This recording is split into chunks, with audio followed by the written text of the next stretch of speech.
Volume 5. Book 12, Chapter 36, Olivier has arrived. Book 12, The Descent of the Gods, Chapter 36, Olivier has arrived.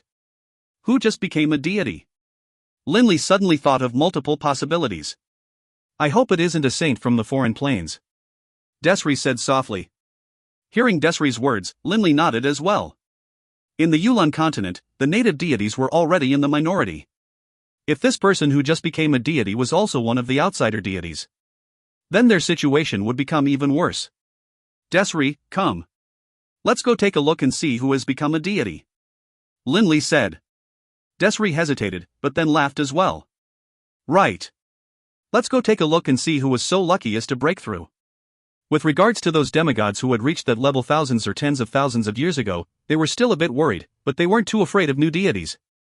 Linley and Desri instantly flew towards the north at high speed. Desri was skilled at high-speed movement as well. After having become a deity, his speed reached an astonishing level. Although he wasn't a match for Linley, as the two flew together, they only needed a short amount of time before arriving in the air above the forest of darkness. At this moment, they both could sense that the natural laws and the ripples had vanished. The north, and very far away. Linley frowned. He had just spread out his divine sense, but it only was able to stretch to the edges of the North Sea. It was still quite a distance off from the source of the ripples. Could it be that it was at the Arctic ice cap? Desri guessed. Since it was to the far north of the Yulan continent, there were two possibilities. The first was the North Sea, while the second was the Arctic ice cap. Linley and Desri were both very curious. Who had become a deity? Aside from curiosity, Linley also felt a hint of anticipation. He hoped that the person who had become a deity belonged to the Yulan continent's side. Desri, I've never gone to the Arctic ice cap yet. Would you mind taking a trip with me there? Linley turned his head and chuckled towards Desri. Of course not. Desri was going to suggest the same thing. Immediately, Linley and Desri transformed into blurs, streaking across the sky and flying at high speed towards the Arctic ice cap. In the Yulan plain, the Yulan continent itself actually took up only a small portion of the space. From north to south, the size of the continent was roughly just 20,000 kilometers. Even from east to west, which was much longer, the distance was only 30,000 kilometers or so. Compared to the seas, there was a huge difference. Forget about the South Sea could completely be described as endless. 10,000 Yulan continents would take up less than a tenth of the South Sea. The North Sea, by contrast, was much smaller, but it was still much larger than the Yulan continent. Whoosh! A cold wind blew. The further north they went, the colder it became. In addition, this was still January. It was the coldest season. Even at Linley's speed, they had to fly for several hours before they were able to see that utterly white, distant Arctic ice cap. Linley and Desri landed at the edge of the Arctic ice cap. The Arctic ice cap truly is an astonishing sight. Linley sighed in praise.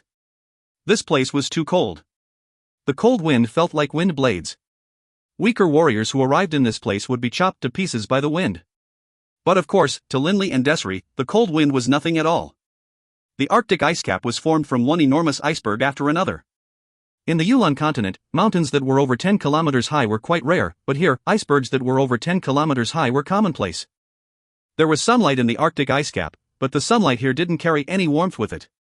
The wind which constantly blew pieces of ice about made the world seem so gray and indistinct. So the one who became a deity really was Olivier. Linley revealed a hint of a smile on his face. You found him? Desri's face instantly revealed a look of wild joy. Desri, despite having trained for thousands of years, in terms of soul strength, was far inferior to Linley, who had absorbed 20 million soul essences. This was the reason why Beaumont and the Grand Warlock wanted to refine soul essences so badly. Come with me. Linley flew in a straight line towards the northeast, and Desri followed behind him. After flying for roughly several thousand kilometers, Linley and Desri arrived at the base of an enormous iceberg, roughly 100,000 meters tall. By now, Desri had also discovered that Olivier was living deep within this enormous iceberg. At this moment, a man with long silvery white hair walked out from a tunnel within the enormous iceberg. Linley, Desri, please come in. Olivier actually had a hint of a smile on his face. Linley and Desri were both shocked. Olivier's hair had been a mix of black and white, but currently, Olivier's hair was silvery white. In addition, the current Olivier's aura was very close to light.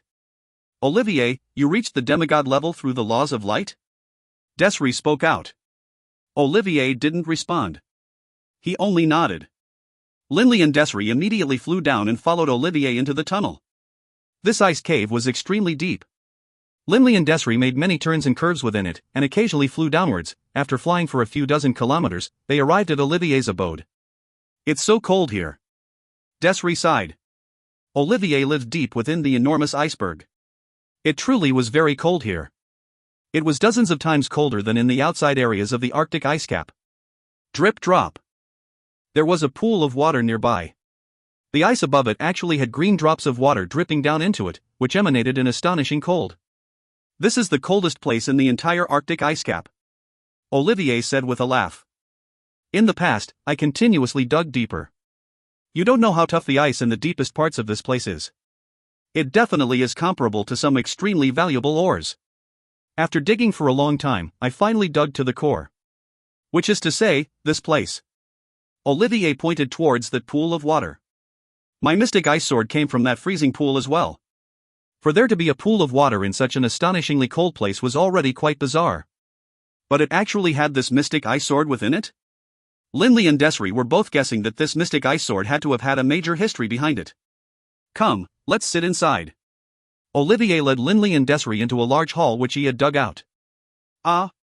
Linley and Desiree were both shocked. Within this hall, there was another Olivier, with a head full of long black hair. The white-haired Olivier walked over, and then fused into one with the black-haired Olivier. The two Olivers became one, and then his hair became grey. Bizarre.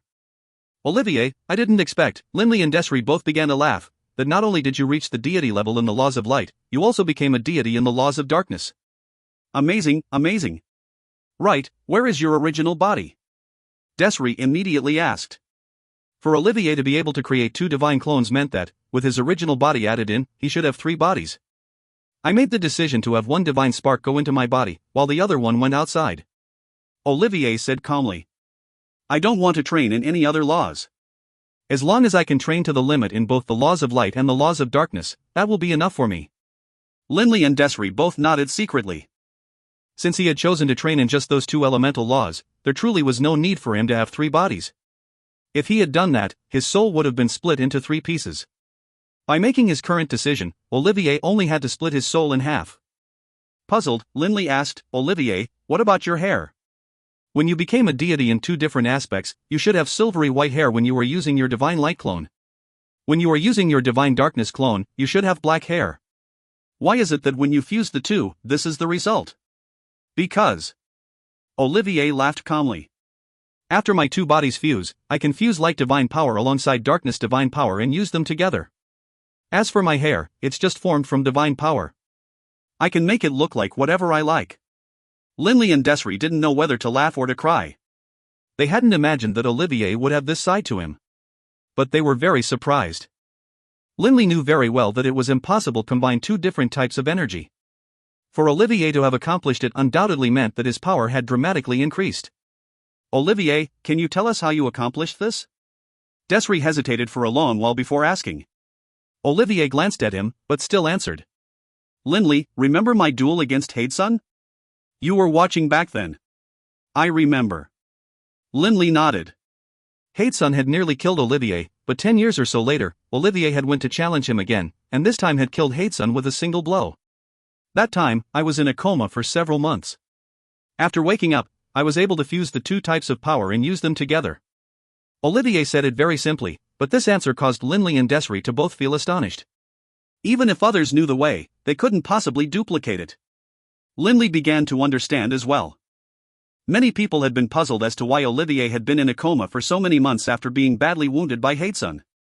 This was because no matter how badly damaged the body was, lightstyle healing magic could repair it.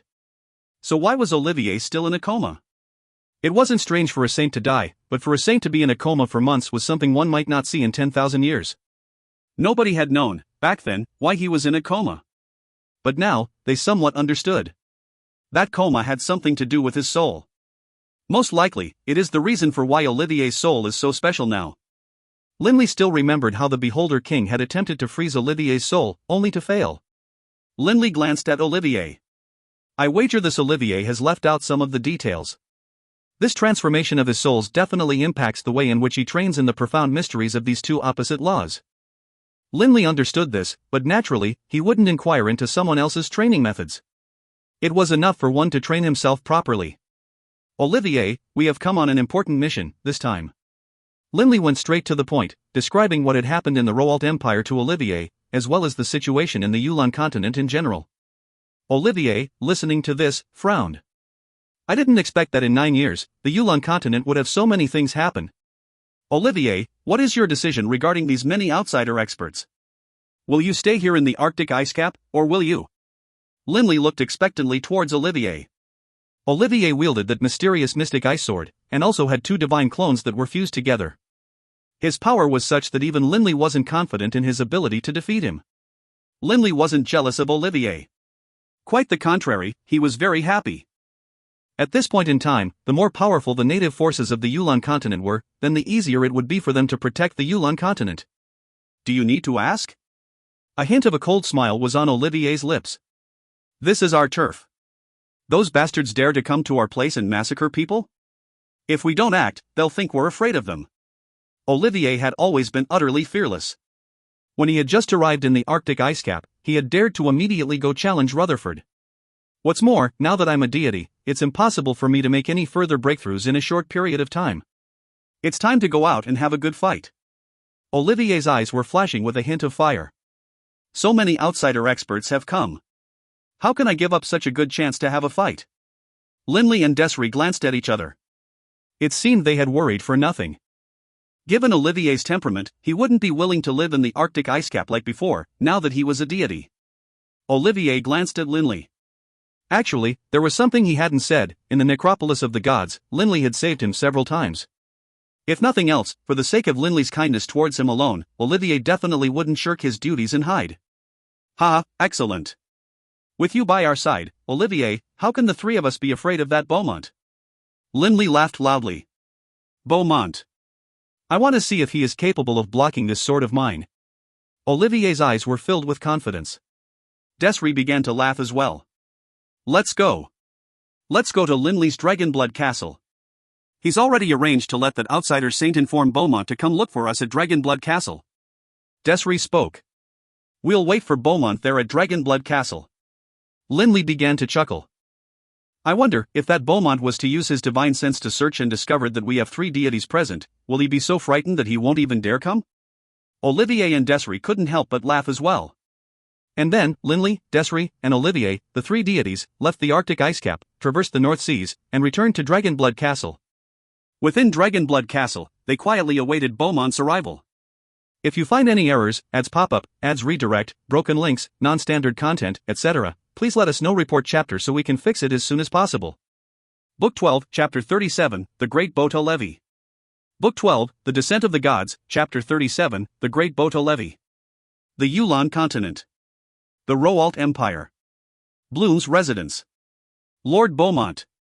Bloom bowed respectfully. Beaumont was tall and muscular. His entire body was covered in a black cloak. Next to Beaumont were 4 extremely respectful saint-level experts. Beneath the black hood, Beaumont's gloomy eyes stared at Bloom. Bloom, is everything which you transmitted to me mentally earlier true? Absolutely true. If I, Bloom, said a single false word, then you can kill me, Lord Beaumont. Bloom was very respectful. Beaumont was silent. Bloom didn't dare to say a single extra word. Beaumont was a person with a brutal temper. The Gabados planar prison was actually just a single, special plane.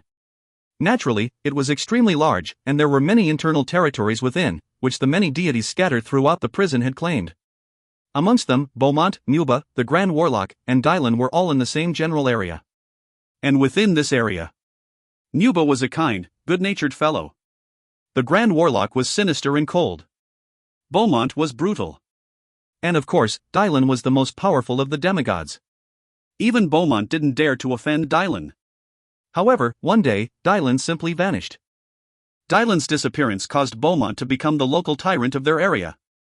Only at the very end did the experts of this area slowly begin to learn that Dylan had left through a weak point in space. After that, Beaumont, Nuba, the Grand Warlock, and some saints had all passed through it as well. Naturally, they didn't notify any others.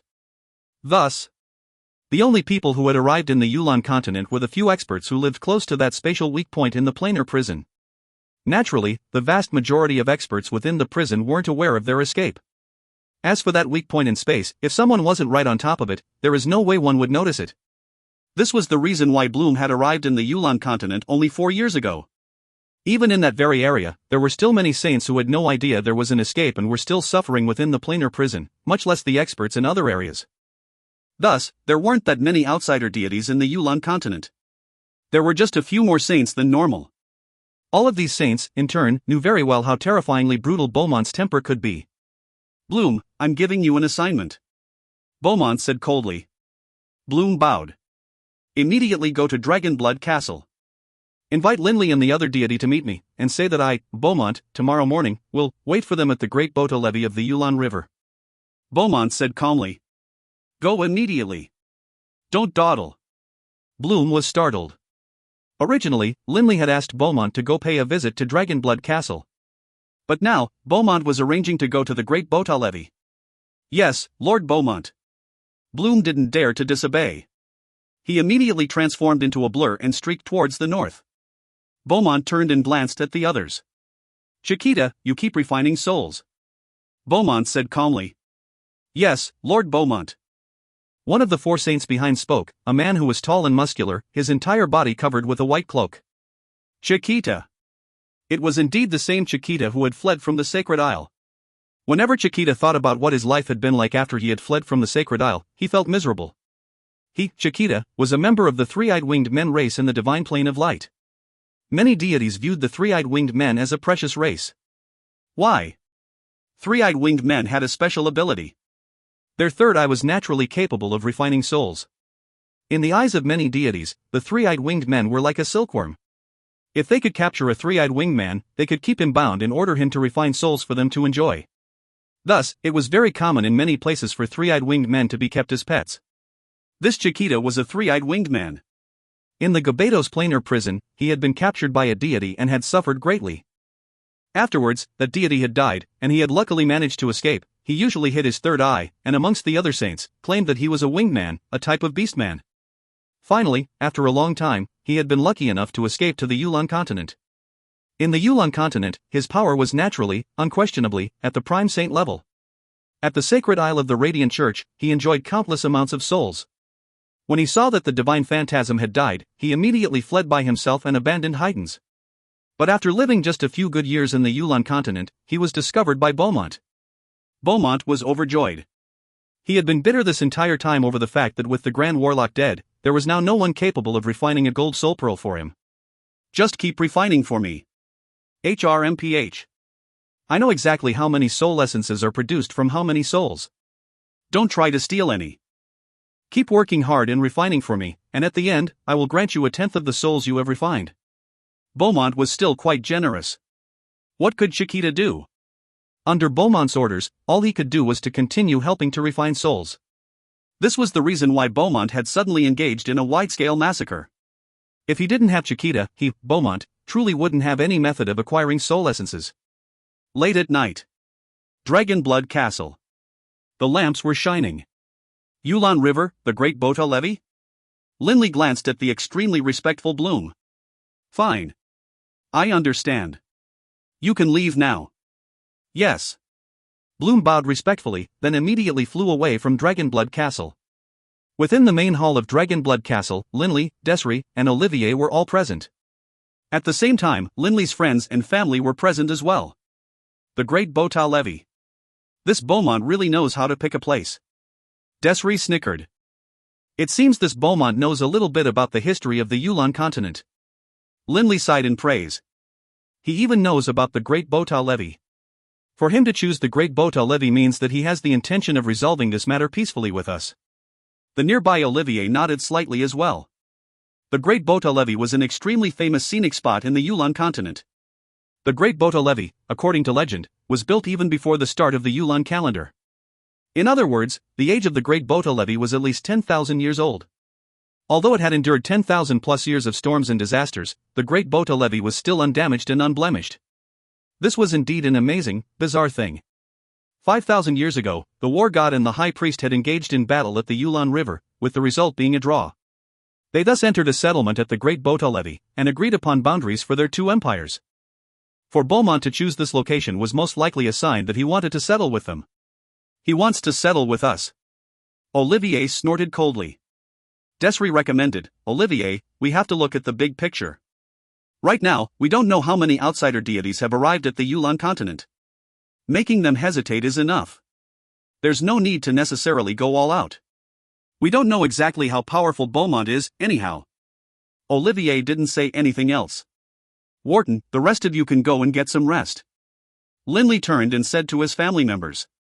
Wharton and the others were nervous, but it wasn't appropriate for them to interject themselves into the conversations of these three deities, Linley, Desri, and Olivier.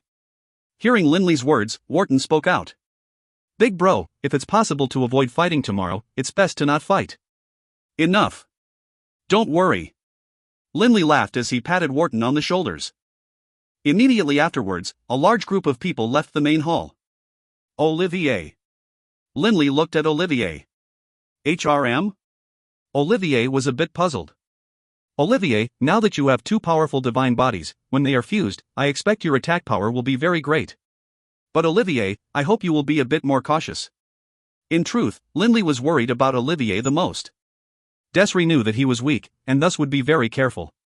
But it would be terrible if this Olivier went to fight all out with the enemy, and was killed by him instead. As Linley viewed it, Olivier was a talent as well. I know. Olivier nodded. Linley laughed, then said, Olivier, Desri, I have to tell you something. It is regarding divine artifacts. Linley immediately told Desri and Olivier everything which Moba had told him. Hearing this, Olivier and Desri were both shocked. Desri, after having become a deity, had been gifted a divine artifact by Linley as well. The main reason was, after killing the Grand Warlock, Linley once again had extra divine artifacts. But Desri didn't have a single divine artifact, so Linley naturally gave him one. Olivier, I have the feeling that your attacks primarily rely on the opposing forces of light and darkness. But I have to remind you of something. Strength is just one aspect, divine artifacts themselves also need to be utilized well. Linley reminded. Divine artifacts have their own souls. You need to learn how to let your attacks become one with your divine artifact. Olivier was somewhat puzzled. As he saw it, his sword skills didn't actually have much to do with his weapons. Olivier, spend some time carefully reflecting on it. The way of training for deities is very complicated and vast. It definitely isn't as simple as you think it is. Also, don't underestimate this Beaumont.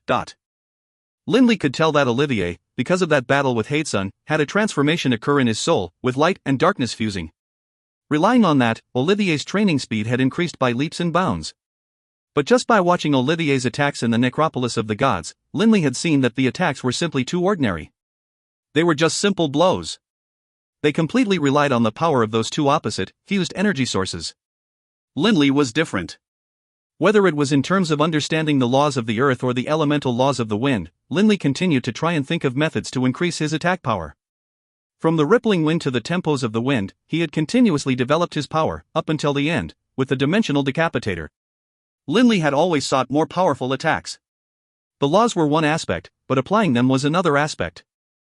It was just like fusing a divine core. If you understood the laws, but not how to apply them, how useful would it be? The path of training is indeed boundless, with countless roads to take. Linley thought back to the 3 years of training he had undergone. His original body had trained in the laws of the earth, but when Linley's divine wind clone had been researching the profound truths of velocity, it had also been analyzing the blood-violet sword. As soon as he had heard Muba discuss divine artifacts, Linley had begun analyzing blood-violet. When Linley had first filled blood-violet with divine power, causing it to vibrate and emit that soul-shaking sound, Linley had immediately known, this sort of soul attack has no specific target. In a real battle, it would probably attack both friends and foes. Its real attack, however, should be able to be aimed at a specific target. Linley had immediately understood that in reality, he still didn't understand a single thing about blood-violet. In addition, in the past, I was able to utilize the baleful aura to attack others. And now? Also, the Grand Warlock was able to use his spiritual energy to attack people. Then how about me? Can I fuse a spiritual energy attack into the physical attack of blood-violet? These were the things which Linley had spent 3 full years analyzing. Linley was constantly exploring the special qualities of blood-violet. He merged that strange sound, his spiritual energy, the innate special qualities of blood-violet, as well as the laws of the wind. Linley had spent nearly 2 years on this, and in the end, he he was finally able to develop the true attack from that basic, omnidirectional vibration. This was the first attack he had developed based on Blood Violet itself. Only at that moment did he and his divine artifact truly work together. After that experience, Linley understood even more the relationship between a person and his divine artifact.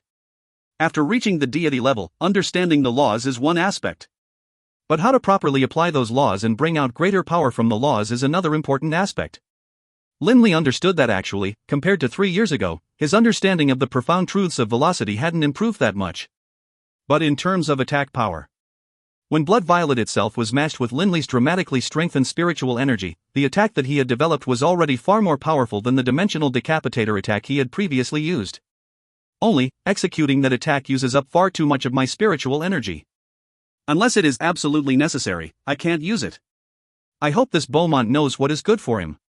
Linley, in his heart, still felt extremely confident. If you find any errors, ads pop up, ads redirect, broken links, non-standard content, etc., please let us know. Report chapter so we can fix it as soon as possible. Book 12, Chapter 38, Smiling Meekly. Book 12, The Descent of the Gods, Chapter 38, Smiling Meekly. The Great Botal Levee stretched all the way from the banks of the Yulon River to the center. Right. The Great Botal Levee was extremely strange. It was like a massive dock or wharf. Logically speaking, for it to have stretched all the way to the center, the thousands of years of pounding by the waves of the Yulon River should have been able to even grind a mountain down.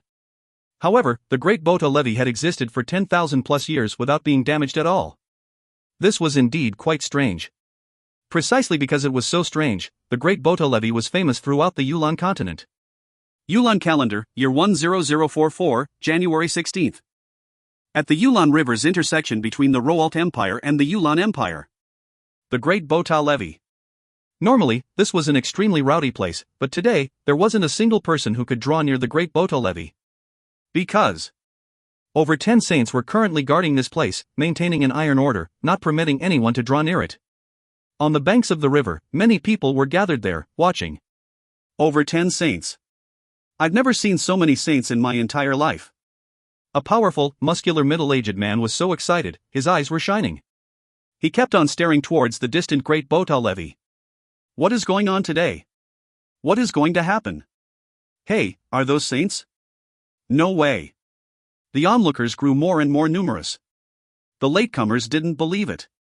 What do you know?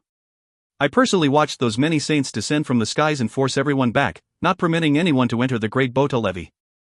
Someone had arrived very early at the Great Botal Levee, and had watched the saints fly down. So many saints. What are they up to? Also, who is that bald guy sitting atop the Great Botal Levee? The watchers grew more and more numerous. Everyone's gaze was directed towards the Great Botal Levee. The only person seated there on a chair was a tall, muscular bald man, dressed in a black robe. He didn't cover up his face. In front of this tall, bald man was a round table, with a flask of fine wine on top.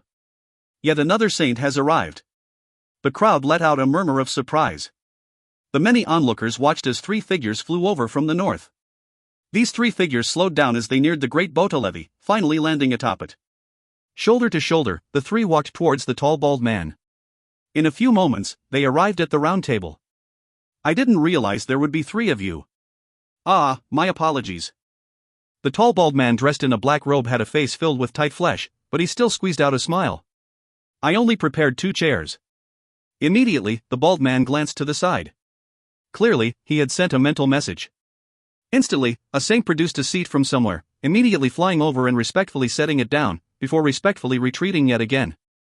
That is not your fault, Mr. Beaumont. Desri said with a calm laugh. Linley, Desri, and Olivier all sat down. Originally, Linley had only instructed Bloom to say that there were 2 deities. Beaumont was also rather surprised that 3 had shown up. Only, Beaumont didn't care at all. It seems that the person who became a deity a few days ago belonged to their side. Beaumont secretly said to himself. Just became a deity? HRMPH, those new early-stage demigods, I can fight them 10 at a time. Beaumont swept his gaze towards Linley.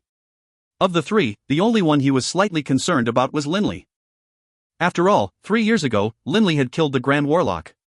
This Linley could not only kill the Grand Warlock, he was able to survive the Grand Warlock's ultimate attack. Linley, Desri, and Olivier only looked at Beaumont.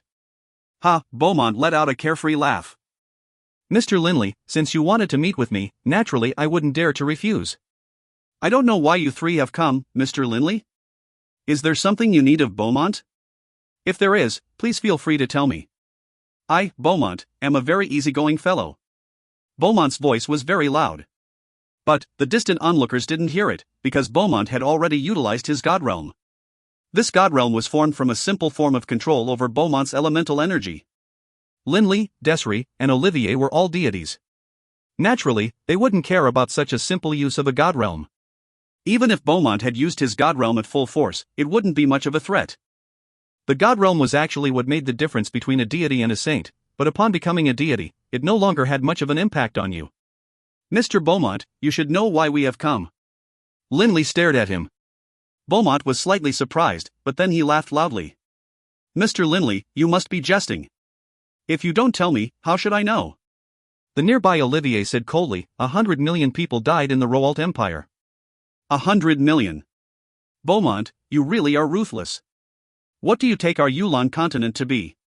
You think you can kill as many as you wish? Mr. Beaumont, we all know what's going on.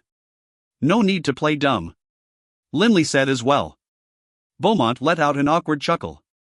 The people who died in the Roalt Empire, well, fine, I admit it. I was the one who arranged for those 100 million people to be killed. What of it? Linley, the three of you have already become deities. You still care about those commoners? Beaumont had a very surprised look on his face. Are you joking?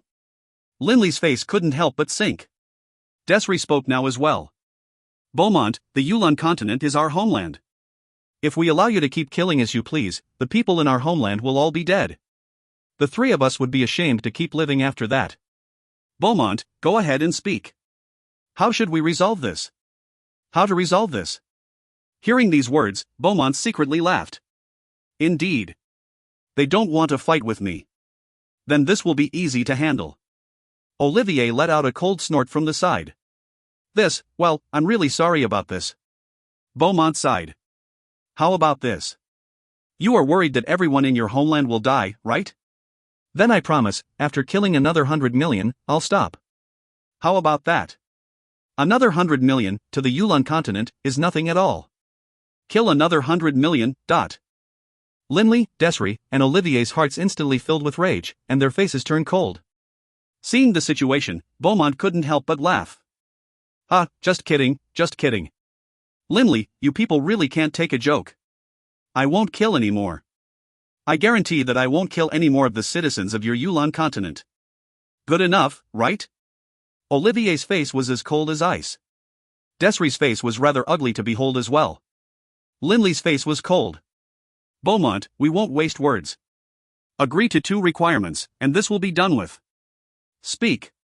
The fierce-looking face of Beaumont was still covered with smiles. First, from today onwards, you are not permitted to kill a single member of the Yulon continent. In addition, the souls of the citizens of the Yulon continent that you collected, whether refined or not, must all be handed to us. Linley said coldly. Beaumont's smile instantly disappeared.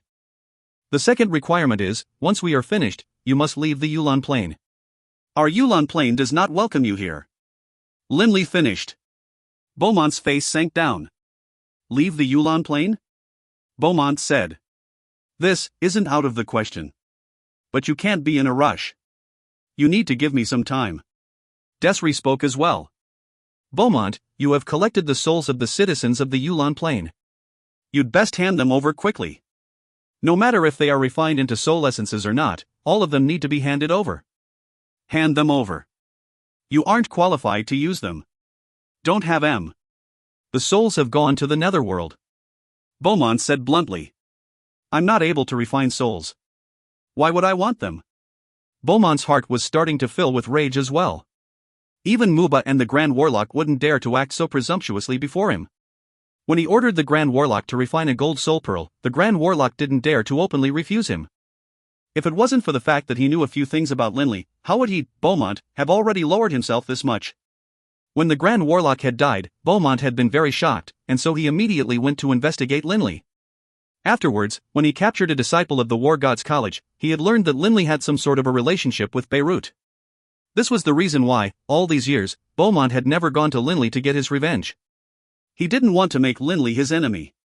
Beaumont, to his dying day, would never forget how terrifying Beirut was. Gone to the netherworld? What a joke! Olivier immediately stood up. Beaumont, you are lying. Linley and Desri both stood up as well. They were both angry now. This Beaumont had actually slaughtered 100 million people, then acted like nothing was amiss. He just wanted to say, fine, I won't do it anymore. He was neither willing to return the souls, nor leave the Yulon Plain.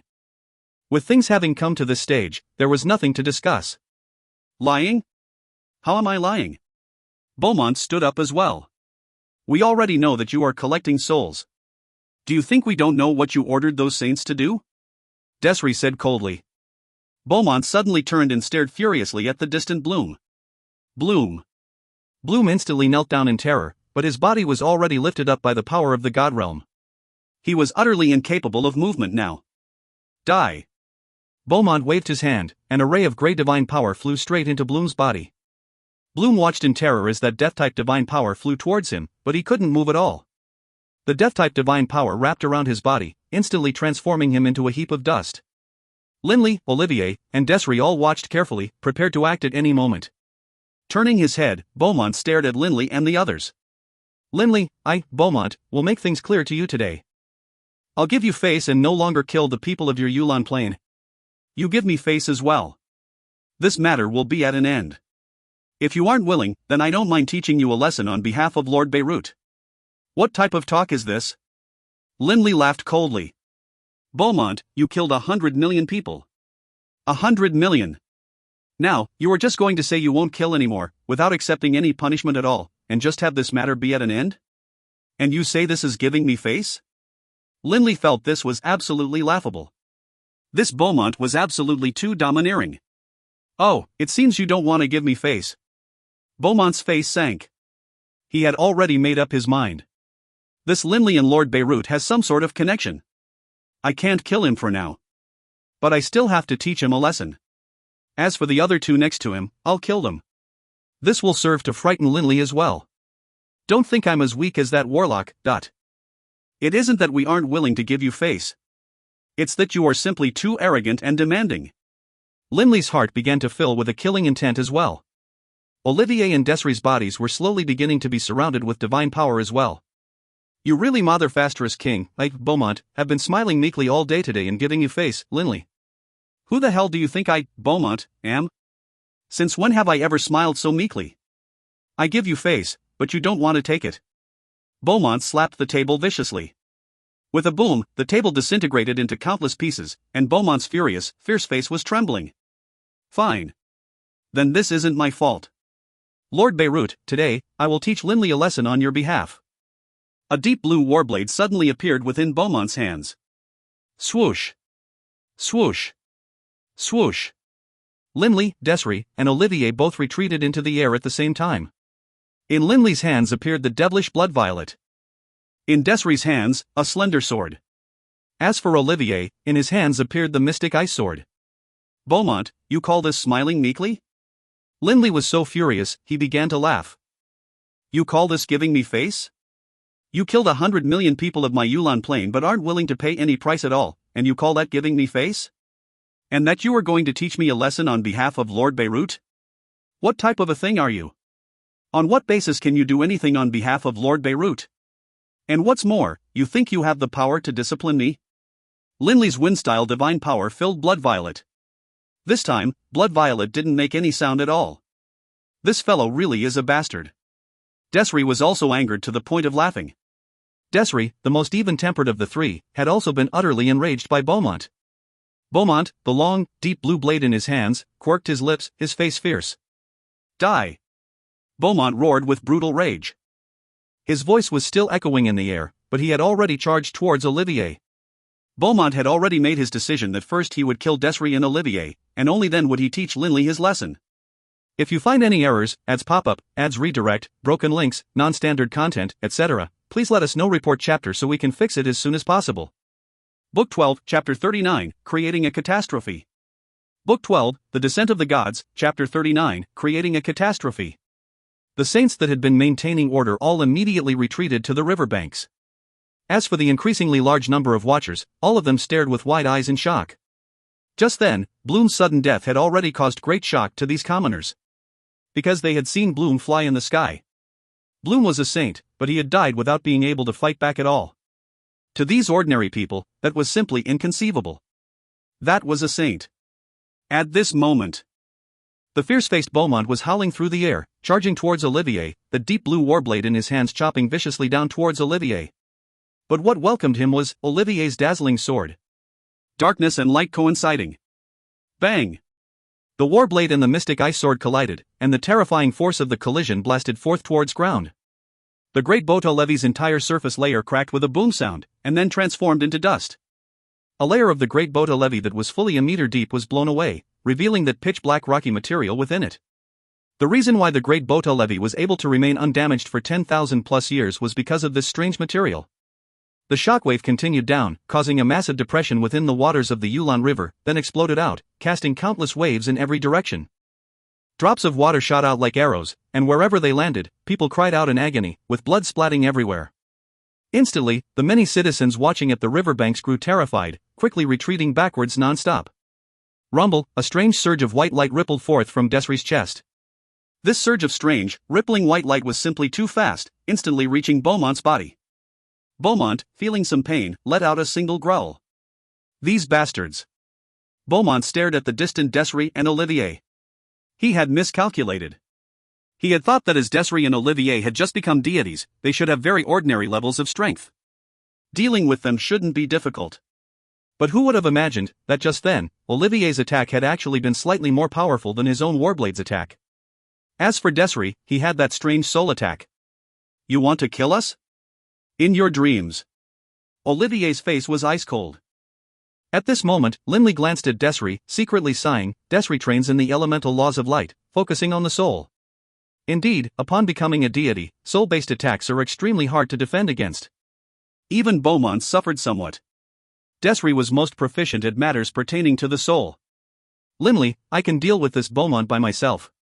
Olivier transmitted mentally. Olivier was completely confident in himself, and he immediately transformed into a ray of light, instantly piercing through the sky and arriving in front of Beaumont. Bang! Beaumont's body instantly began to emit a rippling gray energy aura which instantly covered an area of 10 meters around him. Swoosh! Olivier instantly flew backwards and retreated. Olivier's face was ashen. While flying back, he immediately transmitted mentally, careful, that gray divine power covering his body has a very strange force. When I drew near it, I felt my entire body become weak. It was very bizarre. Olivier took a deep breath, and his face slowly began to look a bit better. Desri and Linley were both secretly shocked. Linley knew that, having been at the demigod level for so long, this Beaumont definitely had some powerful attacks. Ha! Beaumont let out a wild laugh, then stared at Linley and the other two with a murder in his eyes. It seems I underestimated you. If I don't use a bit of my real power, it really will be hard to kill you. Then, prepare to die. After finishing speaking, Beaumont charged forward, his entire body surrounded by that roiling grey aura. His target was still Olivier and Desri. Olivier and Desri's faces were very solemn. Rumble, Desri's chest once again emitted that strange, rippling white light which streaked towards Beaumont. But this time, Beaumont seemed to be unaffected, while at the same time he struck out with his warblade, covered with grey light, in a lightning-fast chopping blow towards Olivier. Hararg! Olivier let out an angry sound, and the darkness and light divine power around his body formed into a protective armor. Instantly, a black and white sword flash appeared, and space itself ripped apart. When that black-white sword flash and that blue warblade collided, the only thing that could be heard was repeated collision sounds. Not good. Linley knew that the situation was dire. Suddenly, a faint green figure charged straight in. Countless devilish violet sword flashes appeared, creating countless tears in space. This was the Rippling Wind, Dimensional Decapitator attack. Countless violet flashes of light, each of which contained a dimensional decapitator, stabbed out. The countless sword shadows' appearance and attacks caused even Beaumont, despite his power, to only be able to respond sluggishly. How bizarre.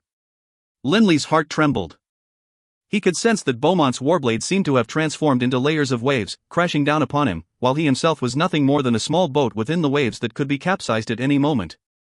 In addition, the warblade waves contained within them a strange, deathly aura which was constantly affecting his soul. If his soul was weak, he might have become dizzy from that deathly aura alone and become unable to fight back. Retreat. Linley, after stabbing out with his rippling wind technique, immediately grabbed Olivier and flew backwards. Olivier's face was ashen.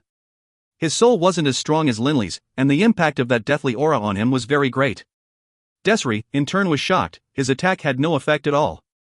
In the air above the great Bota levee of the Yulon River, Linley, Desri, and Olivier stood shoulder to shoulder. They all felt that the situation was not good. There's nothing I can do against him, Desri said mentally to Linley and Olivier. Linley didn't say anything. Desri was only skilled in soul attacks, but his foe was able to easily block it. Then what else could Desri do? Linley looked at Olivier, transmitting to him mentally, Olivier, do you have any methods you can use to deal with this Beaumont?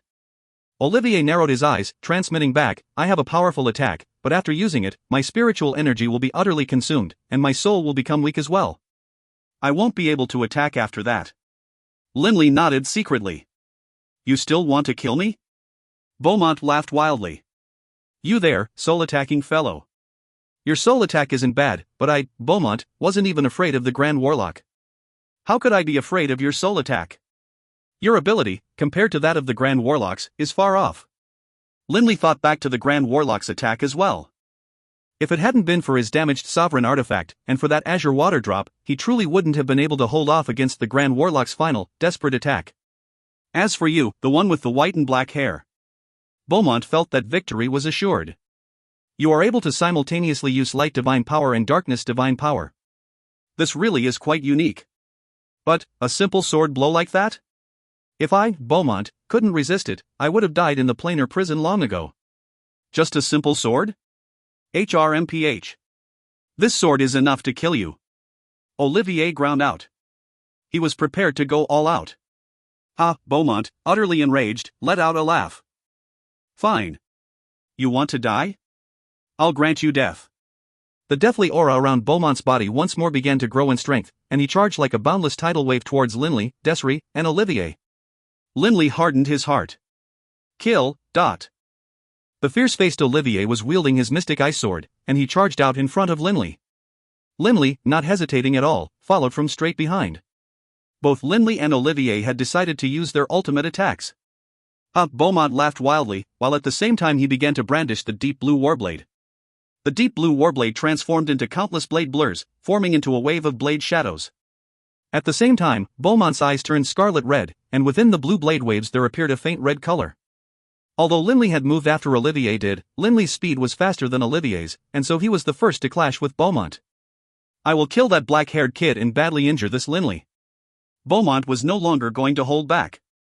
But suddenly, Beaumont discovered to his astonishment that an extremely bewitching violet light suddenly flashed from Linley's body, while at the same time, a gentle, soft sound, almost like that of a flute, could be heard. This sound was very pleasant to listen to. In that moment, the entire world seemed to have turned quiet. The only sound that could be heard was that of the soft, gentle flute sound. Clang! The violet flash of light collided with that wave of blade blurs, but a blood-red illusory sword shadow actually shot out from blood violet, piercing directly into Beaumont's brain. Beaumont's soul was extremely powerful, and once he used his spiritual energy, he could form it into a powerful wall to block. Even in the face of the ultimate attack of the Grand Warlock, Beaumont was confident that he would at least survive. But that gentle flute sound had actually caused Beaumont to sink into a reverie for a moment, causing him to not control his spiritual energy to form it into a blockading wall. In that moment, Linley's attack descended. That was the moment the blood-red illusory sword shadow shot out. Only after the illusory sword shadow pierced into his sea of consciousness did Beaumont awake in shock. But it was too late. The blood-red illusory sword shadow pierced straight into Beaumont's divine spark. Beaumont's divine spark shuddered, and then that blood-red illusory sword exploded. The soul contained within that divine spark was shattered by the collision, and Beaumont's eyes instantly turned dull. His soul had been destroyed. Naturally, his wave of blade blurs stopped as well. Profound truths of velocity, hymn of the wind. Die. Linley was just a moment faster than Olivier, whose most powerful attack had also arrived. This was a battle between deities, and Olivier was just a fraction of a moment behind Linley. Just as Beaumont died, Olivier's sword arrived. The mystic ice sword, surrounded by a black-white color, suddenly formed a sort of translucent membrane around itself. Outside the membrane around the long sword, there were countless tears in space. This attack was definitely the most powerful attack Olivier was capable of after becoming a deity. Slash! The black-white sword light sent that blue warblade flying. The white-black sword light flashed through, effortlessly splitting Beaumont's entire body in half, from head to toes. Clearly, chopping Beaumont's divine body in half hadn't consumed much force, as that black-white sword light continued to chop downwards. Bang! Like an axe chopping into a tree, the black-white sword light chopped viciously against the pitch-black rock of the Great Bota Levee. Olivier's sword blow was simply too strong. His blow had actually, finally, caused this Great Bota Levee, which had been undamaged for over 10,000 years, to be chopped in half. That can't be. Olivier's spiritual energy was already utterly used up, but he still stared in surprise at Linley. When his attack intersected with Beaumont's, he was able to easily slice Beaumont in half. Only then did Olivier realize that Beaumont was already dead. Clearly, before he, Olivier, had attacked, Beaumont had already died. After all, he had spent almost no energy in chopping Beaumont in half. Linley, you killed him? Olivier said in surprise. I was just slightly faster than you. Linley waved his hand, snatching and storing the now flying divine spark, divine artifact, and interspatial rings. Desri flew over as well, his face covered in smiles. Linley, you too, but before he even finished the sentence. Bang! From below, the Great Bota Levee which Olivier had chopped into two pieces suddenly exploded, transforming into countless pieces of stone. The Great Bota Levee, which Olivier had only just barely able to break through with his full strength attack, had utterly exploded. Ha, after 10,000 years, I've finally returned. Yulan continent. It's been 10 million years. I, Locard, Luosier, have returned, haha. Yulan continent. I'm back. I'm back. I'm back. Like a horde of locusts, countless human figures charged out wildly from the Great Bota Levee, flying in every which way. Thanks, young fellows. A voice rang out in the minds of Linley, Desri, and Olivier. This scene had utterly terrified and stupefied the three of them. The auras of those countless experts had already utterly shocked Linley. Boom! A black-robed figure suddenly appeared in mid-air. Instantly, space froze. Lord Beirut. Linley instantly realized that the person in mid-air was Beirut. Beirut's face had changed dramatically. He stretched out his right hand, which transformed into an enormous black palm, slamming directly down towards the Great Bota Levee.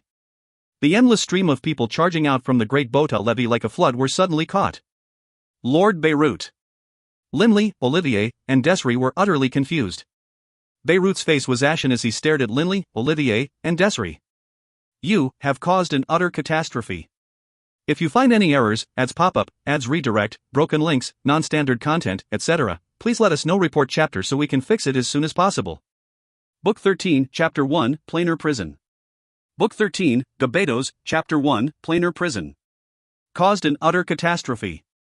Linley, Olivier, and Desri had just exhausted themselves to kill Beaumont, and immediately afterwards, a locust swarm of experts had appeared from beneath the Great Bota Levee. The auras of many of these experts had caused their hearts to quiver. And immediately afterwards, Beirut had appeared. With but a single palm, he sealed off that hole which was releasing countless experts. From the ashen look on Beirut's face, Linley and the others felt a sense of confusion and panic. What happened? The sequence of events had caused Linley and the others to feel panicked. I'll deal with you later. Beirut sneered at them coldly, and then immediately flew downwards. The waters of the Yulan River split apart, making way for him. Only now did Linley and the others discover that beneath the Great Bota Levee, there was a dimensional doorway. The dimensional doorway was currently completely sealed off by a black energy. Beneath the Great Bota Levee is a corridor to another dimension. Linley and the others immediately understood. Desri said mentally, Olivier, that sword of yours just now should have disrupted some sort of enormous magic formation. Look, there's still damaged remnants of that magic formation that can be seen in the nearby area. Indeed, beneath the Great Bota Levee was an extremely complicated magic formation. Because of this enormous, complicated magic formation, the dimensional doorway was completely sealed off. Beirut's body began to emit a black aura, and the complicated magic formation below once more began to slowly take form. This magic formation was thousands of times more complicated than any which Linley had ever seen. Even the magic formation centered around Blood Violet in the foggy valley of the mountain range of magical beasts was far inferior to this complicated magic formation. This magic formation. Linley stared at the visible holes that had been chopped into the magic formation. It had an ancient aura, and mysterious, complicated lines and runes. Linley could just barely understand ordinary magic formations of the 7th and 8th ranks, but this magic formation, Linley couldn't understand it at all. Complicated. Mysterious. After nearly an hour, Beirut finally, completely restored the damaged magic formation. Crackle, Beirut stretched out both hands, and instantly, the shattered black stones of the great Bota levee, as though melted by a fire, began to liquefy, then refused into a hole, forming the great Bota levee once more. The new great Bota levee, in front of Beirut, began to slowly descend, once more completely covering that enormous magic formation. Boom! The great Bota levee sank into the bottom of the river, while at the same time, the water once more rushed against the great Bota levee, then diverted around it, flowing as it always had. Olivier's sword just then must have cut through the great Bota levee and damaged that enormous magic formation, which was why the many experts on the other side of that space were able to charge out. Linley naturally came to this conclusion. At the same time, Linley began to sigh in amazement in his heart. This magic formation's power truly is incredible. It was actually able to seal away so many experts. The art of setting up magic formations was an extremely profound and immeasurably deep one. Unfortunately, Linley had never studied it, nor did he have the energy or time to go study it. Beirut glanced into the distance. This sudden disturbance had attracted the attention of many of the distant spectators as well. "You three. Come with me." Beirut looked coldly at Linley, Olivier, and Desiree, then flew straight north. Linley, Olivier, and Desiree didn't dare to make a single sound, obediently following behind Beirut. On the way over, Desiree secretly mentally spoke to the others. "Linley, Olivier, how many experts did we accidentally release just now?" Olivier didn't make a sound. After all, Olivier had been the one to accidentally overturn this basket. Although the time frame was short, I think, Linley thought back to that terrifying scene of countless, locust-like experts charging out. In that short period of time, there should have been more than 1,000 experts who had charged out. Linley wasn't certain either as to exactly how many had entered the Yulan continent. "I caused this mess. I'll shoulder the responsibility." Olivier's voice rang out in the minds of Linley and Desiree. "Humph. Shoulder it? How will you shoulder it?" Beirut's icy voice rang out, while at the same time, his rapidly flying body came to a sudden halt. Beneath them was a line of mountain ranges. Linley, Olivier, and Desiree all hurriedly came to a halt, respectfully standing before Beirut. Only, in their hearts, they were extremely shocked. Just then, Olivier had been mentally communicating with Desiree and Linley. However, Beirut had heard it. "Olivier, do you know how great a disaster you have caused?" Beirut sneered coldly. Olivier ground his teeth, forcing himself to raise his head to look up at Beirut. "Lord Beirut, I will work hard to shoulder all of the consequences." "Shoulder them? You aren't even capable of repairing that great ceiling formation, one which an overgod set up. And you think you will shoulder the responsibility?" Beirut said with a cold sneer. "An overgod set up?" Linley and the others were utterly stunned, their mouths gaping. Overgods were far too distant a concept for them. They were part of the laws of the universe itself. This time, it seems we really screwed up. Linley had the sense that this time, they really had caused a disaster. Just repairing that great ceiling formation requires one to have the power of a high god. "Olivier, are you able to repair that formation?" Beirut glanced at him coldly. Even Olivier, at this point, no longer dared to make a sound. He, too, knew that this time, the situation really was severe. But Linley suddenly had a thought. Clearly, Beirut should be a high god. Linley came to this conclusion. "Lord Beirut." Linley spoke as he looked at Beirut. "Speak." Beirut nodded faintly. "Lord Beirut, I wonder what plane that dimensional gateway leads to?" Linley asked with curiosity. "Why is it that so many deities came out of it, and also, all these years, why have so many outsider experts appeared?" Linley and the other two had their hearts filled with questions. Beirut glanced at them. "Actually, this isn't a big secret. The deities who came a few years ago and the ones released just now all came from the Gabados planar prison." Gabados planar prison? Linley had heard this name come up several times. Dylan had come from this place as well. "Might I ask what sort of a place the Gabados planar prison is? Why are there so many experts there, who would come to our Yulan plane?" Linley asked. Meanwhile, Olivier and Desiree didn't dare to make a sound. Desiree's heart quivered whenever he so much as looked at Beirut, while Olivier knew that this time, he was the one who had caused this disaster. Thus, of the three of them, only Linley dared to speak at this time. This Gabados planar prison, as a matter of fact, Beirut shook his head with a smile. In truth, it is part of the Yulon Plain. Part of? Linley and the others were astonished. Beirut stared into the distance. He seemed to be speaking to himself. Within this boundless, infinite universe, there are countless common planes. Every single one of those common planes has an interconnected planar prison. The material plane and the planar prison, combined, form two sides of a whole. Linley, Desri, and Olivier could hardly believe it.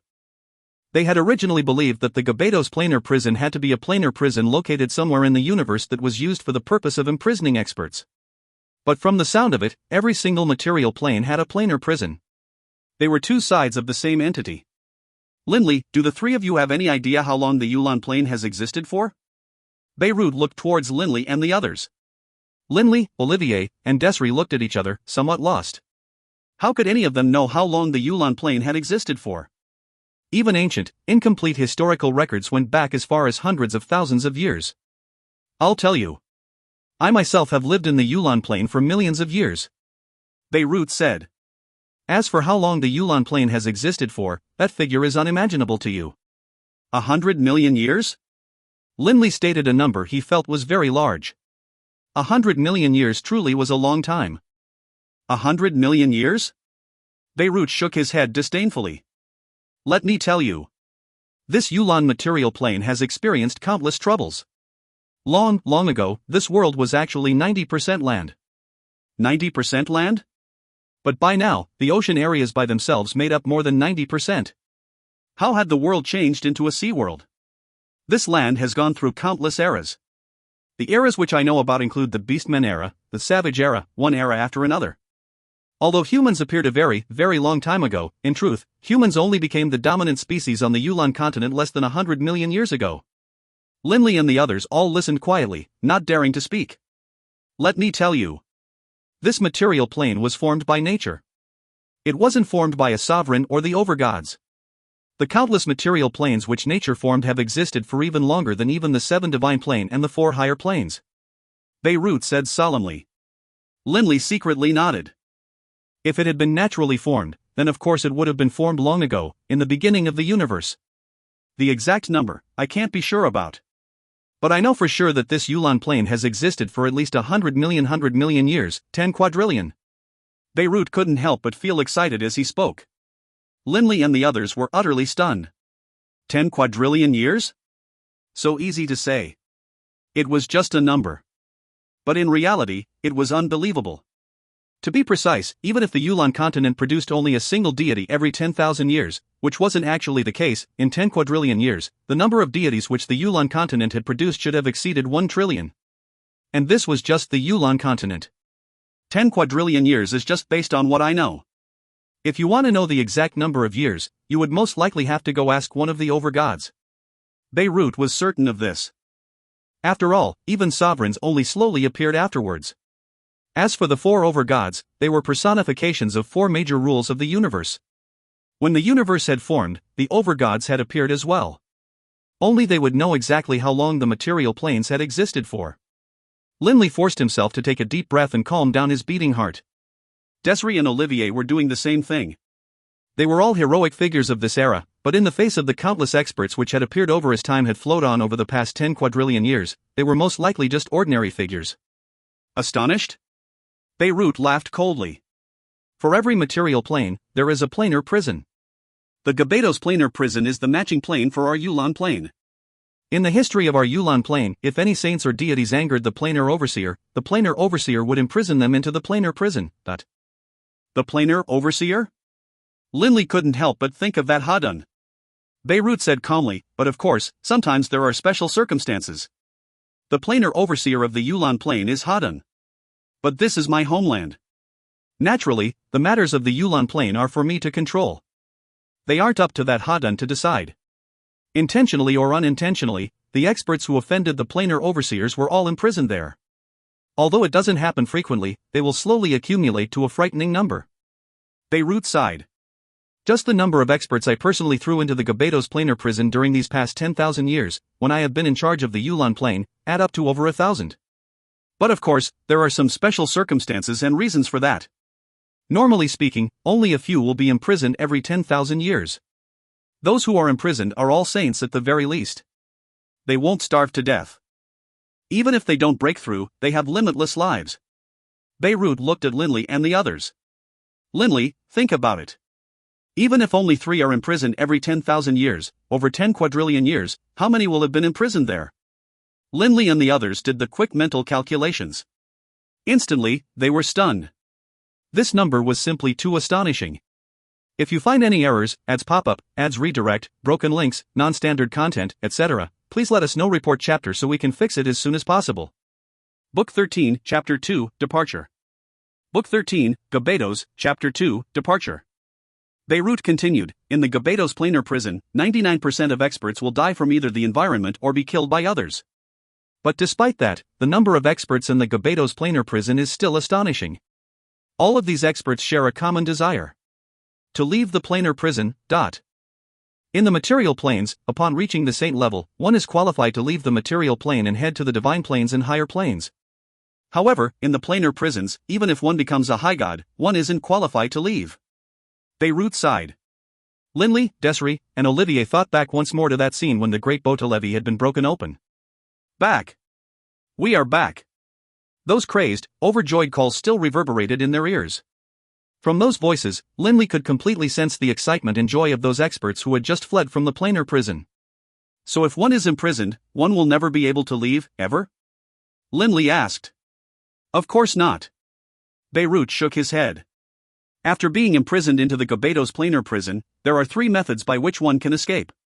In addition, according to the rules, once one has escaped, even the planar overseer isn't qualified to imprison them into it again. But 3 methods? Linley was rather surprised. So it was not only possible to escape, there were 3 methods for doing so.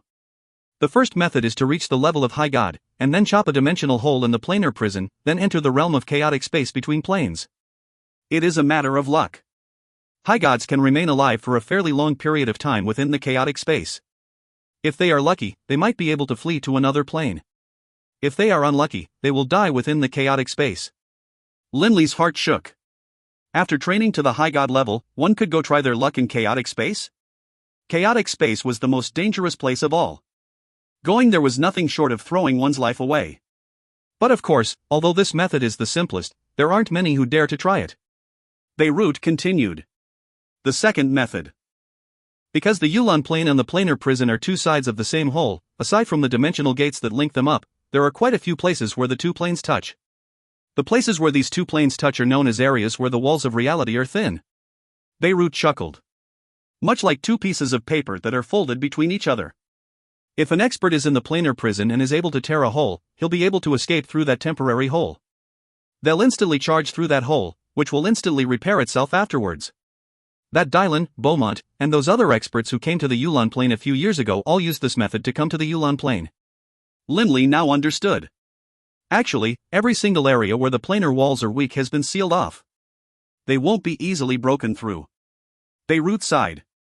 The Gabados planar prison and our Yulan plane have, in total, 9 places where the planar walls are weak. All 9 of those places had been sealed. But Linley. Beirut looked at Linley. When you were young and entered the mountain range of magical beasts, didn't you draw out a sword?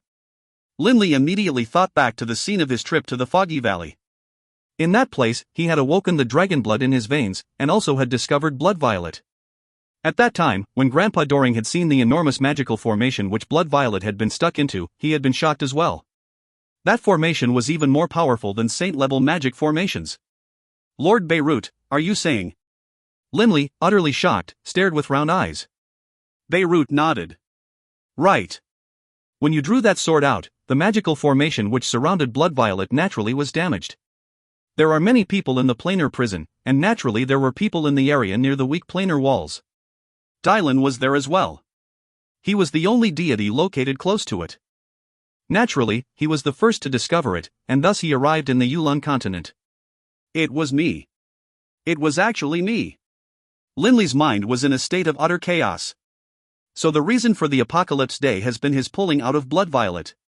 The descent of so many outsider experts also had to do with him as well. He now began to understand why it was that Dylan's 3 children, the 6-eyed golden Lions, had thanked him. These areas with thin planar walls are very hard to find. Thus, only later on, people slowly began to flee into the Yulan plane. Beirut sighed. At that time, I was in no hurry to close it off.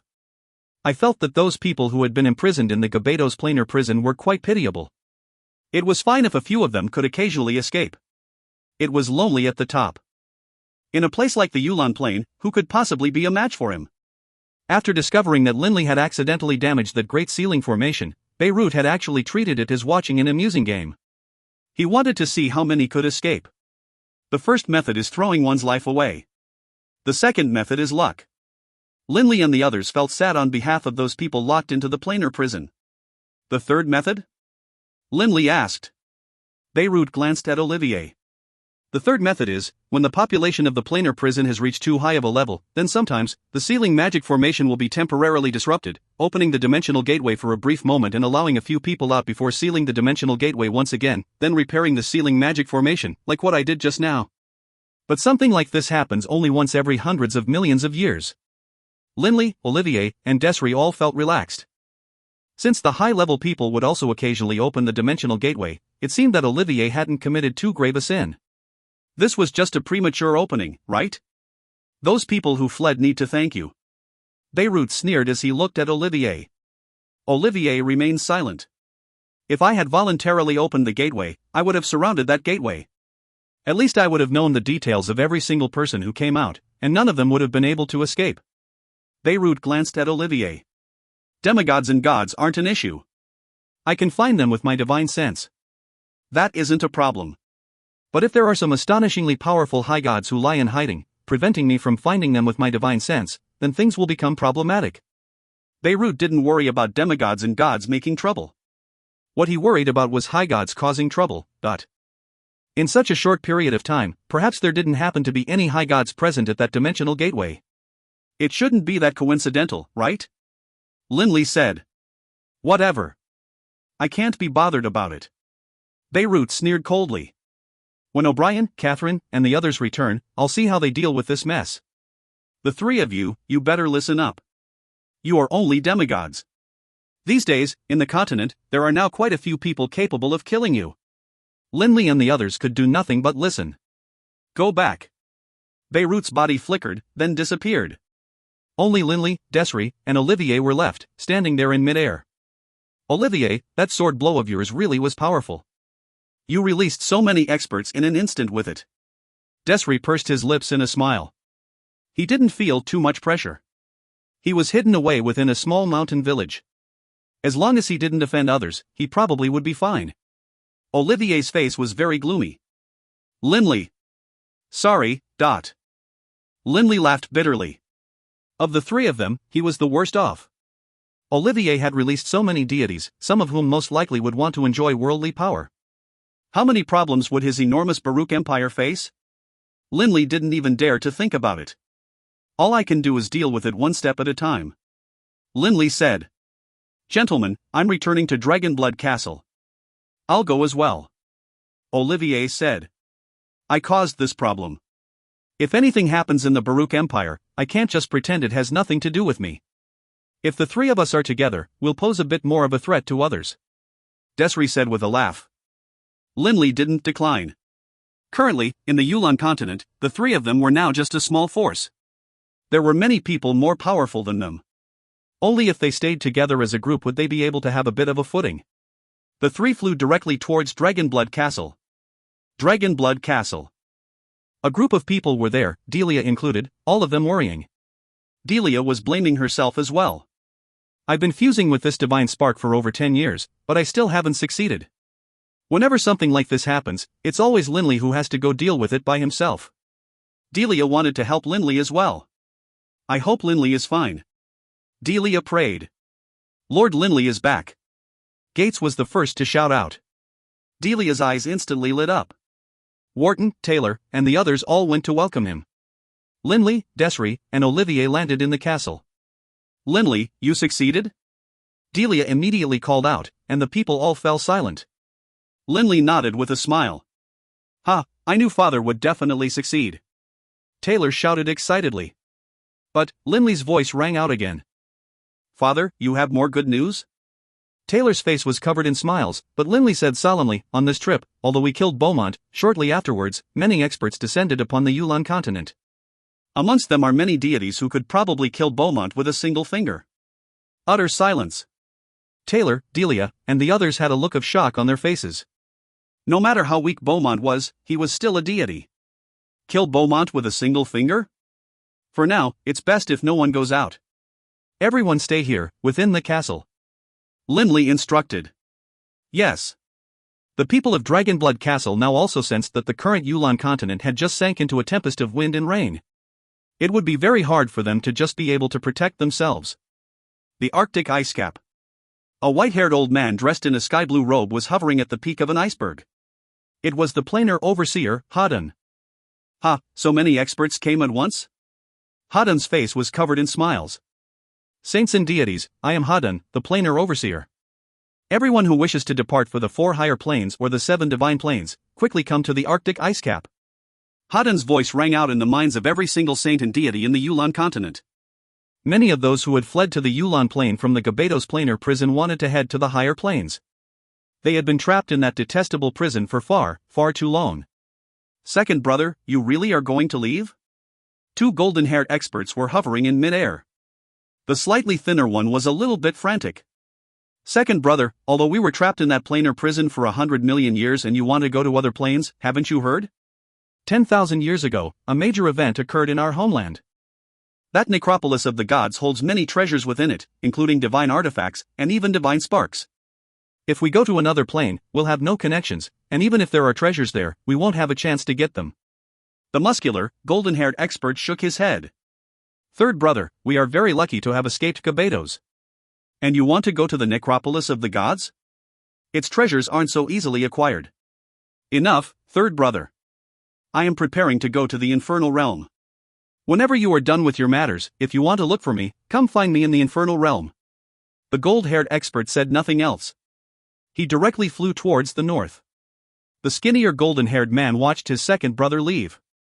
He murmured, second brother, just wait and see. By the next time we meet, I will definitely be a high god. One figure after another flew in the air above the North Sea. They included full gods and demigods, but most of course were saints. How are there so many?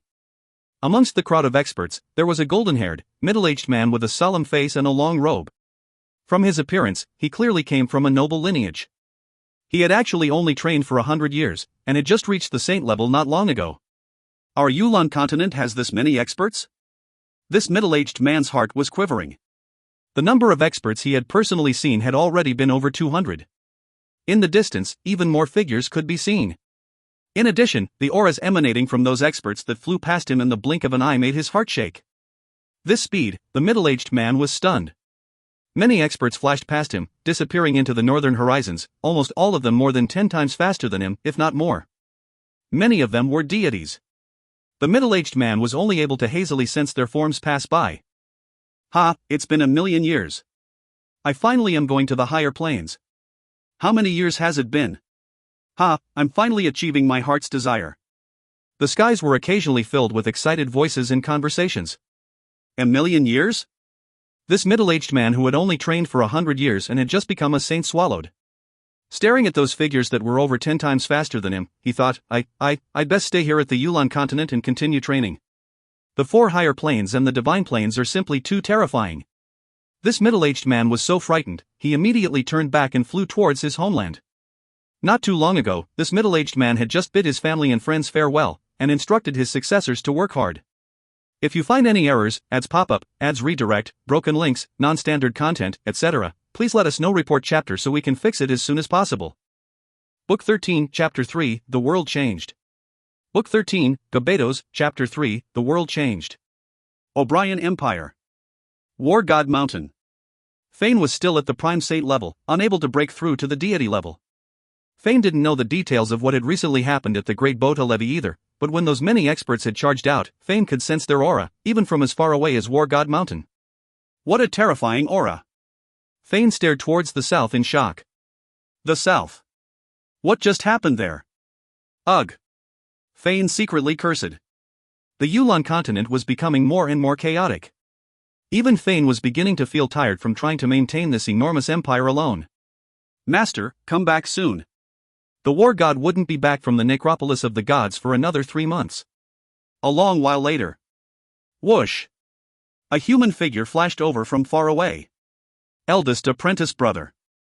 It was Castro. Castro landed in front of Fane, saying respectfully, "Eldest apprentice brother, I have news."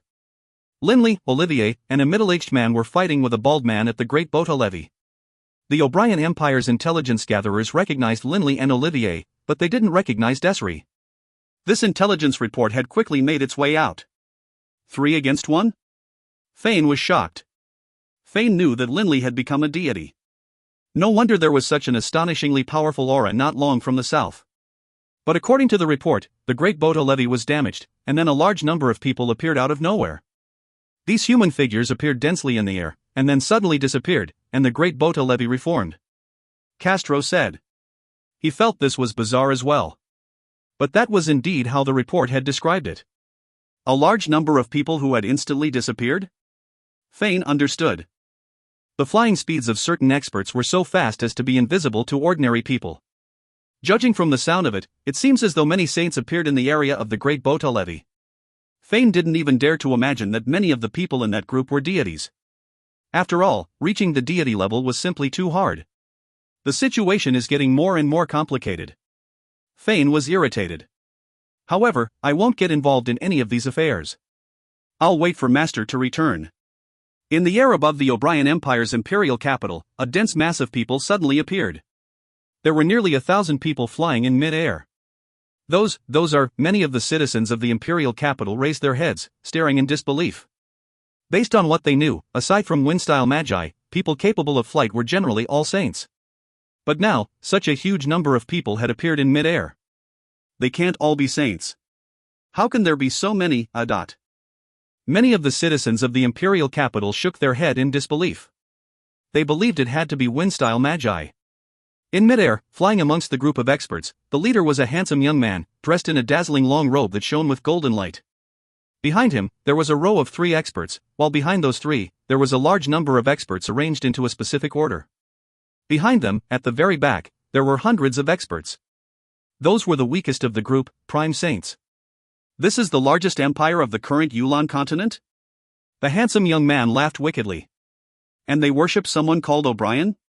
Yes, Lord Adkins, Adegenus I. A silver-haired old man behind him said respectfully. This O'Brien should have trained for just 5,000 years, according to our estimates. His power should be that of a demigod. The tone of the silver-haired old man's voice was filled with disdain for O'Brien. Then, it should be War God Mountain up ahead of us.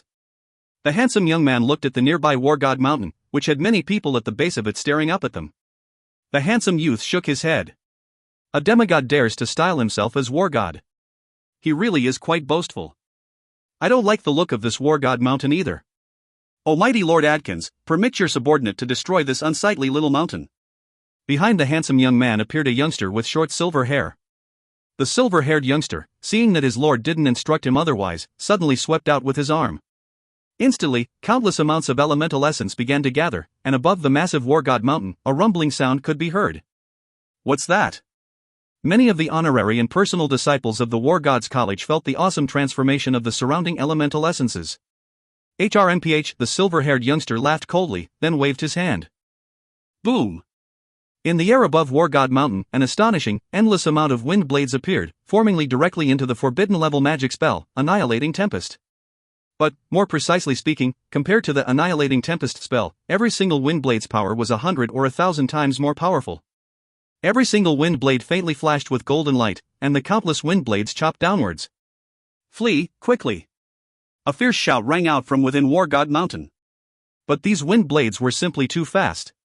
Even saints didn't have the chance to dodge beyond the wind blades before being scraped by these countless, all-encompassing wind blades. Rumble, the enormous War God Mountain, its boulders, trees, vegetation, and the mountain itself, under the attack of those countless wind blades which flashed with gold light, was directly chopped into pieces of rubble. Even the likes of saints such as Castro and Bloomer. They were only able to hold on for 1 or 2 seconds.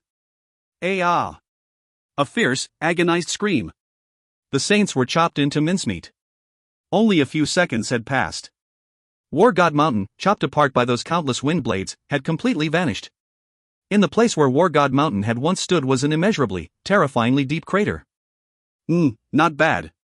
The handsome young man's face had a satisfied smile on it. The silver-haired youngster's eyes instantly had a look of joy flash past them. He respectfully bowed, then retreated back into line. Ha! The handsome young man suddenly frowned. With his power, he could clearly see that within that deep crater, Fane had arduously survived the baptism of those wind blades. He had managed to protect his head, and the rest of his body was currently repairing at high speed. At the same time, the terrified Fane was currently flying east beneath the ground at high speed. A dissatisfied look flashed past the silver-haired youth's eyes. With a flash, he started to fly downwards, but the handsome young man glanced at him coldly. Return. The silver-haired youngster's body seemed to have suddenly been controlled, as it just hovered there in midair. He was no longer able to fly downwards. I, Adkins, am in a good mood today. Since that little fellow was able to survive, then I will grant him his life today. The handsome young man laughed. Yes, yes. The silver-haired youth flew back in terror. Little fellow, in the future, when you meet that O'Brien fellow, tell him that I, Adkins, have taken over his O'Brien empire. Also let him know that he had best not call himself the war god in the future. I feel quite uncomfortable when I hear that title. The handsome young man's voice directly echoed into the mind of Fane, who was still fleeing underground. Deep underground, Fane's body had already regenerated to his waist. It's over. It's all over. Fane's mind was in a state of chaos. When he thought back to that scene just then, Fane's heart trembled. Those countless wind blades had resulted in even a prime saint like him being only able to survive it by using his divine artifact to protect his head. The only reason he was able to protect his head and just his head was because this was a wide-scale area attack. If the opponent had paid even the slightest bit of extra attention to Fane, Fane would have died. If Fane hadn't had a pearl of life, he also would have died. How terrifying. Fane couldn't breathe. Adkins? And he wants me to carry a message to Master? Fane suddenly had the feeling that the experts who had suddenly appeared were far more powerful than his master, the war god O'Brien. All I can do is go find Linley. Fane felt bitterness in his heart. The enormous war god mountain and its honorary and personal disciples had all been destroyed. Aside from him, Fane, only 2 personal disciples of the war god mountain were still alive. Those 2 were currently within the Holy Alliance, and were responsible for conducting the war. Even Bloomer died. If Olivier were to find out, alas, Fane felt a massive headache. In the air above War God Mountain. Tell me the details of Beirut. Since when did this Beirut take over the Yulon Plain? The handsome young man frowned as he spoke unhappily. The silver-haired old man behind him immediately said respectfully, Lord Adkins, in the past, your subordinate, myself, was in the Yulon continent. At that time, I learned of Beirut. This Beirut himself is a divine beast. When he reached adulthood, he naturally became a demigod. However, Beirut himself naturally possessed terrifying power, and ordinary demigods weren't his match at all. Afterwards, I was imprisoned into the Gabados planar prison. As for what happened to Beirut afterwards, I'm not certain. Oh. Your era? It seems that this Beirut has only lived for a few 100,000 years, then. The handsome young man was rather disdainful. Lord Adkins, this Beirut is a high god. The silver-haired old man said hurriedly. Although I'm not clear on the details of what happened afterwards, in our planar prison, I heard some news. During the Apocalypse War of 10,000 years ago, he was even able to kill high gods. Poof. The handsome young man sneered coldly. Kill high gods? The question is, what sort of high god did he kill? A high god who became one through refining a divine spark and one who became a high god through one's own insights, are they comparable? What's more, in the Gabados planar prison, there are quite a few high gods as well. Why, then, does the Gabados planar prison have 5 kings? Despite the passage of so many years, no one has ever been able to budge their positions. Those high gods who only know the laws but have no idea as to how the laws should be used effectively to attack, any one of the 5 kings could easily kill 10 such high gods by themselves. Although I'm not one of the kings, it wouldn't be too hard for me to kill several ordinary high gods at once. The handsome young man was very confident. The silver-haired old man understood his lord's intentions. Clearly, this Adkins wanted to annihilate Beirut. Lord Adkins. Don't be too careless. Supposedly, this Beirut is an emissary of a sovereign. He is the one who is in control of the necropolis of the gods. The silver-haired old man hurriedly persuaded. A sovereign's emissary? Adkins' handsome eyebrows twitched. Right. It is very likely that he possesses a sovereign artifact which the sovereign gifted to him. The silver-haired old man intentionally made up some lies. No one had any clue as to whether or not Beirut had a sovereign artifact. However, the silver-haired old man didn't wish his lord, who had just escaped, to immediately fight an expert of the same level in a life-and-death battle. It would be good if he won, but if he lost? Fine. For now, I won't go deal with that Beirut. Atkins immediately turned and stared at the continent, as though thinking back to countless years in the past and his activities in the Yulan continent. A pity. In the past, the Qingya continent was thousands of times greater than this continent. Even after the Qingya continent shattered into 5 continents due to a great war, it was still far larger than this one. But now, the other 4 continents have all been destroyed, with the only one remaining behind this one, known as Yulan. Dragonblood Castle. Today was an especially bustling day. Fane had tunneled underground all the way from the O'Brien Empire. Only after leaving its borders did he exit to the surface, and then he flew at high speed before finally arriving at Dragonblood Castle. Linley. Fane flew straight into the main hall of Dragonblood Castle. Father. Lord Fane is here. At the doorway, Taylor immediately shouted out, and instantly, a large group of people walked out from the main hall. In the very front was Linley, Delia, Desiree, and Olivier. Behind them were many saints. Fane, why are you in such bad shape? What happened? Linley immediately asked. Although Fane had already changed into a fresh set of clothes as he arrived, his face was still covered with dirt and dust, and his mind was currently in a state of panic.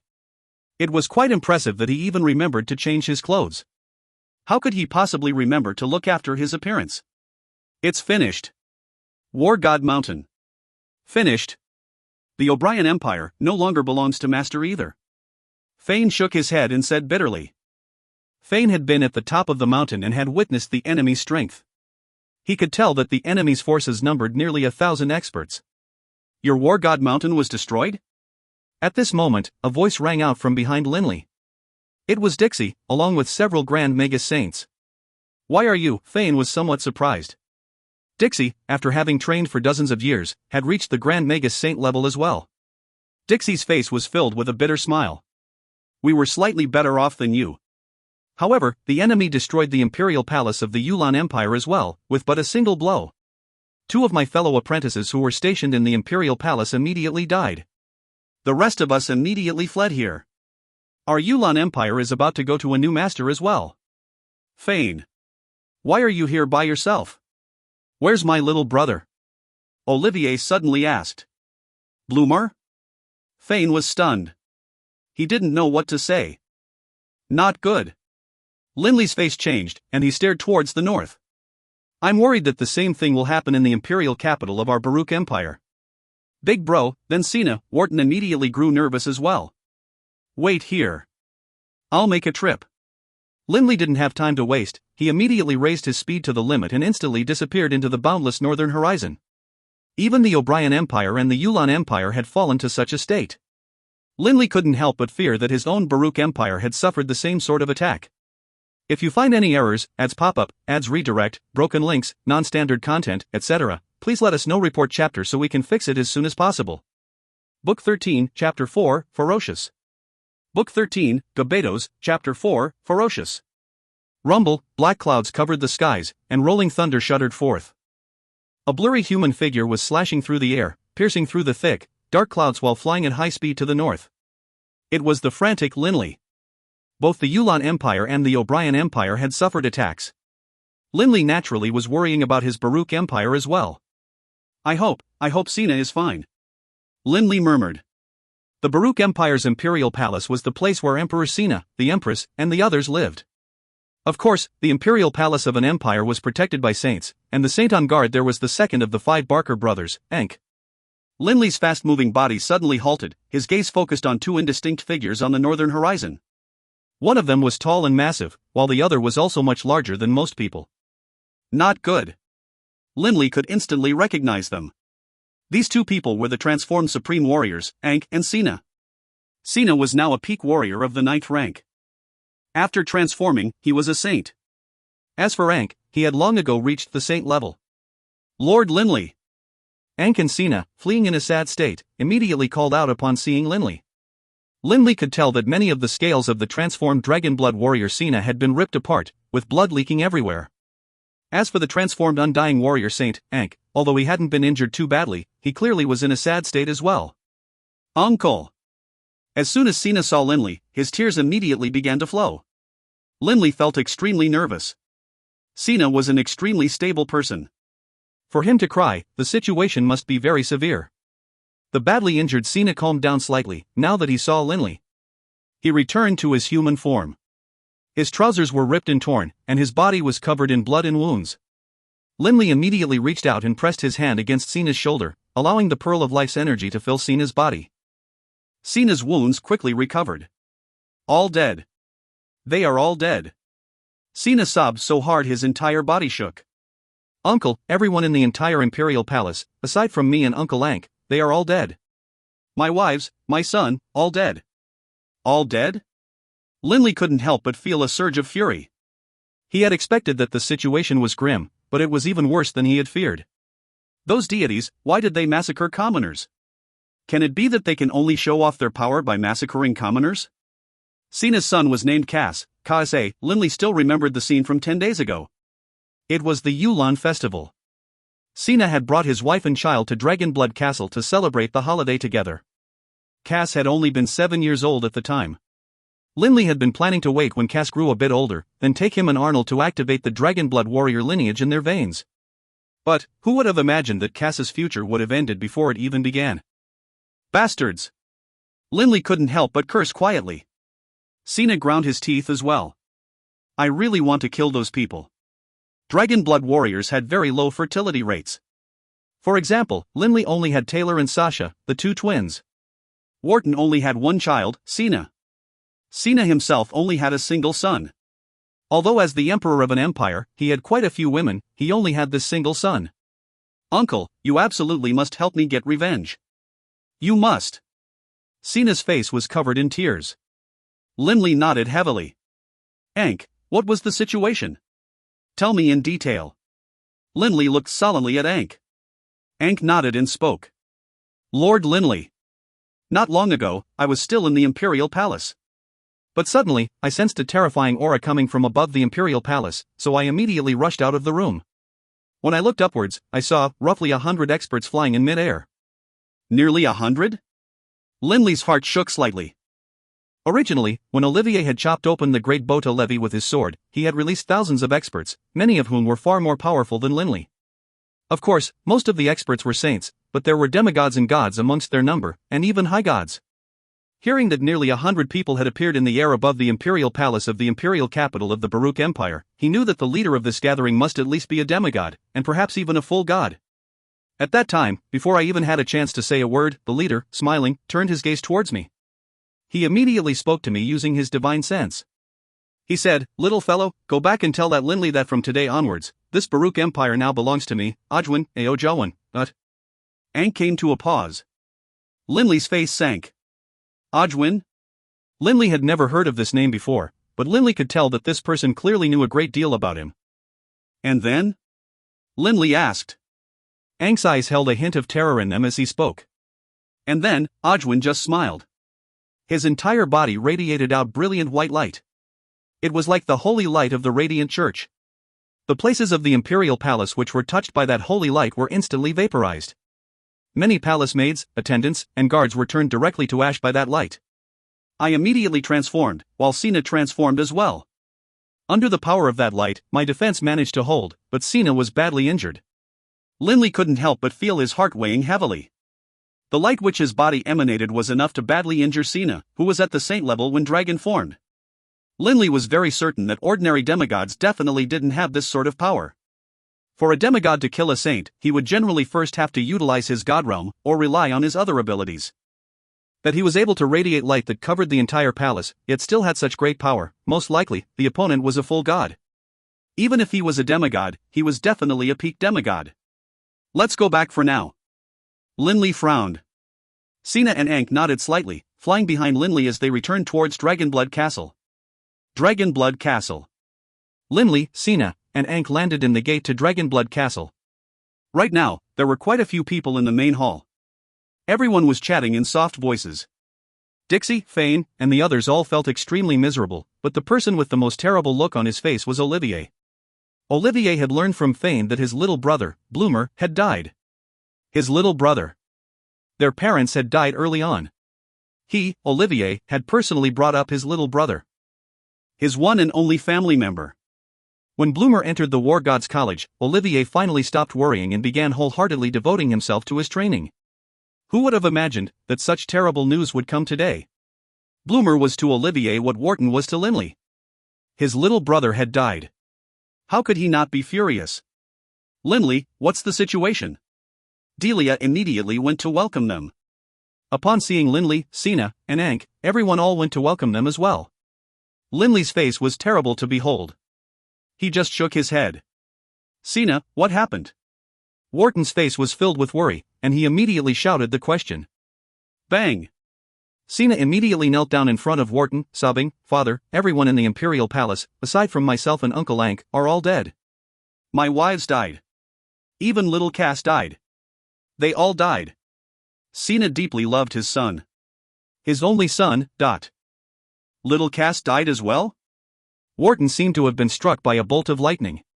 His face turned ashen. Nina, by Wharton's side, also couldn't believe it.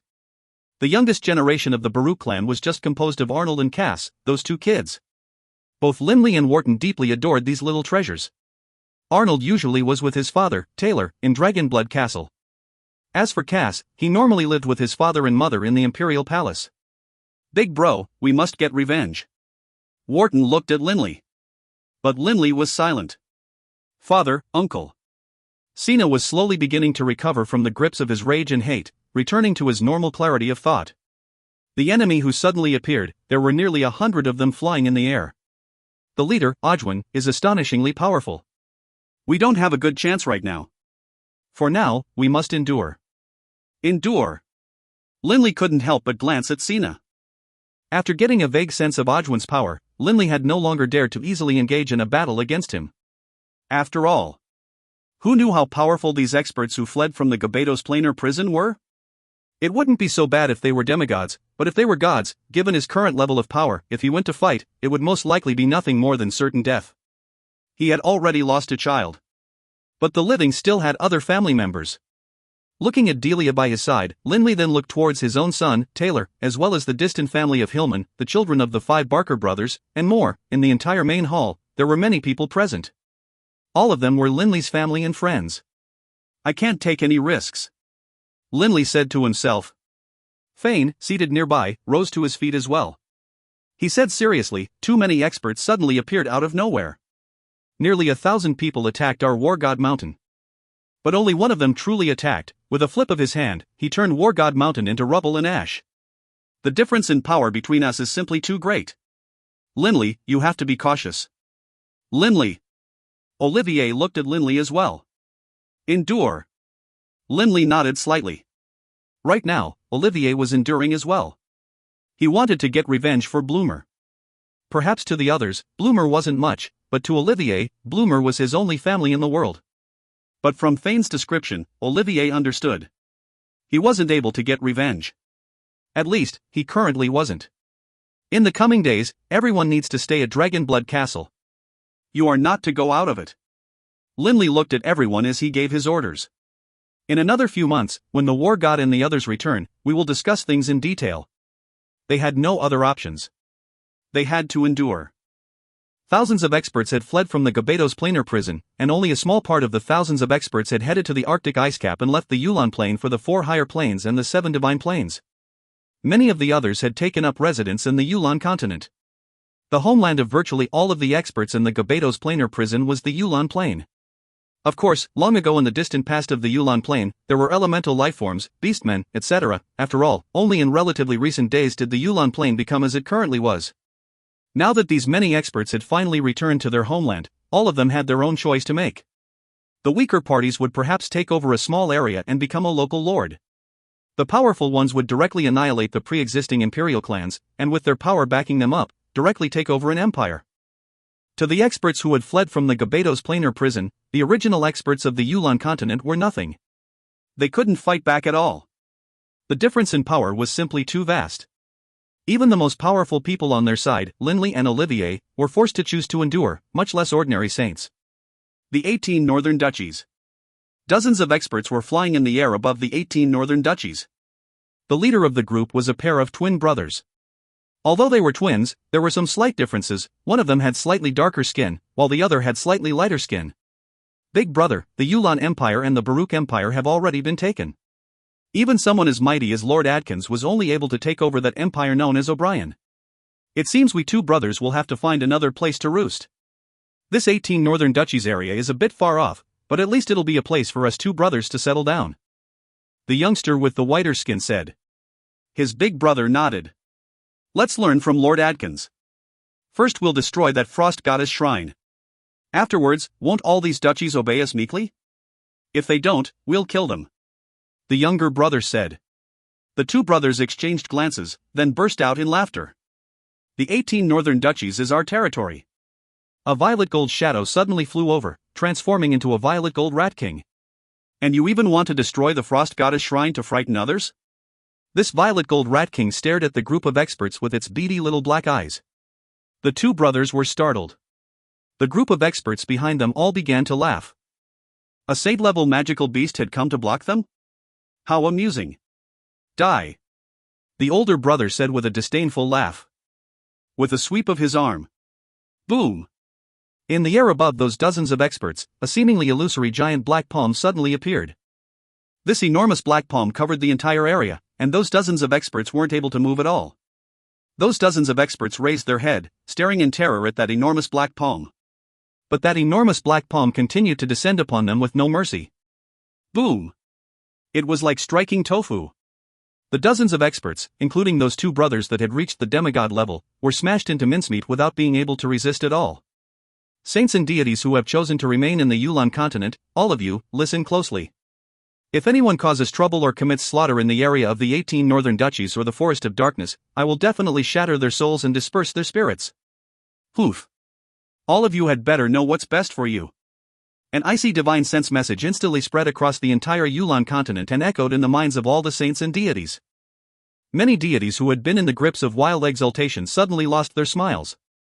The gazes of virtually all the experts of the Yulan continent turned towards the direction of the 18 Northern Duchies. If you find any errors, ads pop up, ads redirect, broken links, non-standard content, etc., please let us know. Report chapter so we can fix it as soon as possible. Book 13, Chapter 5, Sound. Book 13, Gabedos, Chapter 5, Sound. O'Brien Empire. The Imperial Palace. That handsome young man, Adkins, who had been seated in a resting room, chatting and laughing, suddenly stopped smiling. He stared coldly towards the north, letting out an icy snort.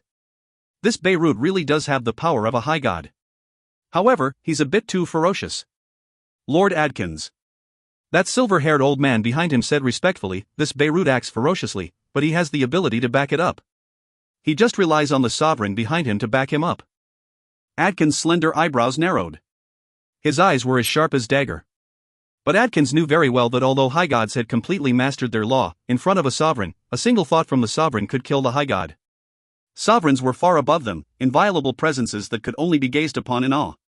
If I could, Adkins had a desire in his heart. In the Gabedos planar prison, he too had heard of what the necropolis of the gods contained.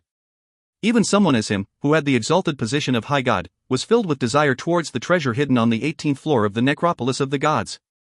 But Adkins knew. The necropolis of the gods was a game designed by a sovereign.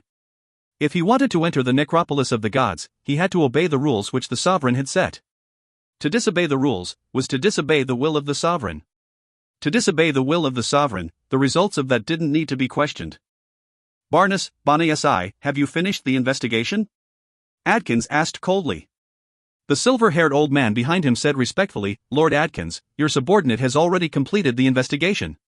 Those deities O'Brien and Catherine went to the necropolis of the gods 9 years ago. In 2 more months, the 10 years will be up, and they should return. Good. Adkins revealed a rare hint of a smile on his face. I will endure for 2 more months. No one is permitted to compete against me. Adkins murmured to himself, then he grabbed that cup of wine and gulped it all down. Dragonblood Castle.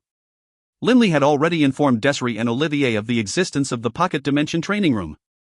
At this point in time, Linley hoped that Desiree and Olivier would also be able to rapidly improve. Olivier, Desiree, and Linley's original body were all their training. As for Delia, she was in her normal room. After all, it didn't make much of a difference if she was fusing a divine spark in the Pocket Dimension or in an ordinary place. Linley's original body was in the pocket dimension, wholeheartedly focusing on training the profound truths of the earth. As for the Divine Wind clone, it was in Dragonblood Castle, quietly meditating on the profound truths of velocity as well as blood violet. In the western gardens of Dragonblood Castle, there were a few dwarf trees. It was a very quiet place. Dressed in a light green robe, Linley was completely absorbed in meditating on the profound truths of the wind and blood violet. According to what Muba said, divine artifacts are divided into 3 levels. The high-level divine artifacts can be described as high god artifacts. Above those are sovereign artifacts. My blood violet should be a high god artifact. Linley was using his spiritual energy to nurture blood violet. He was able to sense blood violet's spirit. By now, Linley had seen many divine artifacts. But none of those divine artifacts could come close to being comparable with blood violet. A deity's power is partially based on his understanding of the laws and their applications. The other part is how well he utilizes his divine artifacts. Although I am a demigod, if I am able to bring forth all of the power of blood violet, Linley thought back to the attack he had developed, the Hymn of the Wind.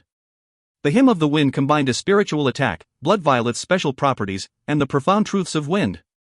There was no need to spend much time describing its power. For him to be able to kill Beaumont with a single sword was something which Linley felt very satisfied about. This Hymn of the Wind, it seems, Linley was frowning. In Linley's mind, he was constantly visualizing the usage of the Hymn of the Wind. His spiritual energy and blood violet, mated together along with the profound truths of velocity. Although Linley was capable of utilizing the Hymn of the Wind, in truth, he didn't fully understand the principles behind it. Originally, Delia had said that blood violet's sound alone was causing her soul to shake and her entire body to feel weak. Even that Beaumont, when I utilized Hymn of the Wind, Beaumont was unable to control his spiritual energy to block it. Linley had discovered the power of sound. Sound. Linley remembered that snowy panda cat he had met in the necropolis of the gods. That snowy panda cat had been wielding a flute while threatening him. Sound can influence, mystify, and attack the soul. Linley came to this conclusion. As for my elemental laws of the wind, they seem to contain the profound mysteries of sound. Linley didn't actually understand the profound mysteries of sound. When he had originally developed the Hymn of the Wind, it was because blood violet contained this sort of aspect to it already. Linley just utilized the profound truths of the wind to slightly activate the sword song of blood violet, resulting in that special effect. But now, Linley wanted to focus on researching this profound mysteries of sound. Rumble. Linley's divine power filled blood violet, and blood violet began to tremble, emitting that humming sword song. Where's Lord Linley? Inside? Gates walked into the west garden of Dragonblood Castle. The serving maid said with a laugh, Lord Gates, Lord Linley said that he needs to focus on his training. No matter who it is, without his permission, nobody is to be permitted to enter the west garden. Right now, the only person in the west garden is Lord Linley himself. No person is permitted to enter? Gates was somewhat surprised. So what if someone went in while he was training? However, how could they know that Linley was currently researching the profound mysteries of sound, of the elemental laws of the wind? The sound attacks he created wouldn't harm himself, of course, but if someone else entered, it would easily harm them. As for Linley, he wasn't slowly researching this profound mysteries of sound in a prescribed order. He was only starting off from what he knew of blood violet as his base to heighten the power of blood violet. If one wanted to advance in a short period of time, one had to focus on the weapon. Everyone is meditating and training. The atmosphere of Dragonblood Castle has changed. Gates turned and left. During this period of time, Linley, Desri, and Olivier, the 3 deities, were all training non-stop, hoping to raise their power yet again. As for Barker, Zassler, Delia, and Haru, they were all fusing their divine sparks. But who would have imagined that Linley continued training in the West Garden without stopping?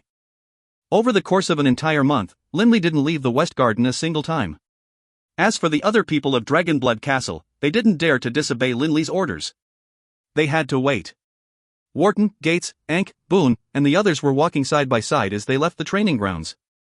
That simple, single sword attack of Olivier's released a group of experts. This really is a huge headache. Gates said. Wharton nodded as well. Olivier's single sword blow had utterly turned the Yulan continent on its head.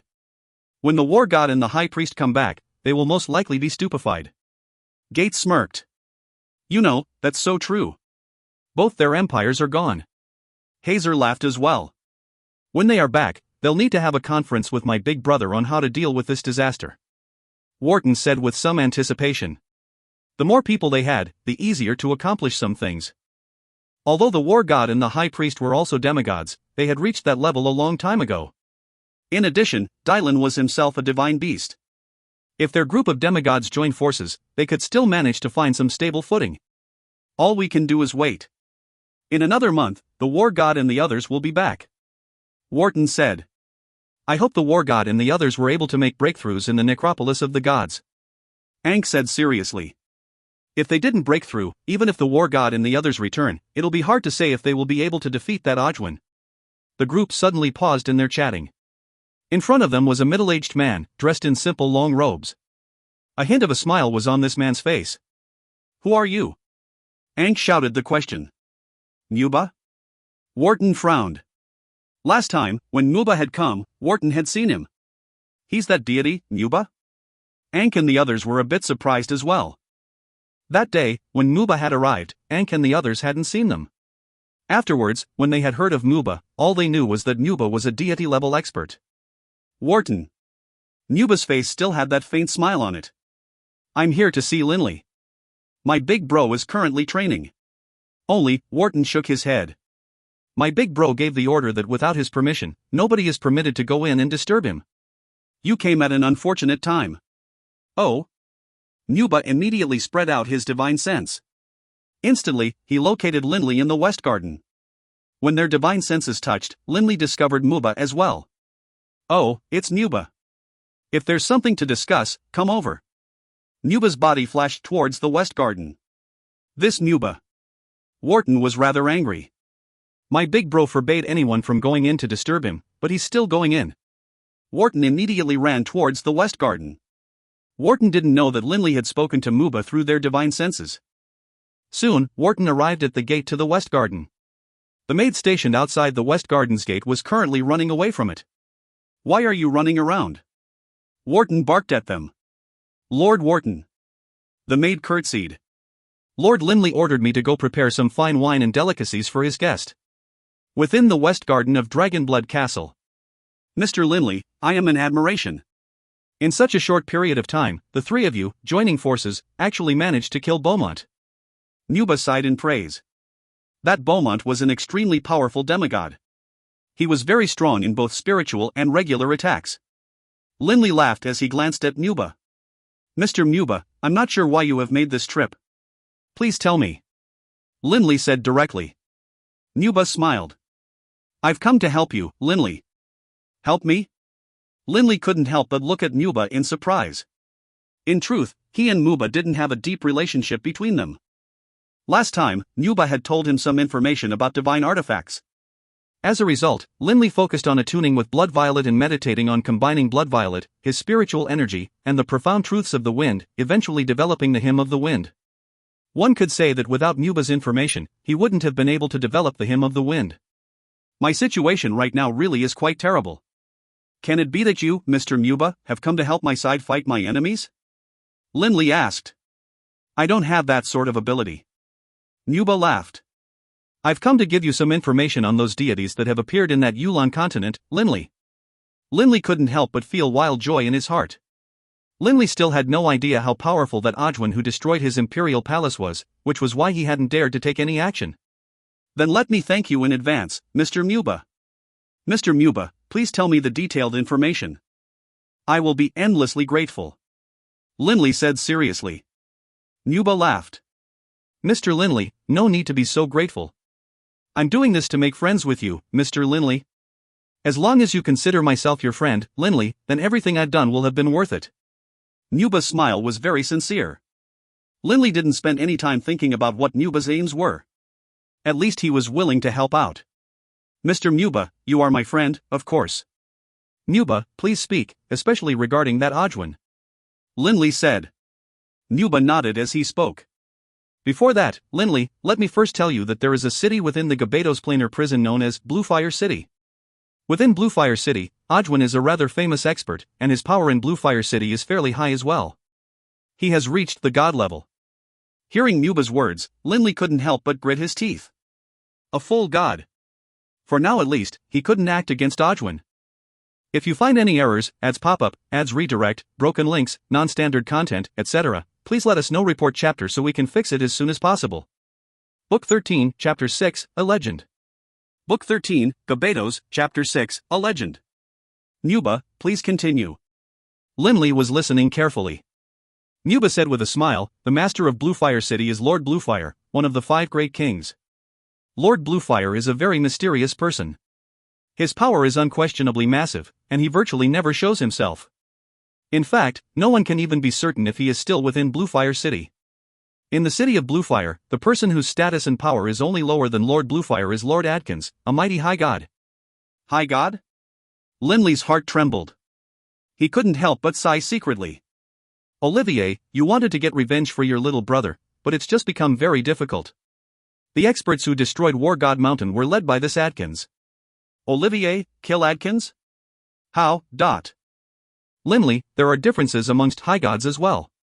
There is a major difference in power between someone who became a high god through fusing a divine spark and who knows the laws but not how to use them, and someone who became a high god through personal efforts. In the Gabados planar prison, the weakest of any particular level will be destroyed. Nuba said, Lord Adkins has been famous for 10 billion years. Even in the Gabados planar prison, he is an exceedingly powerful high god. I understand. We do not dare to go irritate that Adkins.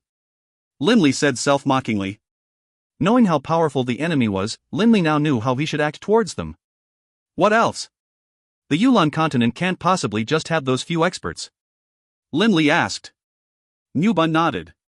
The Roalt Empire, after having suffered that calamity, lost 100 million people, and most of the remaining citizens left. There's virtually no one left in the empire now. Naturally, it doesn't count. At present, the Rhine, Yulan, and Baruch empires have all been taken over by full gods, while the O'Brien Empire is occupied by Lord Adkins. All gods? Limley felt sourness in his heart. Olivier really had released quite a few experts with that sword blow of his. There were even multiple gods amongst them. I know the god who is in control of the Yulan Empire. His name is Aorpu. As for the person who is in control of the Rhine Empire, I'm not too sure. As for the Holy Union and the Dark Alliance, I'm not too familiar with that area, so I'm not sure either. Nuba said. Limley nodded slightly. Regardless of what was going on in the 2 alliances west of the mountain range of magical beasts, all of the 4 empires east of the mountain range of magical beasts had been taken over. Nuba. Limley suddenly had a surprising thought. What? Nuba, seeing the look on Limley's face, couldn't help but feel puzzled. Limley hurriedly asked, you said that the master of Bluefire City is Bluefire, one of the 5 kings of the Gabados planar prison. When the interdimensional gate opened this time, do you think this Lord Bluefire also managed to flee into the Yulan plane? Nuba was stunned. I don't know. Nuba sighed in praise. If Lord Bluefire arrived in the Yulan plane, then that would be absolutely incredible. Most likely even the likes of Lord Beirut, an emissary of a sovereign, wouldn't necessarily be able to overcome Lord Bluefire. Knowing the history of the Gabados planar prison, Limley secretly nodded as well. The 5 kings.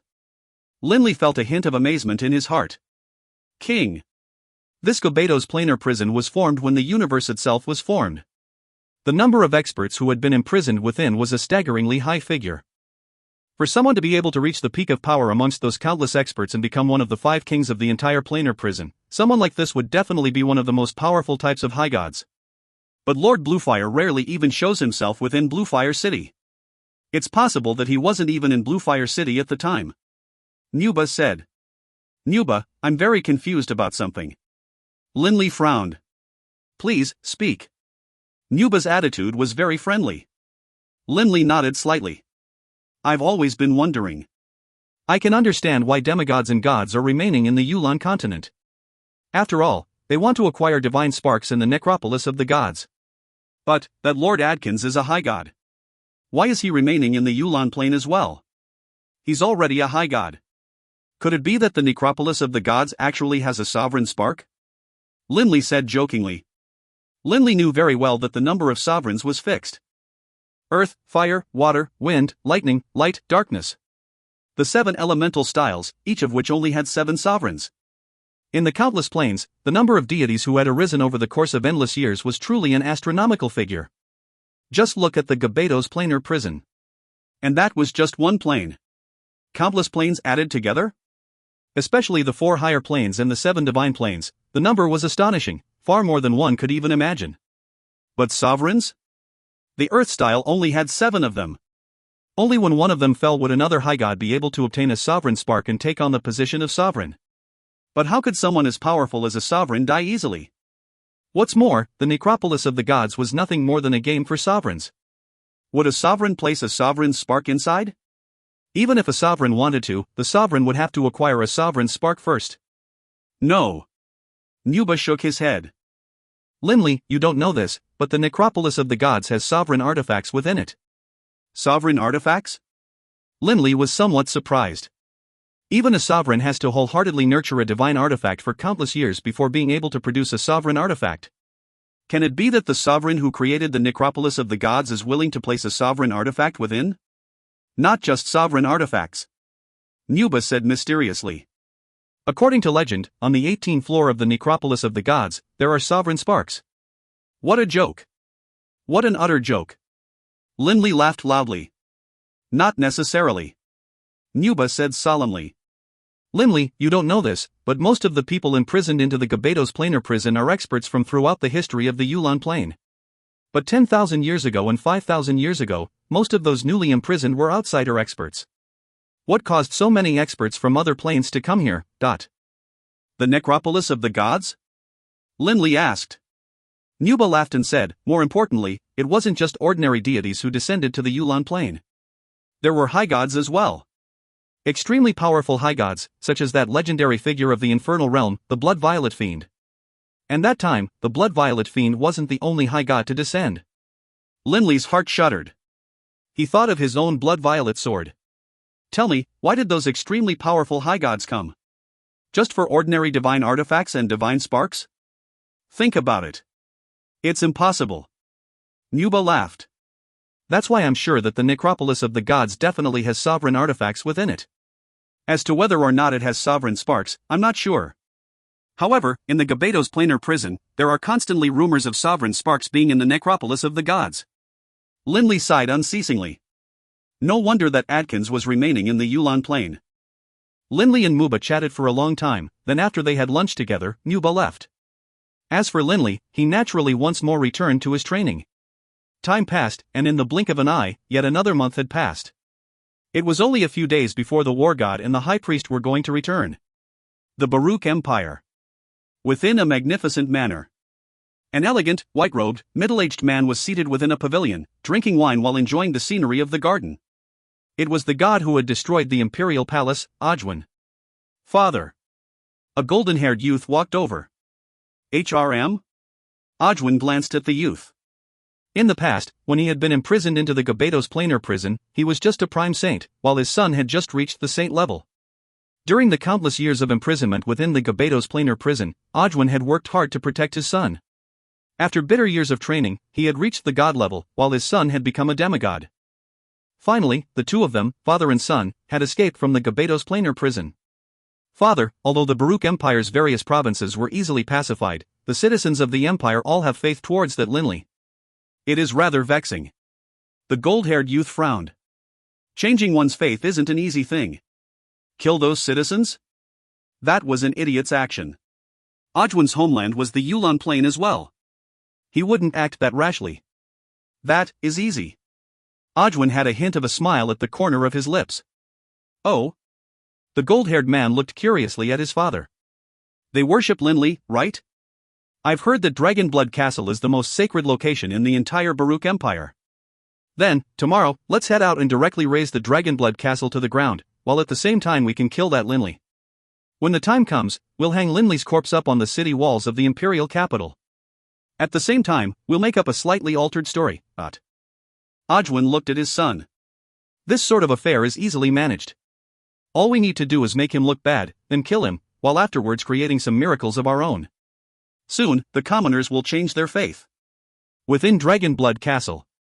Big Sis, in the next few days, Lord Dylan and the others will return. By then, the situation will be much better. Rebecca and her sister, Lena, were walking in the rear garden, their heads raised. I really hope the war god and the high priest could arrive right now. Lena laughed. Don't be in such a rush. It'll be soon. Aren't you in a rush as well? Rebecca suddenly stared wide. Hey, someone's flying over. Could it be the war god and the others? Hey, why are they coming from the north? Lena raised her head as well. The northern horizon had multiple people flying towards their direction.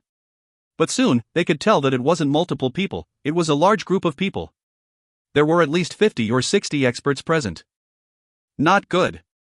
Lena's face instantly changed. There was only a single side from the north that could send out so many human experts. Quickly inform Lord Linley. Lena and Rebecca immediately ran towards the location where Linley was training. Before they arrived, however, Linley himself noticed the many human figures in the air. His face couldn't help but change, and he immediately sent out his divine sense. Wharton, quick! Take Arnold and the others and all enter the pocket dimension immediately. Although the door to the pocket dimension would attack others, as long as Saints guarded others with their protective aura, they would still be able to block the attacks for a short time. In addition, Linley's main body was in the pocket dimension as well. Understood, bro. Wharton, seeing the northern skies filled with people, also knew that the situation was dire. Quick, Nina, don't worry about anything else. Wharton picked up Arnold and immediately rushed towards the pocket dimension. They didn't have any time to flee. They had to immediately flee into the pocket dimension. Even if the others destroyed Dragonblood Castle the way War God Mountain and the Imperial Palace had been destroyed, at least Wharton, Delia, and the others wouldn't be harmed. Linley's original body immediately called out to Olivier and Desiree, awakening them. Quick, Ojwin's men have come. Olivier and Desiree were greatly shocked. They immediately rushed out of the pocket dimension, hurrying to the ground level. Linley, come out. A thick, deep voice shook the entire Dragonblood castle. He really has come for me. Linley raised his head, staring at the large group of people who had come to a halt in midair. There were nearly 60 of them, with the leader being a middle-aged man dressed in an utterly immaculate long blue robe. His golden hair shone under the light, appearing quite dazzling. Linley, Olivier, and Desiree glanced at each other, then flew into midair together. Ah, you really have courage. The leading middle-aged man laughed, and then he swept his gaze towards Linley's group. Which of you is Linley? Ojwin, you don't know me, but you've come looking for me? Linley said with a calm laugh as he looked at him. Oh, you know my name. Not bad. The middle-aged man looked at him and nodded slightly. I've heard quite a bit about you. You are indeed quite a talent. I didn't want to kill you, but your citizens all worship you. The best way to change a population's faith is to destroy the god they worship. You should know what my purpose in coming is by now, right? Ojwin smiled as he looked at Linley, speaking with great courtesy. Before killing someone, he was grinning merrily and saying to that person, I'm going to kill you. This really was quite a detestable habit. Of course, the other two, I don't have to kill. I just have to kill you, Linley. Ojwin looked at Desiree and Olivier. The two of you can leave. If you find any errors, ads pop-up, ads redirect, broken links, non-standard content, etc., please let us know. Report chapter so we can fix it as soon as possible. Book 13, Chapter 7, Willingly Surrender. Book 13, Gabetos, Chapter 7, Willingly Surrender. This Ojwin really was diabolical. With but a simple phrase, he caused a hint of a crack to appear within Linley's three-man alliance. Ojwin grinned merrily as he looked at Olivier and Desiree, waiting for their response. Staring at the distant Ojwin, Linley was actually worrying more about his family. This Ojwin is a full god. His power is far beyond that of myself, Desiree, and Olivier. In addition, Ojwin has a group of subordinates. Those 4 experts behind him should all be deities. It most likely will be very hard for me to flee. The situation had reached an extremely grave point. His life, compared to the lives of his family and friends, if he could protect his family and friends, Linley wouldn't mind dying. If Ojwin destroys Dragonblood Castle then immediately leaves, that's fine. But if he were to find that pocket dimension, then Linley was afraid of Delia, Wharton, and the others being killed as well. Linley was also certain of one thing. Once Ojwin saw Delia and the others, he would definitely act. Because Ojwin would definitely realize that Delia, Barker, and Zassler all had divine sparks in their bodies. What to do? Linley was somewhat panicked. Hey! Just now, when I arrived, I noticed quite a few people in Dragonblood Castle, as well as a good number of saints. Where did they all disappear to? Ojwin mumbled to himself in a puzzled manner, staring at Linley. Linley's heart shook. When Wharton and Delia had hidden themselves, Ojwin probably had been using his divine sense to inspect the entire Dragonblood Castle. My divine sense only noticed them entering an underground area, and then their auras vanished. Ojwin had a hint of laughter at the corner of his lips. He stared at Linley as he slowly spoke. Could it be that there is some sort of unique magic formation underground Dragonblood castle that can hide auras? After dealing with you, I'll definitely go take a look for myself. Linley's forehead immediately became covered in sweat. The nearby Desri was also somewhat nervous now. The Desri in the outside world was just his divine light clone. Desri's original body was still within that pocket dimension. After all, his original body didn't have a divine spark. It wouldn't be very effective to use his original body to attack. Linley, what should we do? Desri used his divine sense to speak to Linley. Linley was frantic as well. Linley wouldn't care too much if this divine wind clone was destroyed.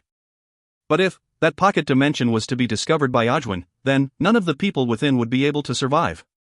BB. No longer thinking about anything else, Linley directly spoke with his soul to the distant BB, within the forest of darkness. Boss. BB immediately replied. You finally thought of me. I've missed you so much, boss. When are you coming over? Forest of Darkness. The metallic castle. BB was within the castle, sprawling lazily on the floor, enjoying the sunshine. But upon hearing Linley's soul communication, he immediately jumped up in excitement. BB, I need to ask you for something. There's a full god known as Ajwin who has already arrived at Dragonblood Castle, prepared for battle. I don't know what the result will be. But BB, no matter what, you have to ask Lord Beirut to protect the group of people who are currently hiding in the pocket dimension. At this point, Linley could only entrust his hopes to BB. What? Boss, flee. BB instantly grew nervous. A god, BB knew the difference between a demigod and a god. Linley's heart felt sour. Flee? Aside from the question of whether or not fleeing would be successful, right now, he simply couldn't flee. Once he tried to flee, the battle would immediately begin, and naturally it would end very quickly. At that time, Ajwin would definitely find that door to the pocket dimension, which would be disastrous. BB, my original body is within the pocket dimension. Don't worry. Even if my divine clone is destroyed, I won't die. This was how Linley explained it. But once his divine clone was destroyed, then Linley would forever lose the ability to train the elemental laws of the wind. This price couldn't be described as a small one. But compared to the lives of his family, Linley couldn't be bothered by it. Boss, don't worry, I'll come immediately. BB was frantic. BB, remember, go find Lord Beirut. Linley instructed. The Forest of Darkness. The Metallic Castle. Grandpa Beirut, he isn't here. He went to the necropolis of the gods. What to do? What to do? But boss is in such a bad situation. The enemy is a god, while I'm not even at the deity level yet. BB was frantic, not knowing what to do. Boss, if you die, BB's eyes were beginning to turn red. Scree-ee. Frantic to the point of insanity, BB raised his head and let out an ear-piercing, desolate screech. BB, what is it? Soon, from within the metallic castle, 3 violet gold rat kings flew out. It was Harry and his brothers. BB said frantically, a god has arrived at Dragonblood Castle to do battle, but Grandpa Beirut went to the necropolis of the gods. What should I do? What should I do now? If I waste any more time, then most likely, BB's eyes had tears in them. The 3 violet gold rat kings looked at each other, a hint of concern in their eyes as well. Although this took time to describe, in truth, Linley and BB's soul communication took but an instant. The communication between a magical beast companion and his master, in particular, didn't require Linley to use his divine sense at all, that Ajwin naturally couldn't discover it. Ajwin was still staring at Desri and Olivier. Desri, Olivier, you two leave for now. Linley mentally communicated to them. Leave now? Olivier and Desri did not choose to leave. Linley, let those people in the pocket dimension scatter in every direction. Desri said mentally. Won't work. Didn't you see that behind Ajwin there are demigods as well as 50+ prime saints? Once Wharton and the others flee, they will definitely be doomed. Linley knew very well that against the 3 of them, the full god, Ajwin, would be more than enough. Oh, how loyal of you. Ajwin smirked as he stared at the 3 people who stood side by side in midair together. However, the price of loyalty is death, but... At this point in time, there was a difference of 100 meters between the 2 sides. To deities, at a very short distance, if one side was to suddenly attack, the other side probably wouldn't even have a chance to react. 100 meters, given the reaction time and speed of deities, that was still enough to react and counterattack. Boom! Within 1,000 meters, space was suddenly frozen. Or, more precisely speaking, through a god's divine spark, the light elemental essences within 1,000 meters were all placed under complete control, and began to constrict Linley's side. The higher level a divine spark was, the more powerful the control was. God realm. A full god-level god realm. Linley and the others immediately used their own god realm to resist. Although they could just barely manage to control the elements of their own style, they still had the feeling as though they had sunken into a pit of mud. Not good. Linley could tell that given the situation, with their speed having dropped drastically, while the opponent was a full god who definitely had a much more powerful understanding of the laws and attacks, the result of this battle was predetermined, even before it had begun. Mr. Ojwin. Linley suddenly boomed out. What is it? Ojwin looked at Linley. Linley ground his teeth, then said solemnly, if I surrender willingly to you and return with you to the imperial capital, would you be willing to spare the people of Dragonblood City, as well as Desri and Olivier? I trust that my voluntary surrender would be much more effective to you than placing my corpse in the imperial capital. When the commoners see my corpse, most likely many of them will think you intentionally found someone who looked just like me to fool them. They won't believe that I died. But if I personally go, it'll be different. Linley looked at Ojwin. Your goal is their faith energy, right? Ojwin's eyes lit up. Laughing, he said, an excellent method. Linley, Desri and Olivier stared at Linley in astonishment. Surrender willingly? Linley's heart was trembling. So what if he surrendered willingly? So what if his divine clone was destroyed? At worst, he would never again be able to train in the elemental laws of the wind. But he only had one Delia. One little brother, Wharton. One tailor, Sasha. Linley didn't want for them to die. They were what Linley truly had to protect in this world. Linley stared at Ojwin, waiting for Ojwin's reply. Ojwin's smile became even more brilliant, while at the same time, Linley's side could sense the restrictive power of the god realm grow much weaker. Linley's mind instantly calmed down. The weakening of the god realm was a clear sign of how Ojwin felt. An excellent proposal. But, I don't want to let you live. Ojwin said with a calm laugh. Linley's face instantly changed. Ojwin, you. Whoosh. The four deities behind Ojwin instantly flew out, surrounding Linley, Desri, and Olivier. From you, I can sense a hint of a threat. Ojwin laughed self-mockingly. You've trained for less than 100 years, but were able to kill a peak demigod, Beaumont. To have a genius like you for an enemy, it's better to strangle this threat in the cradle. Ojwin had been training in the Gabedos planar prison for countless years. How could he not know what was important and what wasn't? Since he was going to be enemies with Linley, he was going to kill Linley immediately.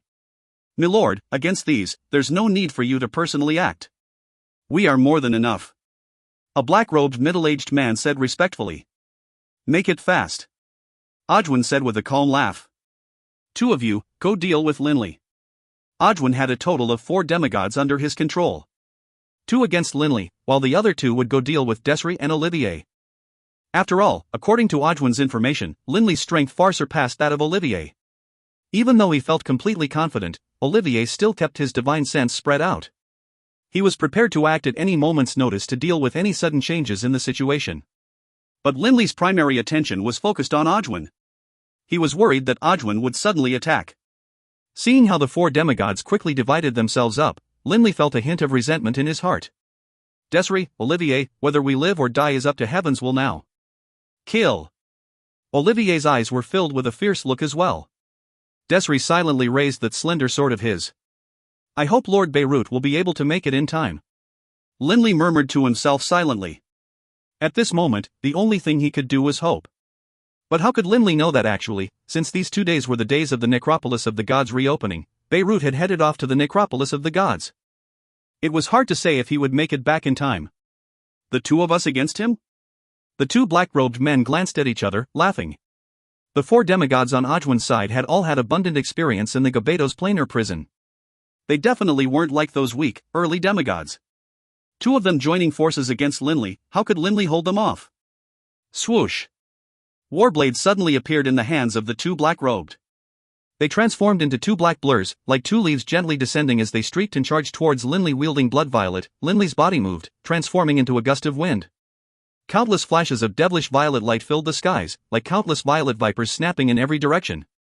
Rippling wind, dimensional decapitator. The sound of countless collisions could be heard, and space itself was destroyed. Boom! Linley's body retreated at high speed. He spat out a mouthful of bright red blood, which splattered into the air. Not far from Linley, Olivier had also been sent flying by a sword. Ah! Desri emitted a desolate, miserable cry. From the corner of his eyes, Linley discovered, to his astonishment, that half of Desri's body had been chopped off by an illusion-like saber. Desri only had his upper half of his body remaining, and a single hand. Even his right hand, which had been wielding his divine artifact, went tumbling down along with the rest of his body. In but the first engagement, Linley's side had been badly injured. Hurry up! The person who was in control of the scene, Ojwin, actually frowned in dissatisfaction. If you find any errors, ads pop-up, ads redirect, broken links, non-standard content, etc., please let us know. Report chapter so we can fix it as soon as possible. Book 13, Chapter 8, Downfall. Book 13, Gabedos, Chapter 8, Downfall. The four demigods under Ojwin's leadership included Ojwin's son. Having undergone so many training experiences in the Gabedos planar prison for so long, each of them had power on par with Beaumont. How could Linley's three-man alliance block the attacks of all four of them? The two of them are working together, while my Hymn of the Wind is only capable of attacking one person at a time. The other person could take the opportunity to attack me. Linley understood this. If he went all out, he might be able to kill one, but if he did so, the end result would instantly become disastrous. The most important thing right now is time. The later that Ojwin discovers the existence of the pocket dimension, the better. I hope Lord Beirut will make it in time. For now, what I need to do is delay as much as I can. Linley immediately raised his speed to the utmost. Delay. Linley, who relied upon the profound truths of velocity to become a deity, was far superior to the other two in terms of speed. Linley was like the formless wind, constantly changing locations, dodging past the attacks of those two deities time and time again. Those two black-robed men were both growing a bit impatient. They were skilled in attacking, but in terms of speed, they were far inferior to Linley. He's rather fast, Ojwin said with a calm laugh. Linley instantly felt the restrictive power of the space around him grow in strength. Ojwin was clearly using his full-power God Realm to bind Linley. Although Linley was skilled in speed, right now, he was restricted by the God Realm. All he could do was rely on his own God Realm, but even so, his speed was a hint lower than those two black-robed men. I want to see how you can keep dodging. The sound rang out in Linley's mind. It came from one of those two black-robed men. Just then, they had naturally been enraged by Linley taking advantage of his greater speed. Right now, Linley was being restricted by the God Realm, but they were not. Their speed was now faster than Linley's. Two Blur's pincer attacked Linley. Lord Beirut, why haven't you arrived yet? Linley's heart was filled with grief and fury, but then Linley noticed something which astonished him. The heavily wounded divine body of Desri was rapidly healing, but the power of that silver-robed man with the long blade was far superior to his, able to take even Desri's spiritual attack head-on. In terms of speed, he was actually slightly superior to Desri. A miserable scream. Desri had just been hit by 3 successive blades. The first blade chop had split Desri in half. The second blade, Desri had managed to take without dying. But this third blade... Clang! That cold, dark long blade chopped directly through Desri's brain, smashing against Desri's divine spark, which was flickering with white light. The power of that long blade landing against the divine spark was so great that the divine spark shuddered, and Desri's soul was shattered. His soul was shattered, his spirit dispersed. Dead. Both Linley and Olivier felt a surge of grief in their hearts. Although Desri's original body was still within the pocket dimension, the death of his divine clone meant that Desri would never again be able to train in the elemental laws of light. At the same time, Desri's 5,000 years of hard work had just been destroyed. If he wanted to become a deity on his own again, he would have to begin training in a different elemental law. Will this scene be my end as well? Linley felt grief in his heart. Desri's miserable scream continued to reverberate in his ears. Aorarg. From Linley's lips exploded forth an uncompromising, fierce, enraged howl. The devilish blood violet filled the world with a humming sword song, and within Linley's eyes, a hint of wildness appeared. At this moment, he didn't care about anything else. Even if he was to die, he would kill one or two of them as well. The Hymn of the Wind was unleashed. Die! Olivier also emitted a similar howl from the depths of his heart.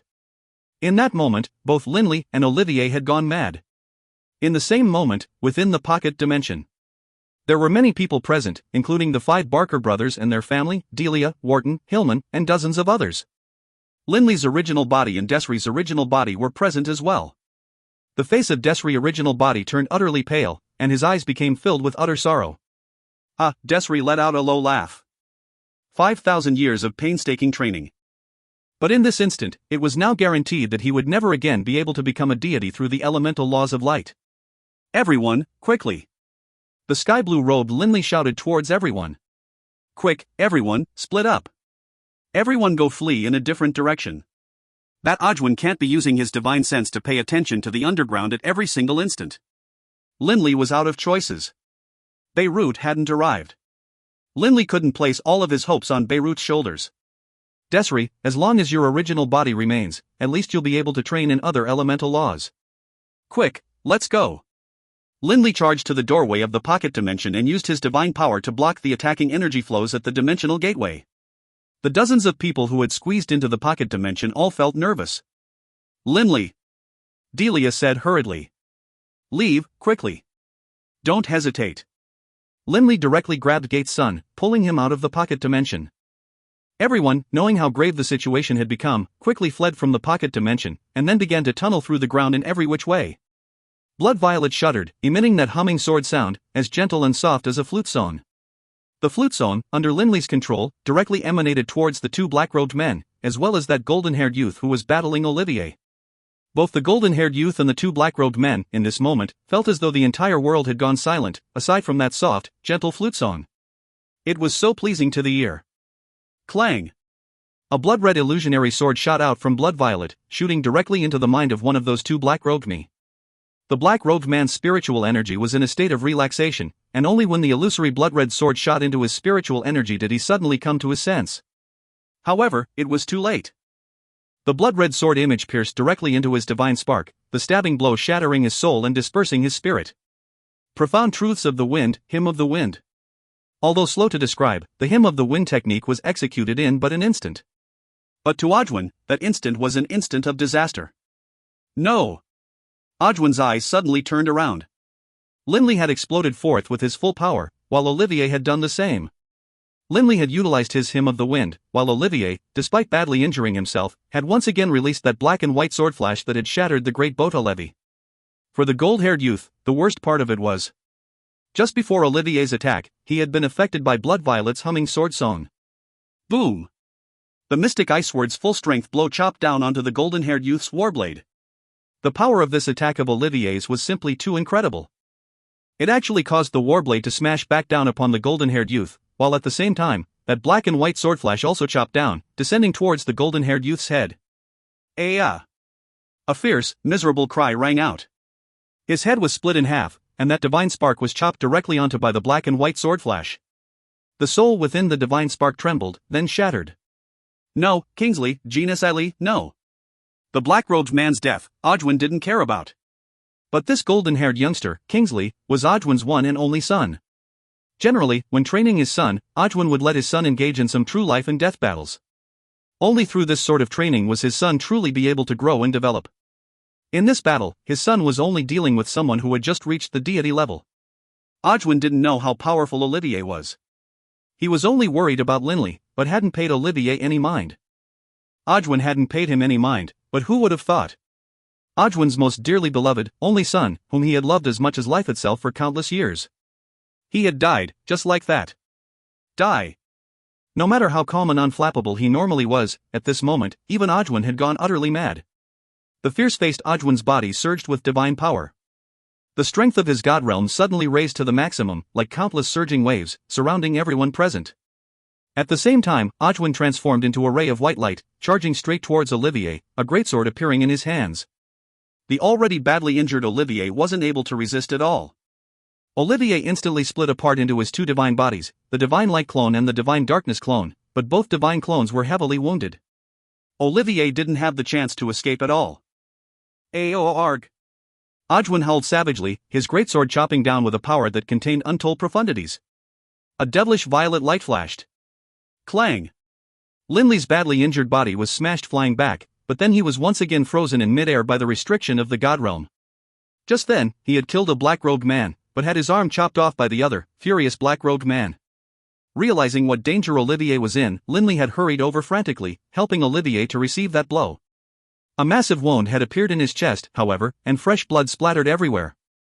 Linley immediately summoned the divine power in his body to heal himself. "Thank you." Olivier's two divine clones both looked at Linley. "Why thank me?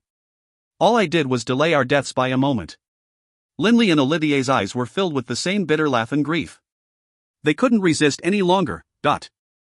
In the face of that enraged, maddened Audouin, both Linley and Olivier had somewhat given in to despair.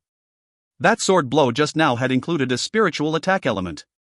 Linley, relying upon his damaged sovereign artifact as well as his spiritual pulseguard defense, had just barely managed to withstand that blow. But despite that, Linley's spiritual energy had just become all but used up. He wouldn't even be able to use the Hymn of the Wind a single extra time. "I will destroy and shatter your souls." Audouin, filled with the utmost of grief, roared in fury as he swept out with that greatsword in his hands. "Ray-a-way-a-warg." A furious, earth-shaking roar suddenly rang out, and an invisible ripple shot out like a bullet towards Audouin. Audouin, greatly shocked, could sense the power of this sudden attack. Where did this attack come from? At the same time, Audouin hurriedly wielded his sword to counterattack. Boom! Audouin's body was knocked backwards, and he continued to retreat. In midair, there was an enormous rainbow-colored, lion-like creature hovering there. In the middle of the lion's forehead, there was a third eye. The enormous lion transformed, reforming into a devilish young man who wore a long, golden robe. It was Dylan.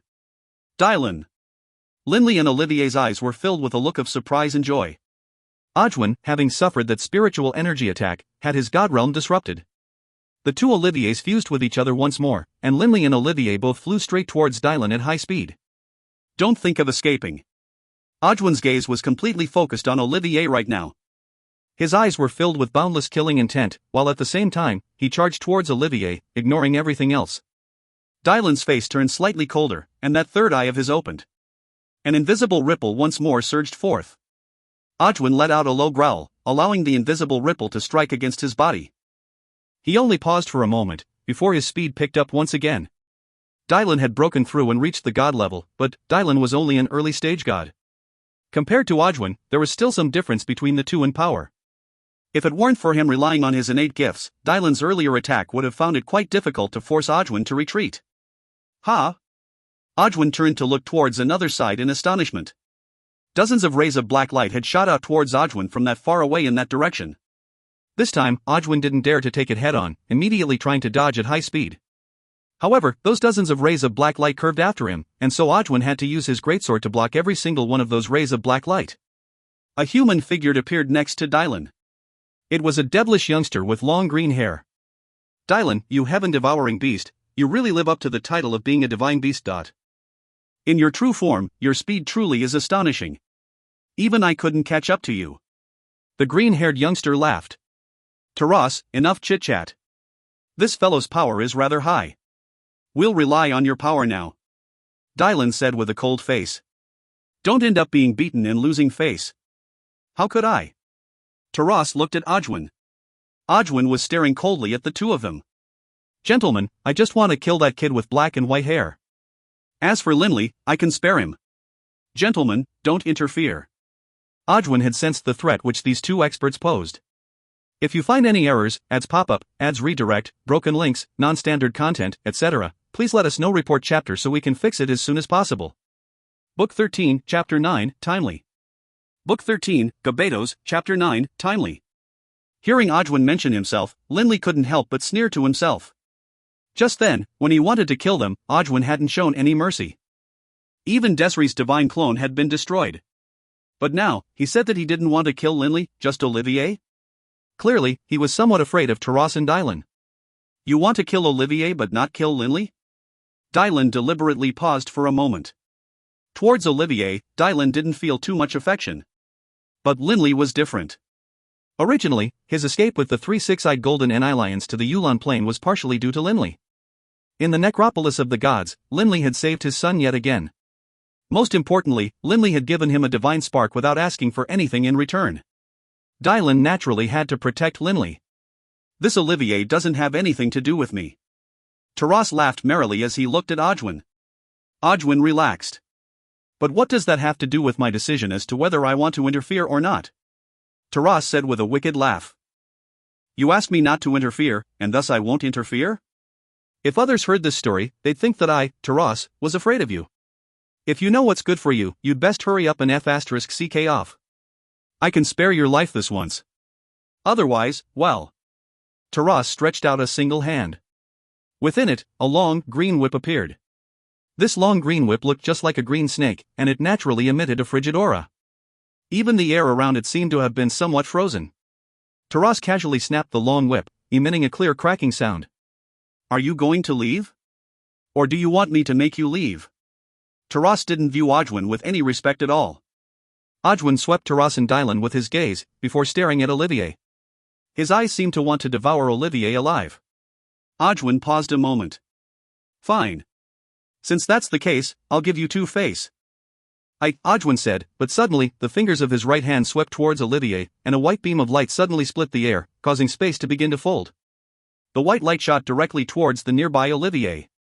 Crackle, wherever the light from his fingers passed through, space began to emit a rumbling, crackling sound. The speed of this light was extremely fast. HRMPH. Taras narrowed his eyes, letting out a cold, disdainful snort. Whap! That long green whip struck out like a serpent, while at the same time elongating from the original length of 3 or 4 meters to 30 to 40 meters. The thickness of the whip was like that of the tail of a giant python, and it struck directly against that ray of light. Faintly emitting a green light, it circled around that white light, dispersing it. Lord Taras, thank you. Olivier said in a low voice. Olivier knew when to be grateful to someone. However, Olivier also knew that he didn't have much of a relationship with Taras and Dylan. The reason why they were willing to help was for Linley's sake. Olivier looked at the nearby Linley. Linley grinned at him. Olivier, since Lord Taras is willing to act, we won't have any more problems today. But of course. I'm Lord Taras, you know. Lord Taras laughed loudly and delightedly, while at the same time, he continued to snap his long green whip out. His body was floating and flashing about like a shadow, casually engaging in blows and counterblows with Ojwin. Ojwin, after a short testing period, became certain that this Taras was a powerful combatant even amongst gods. Given Ojwin's cautious nature of never engaging in something he wasn't confident in achieving, he normally would never engage in a fight with Taras like this. However, his son had died. Throughout these countless years, aside from his goal of reaching the peak of training and increasing his strength, his highest priority was raising his son. Ojwin's son was the reason for his existence. Taras, you are forcing me to do this. Ojwin's face slowly grew ferocious. What is it? If you have some powerful techniques, bring them out. Taras flew high into the air, while Ojwin chased after him. Once these two gods really went all out, the shockwaves from their attacks would reach and harm Linley and the others. It might be enough to cause Linley to be badly injured, or even die. Ojwin's subordinates. You can go for now. Ojwin's voice rang out in the minds of those two lucky survivors. 4 demigods. Ojwin's son and the black-robed man had both died, thanks to Linley and Olivier. Only 2 remained. The situation is bad. Let's leave, quickly. The 2 lucky demigod survivors glanced at each other, then immediately fled at high speed per Ojwin's orders. Linley, Olivier, and Dylan were still paying close attention to the battle between those 2 gods in midair. Hey, they fled. Dylan was the first to notice. Where'd they go? Only now did Linley realize that those 2 demigods had disappeared into the horizon. Linley's face was extremely ugly to behold. He said frantically, Desri's divine spark. Desri's divine spark is being held by that silver-robed man. Once the divine clone was destroyed, the original body wouldn't be able to be gifted by heaven with yet another light-style divine spark. However, the original body could still fuse with that light-style divine spark yet again. The original body would be able to fuse it extremely quickly, allowing him to soon return to his full level of strength. But, if he did this, Desri would never be able to train in any other laws again. Oh. No rush. Dylan suddenly moved, intending to charge after that silver-robed man. Whoosh, dot. In midair, a fiery red human figure suddenly came out from Ojwin's body. This fiery red body was actually wielding a fiery red lance, and it stabbed directly at Dylan. Dylan immediately became entangled by the fiery red figure, and wasn't able to shake him off right away. This Ojwin has 2 bodies. Linley was greatly astonished. Linley and Olivier exchanged glances, their eyes filled with shock. Ojwin didn't just have a divine light clone, he also had a divine fire clone. The 2 divine clones battled against Dylan and Taras, and for now they fought to a standstill. Ajwin's strength truly was astonishing. Although Linley wanted to chase after that silver-robed man after having executed the Hymn of the Wind, then helped Olivier block Ajwin's killing strike, Linley's spiritual energy had been almost completely used up. Even his soul had been shaken. Actually, Linley had enough spiritual energy to utilize the Hymn of the Wind twice, with some energy left over. But the thing was, Olivier had killed Ajwin's son, and Ajwin had naturally gone crazy. That attack of his had truly been too vicious. Fortunately, Linley had that damaged sovereign artifact, which allowed him to just barely take the blow without dying. Desri's divine spark. Linley felt helpless. He wanted to chase, but he didn't have any confidence in being able to overcome that silver-robed man. Linley still clearly remembered the scene of that silver-robed man killing Desri. That illusionary blade blow, it was too powerful. Linley had the feeling that the silver-robed man was most likely the most powerful of the 4 experts Ajwin originally commanded. With Taras and Dylan joining forces, it shouldn't be too much of a problem for them to deal with Ajwin. In terms of spiritual strength, Linley's divine clone was far inferior to his original bodies. After all, his original body had fused 20 million soul essences. Linley's original body had already stopped fleeing. Linley's original body stretched out his divine sense. During this short period of time, even saints had only flown less than 1,000 kilometers. Linley's divine sense instantly located every single fleeing family member and friend. Everyone. The danger has passed. Everyone, come back to Dragonblood Castle. The members of Dragonblood Castle who had been fleeing, mentally agonized, instantly felt great joy upon hearing Linley's divine sense message. All of them hurriedly returned. In the air above Dragonblood Castle, Taras and Ajwin had begun to go all out.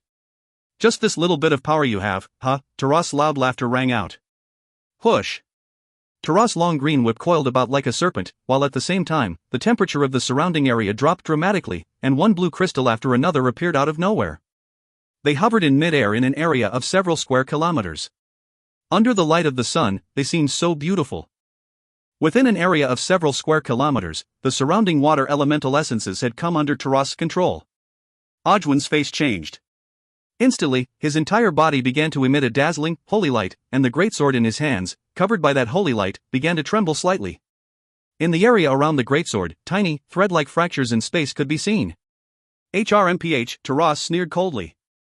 An invisible ripple surged forth from his head and was directly absorbed by each of those blue ice crystals. Crackle, every single hovering blue ice crystal began to emit a blue light. The rays of blue light emanating from those blue ice crystals connected with each other, and each time the rays of light intersected, the power grew greater, until finally, they all came together at one point. Shatter! Ajwin could tell that the situation was dire. He immediately chopped down with his sword towards one of the ice crystals. Bang! The ice crystal shattered. But then, in the blink of an eye, yet another ice crystal formed. This amazing formation wasn't impacted whatsoever. Crunch! At the center of the intersecting energy streams, one of the blue ice crystals suddenly emitted a ray of black light. The target was Ajwin. Ajwin let out a low growl from his throat. A white horn began to slowly emerge from his forehead, while at the same time, Ajwin delivered a full-strength sword chop towards the ray of black light shooting towards him. The greatsword and the ray of black light collided head-on. The ray of black light shattered. Bang! Ajwin vomited out a mouthful of fresh blood. With a crunch, even the bones in his arms shattered. Ajwin stared viciously at Taras, then immediately transformed into a ray of light, streaking towards the western horizon. Even the fiery red form which had been entangling Dylan fused back into Ajwin, who instantly disappeared into the western horizon. Olivier. Ajwin, swear that I will definitely kill you. Ajwin's angry roar shook the air above Dragonblood Castle. Seeing Ajwin retreat, Linley and Olivier both let out a sigh of relief. Taras and Dylan flew over. Where does this Ajwin come from? He really is quite powerful. If he were to fight against me alone using all his strength, I probably would at most be able to fight him to a draw. Taras sighed in approval. Taras had also realized that this Ajwin actually had a second divine god clone. Dylan nodded slightly as well. But that divine fire clone clearly isn't as strong as his divine light clone. Dylan sighed. When fighting against me, that divine fire clone was only able to entangle me. A pity. I just reached the god level. I am not yet capable of utilizing god-level laws to maximum effectiveness. Upon reaching a certain level of enlightenment, one would become a god. But more insights alone didn't represent that one had become better at using them. Two divine clones, both at the god level. This Ojwin is very hard to deal against. Linley felt that this was a rather thorny problem as well. 2 divine clones being at the god level isn't all that special. Taras shook his head disdainfully. Upon becoming a deity through one's own power, the first divine clone can naturally reach the god level. As for the original body, it can go find a divine spark and just go fuse it. This Ojwin should have been in the Gabados planar prison for a long time. First, he would let his original body reach the demigod level. Most likely, he was lucky and was able to acquire a divine god spark. That gives him 2 divine god clones, as easy as that. While they chatted, multiple figures suddenly flew over. It was the cold and grim war god O'Brien, the high priest Catherine, and Caesar. Linley, congratulations. The war god's serious, rocky face squeezed out a smile. Seeing the war god, Linley sighed in his heart. War god. Do you already know about what happened in your O'Brien empire? Linley asked. I know a bit. I don't know the specifics yet. The war god shook his head. I didn't expect that as soon as I left the necropolis of the gods, I would have received such terrible news. Oh, right. I didn't have the chance to ask yet. How did so many experts suddenly escape from the Gabados planar prison? Dylan asked puzzledly. Even that area I fled from in the mountain range of magical beasts was just a weak spot in the walls of reality. It was very hard to find. It was me. Olivier spoke up. I did it accidentally. I opened that interdimensional gateway by accident. You opened the interdimensional gateway? Dylan, the war god, and the rest were all greatly shocked. The weak spot in the walls of the reality was just a long, large crack which occasionally would release a few drops of water. But opening the interdimensional gateway was akin to a massive landslide that would release a flood of water, releasing an astonishingly high number of experts. Hey! Linley looked at Dylan in confusion. Lord Dylan, how did you know that we were in danger? Linley could tell that Dylan had transformed into his true form to hurry over here. Even Taras had been slightly slower than Dylan, while the demigods like the war god, the high priest, and Caesar had been much slower. They had only arrived after the battle was over. If you find any errors, ads pop-up, ads redirect, broken links, non-standard content, etc., please let us know. Report chapter so we can fix it as soon as possible. Book 13, Chapter 10, Foundation. Book 13, Gabados, Chapter 10, Foundation. It was Lord Beirut who informed us. Dylan replied. The war god also spoke. When we returned from the necropolis of the gods to the Yulan plain, soon after we entered the Yulan continent, Lord Beirut suddenly said that you, Linley, were in danger. He said that if Dylan and Taras hurried over, they might be able to rescue you in time. Dylan and Taras both nodded slightly. If you had been just a bit slower, Dylan, things really would have gotten quite dangerous. Taras sighed. Dylan laughed. Dangerous, how? I expect that Lord Beirut arrived here long before we did. Most likely, at the most critical, dangerous moment, if we hadn't arrived yet, Lord Beirut would have helped rescue Linley. Lord Beirut? Taras frowned. Most likely, Lord Beirut wouldn't even care if every single human on the Yulan continent died. Would he necessarily save Linley? I find it quite surprising that he even warned us. Taras had a very clear memory of Beirut's ruthless viciousness. Not necessarily so. Dylan didn't share the same opinion. So that's how it all went down. Linley secretly sighed.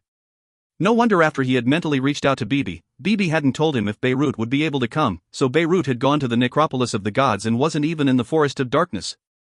Nobody noticed. A few kilometers away from Dragonblood Castle, a translucent human figure was hovering in midair, absorbing all the sunlight which shone down on him. When something absorbed all light, then it naturally would become invisible. That kid, Taras. The invisible man snorted self-mockingly. It seems the actions that I took during the Apocalypse Wars all those years ago had truly terrified him. He really thinks I'm as ruthless and as vicious as that? And then, the translucent person disappeared. At the borders of the forest of darkness. Bibi, don't go. You won't be of any use at Dragonblood Castle. Can you beat a full god? The 3 violet gold rat kings were persuading Bibi, but Bibi had made up his mind. He hurriedly flew towards the south, his heart filled with panic. But just at this moment. Bibi, I'm fine. Linley's voice rang out in Bibi's mind. Boss. Bibi instantly halted, overjoyed. The 3 nearby violet gold rat kings were extremely mystified as Bibi halted in midair and spoke spiritually with Linley. Only after a long while did the conversation end. Boss, I'm heading to your place right now. Bibi truly wanted to see Linley right now. Nobody could stop him. Bibi, a gravelly voice rang out. Bibi raised his head, his beady little eyes instantly filling with a hint of unhappiness. Grandpa Beirut, you only came back now. Lord Father. The three violet gold rat kings behaved very properly. Beirut smiled as he reached out, wanting to hug Bibi. Bibi, come here. But Bibi dodged aside. Humph, Grandpa Beirut, I learned from the boss that you knew that the boss was in trouble. Why didn't you personally intervene?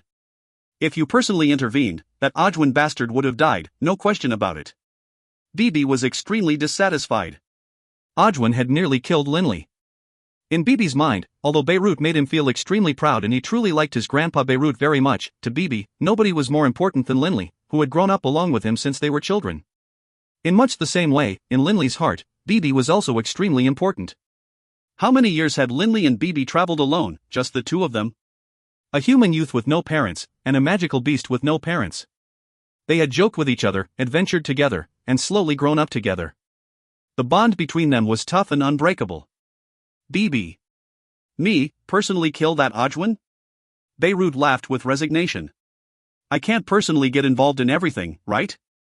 As for killing Ojwin and getting revenge, it's best to let Linley handle that. It's enough for me to save his life. It was Tarasin Dylan who saved my boss' life. Bibi turned his head around unhappily, ignoring Beirut. Staring at Bibi, Beirut didn't know what to say. He, Beirut, was an extremely famous person, even amongst the high-level figures of the countless planes of the universe. His ruthless and viciousness was the stuff of legend. Even towards his own children, Beirut could be ruthless. But, towards Bibi, Beirut's heart was filled with doting love. It was much like how parents could be stern with their children, but would be indulgent towards their grandchildren. Beirut was exceedingly strict with his children, but meeting this descendant of his Beirut clan, Bibi, the second god-eater rat to ever exist in the countless planes of the universe, he simply couldn't be strict. Tarasin Dylan? Beirut shook his head. Bibi, actually, I already arrived at Dragonblood Castle long before they did, traveling at high speed. If they hadn't been able to make it in time, I would have intervened. Beirut coaxed Bibi, as though he were coaxing a little child. Bibi looked somewhat suspiciously at Beirut. Truly? Of course it's true. Since when has Grandpa ever lied to you? Beirut's smile was so very benevolent. Bibi immediately began to grin. Right, Grandpa Beirut, I want to pay a visit to Dragonblood Castle. Bibi immediately said. Fine. Beirut beamed at him. You should go take a look, but Bibi, you need to remember that you are very close to your final transformation and reaching adulthood. After making a visit, come back quickly. Beirut instructed him solemnly. Got it, Grandpa Beirut. Bibi replied. Harry, go alongside Bibi. Beirut instructed, not entirely at ease. Yes, Lord Father. The Violet Gold Rat King, Harry, said. Grandpa Beirut, Harry doesn't have to come, right? If I meet with any deities that come to act against me, Harry won't be able to protect me. This is what Bibi said, because as Bibi saw it, the Violet Gold Rat King, Harry, was nothing more than a saint-level magical beast. Hearing this, Harry couldn't help but exchange glances with his two brothers, the other two Violet Gold Rat Kings, Hart and Harvey. Harry, go with him. Beirut couldn't be bothered to say much more. And then, Bibi and Harry headed off towards Dragonblood Castle together. To the War God and the High Priest, the sudden descent of so many experts into the Yulan continent was an extremely disastrous piece of news. Still, they were forced to accept it. Linley, Olivier, Dylan, Taras, Caesar, the War God, the High Priest, this group of people were clustered together in the main hall of Dragonblood Castle. Just as they were chatting amongst each other. Whoosh! A human figure suddenly flew over at high speed. It was Fane. Just now, because of Ojwin's arrival, Linley had ordered his family and friends to immediately flee in every direction. Now, they were slowly making their way back. The first one to arrive was Fane. When Fane landed in the main hall, he saw the War God, O'Brien, and was instantly stunned. Bang! Fane's knees crashed to the ground. Master! Fane's eyes were already filled with tears. My fellow disciples are all dead, and the honorary disciples are dead as well. The entire War God Mountain has been destroyed. Your disciple has failed Master's trust. Fane sobbed bitterly. The pain he felt in his heart, upon seeing his master, the War God, completely burst out. The War God hurriedly moved towards him, personally raising his first disciple to his feet. Fane, this has nothing to do with you. Nothing to do with you. The war god let out a single sigh. War God Mountain had held all of his life's work, but with so many deities having descended, he understood that his disciple, Fane, merely a prime saint, didn't have any chance to defend at all. Master! From midair, multiple human figures flashed forward. It was Dixie and the others. Dixie and the others also directly knelt down before the high priest. Rise, all of you. The high priest said with a sigh. Her situation was actually much better than the war gods, because the people who had taken over the Yulan Empire had attacked the imperial palace. In addition, the disciples of the high priest weren't centered on any particular location, and so only the two who were in the imperial palace had died. Most of the high priest's disciples were still alive. However, the Yulan Empire, which the high priest had guarded for 10,000 years, had been taken over. Many people hurried over, one after the other, including Linley's original body, which directly merged into his divine clone. Linley! As soon as she came back, Delia embraced Linley, feeling worried for him.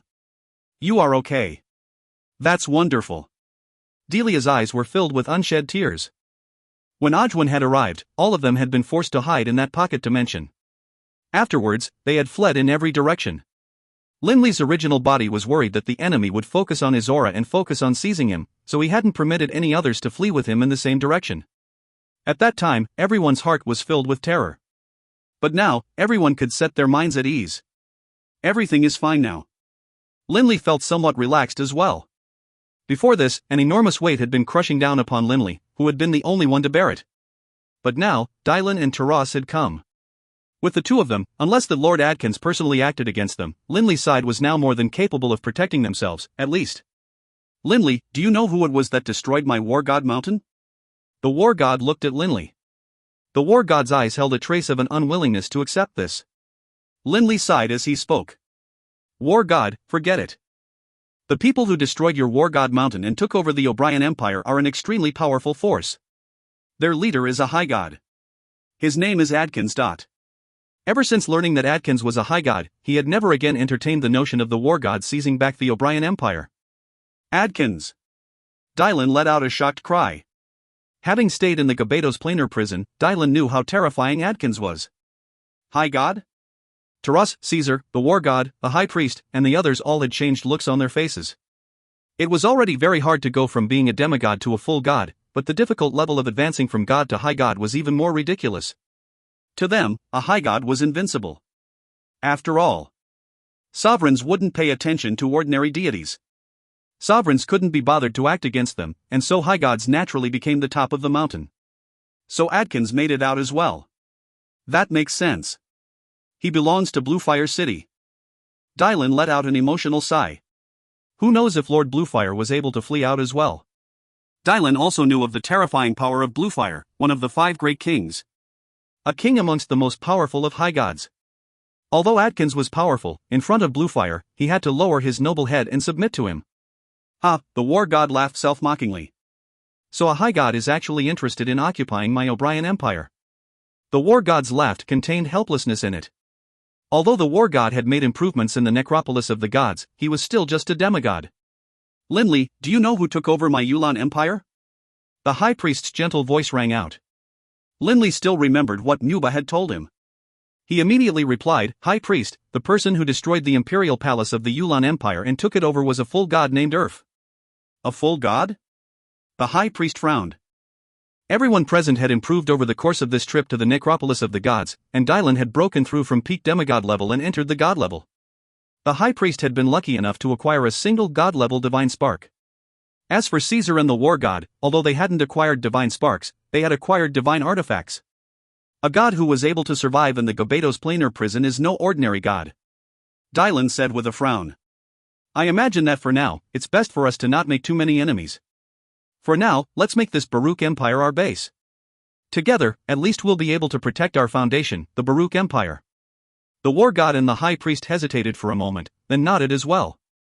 If you find any errors, ads pop up, ads redirect, broken links, non-standard content, etc., please let us know. Report chapter so we can fix it as soon as possible.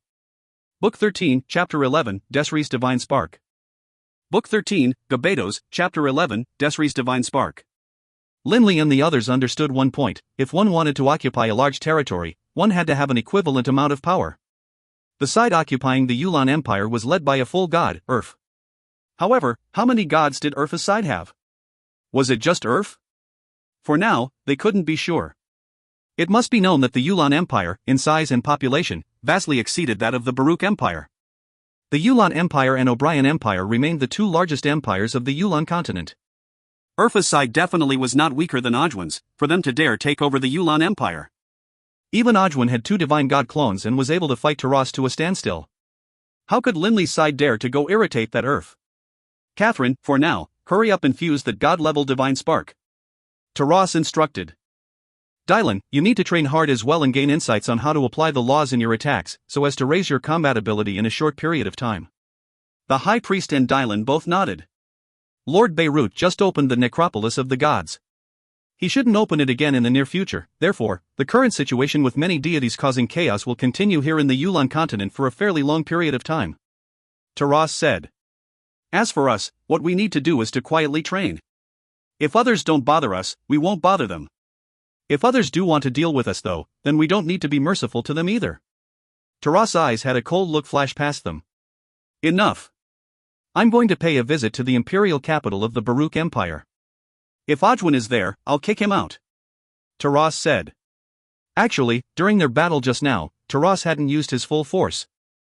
After all, for Taras to be capable of becoming the controller of the lower 11 floors of the Necropolis of the Gods meant that Taras had extraordinary abilities of his own. Lord Taras, I'm worried about one thing.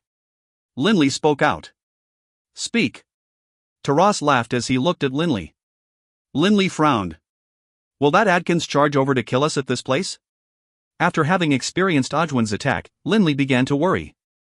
Originally, he thought that Ojwin, having taken over his empire, wouldn't attack Dragonblood Castle.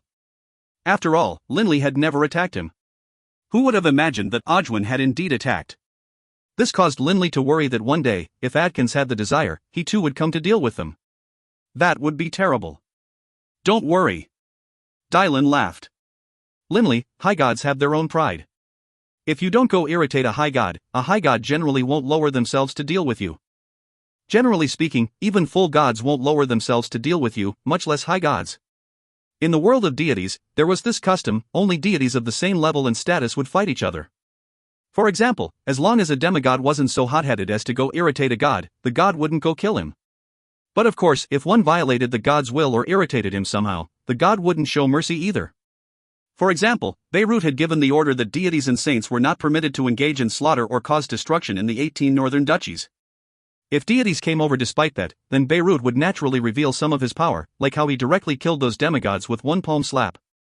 High gods were definitely capable of killing demigods with a single palm slap. After all, the difference in power was enormous. That's good. Linley felt relieved as well. At the same time, he thought back to the scene of how, when Ojwin had arrived, Ojwin hadn't actively attacked him either. Clearly, he disdained from doing so, and instead had his subordinates attack. This was the situation in places where experts were common. For example, if two sides were engaging in warfare, the leaders would fight the leaders, while the soldiers would fight the soldiers. Taras, be careful when dealing with Ojwin. Dylan smirked. Don't end up getting beaten by Ojwin instead. What a joke. Taras immediately snickered. What do you take me for? A new god like you who is easily bullied? After speaking, Taras gave Dylan no face at all, immediately flying out of Dragonblood Castle's main hall and towards the imperial capital at high speed. Jerk. Dylan cursed softly. Linley looked at the experts nearby, a smile hovering on his face. Now that everyone was fine and that Dragonblood Castle returned to its normal tranquility, Linley felt a sense of contentment in his heart. He raised his head towards the sky, staring at it through main hall's door. Bibi is about to arrive. Boss, how about you come live with me in the Forest of Darkness? Bibi suggested. Don't worry, Grandpa Beirut definitely won't stop me from bringing you all over. When the time comes, you, me, and Taylor and the others will all live in the Forest of Darkness. I don't think anyone would dare go to the Forest of Darkness. This was Bibi's idea. After Ojwin's attack, Bibi was beginning to worry as well. Don't worry. There are no longer any problems. Linley laughed. Taras and Dylan have already arrived, and they are all full gods. With them present, at least gods aren't able to threaten us now. As for that Adkins, as I see it, he has no reason to come deal with me, a demigod. Bibi thought about it, then agreed that Linley made sense. If Adkins wanted to kill Linley, even if Linley decided to live in the Forest of Darkness, Adkins could wait for when Beirut wasn't present, then head over. In addition, would he, a high god, lower himself to deal with a demigod? But I have to say, this time things really did get quite dangerous. It was an extremely close one. Linley sighed with feeling. If it hadn't been for Dylan acting at just the critical moment, himself and Olivier probably would have been finished. What was the danger? BB rebutted. Actually, Grandpa Beirut arrived at Dragonblood Castle before they did. Only, my Grandpa Beirut couldn't be bothered to act if not necessary. If Dylan and the others hadn't made it in time, though, Grandpa Beirut definitely would have intervened. Linley couldn't help but feel surprised. If Grandpa had not intervened at the critical moment, even in death I would no longer recognize him as my grandpa. BB said somewhat angrily. Your Grandpa Beirut is also a high god after all, and I've heard that he is a sovereign's emissary. Given his status, how could he so casually intervene? Linley spoke out on Beirut's behalf. BB let out 2 sniffs, then no longer spoke. After all, BB still liked Grandpa Beirut very much. He could feel Beirut's love for him. But BB, having never met his parents, naturally was closest to Linley. Linley secretly said to himself, so Lord Beirut really did arrive early on. Only, he didn't intervene. It seems that Lord Beirut simply watched as Desri's divine clone perished. Linley was beginning to understand. Beirut was a very proud person. Desri's life and death, Olivier's life and death, Beirut probably wouldn't care about at all. It was only because of BB that Beirut was somewhat willing to take care of Linley. Within the Forest of Darkness. I've told you to work hard on training in the elemental laws of the earth, the elemental laws of fire, and the elemental laws of water, these 3 laws. But if you keep acting like this, even after 100 million years, you still won't be able to become high gods. Beirut stared at the 2 violet gold rat kings in front of him. The 2 violet gold rat kings didn't dare to make a sound. Alas. I suppose I can't blame you. Beirut shook his head and sighed. You are more proficient in the elemental laws of the wind and the elemental laws of darkness. Training in the other 3 types of laws, you are indeed too slow. Father. One of the 2 violet gold rat kings, Harvey, spoke out. I've trained for over 1 million years, but I haven't reached the deity level in the earth, fire, or water elements. Honestly, I feel so tired when I train in them. It is completely different from when I train in the laws of darkness or the elemental laws of the wind. It feels so relaxing when I train in those. Forget it. Do what you want. Beirut shook his head. Actually, I already have many things. I shouldn't be so greedy. That child, BB. A hint of a resigned smile was on Beirut's face. In his heart, I'm not as important to him as that Linley.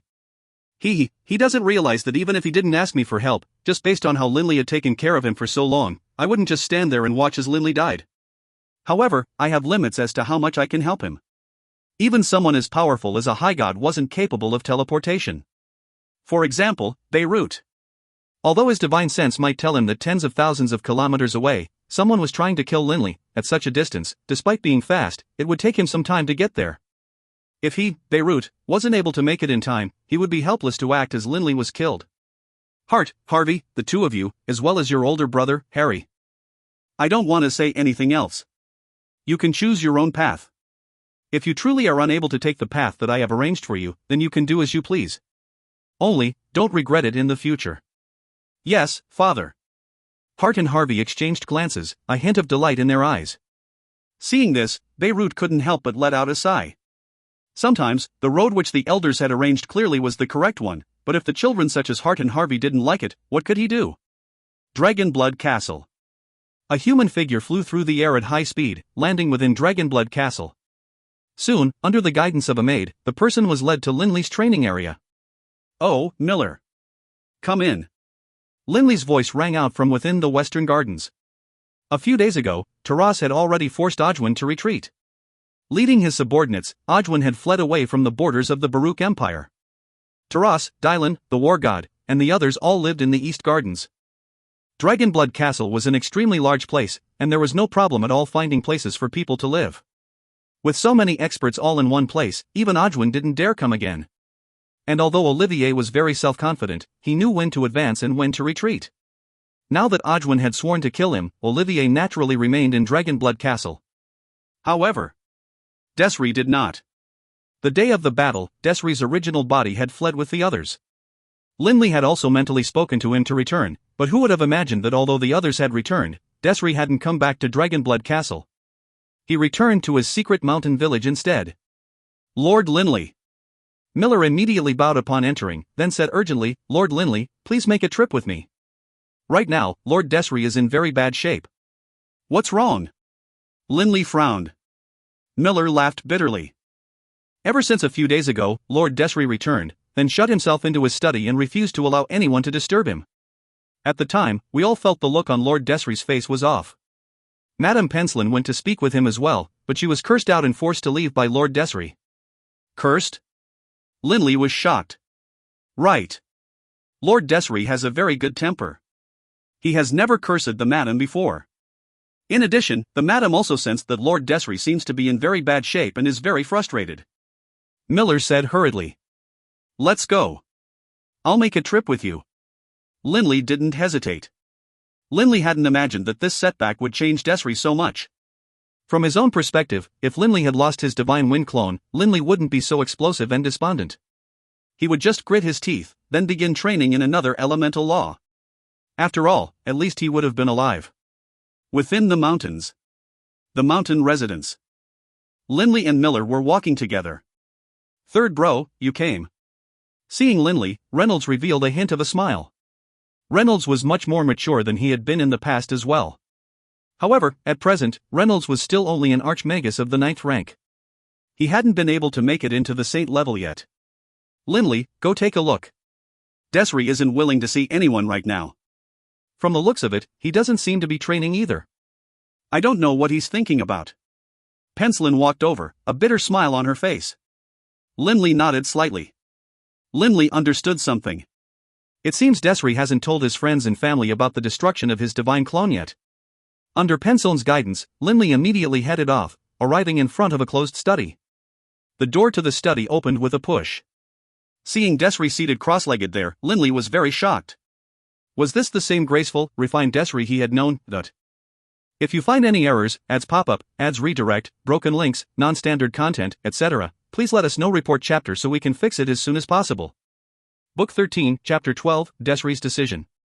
Book 13, Gabetos, Chapter 12, Desri's Decision. Of gentle temperament, with a smile ever present on his face. This was the image of Desri which Linley had in his mind. But right now, Desri's hair was disheveled, and his entire body emanated a brutal aura. Even when Desri noticed Linley's arrival, he hadn't changed his aura at all. "You came," Desri said calmly. Linley secretly sighed. The destruction of his divine clone had apparently truly been a major blow to Desri's psyche. "Desri, it's useless to feel regret over the destruction of your divine clone. Right now, what you can do is work hard and think about your future path. The way you are right now, so frustrated that you aren't even talking to family and friends, keeping everything bottled up inside, will make your family and friends feel worried about you," Linley urged. Desri was silent for a moment.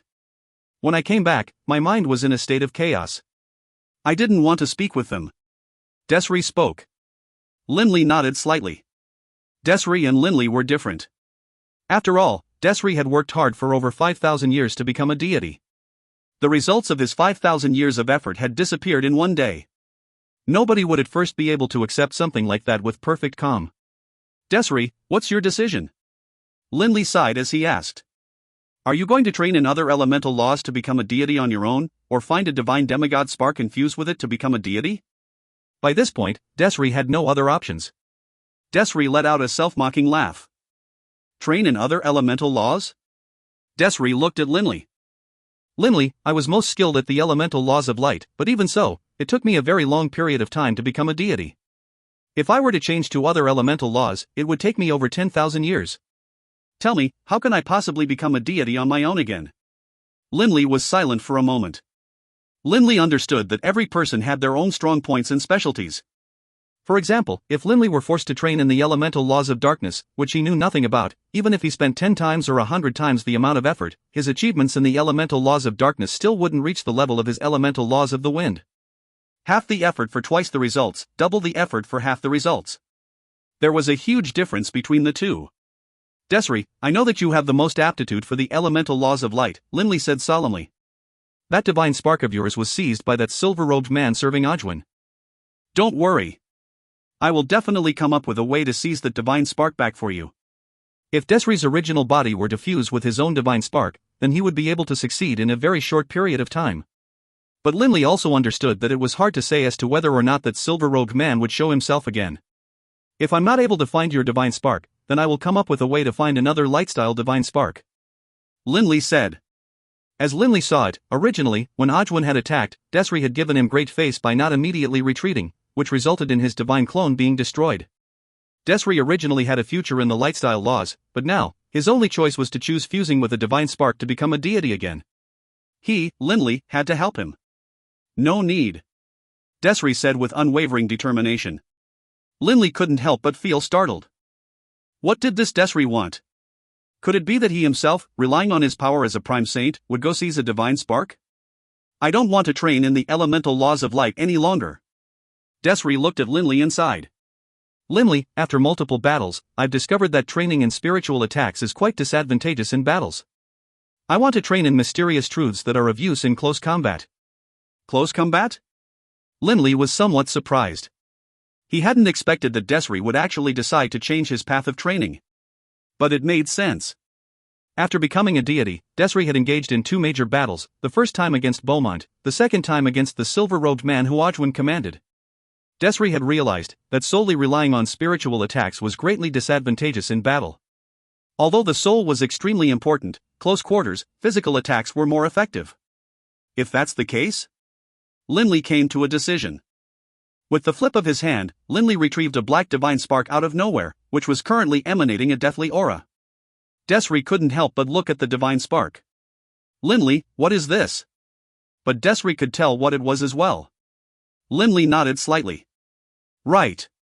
This is the divine spark which I got when we killed Beaumont. This divine spark's nature is of the edicts of death.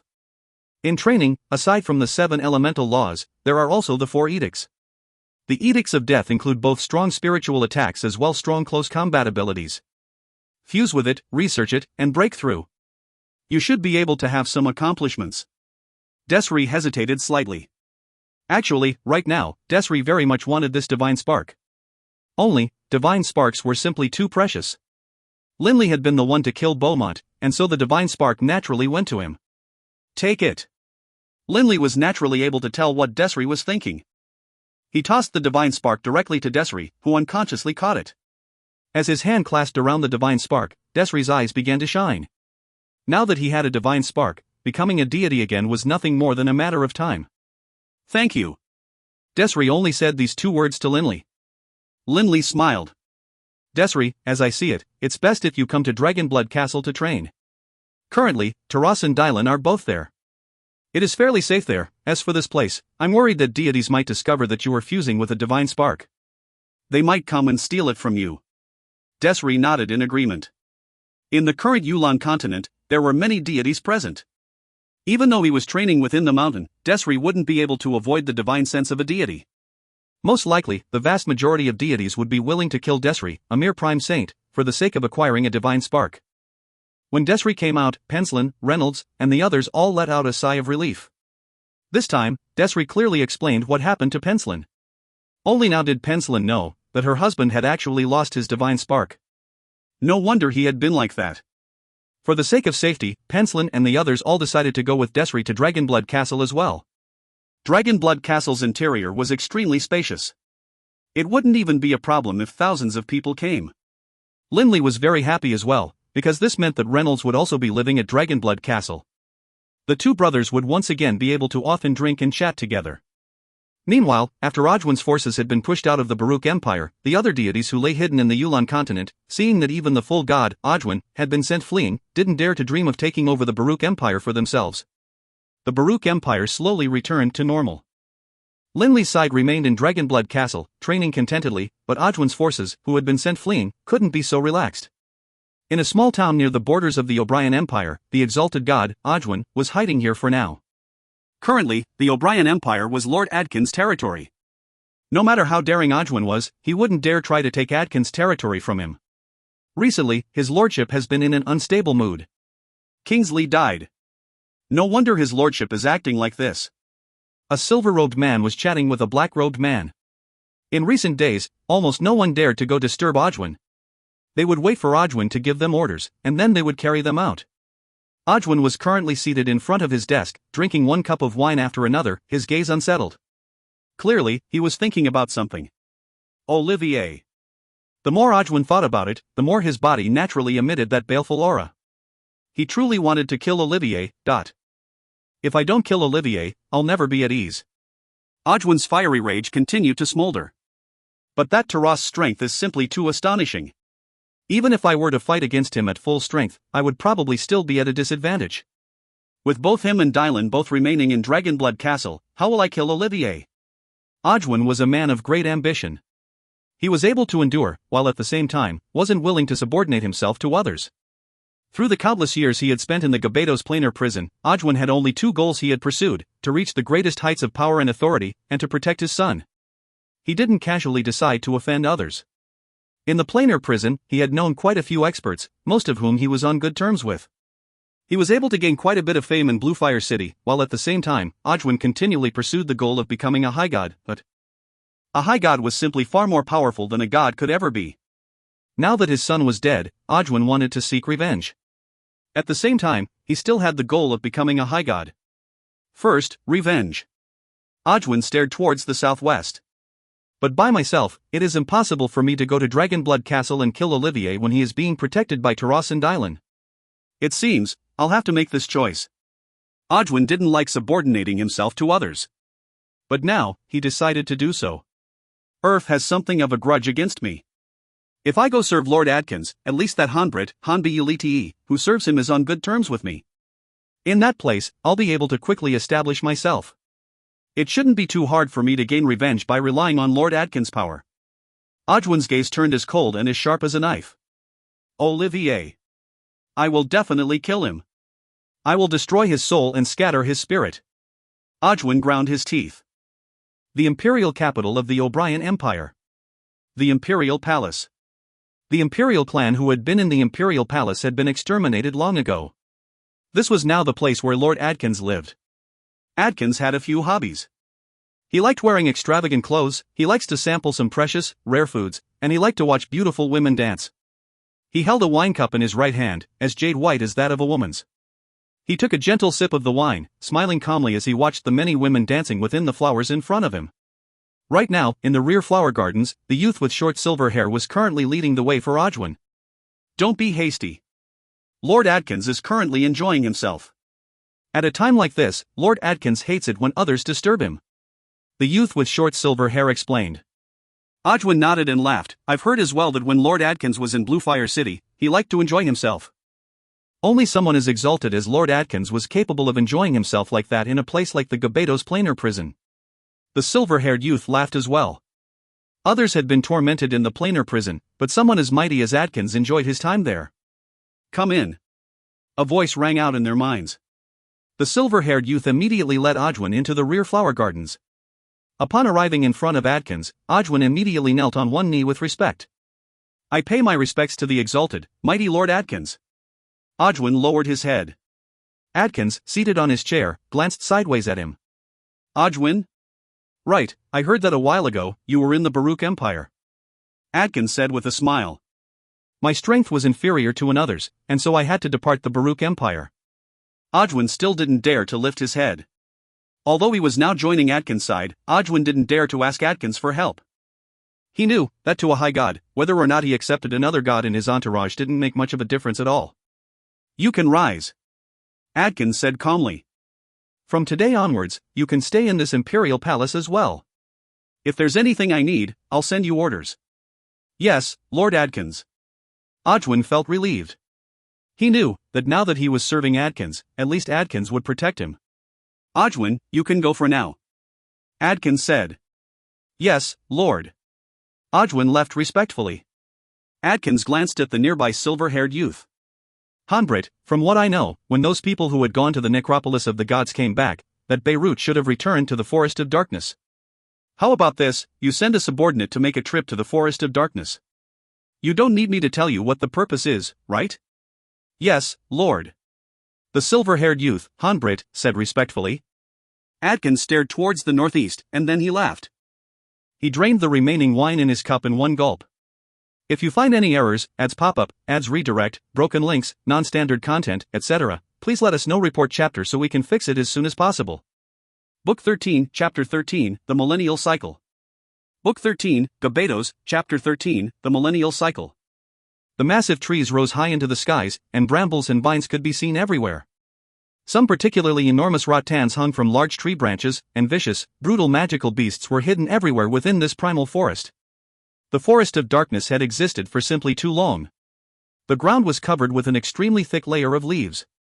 A man who had resplendent golden hair was walking atop the leaves, making crunch sounds with each step. Phew! The gold-haired man's chest heaved as he let out a long sigh. This mission, geez, the gold-haired man felt very resigned. He had received Hanbrit's orders to go to this place, the Forest of Darkness, to pay a visit to Lord Beirut. From Hanbrit, he had also learned. This Beirut was a high god. I'm a demigod. Lord Beirut could kill me with a flip of his hand. The gold-haired man felt somewhat worried in his heart. I don't know if that Lord Beirut has any enmities with Lord Adkins. Even if he does, I pray that he won't vent his spleen on a minor figure like myself. He exited the dense forest, arriving at a wide, empty grassy area. In the center of this grassy area was a metallic castle. Kuchai comes to pay his respects to Lord Beirut. The golden-haired man said loudly, standing in front of the metallic castle while bowing respectfully. Is there something you need? A gravelly voice rang out directly into the golden-haired youth's mind. Kuchai immediately raised his head, but he didn't see anyone nearby, only that cold, metallic castle in front of him. Kuchai understood that Lord Beirut disdained to meet him, and so had only reached out with divine sense.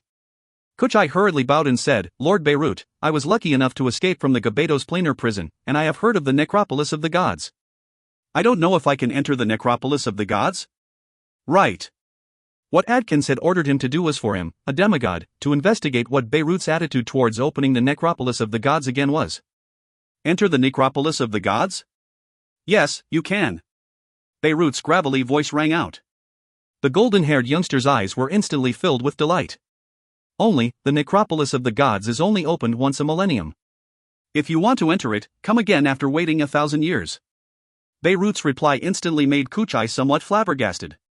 Enough. You can leave now. Beirut said calmly. Lord Beirut, can't you open it earlier? Kuchai said respectfully.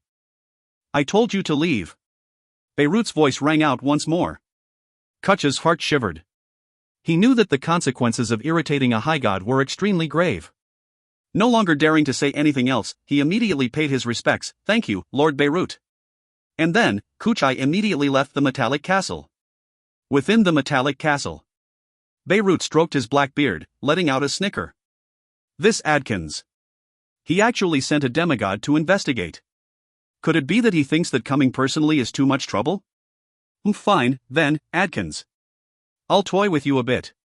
Beirut's eyes had a hint of ridicule within them. And then, Beirut broadcast out his divine sense in all directions like a wave. The deities who are still here at the Yulan continent, the necropolis of the gods is opened only once every millennium, and it has just been opened not too long ago. Those of you who wish to enter the necropolis of the gods must wait 1,000 years. Also, there is a limit to the number of people who will be granted entry. Only the strong will be allowed in. A hint of a mocking smile on his face, Beirut sent this message to every single deity within the Yulan continent. It seems the coming days will be amusing, now. Beirut's smile was very bright. Beirut's message rang out in Adkins' mind, along with the others. Adkins, who had been within a side hall of the imperial palace, teasing and cavorting with a bewitching beauty, suddenly came to a halt. Baby, you can go back for now. Tonight, I'll come looking for you again. Yes, me lord. The golden-haired beauty smiled, then retreated. Adkins began to consider Beirut's divine sense message. Lord Adkins. The silver-haired elder entered the side hall as well. Barnes, you came. Adkins smiled and nodded. You should have heard the message just now from Beirut as well, but... Originally, Adkins had 3 gods under his control. Now, of course, with Ajwan on his side, he had 4. But the person whom Adkins trusted was this man in front of him, Barnes. The likes of that silver-haired youngster, Hanbrit, was very nervous in front of Adkins. But when Barnes and Adkins chatted, it was as though they were just friends. According to what Beirut said, and based on what we know, this once per millennium rule should be true. To us, 1,000 years is nothing much, Lord Atkins, let's just wait 1,000 years. After 1,000 years, we'll enter the necropolis of the gods. The silver-haired old man said. Atkins frowned, his elegant, slender nose wrinkling. 1,000 years. If I have to wait, I'll wait. I'm enjoying myself in the mortal world right now anyhow. Atkins said with a calm smile. Only, that fellow Beirut really is quite cocky. He relies on the power of the sovereign backing him up, and even goes as far as to say the number of slots is limited for entering the necropolis of the gods. Geez. Humph. Atkins let out a cold, disdainful snort. He had a very bad view of Beirut, but Atkins wasn't completely confident in his ability to kill Beirut. After all, Beirut might have a sovereign artifact. Ha, the silver-haired old man laughed. Lord Atkins, the powerful will enter, right? As long as he lets people in, who in the entire Yulan continent is more qualified than you, m'lord? The limited list has no impact on you whatsoever, m'lord. Atkins laughed and nodded. He was a high god. Beirut was the caretaker of the necropolis of the gods, and naturally wouldn't go inside it himself. Aside from Beirut, who in the entire Yulan continent was as powerful as him, Atkins? Within the imperial palace of the Yulan Empire, within an enormous hot tub that was dozens of meters long. A tall, thin, brown-haired youth was lying naked in the hot tub. This sort of hot tub was something which only the most highly ranked nobles could enjoy. On the other side of the hot tub, there were many people constantly adding firewood to the fire below it, maintaining its temperature. The hot air simmered. The brown-haired youth was like a spirit within the mists. 1,000 years? Then I'll wait. The environment of the Yulan continent is not bad at all. It's much better than the Gabados planar prison, at least, where one would never know when a life-threatening problem would occur. The brown-haired youngster let out a sigh. Within the Yulan continent, the likes of high gods such as Atkins, the gods who had taken over the various alliances and others' empires, the gods who had hidden themselves elsewhere, and the demigods who served those gods, were willing to remain in the Yulan continent due to their desire for the treasures held within it. Within Dragonblood Castle, Lindley continued to live a quiet life of training. Generally, Lindley would rest for 1 day out of every 7, and he would spend some time with little Arnold, or go chat with Reynolds, Dylan, and the others. But of course, the rest of the time, Lindley was hard at work training. His divine clone lived within Dragonblood Castle, while Lindley's original body remained within the pocket dimension, focusing on training in the throbbing pulse of the world. In truth, it didn't make a difference which one was where. After all, the soul of the two were the same. Within the pocket dimension. The most important thing is to strengthen the soul of the original body. As for that divine clone, all it really needs is to refine that golden soul pearl. The golden soul pearl which Lindley had acquired from the Grand Warlock was actually formed from 20 million soul essences. Lindley had allowed his divine clone to absorb those 20 million soul essences. And within Beaumont's ring, there had been millions of already successfully refined soul essences, as well as nearly 100 million unrefined soul essences. Lindley was planning to utilize the coiling dragon ring to absorb them all with his original body. Beaumont originally had intended for Chiquita to help him refine those souls. Although Chiquita was innately capable of refining souls, his strength was far lower than that of the Grand Warlocks. No matter how innately gifted he was, his speed in refining these souls was only on par with the Grand Warlocks at most. In just a few short months, Chiquita had only been able to refine a few million souls. Beaumont normally would just give Chiquita a portion of the souls. After Chiquita finished refining them, he would give him another portion. The vast majority of the souls were all stored within Beaumont's interspatial ring. The coiling dragon ring swallowed all of the soul into itself at one go, including the soul essences. Instantly, countless soul essences were now floating around within the coiling dragon ring, and those countless golden threads were being absorbed into Lindley's soul. Lindley's original body's soul was currently growing at an astonishing rate. The more powerful the soul grew, the faster it absorbed as well. Towards the later stages, Lindley's soul improvement speed was simply astonishing. Only, the amount of soul essences he was consuming was also astonishing. Nearly 100 million soul essences. Those 20 million soul essences had allowed my soul to grow more than 10 times as powerful as it had been previously. 100 million soul essences, Lindley couldn't help but sigh in amazement. Actually, Lindley could tell how much more powerful his soul had become, just based on his visualization speed for the throbbing pulse of the world. Originally, when he had become a deity, the natural laws of the universe had descended. Lindley's soul had been bathed within the natural laws of the world, and there was an instant where Lindley's soul had suddenly changed. This was actually a benefit every single person who became a deity on their own would experience. That transformation caused Linley's visualization ability to increase more than 10 times. After having drained those 20 million soul essences, his visualization speed had increased yet again. The two complementary boosts had increased his speed 100-fold, allowing him to, in 3 short months, advance from the 64 fused waves to the 32 fused waves level. From the 32 fused waves to the 16 fused waves, he had taken 1 year and 3 months. Over the course of Linley's absorption of those 100 million souls, his visualization speed had been constantly increasing. My visualization ability has increased dramatically. The amount of time I will need to break through to the 8 fused waves level should be much less now, as well. Linley's original body's soul was clearly many times more powerful than the soul of his divine clone, even after the divine clone had also absorbed a golden soul pearl. Actually, a reason for this was because Linley wanted to complete his insights on the throbbing pulse of the world as quickly as possible. And the second reason was that his original body, upon once more reaching the deity level, would have its soul split in 2 yet again. Thus, the stronger his original body's soul was, the better. Within the garden of Dragonblood Castle, Linley, Dylan, Taras, the war god, and the others were all gathered together. Not long ago, they too had heard Beirut's instructions. 1,000 years? Taras sighed. Even Adkins is staying in the Yulan continent. Clearly, his target is the necropolis of the gods. There will definitely be many experts taking part in that next opening in 1,000 years. Everyone, are you planning to go in 1,000 years later as well? Of course. The war god was the first to speak. On this trip to the necropolis of the gods, the war god had not acquired a divine god spark. This caused the war god to feel rather disgruntled. After all, his old foe, the high priest, Catherine, had successfully acquired a divine god spark. Linley, Olivier, what about you two? Taras looked at Olivier and Linley. 1,000 years later? Linley laughed, not replying. Might go in. Might not. This was Olivier's reply. Taras stared. Olivier, what sort of an answer is this? Might go in, might not. Those were the only 2 options to begin with. You might as well have given no answer at all. What I meant was, Olivier said seriously. If in 1,000 years, I am still in the Yulan plane, I'll go to the necropolis of the gods. If by then, I have already gone to other planes, then naturally I won't be able to enter the necropolis of the gods again. Go to other planes? The war god was rather puzzled. In other planes, you'll be nothing more than a demigod with no background. Do you think you'll be able to make a good life for yourself in the higher planes or the divine planes? The countless material planes and higher planes had all been in existence for far too long. The higher planes had powerful forces, clans, and even some empires. Without any connections or background there, it was better to stay in the Yulan continent. For example, the Yulan continent had the necropolis of the gods, something which many experts desired to enter. Linley, why don't you say whether or not you'll go in? Dylan looked at Linley. What's the point of discussing it now? 1,000 years is too far off into the distance, Linley let out a sigh.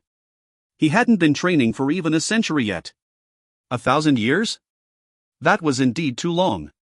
Dylan, Taras, and the war god were instantly speechless. Only now did they remember that Linley had only spent a few decades before reaching the demigod level. Comparatively speaking, 1,000 years later, who knew what Linley would be like? If you find any errors, ads pop up, ads redirect, broken links, non-standard content, etc., please let us know. Report chapter so we can fix it as soon as possible. Book 13, Chapter 14, 2 Powers Join Forces. Book 13, Gabetos, Chapter 14, 2 Powers Join Forces. The O'Brien Empire. Within a manor. This was the place where Odwin currently resided. Today, Odwin had ordered for an exceedingly sumptuous banquet to be prepared, especially for the sake of his old friend, Hanbrit. Odwin and Hanbrit sat down opposite of each other, eating while chatting. Odwin, I have the feeling that today, there's something on your mind. Speak plainly, what is it? Hanbrit grinned as he spoke. Odwin chuckled as well. I can never fool you, old friend. Odwin let out a sigh as he spoke, a hint of grief in his eyes. Hanbrit, you should know that my son is dead. I've never been able to forget about this. Odwin let out a bitter laugh. Honestly speaking, this sort of psychological torture, I'm going crazy. Hanbrit knew how deep the bonds were between Odwin and his son. That's right. I haven't had a chance to ask you. How did your son, Kingsley, die? Hanbrit asked curiously. Did he die at the hands of that expert who forced you out of the Baruch Empire? No. Ojwin shook his head. If he had died in the hands of that expert named Taras, I would be able to hold on to my temper. After all, I'm only slightly weaker than him. I'd still be able to make myself calm down and keep on training until the day comes when my power is greater than Taras, allowing me to get revenge. But, the person who killed my son is a demigod. Demigod? Hanbrit was very surprised. Ojwin couldn't refrain from cursing and nodding, right. Nothing but a demigod. It really F***king drives me insane. Just a demigod who I could kill with the flip of my hand, but I don't have a chance to kill him right now. Ojwin, are you saying that you want me? Hanbrit was able to guess what came next. Ojwin looked sincerely at Hanbrit. Hanbrit, we've been friends for a very long time now. I definitely have to avenge my son's death. But the opponent is a bit too strong for me. I imagine, if you were to assist me, and if the two of us were to join forces, even though he is being protected by Taras, we will definitely be able to easily kill that Olivier. Hanbrit couldn't help but hesitate. How many gods does the enemy side have? Hanbrit asked. 2. One of them is that Taras. The other seems to be called Dylan or something. But it seems he is just an early god. His power is good deal lower than yours. Ojwin explained. Hanbrit nodded slightly. But Hanbrit had the feeling that since Ojwin was weaker than Taras, while Dylan was weaker than himself, Hanbrit, the two sides, should roughly be on par with each other. Are you unable to go ask Barnes or Gattenby, guiding by, to assist? Hanbrit suggested. If you can get one of them to come, with the three of us working together, victory will be assured, and very easy at that. Adkins originally had 3 gods under his control, his most trusted Barnes, the silent, taciturn Gattenby, and Hanbrit. In terms of power, Hanbrit was actually the weakest, while Barnes and Gattenby possessed astonishing power. Barnes holds me in absolute contempt. Ojwin said angrily. As for Gattenby, who knows how long it would take in order to convince that block of wood. Hanbrit understood those two people very well. He nodded. Hanbrit, don't worry. I'm not asking you to go and fight that Taras to the death. The purpose is to go to kill that demigod, Olivier. How about this? When we get there, I'll immediately use my 2 bodies to tie up Dylan and Taras, while your mission will be to, in that short period of time, kill Olivier. What do you say? Ojwin suggested. Hanbrit, listening to this suggestion, felt that this indeed didn't pose much of a risk. Ojwin, although your proposal is easily made, in reality, carrying it out will still be quite difficult. Regarding this, I still have to consider whether or not it is worth it for me. Hanbrit said intentionally. Ojwin laughed coldly in his heart. He understood that if he didn't pay a price, Hanbrit definitely wouldn't help. And indeed. Once he took out a good divine artifact, Hanbrit agreed to help out.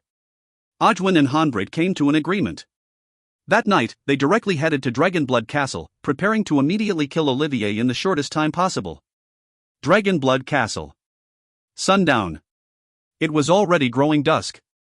Linley, Dylan, and Taras were walking side by side towards the main hall, while at the same time, chatting about their training. Linley, I believe your training method is somewhat erroneous. Dylan said with a frown. Erroneous? Linley was somewhat puzzled. This was how Linley had previously trained in order to develop the Hymn of the Wind. I can tell that you are pondering how to utilize the profound mysteries of sound of the elemental laws of the wind along with your blood violet sword, so as to generate a more powerful attack, right? Dylan said, and Linley nodded. Dylan continued, by doing this, it is true that you can raise your attack power in a short amount of time. But from a training standpoint, you are wasting time. But by doing so, you are just focusing on minor points. You are focusing on blood violet, and the purpose of understanding the profound mysteries of sound is to use it alongside blood violet.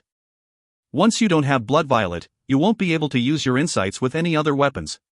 That's no good. Also, by doing this, it will be very hard for you to truly master and perfect your understanding of the profound mysteries of sound. Dylan said seriously. I urge you to start from the basics. Training in the elemental laws, we must start from the basics, then slowly go deeper, go one step at a time. That way, no matter what weapon you use, you'll be able to utilize a powerful attack based on the profound mysteries of the sound. Linley was startled, then he laughed. Lord Dylan, I understand. Linley sighed. Only, not too long ago, with so many experts descending onto the Yulan continent, I felt a tremendous amount of pressure, which is why I began to train in this sort of short-term power-enhancing method. All of you are back now, but I didn't take that into consideration and continued to train in that manner. It seems that I really do need to change to start from the basics, and start to gain my insights one step at a time. Linley nodded. It is good that you understand. Dylan laughed as well, and as they spoke, they entered the main hall. Hey! Linley glanced into the main hall. Olivier still isn't here. Lord Dylan, Lord Taras, wait here. I'll go call Olivier to come over.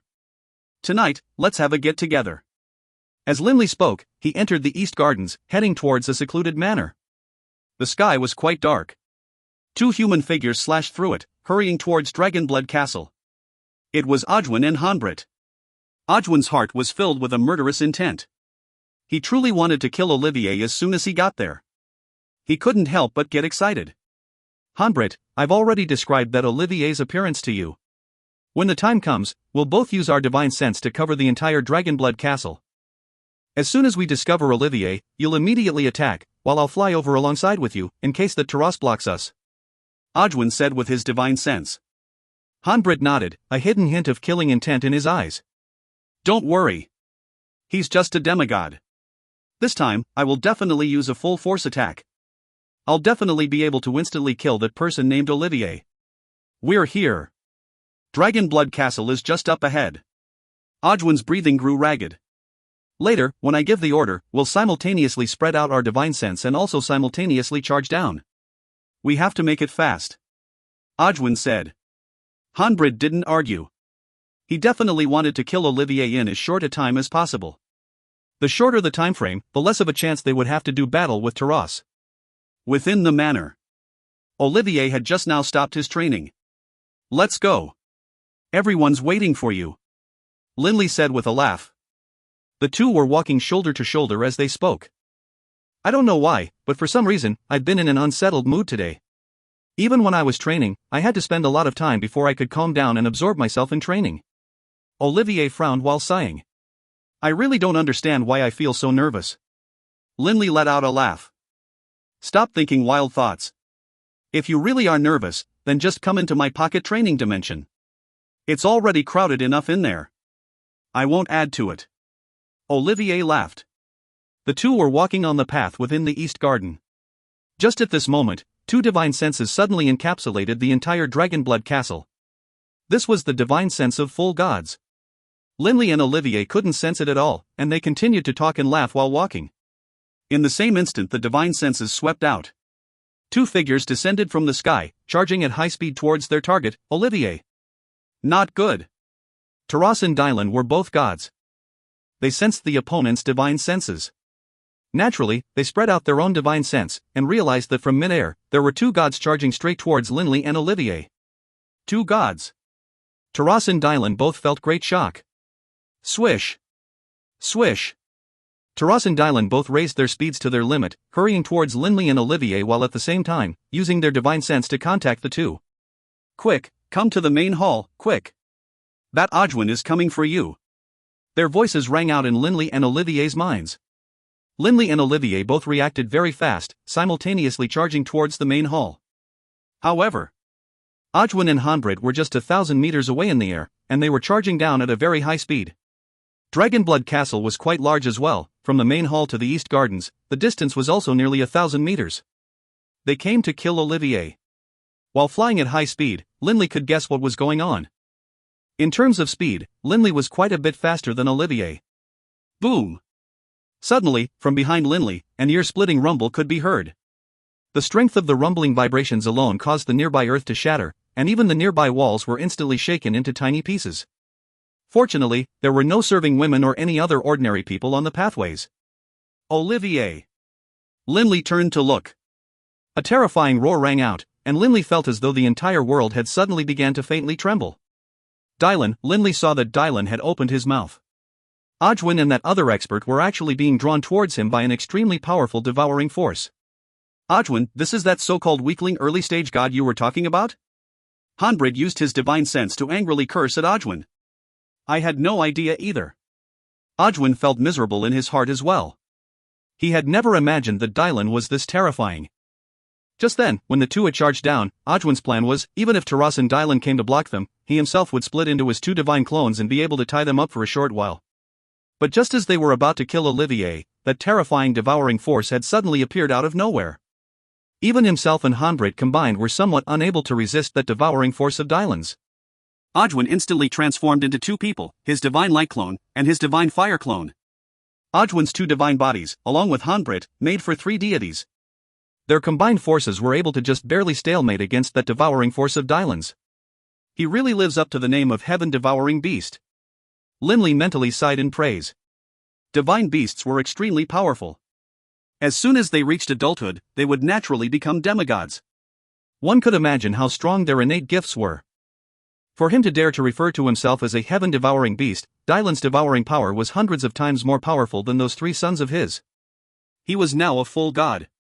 Generally speaking, any gods that were swallowed by him would die a certain death. I was saved by them yet again. Olivier arrived by Linley's side, still feeling some terror, while at the same time he looked at Dylan with an amazed sigh. Linley, this Dylan's power is perhaps a little too terrifying. What sort of ability is this? What elemental law does it belong to? Linley didn't know what to say either. What sort of elemental law did it belong to? Who knew? BB is a divine beast as well. For him to be named a god-eater rat, then, what would his natural ability be? Linley felt curious. If you find any errors, ads pop-up, ads redirect, broken links, non-standard content, etc., please let us know. Report chapter so we can fix it as soon as possible. Book 13, Chapter 15, Unwilling to Admit Defeat. Book 13, Gabetos, Chapter 15, Unwilling to Admit Defeat. The exploding sound, along with Dylan's roar, shook Dragonblood Castle. What's going on? The war god, high priest, Caesar, Delia, Wharton, Gates, and the others all hastened over. They saw Dylan, Ojwin, and Hanbrit facing off. Instantly, they all moved carefully to stand near Linley. Delia warmly gripped Linley's hand, saying in a soft voice, "Linley, that Ojwin came again?" Delia was a little worried. Last time, when Ojwin had attacked, Linley had ordered Delia, Wharton, and the others to hide in the pocket dimension. Thus, Delia and the others had never seen Ojwin. But, as Delia viewed it, the attacking gods had to be from Ojwin's side. It is him. He brought a helper as well. However, Lord Dylan and Lord Taras are more than enough to deal with them. Linley comforted softly. Delia nodded. The two raised their heads to watch. Taras flew over, laughing loudly. Ojwin, I didn't expect you'd have the courage to come yet again. It seems you didn't take the words I said to you last time in the Imperial capital to heart. That green whip appeared in Taras' hands. Crackle crackle. That whip emanated a freezing aura. Ojwin's two divine clones, along with Hanbrit, both felt terror in their hearts. Ojwin! Hanbrit roared furiously through his divine sense. Hanbrit was truly angered now. This situation had developed in a way that was completely different from Ojwin's predictions. Ojwin also had a bad feeling. The two of them were just barely able to resist Dylan's devouring power. Only by joining forces, along with Ojwin using both his divine clones, were the two able to just barely resist. They were completely unable to move right now. If this situation continued, if Taras were to attack, the two of them would be sitting targets. Eat a few hundred whip strikes first. Taras laughed loudly as he began to whirl his whip. A few hundred whips? The faces of Ojwin and Hanbrit, who were working hard to resist the devouring power, changed dramatically. How could they possibly be able to take the attack of this god head-on? Whoosh! The long green whip danced out like a massive serpent, transforming into brilliant green shadows. The temperature of the nearby area lowered to the freezing point, and a layer of frost appeared on the ground. The long green whip danced like a serpent's tail, striking viciously towards Ojwin and Hanbrit. Retreat! Ojwin and Hanbrit simultaneously gritted their teeth, exploding forth the energy within their bodies, risking injury to themselves as they forcibly broke through from the area of Dylan's devouring force. Boom! An explosion occurred in mid-air, and a sudden tempest arose out of nowhere. Even some of the decorative plants and trees of Dragonblood Castle were destroyed. Ojwin's two divine clones, along with Hanbrit, stood there in the air above Dragonblood Castle, their faces ashen. Dylan let out a soft curse. HRMPH. If it wasn't for the fact that my divine power isn't pure and powerful enough yet, how could the two of you have escaped? In the air above Dragonblood Castle, Ojwin's two clones and Hanbrit hovered in midair. The two of you better *CK off and stay the hell away. Otherwise, I won't show any mercy this time. Taras continued to chortle as he raised his head to stare at those two sorry figures in midair. Hanbrit looked back at Ojwin. He transmitted with his divine sense, Ojwin, that Dylan is the weakling you spoke of? Hoof. I think we better go. Hanbrit, having accepted a divine artifact from Ojwin, didn't feel comfortable just leaving by himself. Ojwin stared coldly down below, his heart filled with raging fury. As he stared down at Olivier, who stood next to Linley, Ojwin's rage caused his entire body to shake. With his divine sense, he said, Hanbrit, this was my mistake. I didn't clearly investigate the opponent's strength. But, I absolutely must kill this Olivier. If I don't, even in death, I won't be satisfied. Have you gone mad? Hanbrit stared towards Ojwin rather unhappily. Ojwin's gaze was still fixed towards the ground below. He replied through his divine sense, Hanbrit, don't worry, that Dylan's devouring force can only be aimed in one direction. How about this? The two of us will simultaneously attack from different directions. This time, I'll tie up Dylan and Taras, while you go kill Olivier. Hanbrit, I'm begging you. After speaking, Ojwin looked seriously at Hanbrit. Hanbrit hesitated a moment, and then let out a sigh. Fine. I'll agree. Hanbrit continued, but if I encounter any danger, I will be the first to flee. Don't blame me then. Of course I won't blame you. Ojwin looked gratefully at Hanbrit. Thank you. Get ready. Hanbrit said. Ojwin's divine light clone and divine fire clone simultaneously demonstrated their might. A brilliant holy light swept down, shooting towards Linley's general area. This sort of holy light was actually a purifying light. Generally speaking, even any saints hit by this light would be injured. This was the same technique which Ojwin had used to destroy the imperial palace of the Baruch Empire. This attack had caused virtually all the people in the palace to die, leaving behind only Ankh and Sina as the lucky survivors, with Sina being badly wounded. Not good. Seeing this, Linley didn't hesitate at all. He immediately smashed his fists into the ground, and a strange energy force suddenly appeared in the air above the dozens of people present. It was like a translucent barrier, immediately covering Linley, Wharton, and the others in its protective embrace. Forbidden level Earth-style magic, Pulsating Guard. The Pulsating Guard spell was a large-scale protective magic spell. It generally could be used to protect an entire city. For example, if the opponent used Heavenly Meteor's Descent to create countless boulders to smash down towards a city, one could use the Pulsating Guard to protect against it. Upon reaching the deity level, forbidden level magic spells could be cast in an instant. And in terms of power, these spells were now much more powerful than the ones saints could cast. Linley's Pulsating Guard defense was controlled within just a few dozen meters. The holy light was thus successfully defended against by the Pulsating Guard. Swoosh! Swoosh! One white, one red. Two rays of light streaked downwards. Ojwin had never planned on using that holy light to kill anyone, that was just something he was using to create chaos. His two divine clones shot down at what seemed like the speed of light. And at the same time, Hanbrit moved in an angular way, charging towards Linley's direction. I'll go block him. Taras, I'll let you handle Ojwin's two divine clones. Don't let him get through. Dylan immediately used his divine sense to speak to Taras. No worries. Taras continued to laugh gaily. Dylan raised his speed to the limit, transforming into a blur as he went to stop Hanbrit. At the same time, a ray of red light, carrying a destructive aura, wildly attacked Dylan, and the lance Ojwin was wielding also shot out like a devouring fire dragon. Dylan instantly was greatly shocked. Has Ojwin gone crazy? Dylan could tell that this divine fire clone of Ojwin's was using his divine power wildly, without any care at all. It must be understood, a deity's divine power accumulated very slowly. Generally speaking, in battle, they wouldn't be willing to so wildly utilize it like this. If they did so, they wouldn't be able to maintain the expenditure for long before their divine power was all used up, at which point, the enemy would be able to easily devastate them. Swish! Dylan's third eye instantly shot out an invisible ripple. Ojwin's divine fire clone, in terms of power, was inferior to his divine light clone. Upon being struck by that invisible ripple, Ojwin's divine fire clone immediately came to a halt. Dylan then immediately formed his two hands into claws. Those divine artifact gloves atop his hands, he clawed straight towards Ojwin's head. Clang! Dylan and the divine fire clone collided viciously. Dylan was tied up by the divine fire clone, and so that Hanbrit naturally charged towards Olivier. Olivier didn't have any chance to flee.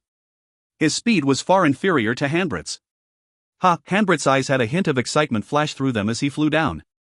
Too early to be so happy.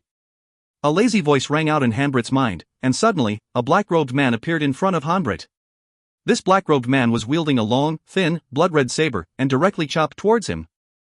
Wherever that long saber passed by, space disintegrated. Bang! Hanbrit's right hand, flashing with blue light, slammed against the edge of that saber. Instantly, he was knocked flying away. Hanbrit's hand was also covered by a divine artifact. He, too, used his hands as his weapons. Hanbrit was greatly shocked. This Taras also has a destruction-style divine clone. Currently, the green-robed Taras wielding the whip was still busy with Ojwin. However, this Taras with the long, narrow blade was able to force Hanbrit to retreat in one blow. Ojwin, let's go, quick! Hanbrit let out a nervous divine sense message to Ojwin, and then immediately fled towards the northern skies, no longer doing battle. Ojwin's divine light clone and divine fire clone both had fierce looks on their faces. They both let out howls of anger and unwillingness to accept this result. They truly weren't willing to admit defeat. Ojwin had his divine fire clone go deal with Dylan, and had already accepted that he might lose one of his divine clones.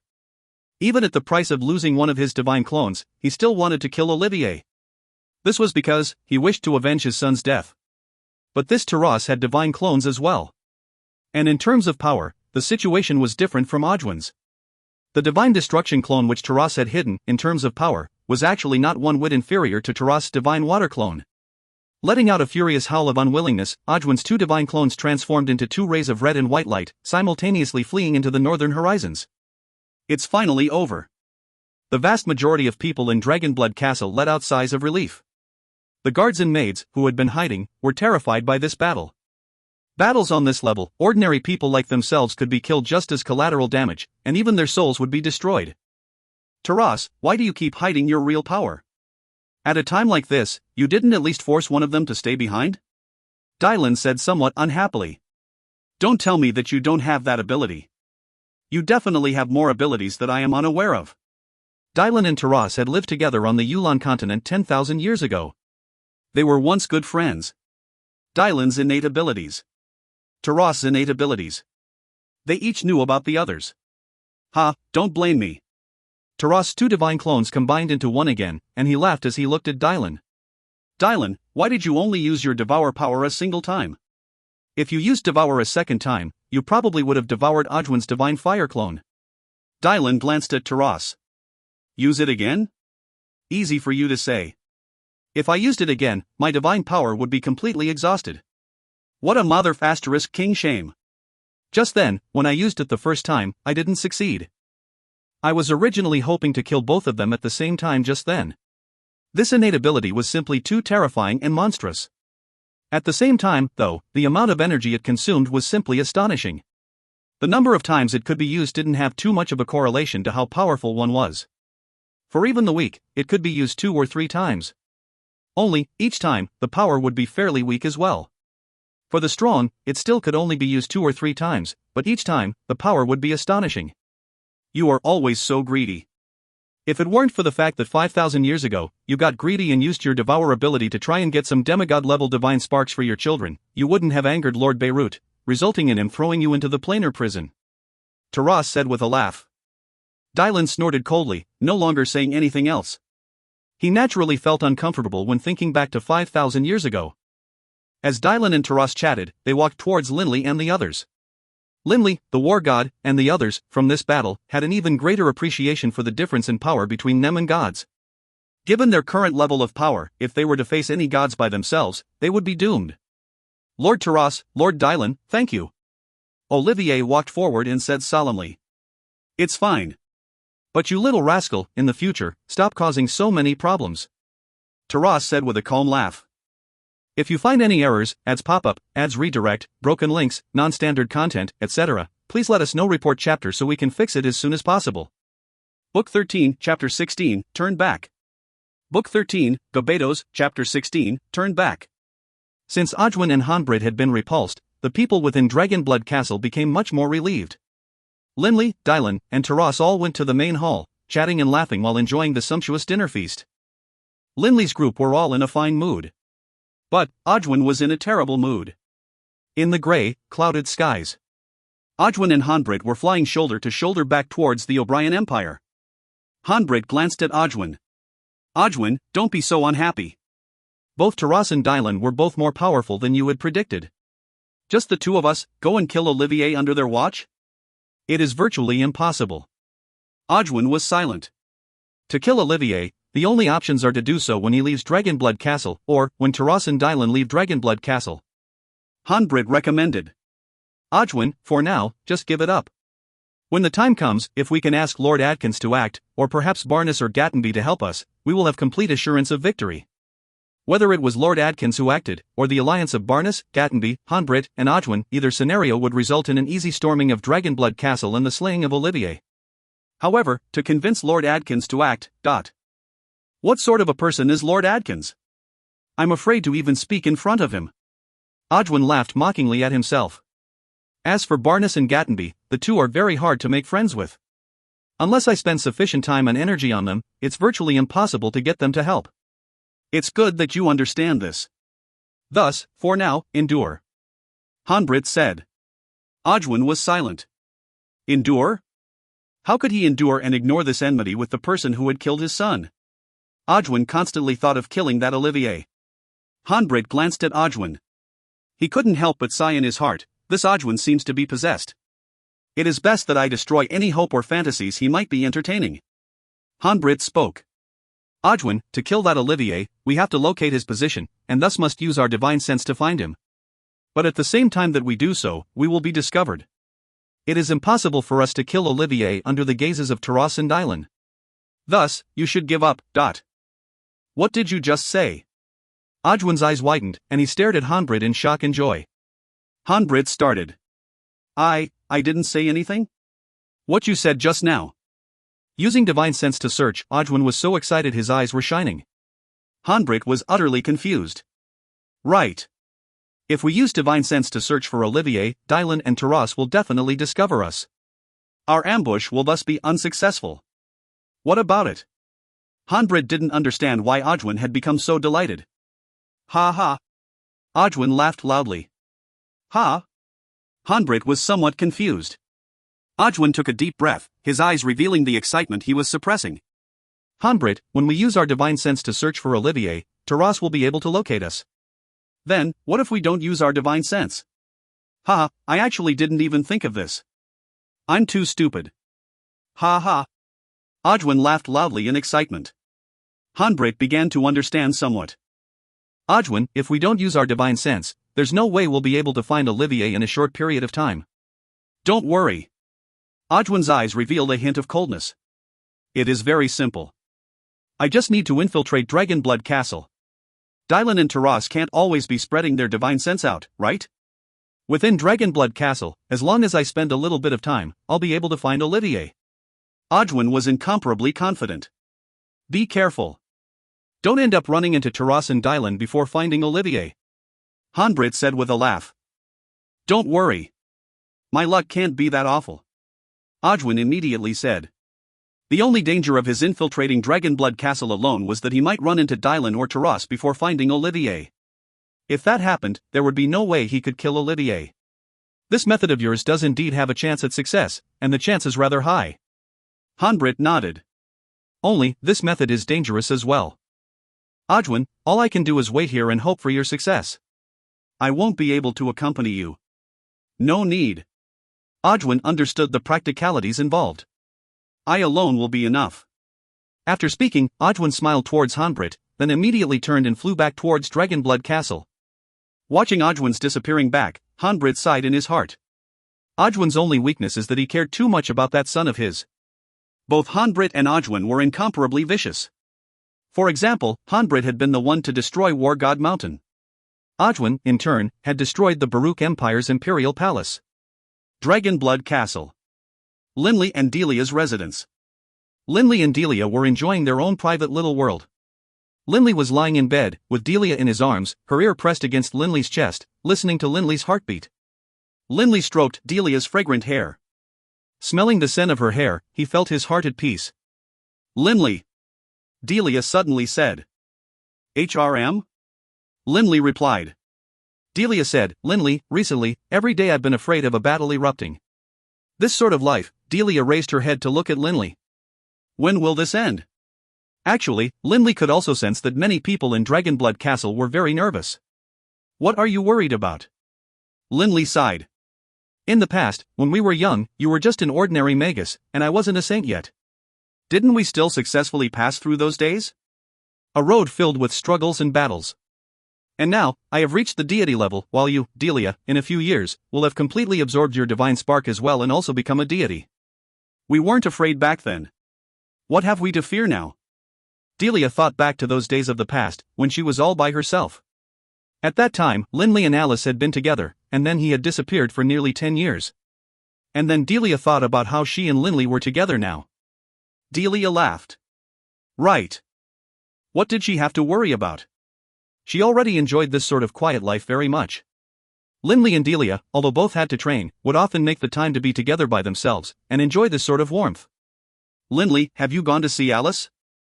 Delia suddenly asked. Did you just say Alice? Linley didn't feel too agitated when the subject of Alice was raised.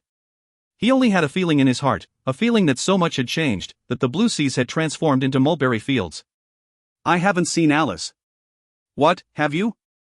Decades had passed since Linley had last seen Alice, prior to her wedding. I saw her.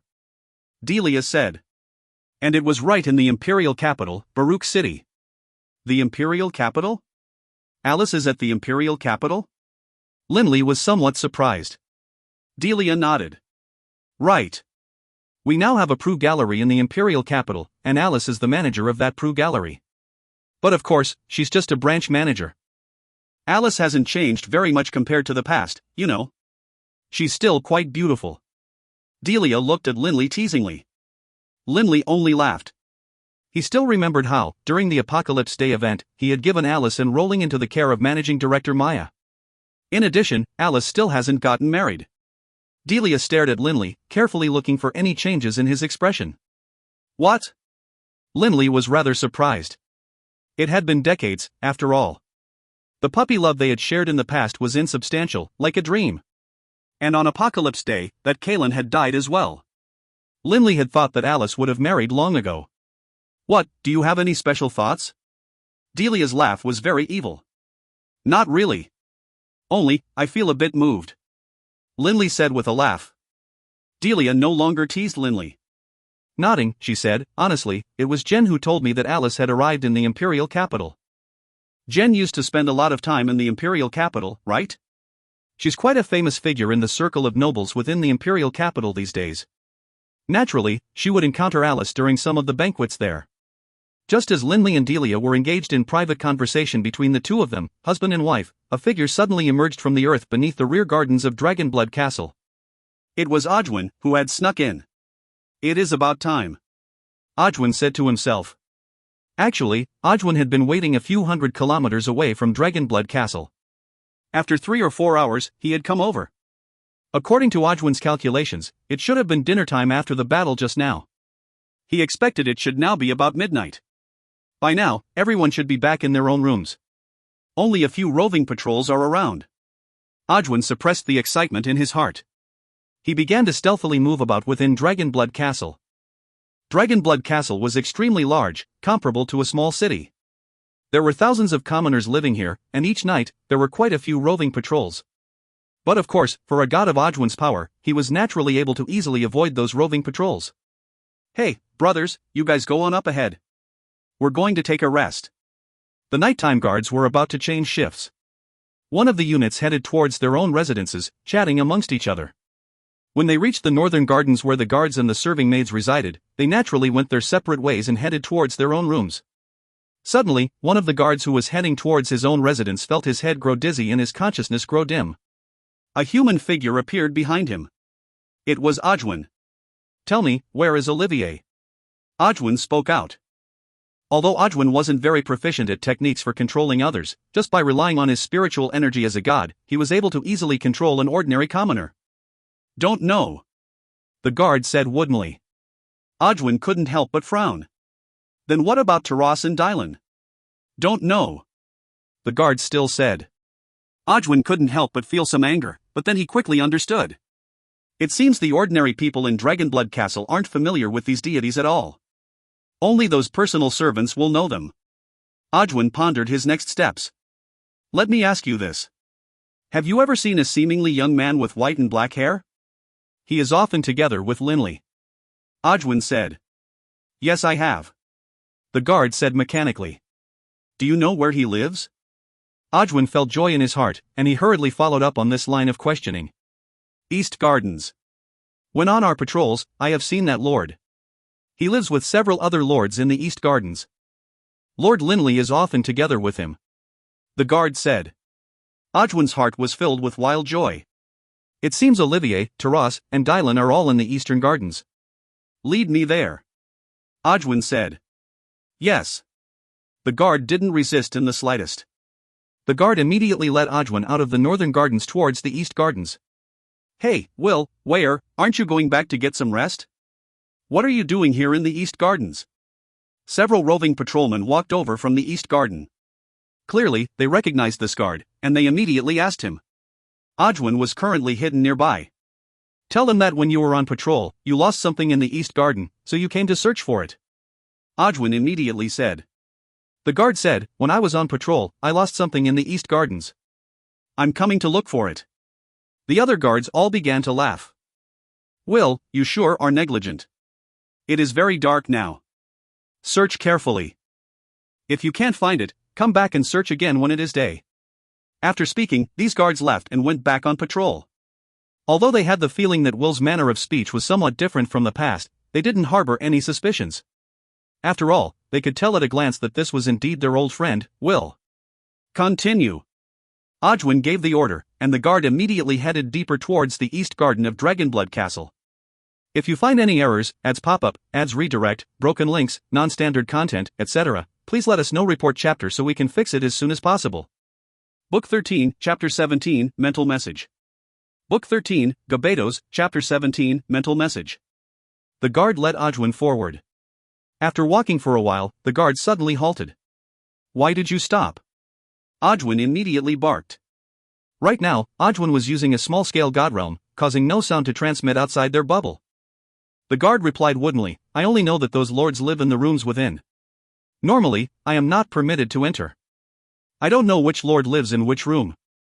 The guard's reply caused Odwin to be surprised. However, he understood why this was the case. The rooms where the likes of Olivier lived was normally off limits to the guards. One of the rooms inside, Odwin could tell that there were 6 or 7 little buildings within, each building having a courtyard. That makes this complicated. I don't know which one Olivier is in. Odwin frowned, considering. War God, High Priest, Taras, Dylan, Caesar, Olivier. They all live there. Within the 2-floor building where Caesar lived, Caesar was currently seated in the meditative position, his eyes shut. The elemental laws of darkness which Caesar trained in was a type of profound mystery having to do with stealth. To Caesar, the darkness was as comfortable to him as a mother's embrace. Caesar could completely and easily fuse with the darkness, causing others to be completely unable to detect him. At the same time, Caesar could sense anything which was not part of that darkness. For example, Caesar could sense that in the building next to his, there was a blazing hot aura. It was obvious to him as a blazing comet within the darkness. HRM? Caesar frowned. Why has someone drawn near so late at night? As the king of killers, Caesar, a master of subterfuge, was the first to sense that someone was nearing their residences. In addition, Caesar could sense that there was more than one person present. Such a weak aura. But unfortunately for you, you can't escape my detection. Caesar didn't use his divine sense either. To Caesar, using divine sense was an utterly foolish sort of behavior. When you used divine sense, you allowed others to be able to find you as well. Caesar disappeared into thin air. If a deity level was carefully inspecting the area, he might be able to just barely notice that the darkness within the room had changed slightly. Hidden within the darkness, Caesar quickly left his room and headed outside. Right at this moment, Odwin and that guard were standing not too far away. Him. From a distance of just 100 or so meters, Caesar could instantly tell who this person was. Caesar was shocked, but then he laughed coldly to himself. This Odwin really is bold. He actually dares to come here late at night. It must be said that Caesar's stealth abilities truly were astounding. He was hidden just 100 meters away from Odwin, but Odwin was completely unable to locate Caesar's presence. Caesar instantly used his divine sense, casting it towards the direction of Taras' residence. Taras didn't have any ability to hide his presence, and so Caesar easily located him. Lord Taras, Odwin came. He's right outside, Taras was greatly shocked, but then his mind became filled with rage. This Ajwin. 2 times in a row, I stayed my hand and didn't go all out against him. Does he really think I'm afraid to kill him? Taras immediately flew outside his residence. Taras' hiding skills were clearly inferior to Caesar's. Only, Taras was extremely fast. His residence was only 100 meters or so away from Ajwin. At such a close distance, as soon as Taras flew out of his room, he immediately saw Ajwin and thus shot towards him at high speed. Right now, all I can do is find one of the servants who specially serves these deities, then continue to investigate. Ajwin was planning to go find another servant to interrogate. Ha! Ajwin turned his head in shock. A figure was shooting towards him at high speed. Ajwin's face changed dramatically, and in his heart, he cursed angrily, "Bastard, him again." Seeing Taras come, Ajwin knew that he had failed yet again. Although he was unwilling to admit defeat, he couldn't do anything else now except immediately rocket into the air at high speed. Mother Fasterus Cur, you want to flee? Taras' bellowing voice shook the entire Dragonblood castle. Instantly, many people in Dragonblood castle were shocked into wakefulness. Hiss. An ear-piercing hiss seemed to shake the entire world. This sound was louder than the sound of the world exploding, and was far more ear-piercing as well. What is that? Wharton, Gates, and the others all came out of their rooms upon hearing the bellow. They were all stunned by what they saw. In the air above Dragonblood Castle, an astonishing, enormous coiled green snake that was 10,000 meters long had appeared. The girth of its body, at least several houses thick, truly caused the hearts of the viewers to turn cold. The massive green serpent coiled there in mid-air. Raising its head, it emitted that ear-piercing cry. No! A human figure had been completely locked in mid-air. The person cried out in desperation and hopelessness. That enormous serpent's maw was open, and the space of what felt like the entire world began to tremble. That human figure was only able to resist for a brief instant before he was no longer able to endure that devouring force. Instantly, he was drawn into that enormous serpentine mouth and swallowed into its belly. The 10,000-meter-long enormous green serpent then transformed into a human figure. It was the green-haired Taras.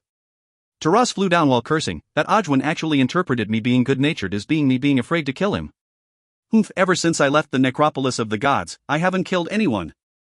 This fellow didn't pay any attention to what I said. A group of people were gathered below. Even Linley and Delia had hurried over. Was that Ajwin just now? Linley hadn't seen it clearly just now. He only vaguely saw a human figure be swallowed into Taras' stomach. Linley had once seen Taras' true form on the 3rd floor of the necropolis of the gods. It was Ajwin. Caesar laughed. That Ajwin actually snuck into Dragonblood Castle. He thought we wouldn't notice him. However, before he even drew near me, I noticed his presence. How could Ajwin possibly hide himself from Caesar, so skilled in the arts of stealth? What a silly dream. Although one was a god and the other was a demigod, this was Caesar's specialty, after all. Ah, Taras, you've shown off your devourability as well. Dylan laughed. Dylan's true form was that of the Swanee lion, also known as the heaven-devouring beast. He naturally had a vast amount of space in his stomach. As for Taras, as a deity-class beast, the boss serpent, he also had the innate ability of ocean-devouring. The boss serpent had a space in his stomach to begin with, and what's more, the boss serpent's body was naturally enormous. In fact, his devouring ability, compared to Dylan's, was actually slightly more powerful. Given that Taras' spiritual energy, in terms of pureness and quantity, was superior to that of Dylan's, his devourability was naturally far stronger as well. This Ajwin actually came again. Olivier laughed ruefully. He truly had been frightened just now. Linley laughed. Olivier, you can relax now. That Ajwin is now dead. In the future, he won't be able to come make trouble for you. Ajwin's death caused Linley to feel relieved as well. Actually, many people within Dragonblood Castle would be celebrating tonight. Don't be happy so soon. Taras snorted coldly as he spoke. Opening his mouth, a divine spark that faintly glowed with red light floated out. Ajwin died inside my body. This is his divine god spark. A fire-style one? Linley was shocked. Ajwin didn't have just one body. If the Ajwin that had been devoured was the combined Ajwin, there should be 2 divine sparks present. Right. Only the fire-style one. Taras said. You all know that he has 2 bodies. And just now, the one which I devoured and killed was only his fire element divine clone. His divine light clone never came to this place. Linley sighed in his heart. It was much like how, during Ajwin's first attack, Linley and Desri had kept their original bodies within the pocket dimension. They were guarding against the chance of their divine clones being destroyed, in which case they would be finished. It seems that Ajwin was also worried about being killed, so he had also made preparations. Linley couldn't help but look at Olivier. The look of concern once more appeared between Olivier's forehead. If Ajwin didn't die, then Olivier wouldn't be able to be relaxed. Olivier. Linley looked at Olivier. Olivier couldn't help but look at Linley with a rueful smile. Linley said, "Olivier, right now, none of us know what that Ajwin is capable of doing. How about this? Come to the pocket dimension for your training. In that place, even if Ajwin used his divine sense, he definitely wouldn't be able to locate you." To be honest, there were quite a few people currently present in that pocket dimension now. Then, fine. Olivier didn't refuse this time. The pocket dimension alone was the safest haven within Dragonblood Castle. "Everyone, don't worry." Linley turned to look at Wharton and the others. This time, Ajwin lost a divine spark, which means he lost one of his lives. He only has his divine light clone remaining. He dared to risk it this time, but in the future, he won't dare. He has no other divine clones. Everyone began to laugh. Only, the war god, O'Brien, stared at the divine spark in Taras' hands, his eyes gleaming. That was a full god's divine fire spark. He, O'Brien, trained in the elemental laws of fire. A god-level divine fire spark was something which he, O'Brien, desperately needed. Only, the divine god spark was simply too valuable. He didn't dare to ask for it directly. Arg. Deep in the night, standing above the vast ground, Ajwin furiously smashed his fists into the earth, releasing an unrelenting, furious howl from his lips. Bang! Bang! The earth split apart, but Ajwin still couldn't vent the unrelenting anger in his heart. First time. Second time. All failures. My divine clone, the elemental laws of fire? Ajwin was filled with boundless rage. He knew that he would never again be able to train in the elemental laws of fire. He only had one body left now, his divine light clone. From now on, he could only train in the elemental laws of light. That Taras and that Dylan, what ability was that? Ajwin couldn't help but feel his heart shake as he thought back to that terrifying scene. When Taras had began to devour him, it had been a completely different sensation from when Dylan had used the ability. Taras had transformed into his true form, that of the boss serpent.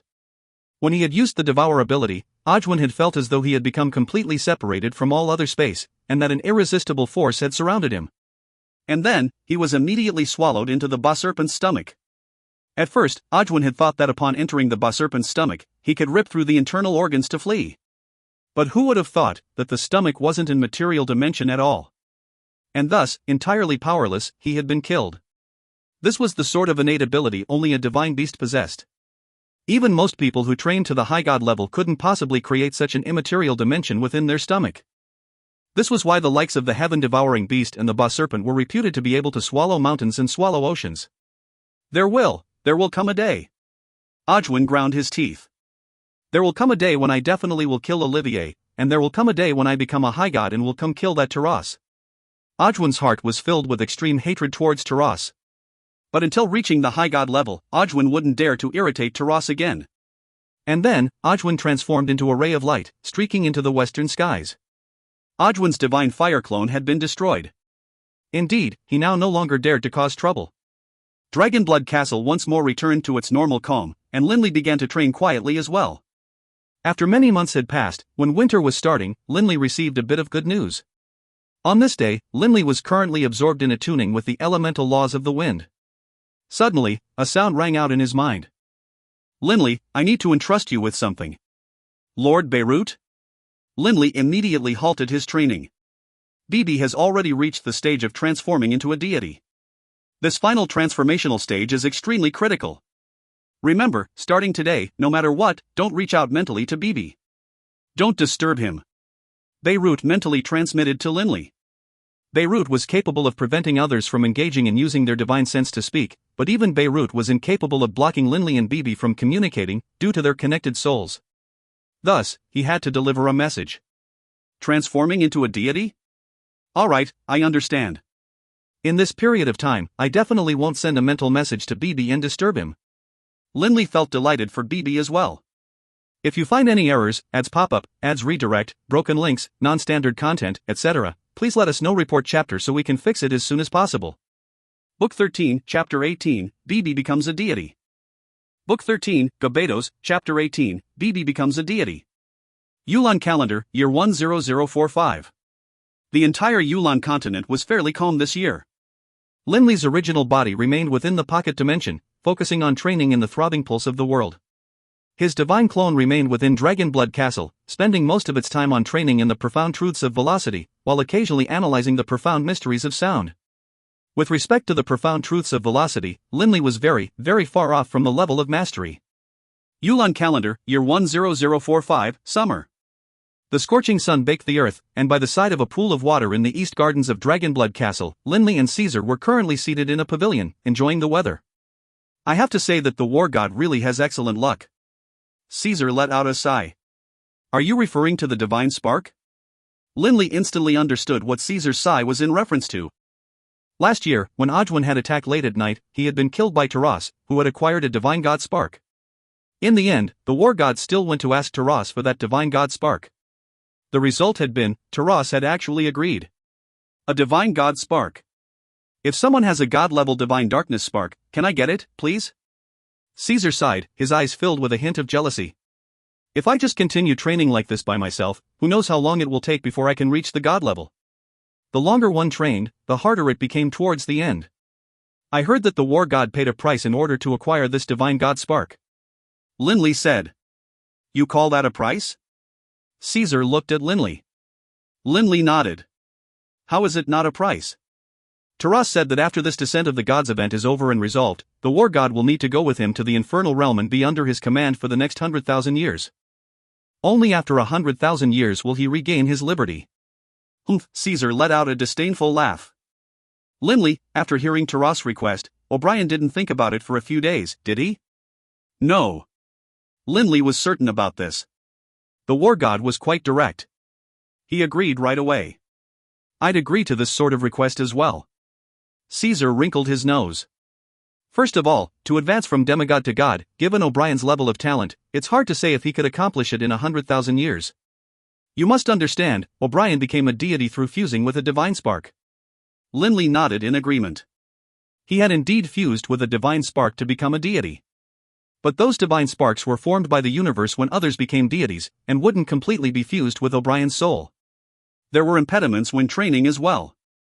To reach the god level, the amount of time it would take would also be far longer than the amount of time experts who became deities on their own would take. So first of all, it will be very hard for him to become a god on his own power. In addition, aside from the necropolis of the gods, where else could he, a demigod, procure a god-level divine spark? Caesar continued. For the sake of a divine god spark, all he has to do is listen to someone else's orders for 100,000 years. More importantly, Caesar's eyes held a hint of anticipation. He is heading to the infernal realm. All he has to do is listen to Taras' orders in the infernal realm. When a person newly enters the infernal realm, he would be unfamiliar with the place. Only under the guidance of an expert would one have a good shot at survival, and be capable to quickly adapt to this higher plane, the infernal realm. Others who want to find such a leader will find it hard to do so, and yet O'Brien, immediately upon entering the infernal realm, will have Taras' protection. That is a huge advantage for him. Linley couldn't help but feel startled. Hearing Caesar's words, he felt they made sense. Going to the infernal realm means leaving behind his homeland. Linley sighed. The current Linley still had quite a bit of affection towards the Yulan continent. Humph, Caesar said. What a joke. Only an exciting life is interesting. At the deity level, staying in these ordinary material planes no longer have much of a point for us. Actually, ever since returning from the necropolis of the gods, I've been planning to go to the higher planes. You are leaving?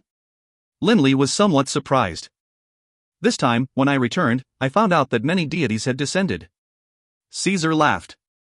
It seemed as though life here would be quite interesting, so naturally, I decided to stay a bit longer. If it weren't for these deities, I would have left to the higher planes long ago. After all, standing at the top is a very lonely thing. Linley, life is only meaningful when it is colorful and interesting. Caesar sighed. Linley, you haven't lived for very long yet. If you live for another century, you'll start to have this sort of feeling as well. Think about it, Linley. If in the Yulan continent, you are so powerful as to be invincible, wouldn't you eventually grow tired of that quiet life? Linley thought about it for a moment, and his heart trembled. Standing alone at the top of the Yulan continent, living a tranquil life, just thinking about it made Linley feel some revulsion. In his mind, he quickly began thinking about everything he had experienced. An interesting, colorful life with ups and downs. Only that is meaningful. Linley had to admit this was true. He himself wasn't willing to live an ordinary, common life. Although he knew that the 4 higher planes and the 7 divine planes had countless experts there, if as a result he decided to live an ordinary life and remain hiding on the Yulan plane and be like a frog in a well, this would be too laughable. After this affair concludes, I will leave and go to the infernal realm. Linley, come with me. Caesar urged. In the infernal realm, there are experts from countless planes. All sorts of races, and also, the 4 supreme warrior clans have all gone to the infernal realm. Don't you want to go visit your ancestors? The 4 supreme warrior clans? His ancestors? The very first Dragonblood warrior of the Baruch clan, Baruch. And the second, the third, all of his ancestors who had already gone to the infernal realm. Linley couldn't help but feel a sense of anticipation as they discussed this, but then he immediately said with a laugh, Caesar, stop enticing me. I'm in no rush. I'll stay here with Delia for a while. When the time comes that we, husband and wife, feel bored, perhaps we'll make a tourist trip to the infernal realm. Tourism trip? Caesar didn't know whether to laugh or to cry. What do you take the infernal realm for? Yulan calendar, year 10045. Early winter. Snow flew everywhere. Within the pocket dimension. The pocket dimension was divided into 2 layers. The lower layer had Olivier and Desri there in training, while the upper layer had Barker, Harrow, and 2 of the 6-eyed golden Lions. Linley himself was also seated in the meditative position on the bed on the upper layer, training in the throbbing pulse of the world. The profound mysteries of the laws were all interconnected, from the simple to the profound. Precisely because this was the case, Linley utilized this sort of visualization technique to train. But of course, Linley wasn't visualizing wildly, but was doing so in accordance with his insights into the elemental laws themselves. Occasionally, he would have a new spark of insight, causing him to make a breakthrough via his visualization. Linley's original body had already completely finished absorbing those 100 million soul essences. Last time, when he had absorbed 20 million soul essences, Linley's visualization speed had dramatically increased. From the 32 fused waves to the 16 fused waves, he had only taken 1 year and 3 months. After absorbing 100 million additional soul essences, his visualization speed increased several times over. The amount of time that he needed thus also shrank by several times. In addition, Linley had already been training in fusing the 16 fused waves to the 8 fused waves for 2 years at the time of Beaumont's death. Now, yet another year had passed. 3 years' time. Seated in the meditative position on the stone bed within the pocket dimension, Linley's eyes opened, a hint of a smile on his face. The throbbing pulse of the world truly is extremely complicated. At last, I have broken through to the 8 fused waves level. Linley was currently feeling extremely pleased. Only, why is it that I feel as though even prior to the level of complete mastery, the throbbing pulse of the world is hundreds of times more complex and vast than the insights I have gained into the profound truths of velocity? Linley couldn't understand it. Based on what Linley knew, training any of the profound mysteries of the elemental laws to the level of complete mastery would result in one becoming a demigod. As for the profound truths of velocity, actually, the profound truths of velocity wasn't just a simple profound mystery, it was the result of the fusion of the fast and slow mysteries. Reaching complete mastery in the profound truths of velocity was equivalent to reaching mastery in both the fast and the slow mysteries. Naturally, it would be different from reaching the level of mastery in a single mystery. I won't overthink it. Linley immediately closed his eyes and continued training. But this time, 10 days later, before he had a chance to train for long. Boss, boss. A familiar voice rang out in Linley's mind.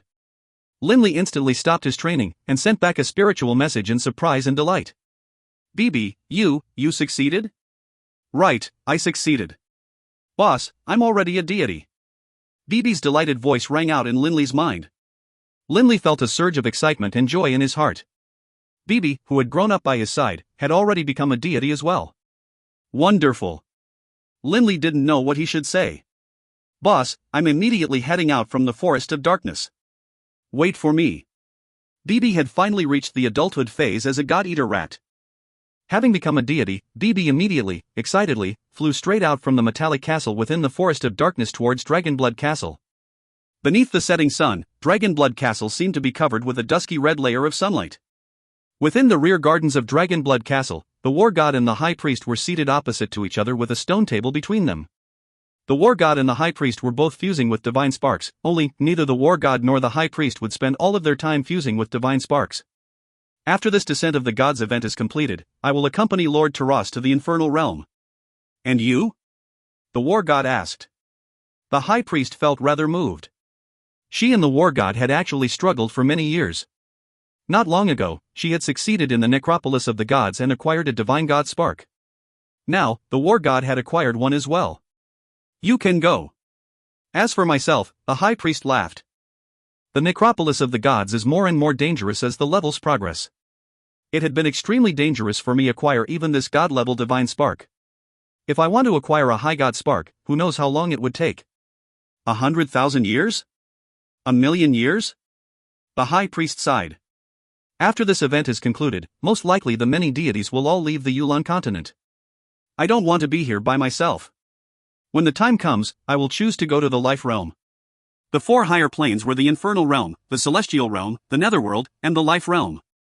The infernal realm was made by the overgod of destruction. The celestial realm was made by the overgod of fate.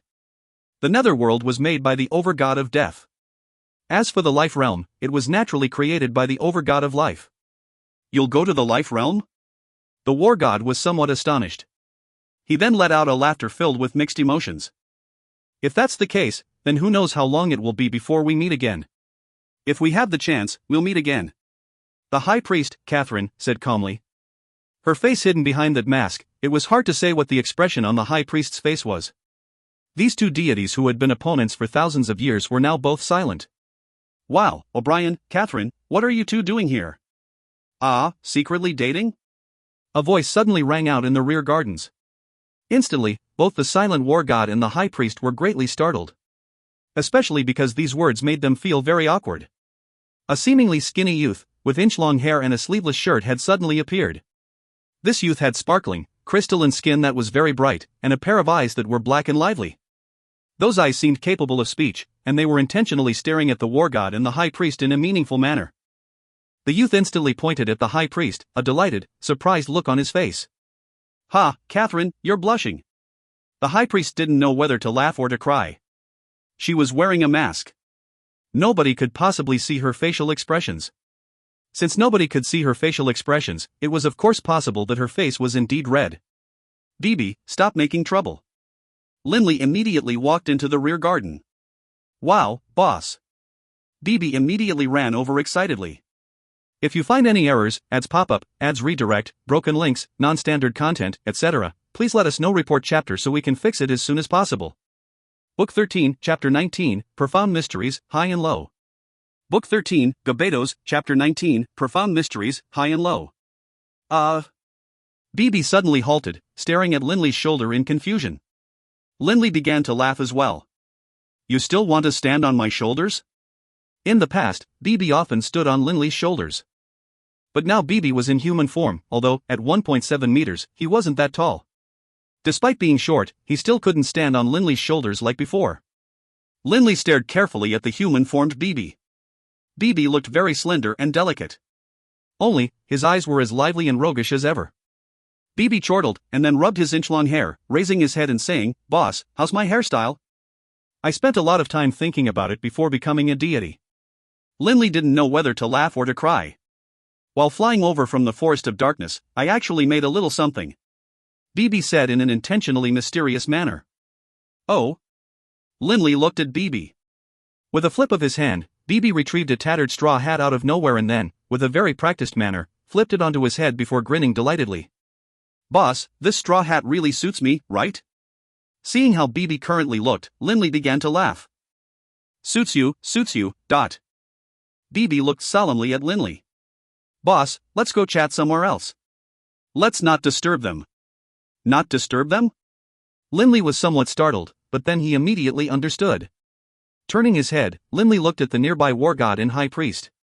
The two clearly didn't know whether to laugh or to cry. They wanted to curse Bibi, but seeing how he was acting, they didn't know what to say. Sorry. Linley hurriedly waved at them. Quickly take that little fellow away. The high priest was trapped between laughter and curses. All right, let's go. Linley said hurriedly. Then, you guys continue. While speaking, Linley led Bibi out of the rear garden, but while following Linley, Bibi turned to stare at the high priest and the war god, letting out a loud shout, "My boss says, you guys continue." Linley could only glance helplessly at Bibi. The two walked shoulder to shoulder into Dragonblood Castle. "Boss, now that I'm also a deity, you are no longer necessarily my match," Bibi said self-delightedly. Linley laughed. "Bibi, the more powerful you are, the better. If you are more powerful than me, that's naturally a wonderful thing." Linley suddenly thought about the innate abilities of divine beasts. He asked, "Bibi, you are only the second god-eater rat in the countless planes of the universe. Then, what is your innate ability?" "If others asked me, I definitely wouldn't tell them," Bibi said. "But since it is you, boss, who is asking me, I'll give you a hint. Focus on the words, God-eater. After saying these words, Bibi no longer said anything. God-eater? Linley was puzzled. Could it be that he could devour and swallow deities? It shouldn't be that simple. Oh, right. Boss, Grandpa Beirut, Harry, and his brothers are going to be arriving soon. I was just a bit impatient, so I hurried over here first," Bibi said. Linley was somewhat surprised. Lord Beirut and the Harry brothers are coming as well, but... Indeed, that night, Beirut led his 3 children to Dragonblood Castle. Within the study. "Bibi, you, Harry, and the other 2 can leave for now," Beirut said with a calm smile. Bibi and the others all obediently left, leaving behind only Beirut and Linley in the study. Linley looked at Beirut, feeling rather puzzled. What does Beirut wish to discuss with me in private? Although puzzled, Linley's attitude was still very meek. "Sit first." Beirut sat down, pointing at a nearby chair. Linley sat down as ordered. Stroking his beard, Beirut chuckled while sighing, "Bibi has finally become a deity. I can finally relax a bit. Linley, Bibi really is attached to you. I asked him to stay with me, but he refused. In the future, I hope you can take good care of him." "Of course." Linley nodded. Even without Beirut's prompting, Linley would wholeheartedly take care of Bibi. Linley would never forget how Bibi had blocked the death blow of the armored razorback Wirm in the Foggy Valley. Bibi had saved him multiple times. Linley would never forget these events. "Linley, you have reached the deity level, but you must have many questions regarding the world of deities." Beirut laughed. "Even O'Brien and Catherine, how many deities have they fought against?" Linley was delighted in his heart. He knew far too little about the world of deities. He didn't even know much regarding battles and training methods. He felt like a blind man without any guidance, utterly helpless. "I know that you train in the elemental laws of the wind and the laws of the earth." Beirut laughed calmly. "So, I'll begin giving you a primer based on your training. First of all, you should know that each type of elemental law contains many different types of profound mysteries." This was common knowledge. Of course Linley knew this. However, the profound mysteries inherent in each elemental law are not equal in terms of power. Beirut sighed. The elemental laws contain low-level mysteries, mid-level mysteries, and high-level mysteries. However, all the mysteries, high or low, can allow one to become a deity. Linley nodded. "Linley, the elemental laws of the earth which you train in should belong to the throbbing pulse of the world type of profound mysteries, correct?" Beirut looked at Linley. Yes. Linley wasn't surprised at all. If Beirut didn't even know this, that would be bizarre. Beirut laughed and said, "Normally speaking, a person would only gain insight into higher-level profound mysteries upon reaching the god level, or perhaps the high god level. Many Earth-style gods have yet to gain insights into the throbbing pulse of the world, but you, a demigod, have already done so." Linley frowned. Beirut said with a laugh, "Let me explain it to you like this. Let's say the elemental laws of the earth include 9 different types of profound mysteries. Of course, that's just a hypothetical. I don't train in the laws of the earth, after all." 9 types? Linley was rather surprised. Based on what he knew, the elemental laws were virtually boundless. There should be many different types of profound mysteries contained within them, but Beirut was using 9 types as a hypothetical example. Since that was the case, then clearly, the actual number of profound mysteries shouldn't be too far off from 9. Don't think that 9 profound mysteries is a small number. Beirut noticed Linley's confusion. Laughing, he said, "Every person's growth, ability, and experiences will determine what they are skilled at. For example, you, Linley. In the laws of the earth, you are very sensitive to the throbbing pulse of the world and can sense it clearly. Thus, the throbbing pulse of the world is the first type of profound mystery of the laws of the earth that you train in, and you are very fast in training in it as well. However, if I were to ask you to train on the gravitational field profound mystery of the laws of the earth, would you be able to do so? Linley was utterly lost. Gravitational field? When he was attuning to the laws of the earth, he had never even sensed such a thing. How could he possibly train in it? This is a question of effectiveness. It will be very easy for you to train in one type of the laws of the earth, but the successive profound mysteries within it will not be so easily learnt.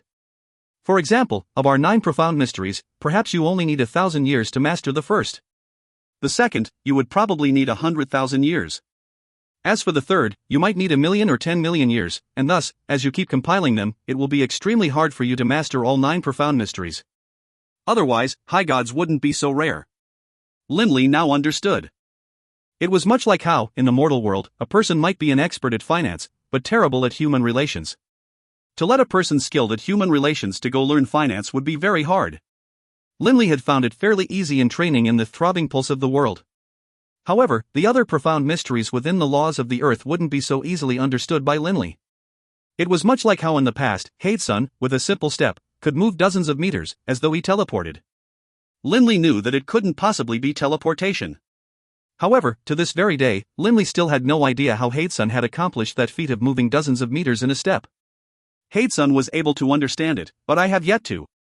I was able to understand the throbbing pulse of the world, but he was not. Linley understood Beirut's meaning. Understanding the laws was partly reliant on talent, partly on life experiences, and also on sparks of insight. Many variables determined one's direction. As for the laws of becoming a deity, Beirut laughed.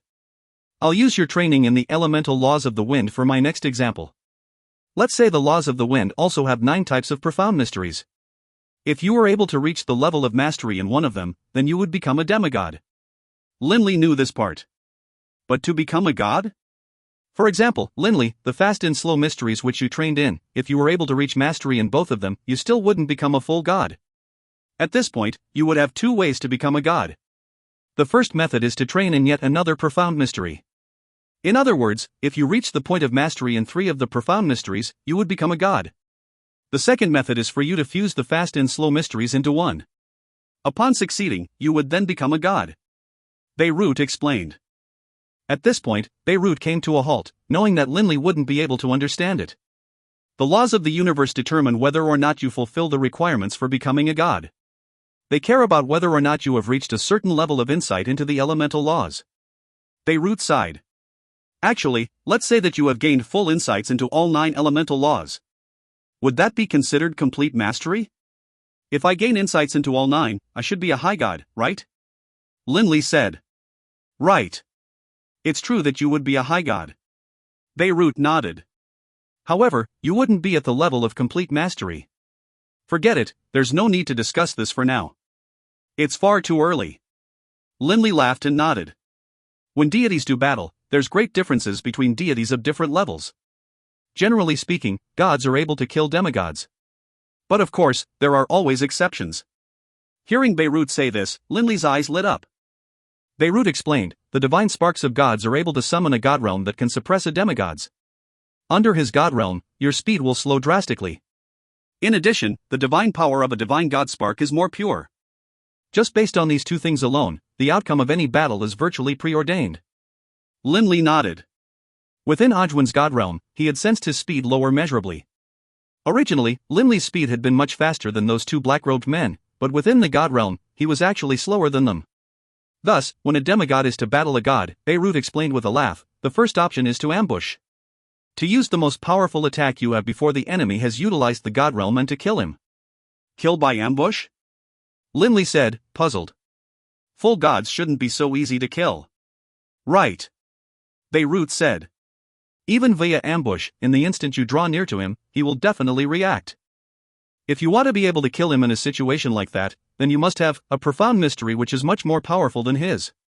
Because your divine power isn't as pure as his. Thus, you have to overcome him via a better weapon and the laws. Beirut explained. Linley understood.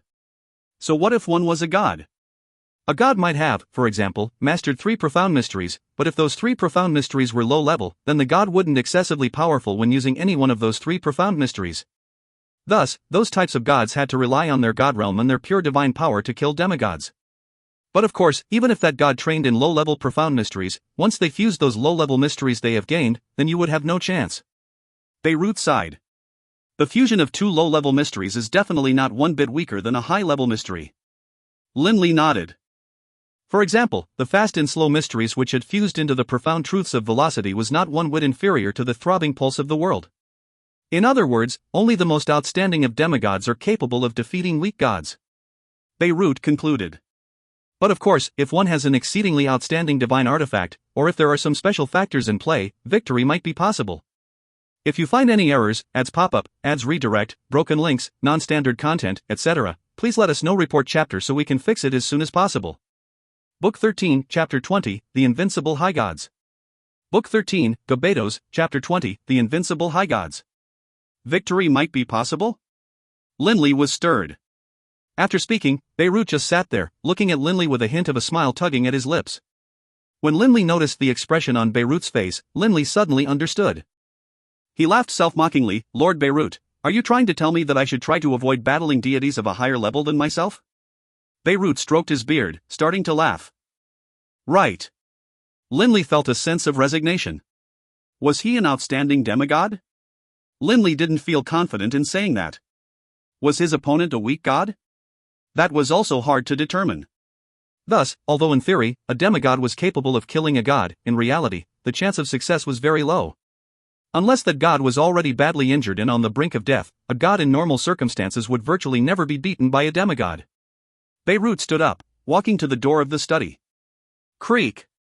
The study door opened by itself, allowing the night wind to blow in, rustling against Beirut's black robes. Beirut hesitated a moment, then turned to look at Linley. Linley, there are some things that I originally wanted to tell you after you grew more powerful. However, it is hard to say if you and Bibi will remain on the Yulan continent or not in the future. Thus, I'll tell you it all today. Although this might come as discouraging to you, at least this way, you won't go on any wrong paths. Linley immediately stood up. Discouraging? Go on any wrong paths? He had never been afraid of taking difficult paths. Ever since he was an ordinary youth, up till this very day, since when had he feared any discouragement? Beirut, please speak. Linley said respectfully. Beirut smiled and nodded. You should know the requirements for becoming a high god. Yes. Gain insights into all of the profound mysteries of Allah. Linley nodded while responding. Beirut sighed. Yes, when you gain full insights into all of the profound mysteries, you will become a high god. However, each elemental law is a complete whole, much like how your fast and slow mysteries can fuse into one. If an elemental law has 9 profound mysteries in it, then, Beirut's eyes began to shine as he stared at Linley. Any 2 of those 9 profound mysteries can fuse together. Any 3 can fuse together, and in fact, all 9 of the profound mysteries can be fused into one. Linley was flabbergasted. All of them could be fused? It is very hard for one to be able to simply gain insights into all 9 profound mysteries. To fuse any 2 or any 3 of them into one becomes even harder. Beirut sighed. Linley, the true path of training isn't necessarily the more the better when it comes to gaining insights into the laws. It is fusing the more profound mysteries the better. For example, the fast and slow mysteries are all low-level mysteries, but when the 2 are fused into the profound truths of velocity, it is comparable with high-level mysteries. If you were able to fuse 3 low-level mysteries into one, the power would far surpass that of high-level mysteries. Linley's eyes were shining. If you are able to fuse all 9 profound mysteries into one, that would represent that you have truly understood an elemental law. That is the highest level of attainment for a high god. When saying this, Beirut's entire attitude was different. In his heart, Linley sighed unceasingly. Gain insights into 9 profound mysteries and become a high god? That accomplishment was far from the actual peak. To merge all 9 mysteries into a whole, that was a true peak. 9 types of profound mysteries into one? Linley's voice couldn't help but turn into a whisper. Lord Beirut, how many experts of this level do the planes of the universe have? How many? Beirut laughed as he looked at Linley. In 10 trillion deities, only one will become a high god. But the invincible high gods who are capable of fusing all of the profound mysteries in an elemental law into one, even I don't know how many high gods would be needed to produce a single such paragon. It was hard for even Beirut to say. All I can tell you is that even in the infinite universe, the number of experts on this level can be counted by hand. Counted by hand? Linley's heart shook. The universe had existed for an extremely long period of time, resulting in the number of deities each material plane produced to be an astonishingly high figure. In the countless planes and especially in the higher planes, it was hard to calculate how many deities there were. But even in the higher planes, the number of truly peak, perfect high gods was actually countable by hand. Lord Beirut, within the Gabados planar prison, are there any experts who have fused all of the profound mysteries of Allah? Linley said with curiosity. I heard that there are 5 powerful kings there. Beirut snorted. There are not. Definitely not. Even the 5 kings of the Gabados planar prison have fused only a few profound mysteries of the laws. To fuse all of the laws and become a paragon? Who can calculate how low the chances of a material plane to produce one? Lord Beirut, you are that certain? Linley was somewhat surprised. Not even the 5 kings had reached the state of perfection. Linley wasn't surprised about that. What he was surprised about was how certain Beirut was. Could it be that Beirut could investigate the strength of others? Of course I'm sure. Beirut nodded and laughed. This is because, upon a high god capable of fusing all of the profound mysteries in an elemental law appears, even the sovereigns will fight over the chance to invite that sort of genius to work for them. Beirut sighed in praise. After all, only people like them are at the peak of deityhood, only they are the true peak high gods. Experts like them, even if 100 or 1,000 high gods come to fight against them, those high gods would all die. Linley's heart was somewhat shaking. Standing at the very top of the pyramid of high gods. Invincible presences. Invited by sovereigns? Linley said in surprise. Why would sovereigns invite them? Can it be that their strength is capable of threatening even sovereigns? Beirut laughed. Linley, you don't understand. Sovereigns are indeed powerful, far beyond high gods in power. However, Linley, you must understand, in the boundless universe, the vast majority of planes are material ones. For example, our Yulon continent is in a material plane. Linley nodded. Material planes were the foundation of the universe. Sovereigns, on the other hand, cannot casually enter a material plane. Sovereigns possess an enormous divine presence, enough to cause a material plane to collapse. Beirut said solemnly. Linley's heart shook. Sovereigns were indeed far too powerful. Linley, the material planes were created by the laws of the universe. They are not permitted to be destroyed. Beirut said solemnly. The 4 overgods have issued a strict order. If any causes a material plane to collapse, then the culprit, even if a sovereign, would be turned into ash. Linley was secretly astonished. Thus, sovereigns do not dare to enter material planes, nor can they enter material planes. Beirut said. Linley nodded. Thus, these high gods who have fused all of the profound mysteries in a law can be described as invincible against anyone below the sovereign level. If they were to flee to a material plane, even the sovereigns wouldn't be able to do anything to them. If a sovereign was to recruit them, they would be able to accomplish many things for sovereigns, things which the sovereigns couldn't do for themselves. Linley nodded, beginning to understand. High gods could enter material planes, but sovereigns could not. But of course, that's extremely far off in the future for you. Beirut laughed. Linley laughed as well. I'm telling you this because I hope that you, Linley, when training, will begin to sense the similarities in capacity for fusion of any 2 profound mysteries. After fusing 2 of them, fuse the 3rd, only by training in such a manner will you have hope. Otherwise, if you were to completely finish gaining insights into all of the profound mysteries, then try to merge all 9 into one at once, it will be far too difficult. Beirut said seriously. To boil a frog alive, all you had to do was slowly increase the temperature. Linley nodded, sighing in his heart in praise. Just the fast and slow mysteries fusing into the profound truths of velocity required me to be able to sense that they had similarities early on. It was so hard to fuse even 2 profound mysteries. To fuse 3 or 4, Linley's heart shook just thinking about it. Fuse all of the mysteries in an elemental law? Indeed, this was harder than rising to heaven. Genius figures such as this are quite attractive to sovereigns. Beirut sighed. Only, these figures are simply too rare, while sovereigns, there are 7 of every type. There are 49 in the 7 elemental laws. For the sake of acquiring the services of a high god paragon, they have even struggled against each other. Beirut, as a sovereign's emissary, naturally knew many secrets. Linley stared, speechless. Even sovereigns would struggle and compete for the sake of such geniuses. If one could reach such a level, one could truly feel proud of oneself. Linley felt some envy of those experts. Only they were truly peak-level experts. Beginning to sense the fusibility from the beginning. Only then will your future accomplishments be great. Beirut laughed self-mockingly. For example, myself. In the past, I didn't know these things. By the time I reached the high god level and wanted to fuse them, it was too late. Fuse several mysteries of the laws into one at the same time? It is too hard. Linley couldn't help but feel grateful towards Beirut. Although Beirut had only given him slight guidance, to him, this was as good as pointing out a brand new path for him. 2 paths. If one embarked on the wrong path from the beginning, at the end, the difference between the 2 paths would be immeasurably great.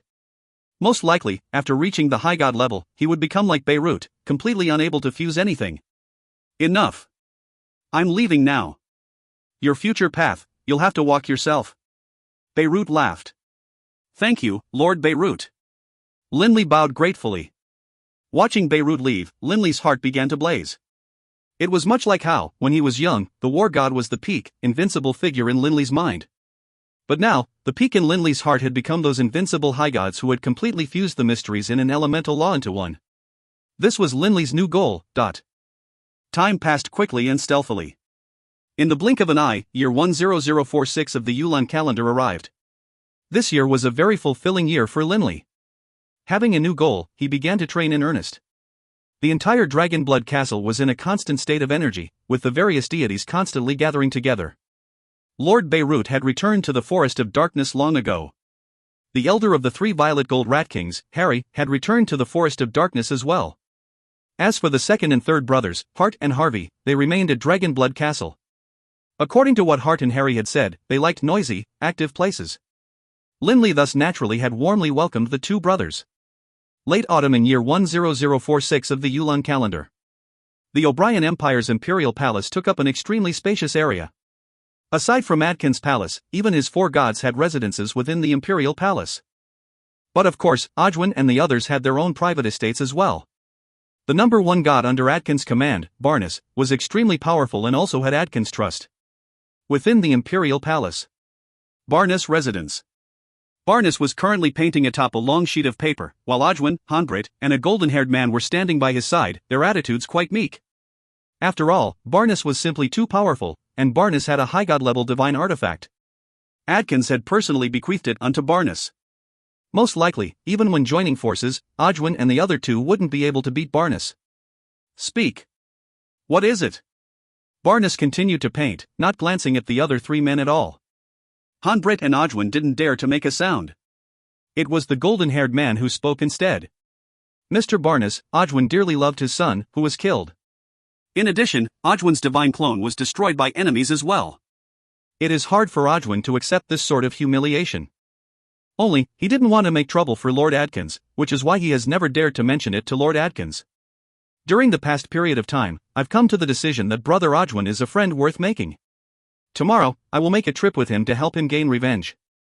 Gatenby, Barnes put down his brush, glancing at the golden-haired man and sighing. Barnes actually somewhat valued Gatenby. As for Hanbrit, he looked down upon him. As for Ojwin, Barnes felt that Ojwin was too scheming, and thus had never liked him. Ojwin. Barnes looked at Ojwin. Mr. Barnes. Ojwin's attitude was extremely humble. For the sake of Gatenby's assistance, during the past 2 years, he had spent quite a bit of effort before finally getting Gatenby to agree to help. Barnes laughed calmly. I'm quite aware of your affairs. If all 3 of you go and yet still lose, you will have lost face for Lord Adkins. How about this? I'll go alongside you, and we'll tear out Dragonblood Castle by its roots. Ojwin instantly was wildly overjoyed. Barnes' power was definitely incomparably great. Even though Ojwin had gotten a taste of Taras' power, he felt certain that Barnes was not any weaker than Taras. After all, Barnes had a high god artifact. Barnes said calmly, I, too, want to test for myself how powerful that god named Taras is. If you find any errors, ads pop-up, ads redirect, broken links, non-standard content, etc., please let us know. Report chapter so we can fix it as soon as possible. Book 13, Chapter 21, For Mighty Gods. Book 13, Gabetos, Chapter 21, For Mighty Gods. In the air above the O'Brien Empire. Boom! A terrifying sonic boom could be heard, and energy blasted in every direction. Four indistinct human figures were flying at high speed towards the east, shoulder to shoulder. The four figures had reached a terrifying level of speed, and they weren't trying to hide themselves. Sonic booms exploded forth while at the same time, a terrifying, wild aura exploded from their bodies. In the ground below, there lived countless civilians as well as hidden experts. One middle-aged man who had been laughing while giving some pointers to some youngsters raised his head to stare at the skies in shock, his face changing. This is, four gods? Could it be from Adkin's side? Master, master. Those youths were calling out in confusion. All of you, keep training. The middle-aged man instructed casually, then left. While walking away, he felt a hint of confusion. Four gods heading out together, and not trying to hide their movements at all. It seems they are about to undertake something major. The middle-aged man couldn't help but feel curious. With a flicker, he disappeared from the road. Barnes, Gatenby, Honbrit, and Odwin flew shoulder to shoulder in a straight line. Their long robes fluttered as their sonic booms reverberated in the air. As Barnes had put it, when acting, we have to have an imposing manner. There's no need to act as though we are about to sneak attack them. This will cause our Lord Adkins to lose face. How could Odwin and the others refute Barnes, now that he had spoken? Naturally, the four heroically flew towards Dragonblood Castle.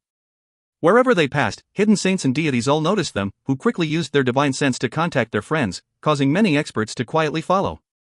Fortunately, Barnes and the other three were actively emanating a tyrannical aura. Otherwise, there would be no way for these deities and saints to follow them. Within Dragonblood Castle. In the empty area of the Western Gardens, a violet sword shadow fluttered about like a dream. Limley's body swayed at high speed along with his sword, and occasionally, a humming sword song could be heard.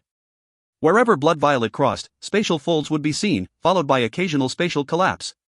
Other times, the only thing left behind would be tiny cracks in space. As he continued to train, Limley's understanding of profound truths of velocity grew deeper and deeper, while Blood Violet's power was slowly brought out as well. Limley had discovered that Blood Violet's humming sword song was actually secondary. Blood Violet's true power still lay in its fierce sharpness. As Limley and Blood Violet became more attuned, even though Limley's understanding hadn't increased much, the power of his dimensional decapitator clearly increased significantly. Ha! Limley, who had been absorbed in his training, suddenly came to a halt staring towards the north in surprise. What a terrifying aura, and no attempt to hide it at all. Limley could clearly sense that in the north, a powerful aura was moving at high speed towards Dragonblood Castle. Not just Limley. Even the War God and the High Priest, who were absorbed in fusing with their divine god sparks, and Taras, Dylan, Caesar, Bibi, all deity-level experts present sensed it. Mr. Barnes. Dragonblood Castle is up ahead. Odwin felt extremely excited right now. He finally had the chance to get revenge. For this day, I have waited 2 years. Odwin's face was somewhat red, and his eyes stared towards Dragonblood Castle like sharp knives.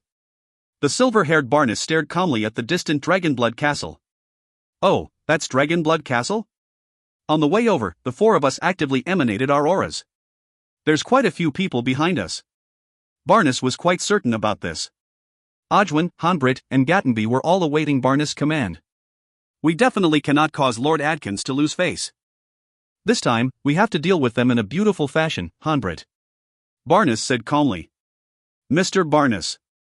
Honbrit respectfully awaited the order. You act directly to destroy Dragonblood Castle. Those ordinary people aren't qualified to take part in battle. Barnes gave out the cruel order, and Honbrit's eyes lit up. He immediately flew in front, and with a cold smile on his face, extended his 2 hands. Rumble, in an instant, the world began to shake. A wild surge of wind elemental essence came roaring towards Dragonblood Castle from every direction, creating an enormous, millstone-like green vortex in the air above Dragonblood Castle. This enormous green vortex was filled with faint golden wind blades, blocking out the light of the sun. The entire Dragonblood Castle was covered by that ice-cold green light. Swoosh! Swoosh! In the air above Dragonblood Castle, many human figures suddenly appeared. It was Taras, Dylan, Limley, the War God, the High Priest, Bibi, and the rest of the deities. The actions of the enemy were on simply too grand of a scale. Everyone in Dragonblood Castle could sense this aura. Limley, the War God, and the others all raised their heads, staring at the sky. In the air, the enormous green vortex was clearly filled with incredible power. If this power were to shoot down, even Supreme Warrior Saints would most likely die. Only deities would be able to survive. They planned to destroy Dragonblood Castle and kill all the ordinary people in it. Limley's face was ashen. Dragonblood Castle, below them, held too many of his family and friends. Linley definitely wouldn't allow this to occur. Ojwin again. And this time, he brought 2 more people. Taras sneered as he looked at those 4 figures, and Dylan let out a disdainful laugh as well. Taras, it seems last time Ojwin didn't mind the pain he suffered last time at all. He still dares to come. Then let's just destroy his remaining body as well and be done with it. Taras laughed calmly. Right now, perhaps only Taras and Dylan were still capable of laughing so calmly. Within Dragonblood Castle, Wharton, Taylor, Gates, Delia, and the others all raised their heads, staring at those 4 figures, their hearts shaking. In their eyes, those 4 full gods that were emanating that heart-palpitating aura were like 4 invincible demons. Powerful, irresistible. Let the ash fly. Hanbrit smiled, then pressed downwards with his right hand. The massive green vortex that had been above Dragonblood Castle suddenly began to sink downwards, while at the same time, the countless faint golden wind knives began to descend downwards like locusts. In the field of vision of Linley and the others, nothing could be seen besides those infinite faint gold wind knives. Clang! Clang! Clang! Metallic collision sounds could be heard.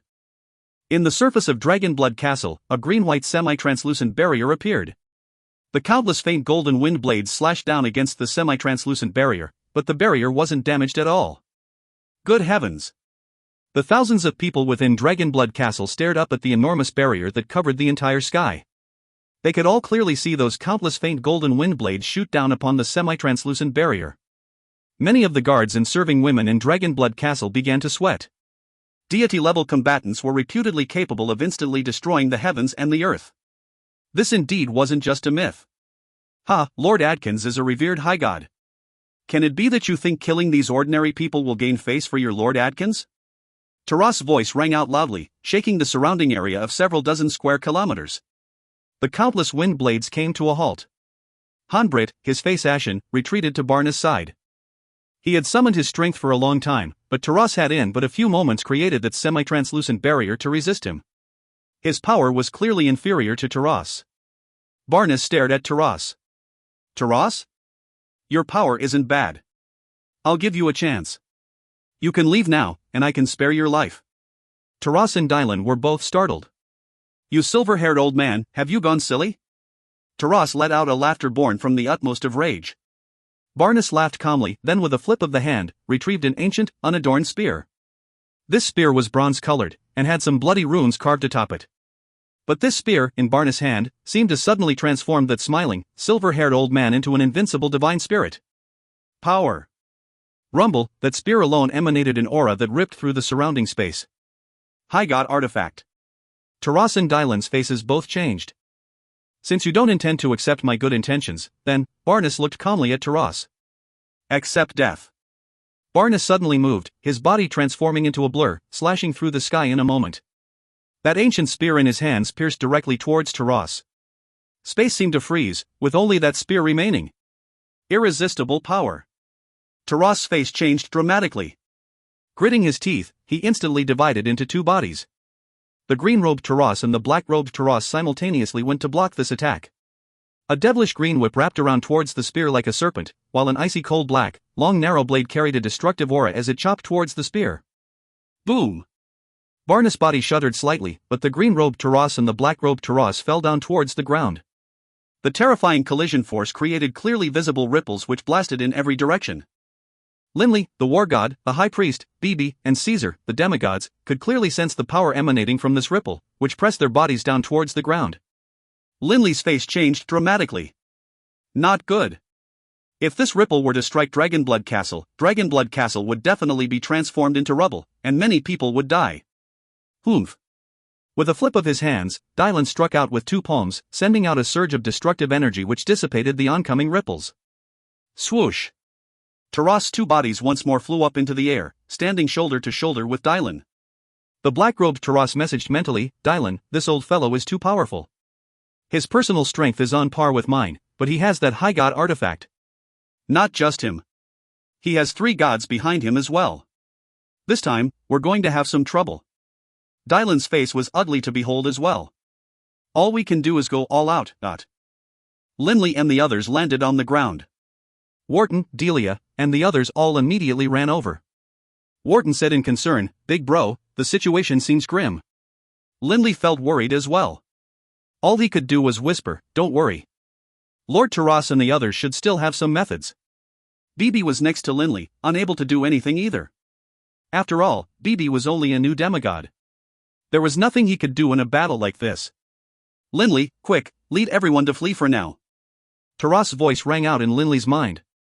Linley's heart shook. This time, the enemy is too powerful. Taras didn't feel any confidence at all either.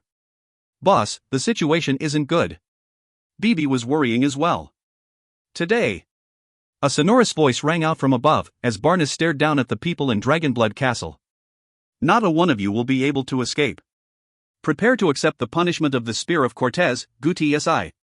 Countless spear images filled the air. Barnes, wielding the spear in his hand, stared down at the people in Dragonblood Castle like an invincible fiend. Rumble. Countless spear shadows fell down like the rain. Barnes actually separated into two figures, while Ojwin, Gatenby, and Hanbrit only had one body. The 5 figures shot down at high speed from mid-air. Ojwin, in particular, laughed with loud, wild glee, "All of you will die." Everyone in Dragonblood Castle felt despair. "Flee!" Linley's face was ferocious. He shouted with his divine sense to everyone. Instantly, the war god, the high priest, Linley, Delia, Bibi, everyone began to flee in every which way.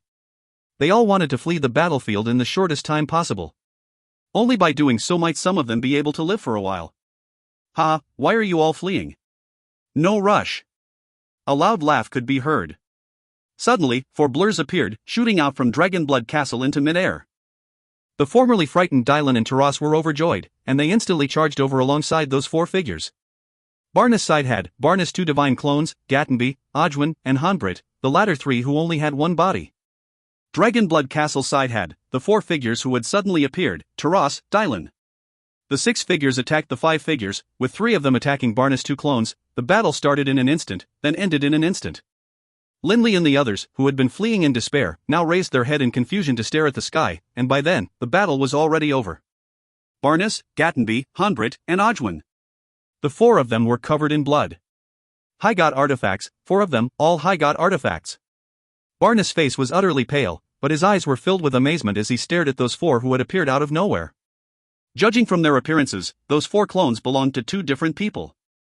Of the 4 figures, 2 wore violet robes, while 2 wore golden robes. Their facial features were extremely similar. Just then, it had been 6 against 5. Those 2 violet-robed figures had combined to attack one of Barnes' clones, destroying it and seizing the divine god spark. "Barnes, today, we destroyed one of your clones.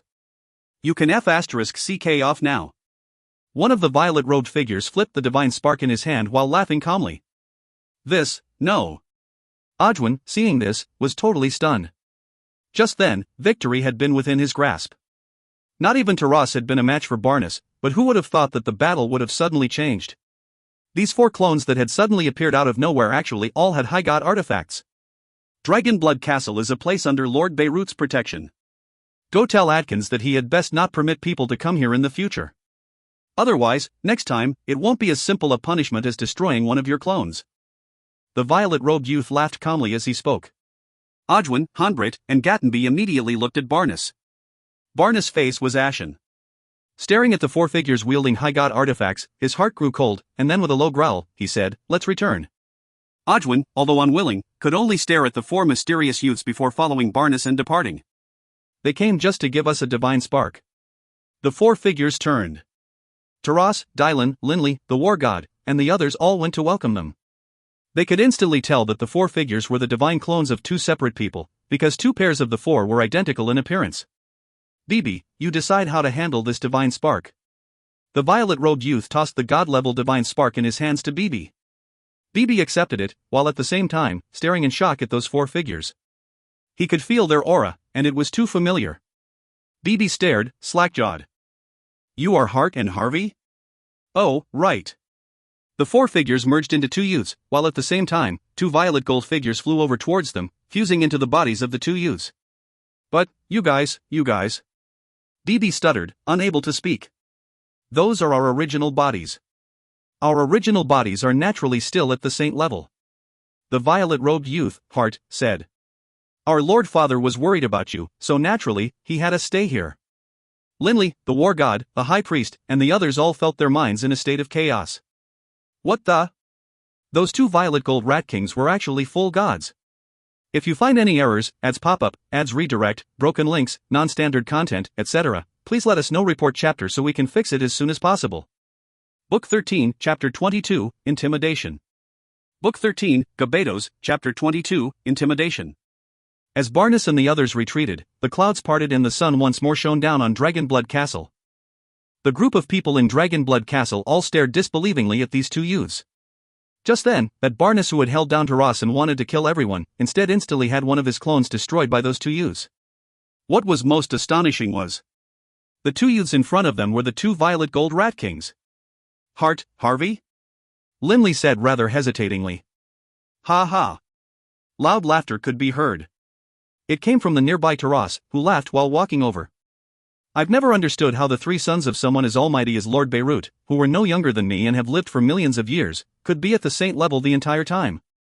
I've always suspected that you three brothers were hiding your true power. Now it seems that is indeed the case. Hart and Harvey, the two brothers, both chuckled. Linley, upon hearing this, instantly understood. In the past, he didn't know how long Hart and Harvey had been alive for. Now, from the sound of it, they had actually been living for millions of years. With such a long life, and with their father being Beirut, a high god and a sovereign's emissary, if Harry, Hart, and Harvey truly had remained at the saint level, that would indeed be bizarre. I truly feel envious. Dylan sighed. Hart, the two divine clones of you two brothers are both in possession of high god artifacts. Yep. The violet-robed Hart nodded. Our Lord Father gifted these two to us when we brothers originally became deities. A gold-robed Harvey said. Taras, Dylan, the war god, high priest, Caesar, and the others all sighed and thought the same thing. There was just no way to compare with them. To them, getting a high god artifact was like a dream. But Hart and Harvey not only had high god artifacts, they had high god artifacts for each of their two clones. Custodial theft. Linley suddenly thought of this phrase. As Linley saw it, Lord Beirut definitely had used his authority to procure high god artifacts for his children. It made sense. Lord Beirut was the manager of the necropolis of the gods. It wouldn't be too hard to procure a few high god artifacts on behalf of his children. No wonder my blood violet was used to help set up that magic ceiling formation. Linley understood now. To Lord Beirut, a high god artifact was no big deal. No wonder, on the day of his wedding, Beirut had gifted them with a divine spark. Delia laughed. Everyone, don't just stand there like a fool. Since Hart and Harvey have joined forces, they've already intimidated the enemy and scared them off. As I see it, from today onwards, Dragonblood Castle will be able to enjoy a peaceful period. This is a wonderful affair. We need to have a good celebration. Housekeeper Harry chortled, I'll immediately give the orders for a feast to be prepared. Everyone in Dragonblood Castle was in an excellent mood. Everyone understood that for the sake of protecting Bibi, Lord Beirut definitely wouldn't let anything threaten Dragonblood Castle. This time, just through Hart and Harvey making their moves. The opponent's forces had been intimidated. There was no question about this at all. Barnes' side had heroically come, broadcasting their aura everywhere as they attacked Dragonblood Castle, attracting many experts along the way. Those experts even used their divine sense to summon their friends, so that when the battle occurred, there were many deities and saints hidden far away from Dragonblood Castle, watching the battle. Naturally, these experts clearly saw what happened during this battle. The manner in which Hanbrit's attack had caused the world itself to change colors caused the many experts to exhale in shock. Taras' easy blocking of Hanbrit's attack also made them secretly say to themselves that this god's power truly was formidable. In particular, when Barnes attacked, all of the experts were shocked. Even the two gods who had hidden themselves nearby were utterly amazed. Their hearts were shaken by the power of the high god artifact in Barnes' hands. Only, who would have imagined that Hart and Harvey suddenly would attack? All of the experts present had been flabbergasted. In the blink of an eye, Barnes' side had been badly wounded, while Barnes lost one of his divine clones. Hart and Harvey's power caused everyone present to be astonished. In particular, those words that they uttered, Dragonblood Castle is a place under Lord Beirut's protection. Go tell Atkins that he had best not permit people to come here in the future. Otherwise, next time, it won't be as simple a punishment as destroying one of your clones. At that time, the violet-robed youth, Hart, had intentionally spread his voice to an exceedingly great distance. Those experts instantly understood that Dragonblood Castle was now under Lord Beirut's protection, and Lord Beirut clearly didn't even care about someone as powerful as the High God, Atkins. How then would those ordinary demigods and gods possibly dare to antagonize Dragonblood Castle? These experts all spread this news widely. Many of the experts hidden within the Yulan continent quickly learned that Dragonblood Castle not only had many gods protecting it, it was also under guardianship of Lord Beirut. Without question, no one below the rank of High God would dare to irritate Lord Beirut. Dragonblood Castle's reputation, as well as information regarding its master, Linley, quickly became known to many experts. O'Brien Empire. The Imperial Palace. A cold wind howled, fluttering past the long robes of Barnes and the others. Barnes, Gatenby, Ojwin, and Honbrid were all standing together in a line respectfully to one side of Adkins. Adkins' face was gloomy. His right hand, he was holding a goblet of blood-red wine. He swept the four with a knife-like gaze. Barnes, your clone was destroyed? Adkins could instantly tell that Barnes was badly injured. Yes. Barnes nodded slightly. Bastard! Adkins let out a furious howl, smashing the goblet in his hand to the ground. Whap! The wine goblet shattered. That crystalline sound seemed to have struck Barnes, Ojwin, and the others on their heart. The handsome, suave Adkins now looked like a fierce, enraged panther. Come with me. Adkins' face was ferocious and fierce. We are immediately heading to Dragonblood Castle. We will destroy them all. Barnes, Ojwin, Gatenby, and Honbrid were greatly shocked. Only Ojwin had a hint of surprise and delight in his eyes. If Adkins personally attacked, then he would have a chance to avenge his son. Lord Adkins. Barnes hurriedly said. Lord Adkins, you cannot, ... Adkins angrily spun around to stare at him, saying furiously, Grandpa Barnes, your clone was destroyed. That means you lost a life. How can we not avenge this enmity?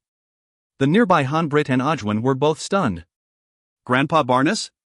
The nearby Gatenby, however, wasn't surprised at all. He had followed Lord Adkins for a fairly long period of time. He knew the relationship between Barnes and Adkins. Before Adkins and Barnes had reached the deity level, the relationship between the two had been that of a young master and his housekeeper. Barnes had always looked after Adkins. In fact, to be precise, Barnes had been the first to reach the deity level, and after having done so, he had always looked after Adkins.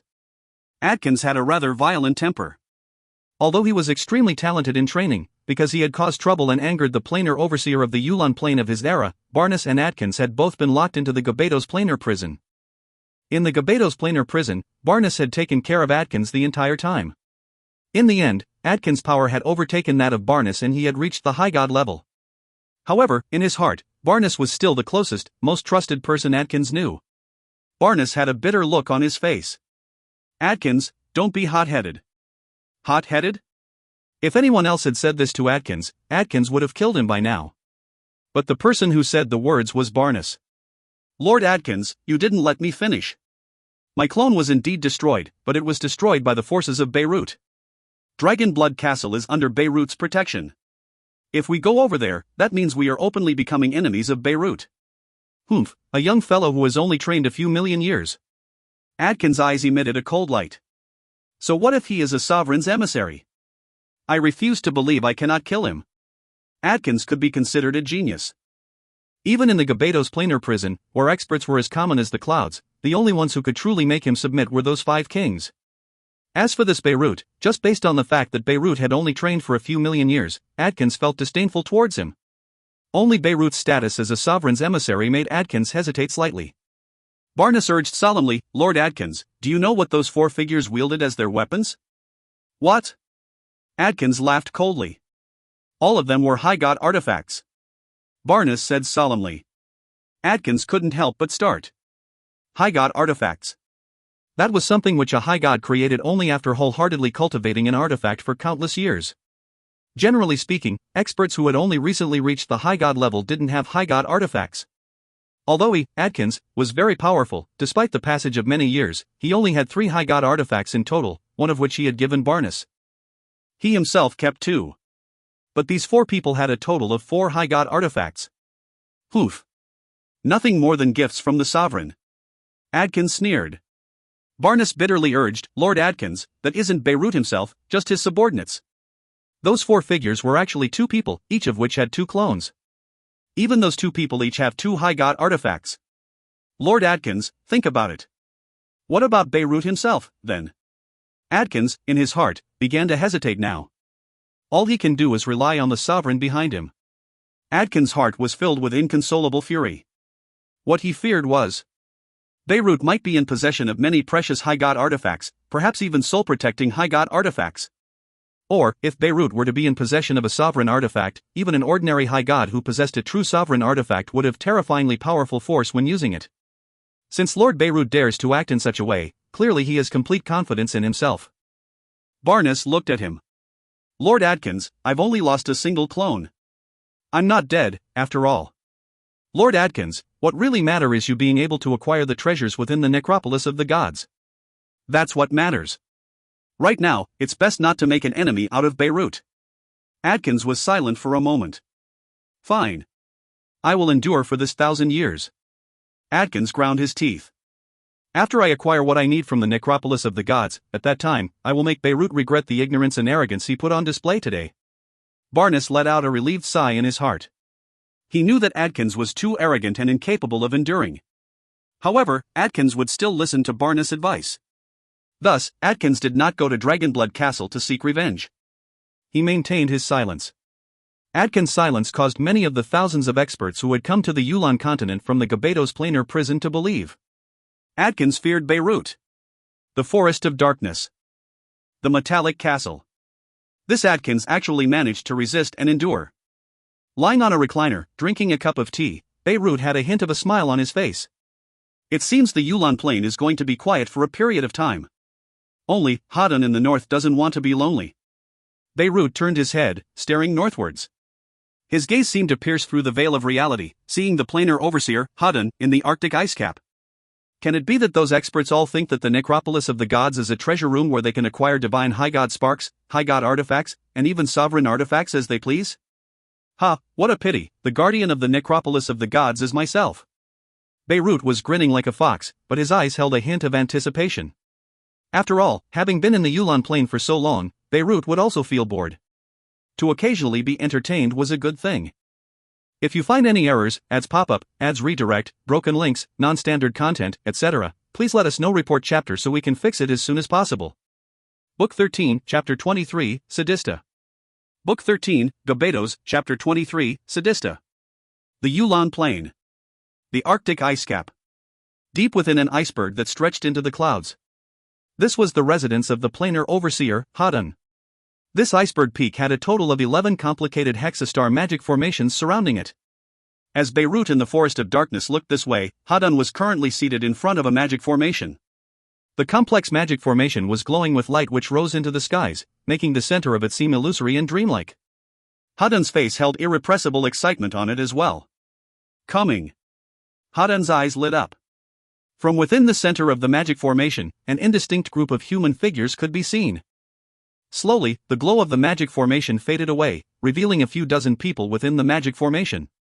The aura these few dozen people emanated were enough to make one's heart shudder. All of them were deities. The leader was dressed in a gaudy black robe with gold trim, looking like a gentleman heading to a banquet.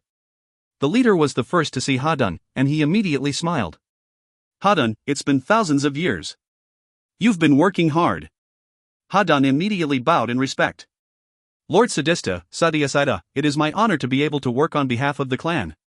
Sadista folded his arms over his chest, gently rubbing a ring on his finger that occasionally glimmered with red light. With a calm laugh, he said, Hadan, you gave only a very brief summary to the clan. Explain clearly the current situation in the Yulan continent. Yes. In front of the Sadista, Hadan was acting as if he were a meek servant. Lord Sadista, not long ago, there were some problems which occurred in the tunnels between the Yulan plain and the planar prison, causing quite a few experts to flee out. Although Lord Beirut went to seal off the tunnel, many deities still escaped.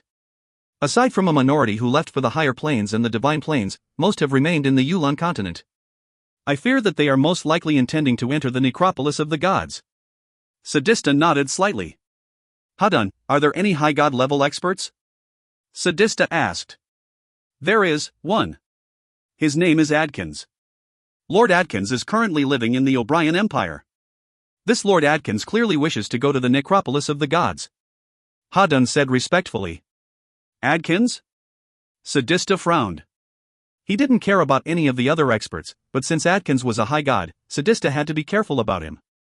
Although Sadista had engaged in many battles within the infernal realm of the higher planes, Sadista knew that someone who was able to survive in a planar prison and even train to the level of high god meant that Adkins definitely wasn't someone who could be matched by those members of powerful alliances and clans in the infernal realm who were given high god sparks but were not experienced in using them. One of Sadista's followers immediately said, "Lord Sadista, don't worry. That Adkins definitely isn't a match for you, my lord. Shut your mouth." Sadista frowned. His follower instantly didn't dare to make another sound. Hudden said respectfully, "Lord Sadista, not long ago, 4 gods under Adkins' command and the forces of the Baruch Empire's Dragonblood castle engaged in a battle." "Oh?" Sadista looked at Hudden curiously. He didn't understand why Hudden would mention gods. However, Sadista understood that Hudden wouldn't raise this for no purpose. However, Adkins' forces were defeated badly and retreated. Hudden laughed.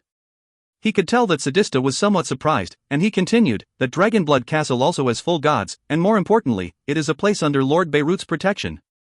This time, Adkins' side suffered a huge loss, but Adkins didn't dare to go make trouble for Lord Beirut. Hudden said.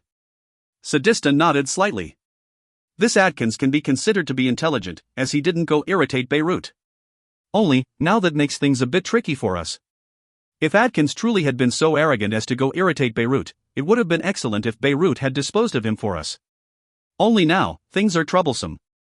"Uncle, is Beirut definitely capable of killing Adkins?" A youth behind Sadista said.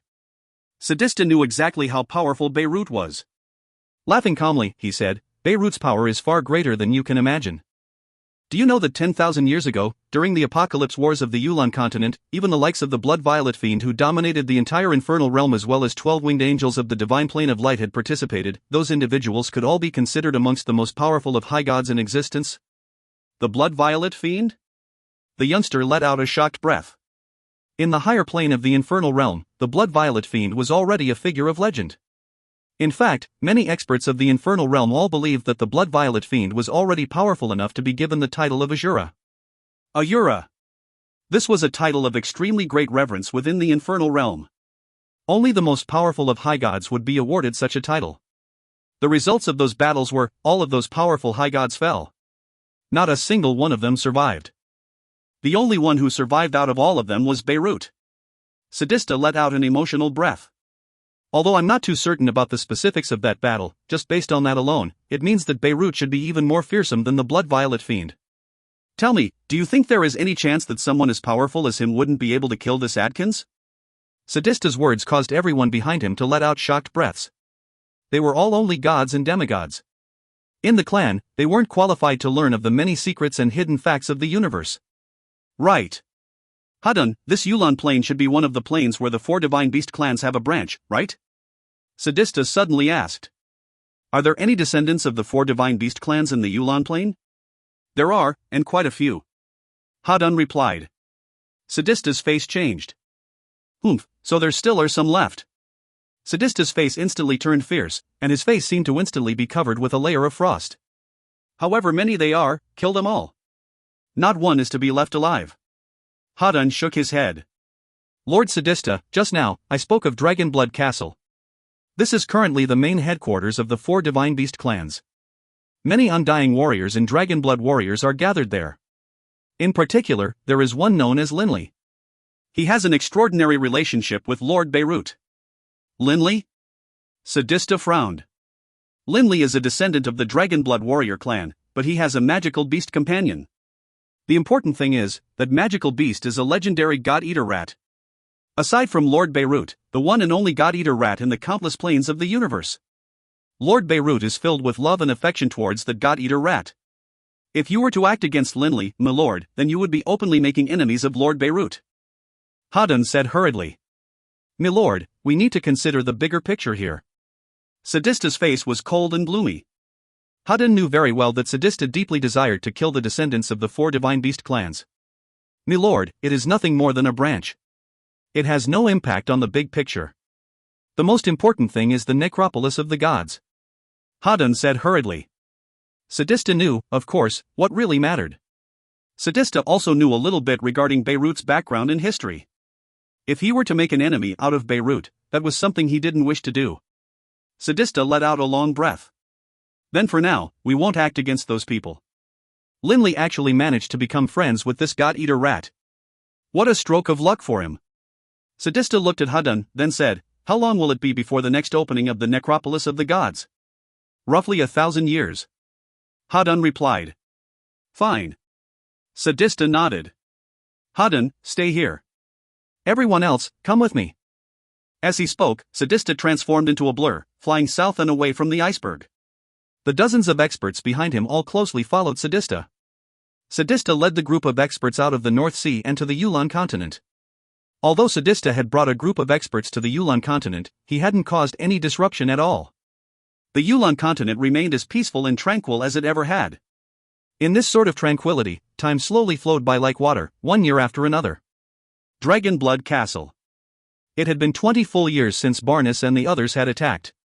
In the past 20 years, Linley's original body had continued to train in the throbbing pulse of the world. After spending 6 full years, Linley had finally transformed the 8 fused waves into the 4 fused waves of the throbbing pulse of the world.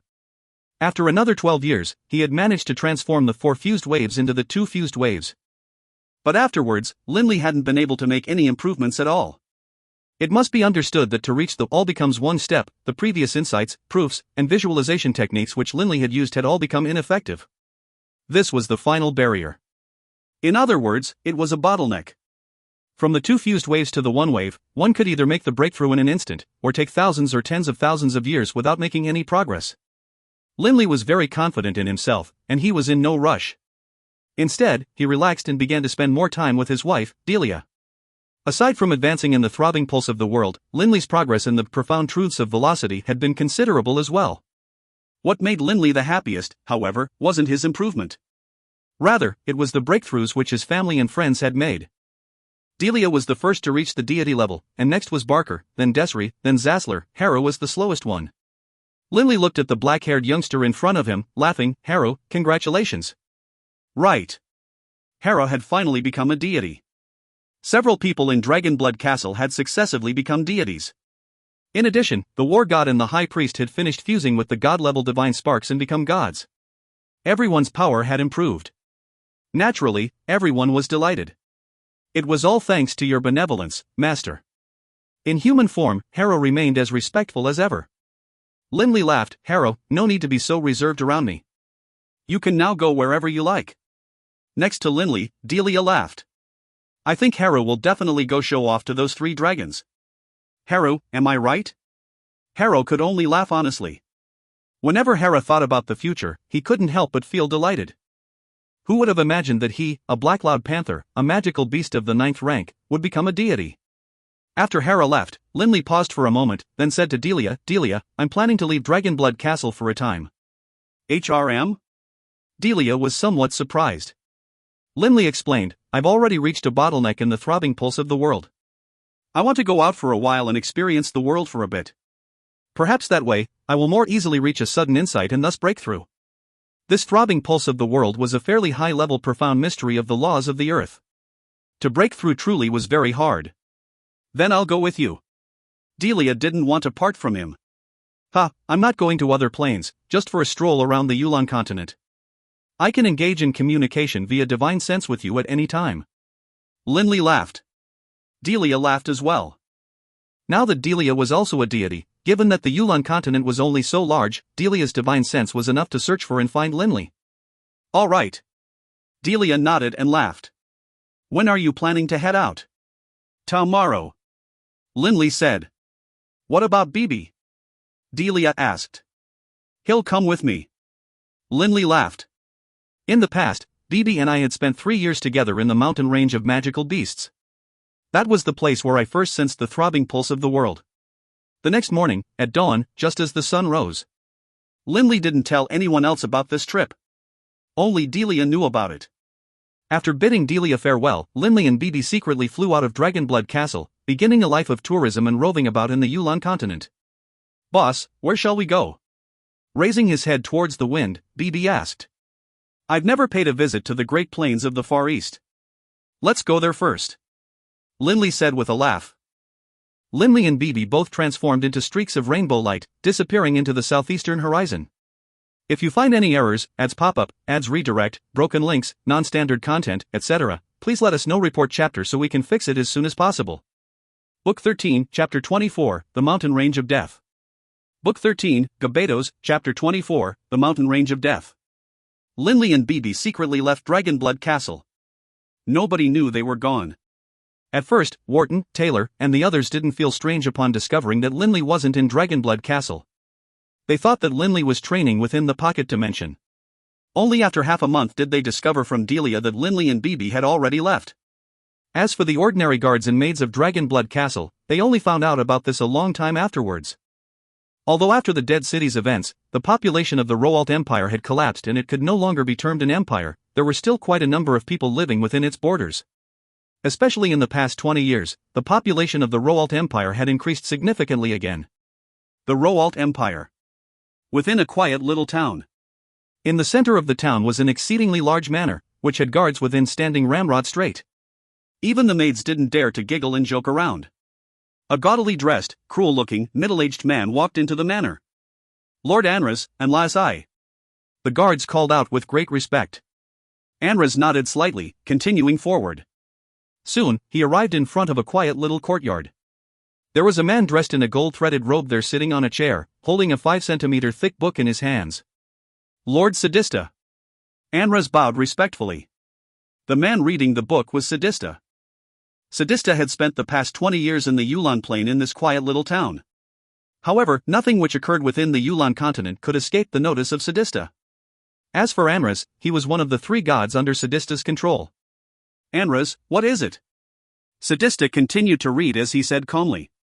Anras said respectfully, Lord Sadista, according to the news we received from Dragonblood Castle, Linley left Dragonblood Castle long ago. Sadista hadn't found it too hard to insert some people into Dragonblood Castle. Sadista cared most about 2 locations, the Imperial Palace of the O'Brien Empire and Dragonblood Castle. He inserted people into the O'Brien Empire's Imperial Palace to monitor Adkin's activities. After all, in the entire Yulan continent, Sadista was concerned about only 2 persons. One was Adkins, while the other was Beirut. But Beirut's metallic castle didn't permit entry to others at all. Thus, Sadista was unable to insert any spies. All he could do was take a step back and insert people into Dragonblood Castle instead. Inserting people into Dragonblood Castle was partially because of Beirut, while partially because of the Dragonblood warriors and the Undying warriors. Whap! He suddenly closed the book, raising his head to look at Anras. Linley left Dragonblood Castle. Just by himself? No. That god-eater rat known as Bibi went with him. Anras said respectfully. Humph, Sadista let out an unhappy snort. This Linley is always with that god-eater rat. Killing him will be rather difficult. Sadista had never planned to truly give up on killing those descendants of the 4 Divine Beast clans. This Linley is less than a century old, and yet he is already at such a level. Even in the 4 Divine Beast clans, he would be considered a top-tier talent. In addition, this is before he's gone back to the ancestral halls of the 4 Divine Beasts and undergone their baptism. If he undergoes the baptism within their ancestral hall, in a short period of time, a talent such as him will definitely become a major force for the Indigo Prefecture, and another major foe for our clan. Sadista's face was solemn. Sadista knew about the legends of the 4 Divine Beast clans. Linley is already so powerful despite not having returned to the ancestral hall of the 4 Divine Beasts. When he does return, it will indeed be troublesome. Anras nodded as well. If the Indigo Prefecture learns that the 4 Divine Beast clans have a talent such as him in the Yulan Plain, they will definitely spare no expense to bring Linley back to them. Sadista said coldly. Those other people in the Dragonblood Castle, that Wharton and Barker and whatever, they are secondary. Even if they return to the 4 Divine Beast clans, they will just increase the total population slightly. They won't result in anything amazing. But that Linley. Anras secretly nodded.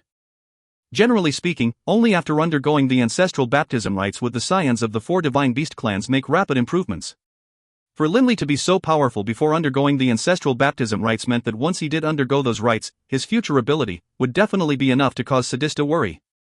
After all, he had become a deity within 100 years on his own. This already spoke to Linley's potential. However, our number 1 priority this time is still the necropolis of the gods. Sadista said with a frown. If they wanted to enter the necropolis of the gods, then they couldn't defend Beirut. If they killed Linley when he was with Bibi, Bibi would definitely memorize the aura of those who had killed Linley. When the time came, he would definitely be able to find out that it was Sadista's group. No matter what, we can't kill that god-eater rat known as Bibi. Sadista knew very well that this was the only one of Beirut's progeny who had become a god-eater rat. Beirut had even sent his two sons to Dragonblood Castle to protect Bibi. From this, one could tell how much Beirut valued Bibi. If they killed Bibi, then Beirut's rage was something which he, Sadista, couldn't withstand. In addition, Beirut's backer is no ordinary person. If we truly were to wreck our relations with Beirut, then most likely even our entire clan would suffer a huge calamity. Sadista was dimly aware of how terrifyingly powerful Beirut's background was. To kill Linley, we have to find the moment when Linley and that god-eater rat, Bibi, are separated and not together. At that time, we would change our appearances, then seize the opportunity to kill Linley. Sadista's eyes revealed a cold light. Oof. Even if that Linley and Bibi are spiritually connected, at most he'll be able to send a mental message of the appearance of his attackers. There's no way to send a person's aura. Sadista wasn't worried at all of being discovered by Beirut given that situation. Because even as someone as mighty as a sovereign couldn't find out what had happened in the past or what would happen in the future. As long as Beirut was unable to find the murderer, what would he, Sadista, have to be afraid of? I want to see where that Linley is. Sadista spread out his divine sense, instantly covering the entire Yulan continent. But of course, he intentionally used his divine sense to avoid the Forest of Darkness and the O'Brien Empire's imperial capital. The Great Plains of the Far East. Sadista let out a cold laugh and then turned towards Anraz. Anraz immediately bowed. Anraz, immediately go to the Great Plains of the Far East. Sadista instructed. Yes, Lord Sadista. Anraz replied. Sadista nodded calmly. When going to the Great Plains of the Far East, don't intentionally go searching for Linley. I will occasionally search for Linley's position. Once I notice that him and Bibi are separated, I will immediately tell you through my divine sense and instruct you to kill Linley. Remember, change your appearance first. Yes. Anraz immediately changed his appearance slightly. Someone as powerful as a deity could use divine power to repair their body. Naturally, they could also use it to change their appearance. This Linley actually went running out of Dragonblood Castle for no reason. He's asking to be killed. I was worried about him spending this entire time in Dragonblood Castle and not having a chance to deal with him. Sadista sneered coldly to himself. Linley and Bibi had already been in the Great Plains of the Far East for 3 full months. During these 3 months, Linley and Bibi had only relied on their legs to travel, all the way from the Baruch Empire through the border with the Great Plains of the Far East. They had traveled south the entire time, passing through mountains, rivers, and plains. 3 months later, Linley had already encountered many locals. Linley completely acted as though he was an ordinary person and lived an ordinary life. In the southern parts of the Great Plains of the Far East, they were quite close to the burning desert. There were some mountains nearby as well. Linley and Bibi were currently within the middle of one of those desolate mountain ranges. So this is the legendary mountain range of death, which those locals spoke about. Linley stared at his surroundings and let out a breath. However, I haven't discovered any reason for this place to be called the mountain range of death. Linley was dressed in a sleeveless shirt, and his powerful muscles made the shirt bulge out as well. After 3 months of travel and tourism, Linley had once again found that sense of excitement he had in the past. He liked this sort of interesting, unique experience. Bibi was wearing his straw hat, chewing on a piece of a straw.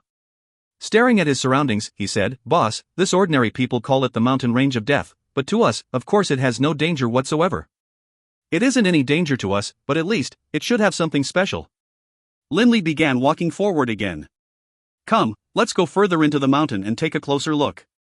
Leaping a few dozen meters with one stride, Bibi immediately caught up to Linley. The two walked forward, side by side. The mountain range of death, according to local legend, was an exceedingly dangerous place. This mountain range of death, especially in the southern region of the Great Plains of the Far East, the Kashar region, was very famous. Many people didn't dare to enter this mountain range at all. Child! Child! A faint, desolate cry could be heard deep within the mountains. Oh! Linley and Bibi exchanged a glance. Not hesitating at all, they immediately moved forward quickly, like 2 gusts of smoke towards the distant source of sound. They easily passed through any gorges or boulders which would have blocked their way. Soon, Linley and Bibi arrived in front of the person who had emitted those cries. Someone dares to enter the mountain range of death? Linley and Bibi were both very surprised. The person who cried out was a plainsman. Right now, the man was currently crying out desolately. His clothes were torn apart, and he appeared in terrible straits. Linley and Bibi, hearing his desolate cries, could both sense the pain and franticness of this man. "Hey, what's wrong?" Bibi hopped right in front of that plainsman. The plainsman, upon seeing Bibi suddenly appear, was greatly startled. "But then," he said frantically, "child, what are you doing in the mountain range of death? Quick, leave. This place is very dangerous." The plainsman, seeing Bibi, clearly took him to be a youngster. Boom! With a flick of Bibi's slender arm, a nearby, enormous tree with a girth which would require 2 men to encircle it with their arms, instantly shattered. With another pat on the shattered tree trunk, Bibi transformed it into a straight line, sending it flying hundreds of meters away into another, unknown part of the mountain. "And you are worried about me?" The plainsman was scared silly. That enormous tree was incredibly heavy. Even the experts he knew, or even his clan's leader, couldn't possibly send such a heavy, enormous tree flying until it disappeared into the distance with a palm slap. "Might I ask, what happened? Why are you in the mountain range of death? Aren't you afraid?" Linley walked over as well. The plainsman looked at Linley, then looked at the youngster in front of him wearing a straw hat. He somewhat understood that he had met with true experts. The man, with a thud, sank to his knees. "Milords, I'm begging you, please save my child." "Speak, what happened?" Linley asked. "My son disappeared in the mountain here," the plainsman said hurriedly. "If you knew it was dangerous, why did you bring your son in?" Bibi said unhappily. The plainsman hurriedly explained, "Milords, you don't understand. Although others believe the mountain range of death to be deadly, in truth, it isn't that scary. There's only a single area within the mountain range of death which is dangerous. The other areas are very safe. Those of us who live here all know about it, and so when we go into the mountains to cut trees for wood, we will all go into the mountains. As long as we don't go near that dangerous area, it's fine. In the past, when I went woodcutting, I would have my son by my side. But this time, when I turned to look, my son had disappeared. I don't know where he ran off to. I beg of you, milords, help me find my son." The plainsman sobbed. Linley nodded. "Is your son a 7 or 8-year-old child dressed in red cotton clothes?" Bibi asked. How do you know?" The plainsman stared, shocked. Linley and Bibi glanced at each other, laughing. Their divine sense had spread across the entire mountain in an instant. Naturally, they were able to find that child. If you find any errors, ads pop up, ads redirect, broken links, non-standard content, etc., please let us know. Report chapter so we can fix it as soon as possible. Book 13, Chapter 25, The Profound Mysteries of Death? Book 13, Gabados, Chapter 25, The Profound Mysteries of Death? Linley laughed and said, "Your child is currently about 3 or so kilometers south of us." 3 or so kilometers south? The plainsman's face changed dramatically. "Is that place Twin Horn Peak?" "Twin Horn Peak?" Linley was a bit puzzled, but his divine sense did indeed discover that in a place located very close to the child, there was a mountain peak which was very strange. The top of the mountain peak was split apart, perhaps by the wind over the years, and had a lonely aura to it. These 2 mountain peaks did indeed seem like the 2 horns of a mountain goat. Bibi said, "Yes, not too far from the child, there is indeed a mountain peak that seems like 2 goat horns." The plainsman immediately kowtowed, pressing his head against the ground. "Milords, please save my child. That Twin Horn Peak is the dangerous area of the mountain range of death." This father clearly was too worried about his son. He kowtowed until the skin on his forehead split open, staining the rocky earth with his blood. The divine power around Linley's body reached out, causing the plainsman to no longer be able to kowtow. "We will save your child." Linley rested his hand on the plainsman's shoulder, and a surge of life energy from the pearl of life transmitted to the plainsman, instantly healing that minor wound on his forehead. The plainsman realized that the wound on his forehead was cured, and become all the more certain was that these 2 people in front of him were incredible experts. They might even be those legendary saints. The plainsman looked towards Linley and Bibi, his eyes filled with hope. "Wait a moment," Linley said, and then he and Bibi simultaneously moved, disappearing from the plainsman's vision. The plainsman held his arms around his chest, his eyes filled with tears. "My child will definitely be rescued. Definitely. Mountain range of death. Twin Horn Peak. The wind here at Twin Horn Peak is so strong and so weird." Bibi let out a breath. Linley nodded slightly. Although it wasn't strange for mountain wind to be so strong, the mountain wind here was extraordinarily great. The wild wind howled, filling Twin Horn Peak, but after entering the area, it no longer produced any sound. It was as though Twin Horn Peak was capable of devouring the wind. Fortunately, the child was still a good distance away from Twin Horn Peak. His father is going frantic with worry searching for him, but the child is just taking a nap here. Bibi and Linley stood next to the child wearing a red coat. This plainsman child's face was ruddy, and he wore a felt hat, his little face streaked with tears. It seemed as though after getting lost, the child had been terrified and had gone searching for his father. But in the mountainous terrain, it was hard to tell directions. Even grown men who weren't familiar with this place would easily get lost, much less a child. Hey! Bibi gently tweaked the child on his nose. The sleeping child wrinkled his nose. Because his breathing was interrupted, he woke up. At this time, Bibi naturally let go. Upon seeing Linley and Bibi, the child's eyes were instantly filled with a look of delight. Big brothers, help me find father, I can't find him. The child instantly began to cry. You little rascal. In the future, will you still run around wildly? Bibi snickered. I was just chasing after a wild hare. I remembered the road. Only, afterwards, for some reason, I couldn't find father anymore, no matter how I tried. I searched everywhere, but then it got dark. I searched for so long, and the night was really dark, and my tummy was really hungry, so I fell asleep. The child stared at Bibi with his big round black eyes while sobbing. Come, your big brother here will take you to look for father. Bibi took the child into his arms. Linley and Bibi flew into the air. Although there was a distance of 3 kilometers by air from here to the child's father, if they were to actually walk, given the winding mountain paths, they would at least walk 10 kilometers before reaching the child's father. I wonder how much suffering this child endured just now. Linley sighed in his heart. Wow, the child's eyes turned round. The child was in Bibi's arms and flying in midair. Clearly, this little fellow had never flown in midair before. Right now, he was uncontrollably excited and forgot about how pitiable he had been just now. I'm flying. Wow. Big brother, you are so awesome. Bibi grinned so widely, his eyes turned into merry little slits. Father, I see father. The child immediately pointed down at a below figure. Clearly, the plainsman below had seen Linley, Bibi, and his child as well.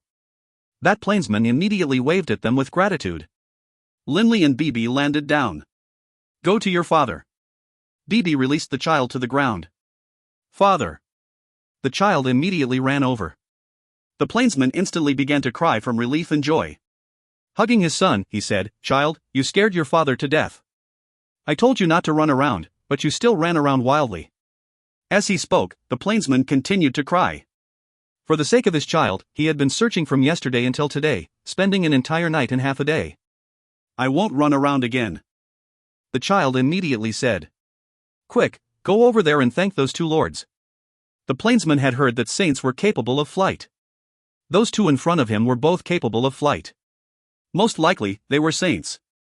The plainsman immediately tugged his child over, kneeling down with gratitude as he spoke. Thank you, big brothers. The child immediately said. Linley and Bibi both laughed. Actually, on this journey, they had helped quite a few people. In the future, just listen to your father and everything will be fine. Linley laughed. All right, we should go as well. The child hurriedly said, 2 big brothers, my name is Walsh, Wabersher. In the future, I will definitely look for you guys. I'll come flying and look for you guys. Linley and Bibi both began to laugh, and then, after bidding the 2 farewell, Linley and Bibi left. Linley and Bibi headed towards the Twin Horn Peak. Twin Horn Peak clearly had some sort of secret in it. Linley and Bibi naturally would go investigate. That child just now was so adorable. Bibi said, and Linley sighed, seeing that father and son makes me think of Sina. Sina? Bibi was somewhat surprised. Linley nodded and said, when the great Bota levee was broken open, Ajwan had arrived in the Yulan continent and destroyed the imperial palace of our Baruch Empire. At that time, the only 2 survivors of the entire imperial palace were Sina and Ankh. Everyone else died. Sina's child, little Cass, died as well. Despite so much time passing, Sina still feels great pain in his heart due to this. Dragonblood warriors had very few descendants. Although 20 years ago, Sina had taken a new wife, he still had no children. In his heart, Sina continued to harbor hatred towards Ajwan. Originally, when Ajwan had attacked and the Violet Gold Rat King brothers had countered, the 2 of them actually had the chance to kill Ajwan. However, at that time Linley and Sina were both shocked by the appearances of those mysterious experts. How could they have dared to try and ask those experts to kill Ajwan? After Ojwin's group left, Ojwin had remained in hiding within the imperial capital of the O'Brien Empire, giving Linley's side no chance for revenge. That enmity must be avenged. BB nodded. In the future, when we have the chance, we definitely cannot let that Ojwin off the hook. Linley nodded slightly. Only, for now, he didn't have enough power to kill Ojwin. Here we are. Twin Horn Peak. BB said. There was a gorge beneath Twin Horn Peak. The wild wind blew like the roaring of a wild beast, but upon entering the gorge, very bizarrely, no sound could be heard from the powerful mountain wind. Linley and BB, being experts, feared nothing. They headed directly into the gorge, the wild wind not budging them in the slightest. There's quite a few skeletons in this gorge, BB said with a frown. Linley nodded slightly. The gorge walls of this place weren't very flat. They occasionally protruded out and occasionally had crevices. The entire gorge was extremely bizarre, and the sound of a wild howling wind could be heard at the entrance to it. However, when Linley and BB entered deeper into the gorge, they couldn't hear any sound at all. Weird. Really weird. BB pursed his lips. Linley's forehead was furrowed, and he was currently walking forward carefully and cautiously. So many corpses. Who knows how many people died here? Linley stared at the corpses within 10 meters of him. Clearly, they had been here for a long time. Ha! Linley suddenly felt his heart viciously contract, and even his head went dizzy. Someone is ambushing us? Linley instantly recovered. Greatly shocked, he immediately spread his divine power into his body. BB, careful. Linley immediately warned. He was currently walking about with his original body. Ever since his original body had absorbed the golden blood drop, the power of his original body was actually greater than that of his divine body. Despite having such a powerful body, Linley just now had felt his heart clench and his head go dizzy. This was definitely an external attack. BB looked around carefully as well. Boss, nobody's here. BB transmitted mentally. I was attacked just now. Linley was very certain. It was an invisible attack. How come I wasn't attacked? BB grew worried as well. This sort of invisible attack was extremely bizarre. Linley and BB were on high alert for a long while, but didn't discover anything. HRM?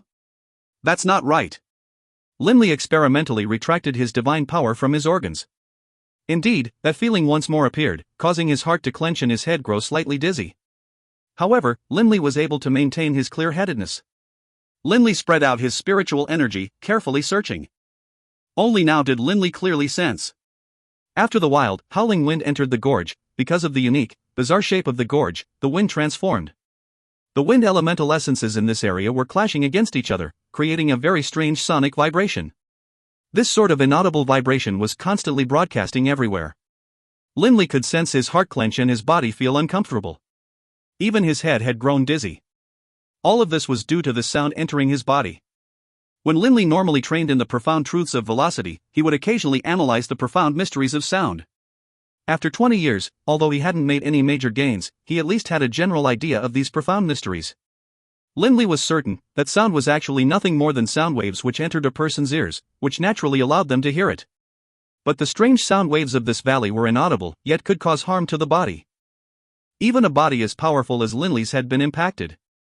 If an ordinary person had entered this place, naturally they would have died. HRM? This is... A light suddenly flashed in Linley's mind. So sound waves actually have a profound mystery like this. Linley felt great joy in his heart. BB, I'm about to immediately begin training for a time.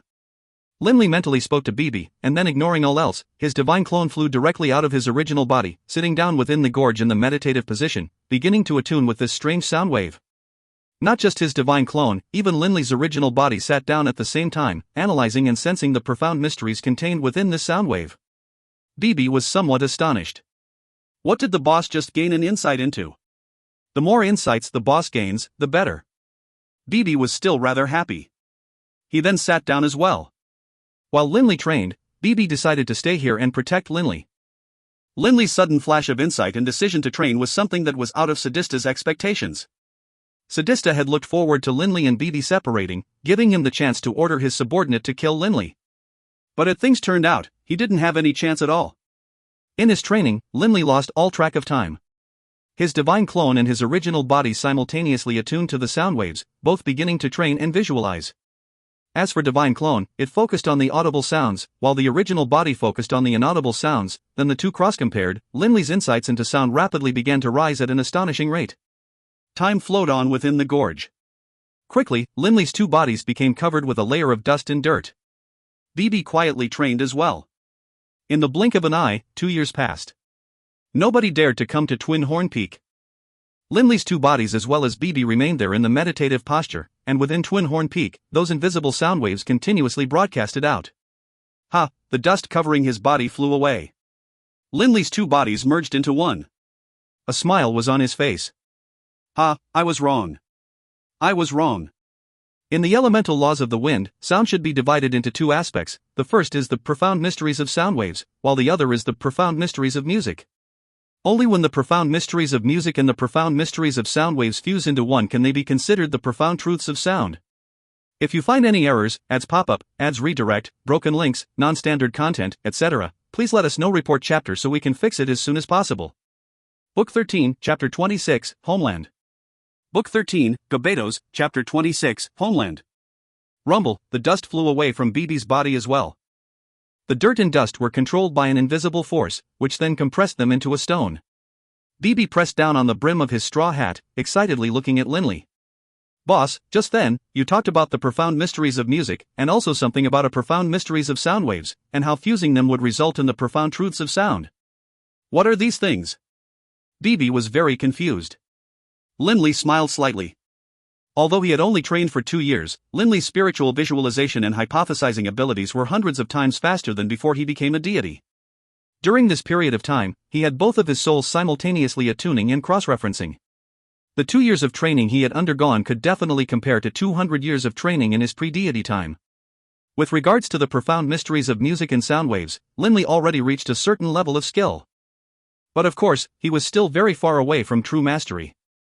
BB, when sound is created, it is actually just a form of sound wave. Linley explained. Since sound is actually a form of a wave, it naturally has its own vibrations.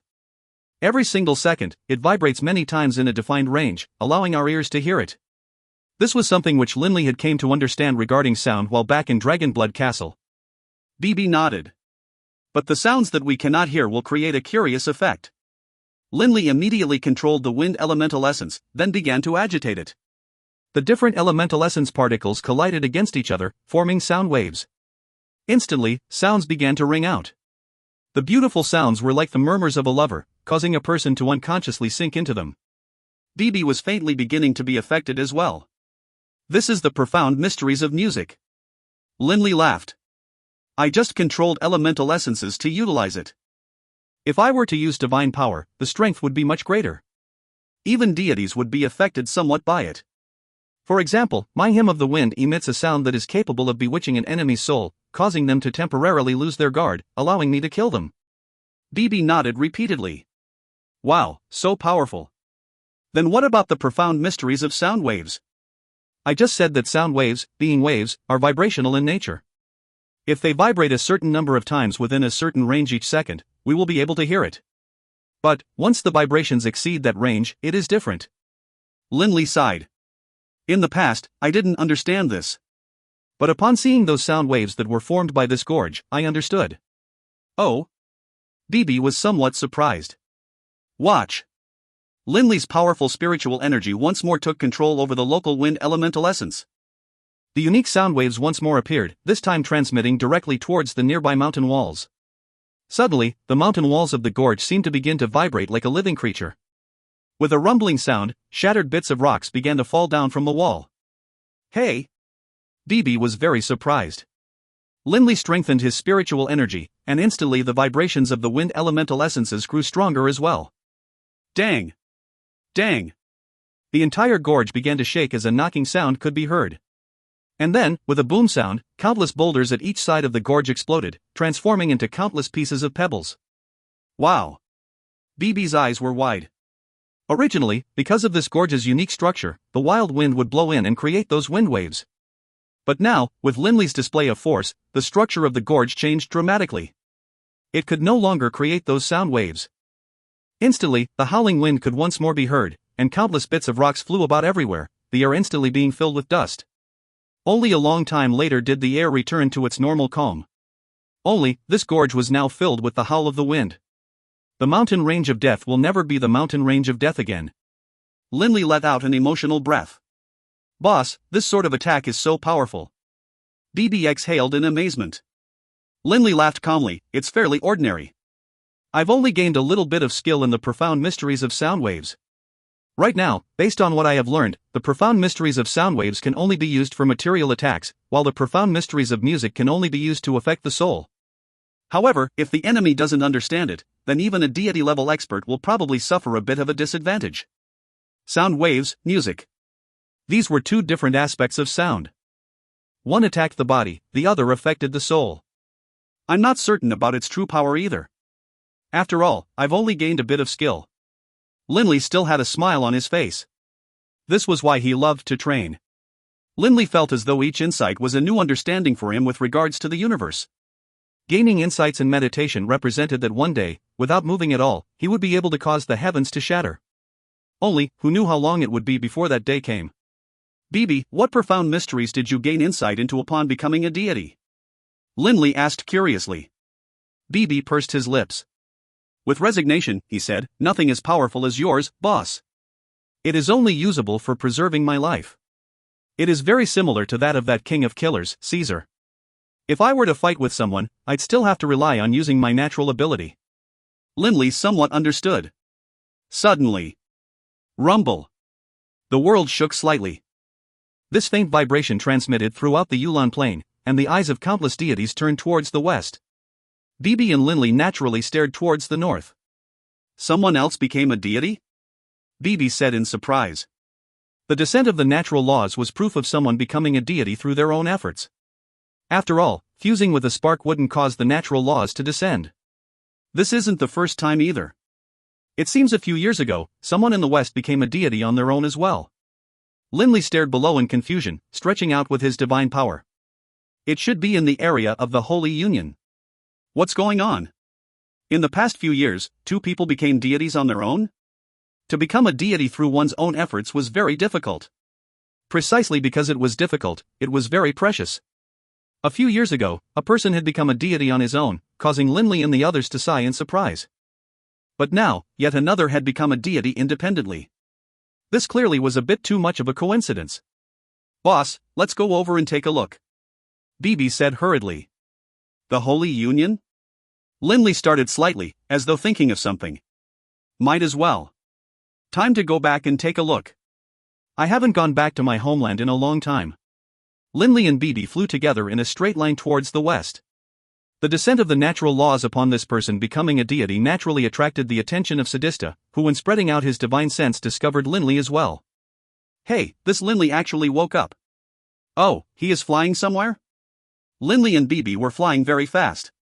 A while later, after Sadista once again searched for and found Linley and BB, they had already reached their target destination. They actually went to the Holy Union. Anraz. Sadista immediately sent his divine sense out to Anraz, still awaiting his chance in the Great Plains of the Far East. Anraz was seated meditatively in a quiet mountain gorge, his body covered with dust. At first glance, one would take him for a human-shaped statue. To him, waiting for 2 years was nothing at all. Hearing Sadista's divine sense calling to him, Anraz immediately opened his eyes, and the dust on his body instantly vanished into nothingness. Sadista's order came. Anraz, Linley and the God-Eater Rat went to the Holy Union. Head there for now. Yes, Lord Sadista. Anraz said respectfully. And then, boom. The entire gorge suddenly erupted into flames which rose to the sky. Anraz's entire body was surrounded by flames, and like a god of fire, he quickly slashed through the sky, flying directly west and quickly disappearing into the western horizons. Wushan Township. Linley's homeland. Wushan Township. Linley stood in the center of Wushan Township, staring at the surrounding area. He couldn't help but let out a breath. The MT. Wushan next to Wushan Township hadn't changed much compared to his youth, but the township had changed too much. The large Wushan Township had become utterly desolate. This was no longer a place where people lived. It was a lair for magical beasts. For example, Linley's former ancestral home was now a den for windwolves. Those little friends and those aunties and uncles of the past, Linley's mind drifted back to the festive, rowdy scenes of Wushan Township. Early every morning, the children and youths would line up in the empty field near Wushan Township and begin training, while the grown-ups would start their work. But now, none of this would happen again. The vast majority of people had died. Wushan Township has become nothing more than history. Linley sighed. After having experienced the Apocalypse Day, the former kingdom of Funlai's entire domains had become a playground for magical beasts. With a frown, Linley immediately controlled his divine spark within his body to emit a powerful divine presence.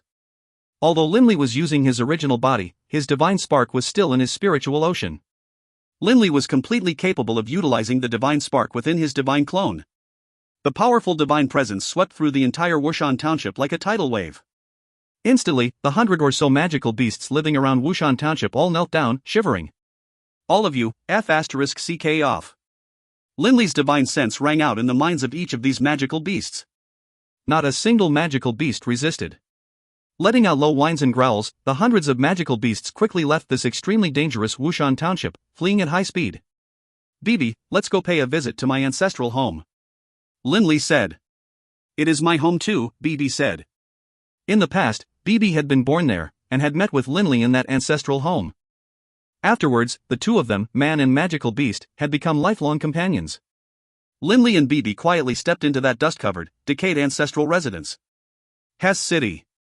Doran Coward had died here, all those years ago. This city was not, however, conquered by magical beasts. To the contrary, Hess City was now more developed and busy than it had been in the past. Within a fairly graceful restaurant in Hess City, Linley and Bibi had found a quiet little corner. They sat down facing each other, ordering some wine and food. The flavor's not bad. Bibi praised. Linley laughed and nodded. That's why they have so many customers here.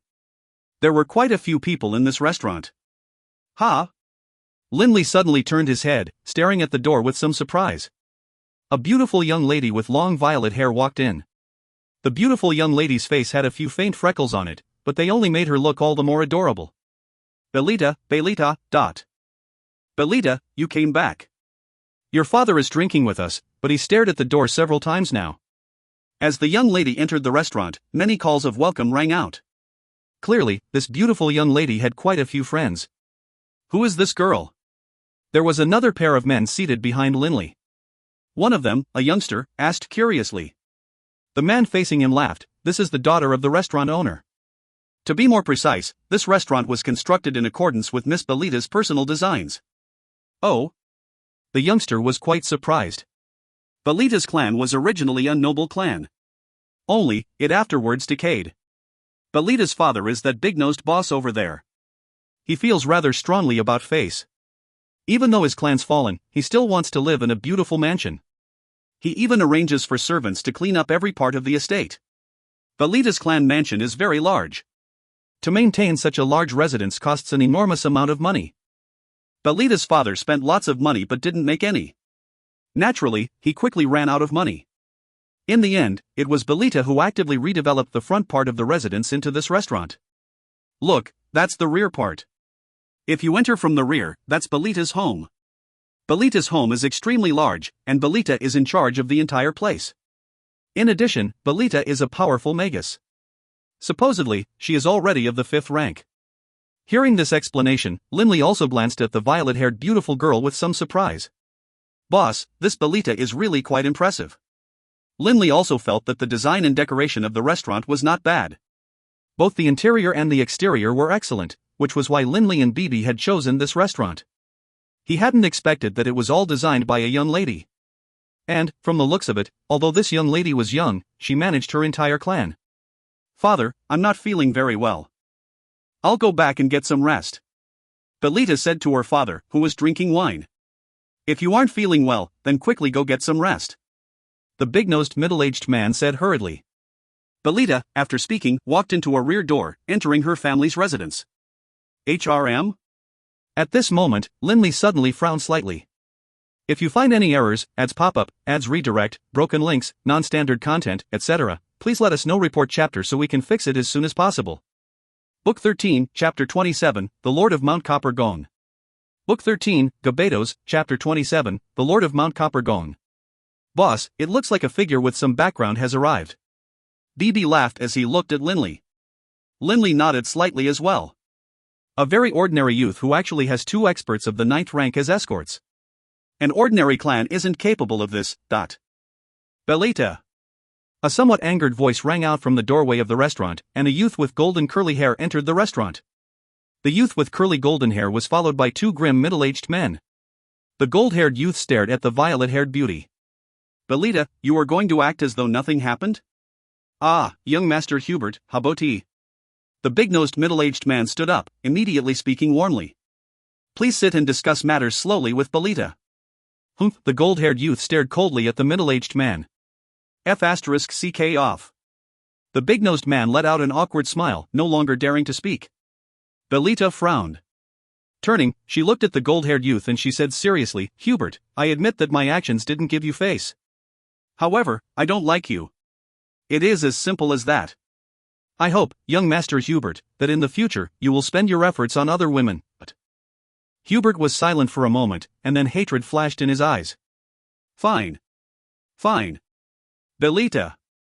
I, Hubert, have never been so courteous to anyone before, but to you, I've given gifts time and time again, thinking of any and all ways to make you like me. But it seems as though everything is useless. Hubert's face turned cold. Hoof. Then, Belita, don't blame me for what I am going to do. Belita was capable of sustaining her family at such a young age. Naturally, she could guess what Hubert was about to do. Hubert, given your conditions, you can get any woman you want. Why waste your time on myself, a girl from a fallen noble clan? Belita spoke in a very delicate manner. There is nothing that I like which I cannot get. As he spoke, Hubert's jaw quivered, and his eyes were filled with absolute indifference. Uncles, take her back. Hubert's words caused Belita's face to instantly turn ashen, without a hint of color. She knew exactly how monstrously powerful Hubert's family was. Precisely so, she had never dared to offend Hubert too much. Only, on this issue, she had to maintain her bottom line. Yes, young master. The 2 grim middle-aged men behind Hubert bowed, responding to the order. Wait. The big-nosed man hurriedly walked in front of Belita, repeatedly begging, Young Master Hubert, please spare my daughter. I'll do anything you want. Even if you want me to give you this ancestral estate, I'd be willing to do so. I beg of you, spare my daughter. Belita stared at her father in shock. Was this her father, who dearly loved face and spent all his time drinking and making trouble? Belita, in her heart, had always somewhat looked down on her father, but at this moment, she discovered that her father wasn't what she had thought him to be. Humph, who wants your sh*tty house? Hubert said disdainfully. Take Belita back. If that fellow blocks, kill him. Yes. The 2 grim men let out cold laughs as they walked over. The big-nosed man hurriedly moved to block in front of his daughter, as though wanting to protect her. Father, step away. Belita hurriedly pushed at her father, but at this moment, her alcoholic of a father seemed to have tremendous strength, standing unmoving right in front of her. F***ck off. One of the callous middle-aged men led a remorseless kick towards the big-nosed man. Nobody in the restaurant dared to make a sound. Those drinkers all knew the power which Hubert held within Hesse City. No one dared to stop him. All of them looked towards Belita and her father, their eyes filled with sympathy. As they saw it, Belita and her father's fate had already been set. But the strange thing was, halfway through his kick, that callous man's leg suddenly went limp, and then he slid to the floor like a heap of mud. His nose, eyes, mouth, and ears all had blood flowing out of them. He died. Everyone was stunned. Even that arrogantly shouting Hubert was stupefied. The expert of the 9th rank next to him immediately went down to one knee, supporting his comrade. Big brother, what happened? This expert of the 9th rank couldn't believe it. His big brother, who had reached the 9th rank, suddenly died. Who was it? Come out. That expert of the 9th rank shouted coldly, his eyes filled with a hint of rage. Nobody dared to make a sound. This expert of the 9th rank let out a cold sneer. Whoever killed my big brother, you'd best show yourself. Otherwise, everyone in this restaurant will die. It can be considered to be caused by you. This expert swept his gaze at the surrounding people. The entire restaurant full of guests all felt a cold aura sweep through them. Take your young master and F***ck off. A sound rang out. The expert of the 9th rank immediately turned to look, focusing his gaze on the speaker. Even Belita and her father turned to look. They saw a young man with long hair, who was sitting face to a handsome youth wearing a straw hat. Hubert took 2 steps forward, shouting icily, "Who are you?" How dare you interfere in my affairs? Ever since he was born, nobody had ever dared to violate his commands. Whatever he wanted to do, he had done, especially within Hesse City. Even the words of the king of the kingdom weren't as effective as Hubert's. Having been a little tyrant since youth, Hubert had never feared anyone. So annoying. Bibi unhappily splashed the wine in his cup over, drenching Hubert's face with it. F***ck off. Hubert was stunned. He wiped the wine off his face, his eyes instantly turning red. Insult. Hubert had never suffered any sort of mistreatment since he was young. When Belita refused him, she had done so in a very graceful, indirect manner. But Hubert still felt that he had lost face, causing him to be extremely angry. But what Bibi had just done was the greatest insult he had ever suffered from birth until now. Kill him for me. Hubert's voice screeched out, pointing at Bibi as he bellowed. Bibi raised his head, grinning at him. Swish. Bibi suddenly disappeared. With a clear whap palm slap sound, Hubert was sent flying upwards, before smashing down on a nearby chair. Hubert's head was at a strange angle on the floor, staining it with blood. Instantly, the face of that expert of the 9th rank changed, and with a flash, he hurried over. Whap! Yet another palm slap. The expert of the 9th rank was sent flying as well. He spat out a mouthful of blood from the blow, but he didn't die. You are dead meat. The expert of the 9th rank forced himself to rise to his feet. Seeing the odd angle at which Hubert's head was at, he saw clearly that Hubert was dead. Dead meat? Bibi's handsome, slender face revealed a wicked grin. He intentionally combed his hair a few times, put on his straw hat again, then beamed at the expert. We'll wait right now. I want to see how you are going to let us die. Linley just watched from the side, not trying to stop him. The expert stared hatefully at Linley and Bibi, then raised his head and let out an angry howl. The howl was extremely ear-piercing, instantly spreading out from the restaurant. Hurry, leave. Belita ran over, hurriedly urging Linley and Bibi. That Hubert's father is an extremely powerful expert. Nobody dares to offend him. Quick, leave. Belita didn't want the two people in front of her to be harmed due to her. Linley and Bibi exchanged a glance. Actually, the reason Bibi didn't kill that expert of the 9th rank was to draw out that expert behind him. Only by doing so would they guarantee that this girl wouldn't suffer any following calamities. Boom! A terrifying sonic boom sounded out from afar. Instantly, a figure appeared within the restaurant. The expert of the 9th rank fell to one knee. Lord Rhaegar, Leji, your subordinate was useless. The young master was already killed by those two men. While speaking, the expert's body was trembling. The person who had come was powerfully built, had a bearded face, and fierce eyes. But when the powerful man saw Hubert, lying on the floor with his head at a crooked angle, he was stunned for a long moment. Then, he looked at the expert of the 9th rank. The young master is dead. Why aren't you dead? The expert of the 9th rank instantly realized what was about to happen, but before he had a chance to react, a blade light flashed, and the expert's head went flying. Many of the people in the restaurant were so terrified that their eyes went round. Belita and her father stood together, not daring to make a sound. Belita looked towards Linley and Bibi, her eyes filled with worry. It was you who killed my son. Rhaegar stared at Linley and Bibi. Yep. Bibi looked disdainfully at Rhaegar out of the corner of his eyes, his delicate face covered with disdain. Linley still sat there, not paying any attention to Rhaegar. Linley's divine sense had informed him long ago that this Lord Rhaegar was actually just a saint. From the blade blow just now, at most he was a prime saint. He posed no threat to Bibi at all. Rhaegar, what's wrong? The wind arose, and another figure appeared outside the doorway. It was a middle-aged man with long silver hair. We'll go see teacher in a bit. First, I'm going to kill these two bastards.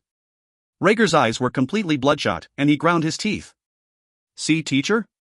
Linley frowned slightly. The silver-haired man looked with surprise at Hubert, who lay dead on the ground. He knew very well what position Hubert had in Rhaegar's heart. Rhaegar and him had both escaped from the Gabados planar prison. The two of them were both prime saints. Prime saints, in the Gabados planar prison, were nothing more than the bottom tier. Even experts needed women. In the Gabados planar prison, prime saints, being of the bottom tier, couldn't get women at all. Once they escaped from the Gabados planar prison, they naturally would have to enjoy women. As for Rhaegar, he naturally ended up with a son. Rhaegar had been imprisoned within the Gabados planar prison 10,000 years ago. Back then, he had children of his own. But after so many years had passed, who could tell if Rhaegar's lineage had carried down or not? When an old man had a son, he naturally would spoil him greatly. Rhaegar was over 10,000 years old. He only had a single son. Naturally, he could be considered an old man who had a son. The amount of pampering he gave was indescribable. He even assigned 2 experts of the 9th rank to be bodyguards for his son. Anything his son wanted, Rhaegar would scheme to acquire for him. His son was a priceless treasure in his heart. But now, his son was dead. Rhaegar, as well, sensed the threat emanating from Bibi. He began to store up power. But Bibi was very carefree, waiting for Rhaegar to attack. Suddenly, Rhaegar let out an enraged howl, and an utterly white light erupted, followed by a saber light arriving in front of Bibi. Everyone in the restaurant was so terrified that their faces turned ashen. They were all beginning to worry for this delicate youngster. "That's all you got?" The saber came to a halt. Bibi had caught it between 2 fingers, preventing the saber from moving forward another inch. Formidable. Lindley's eyes lit up.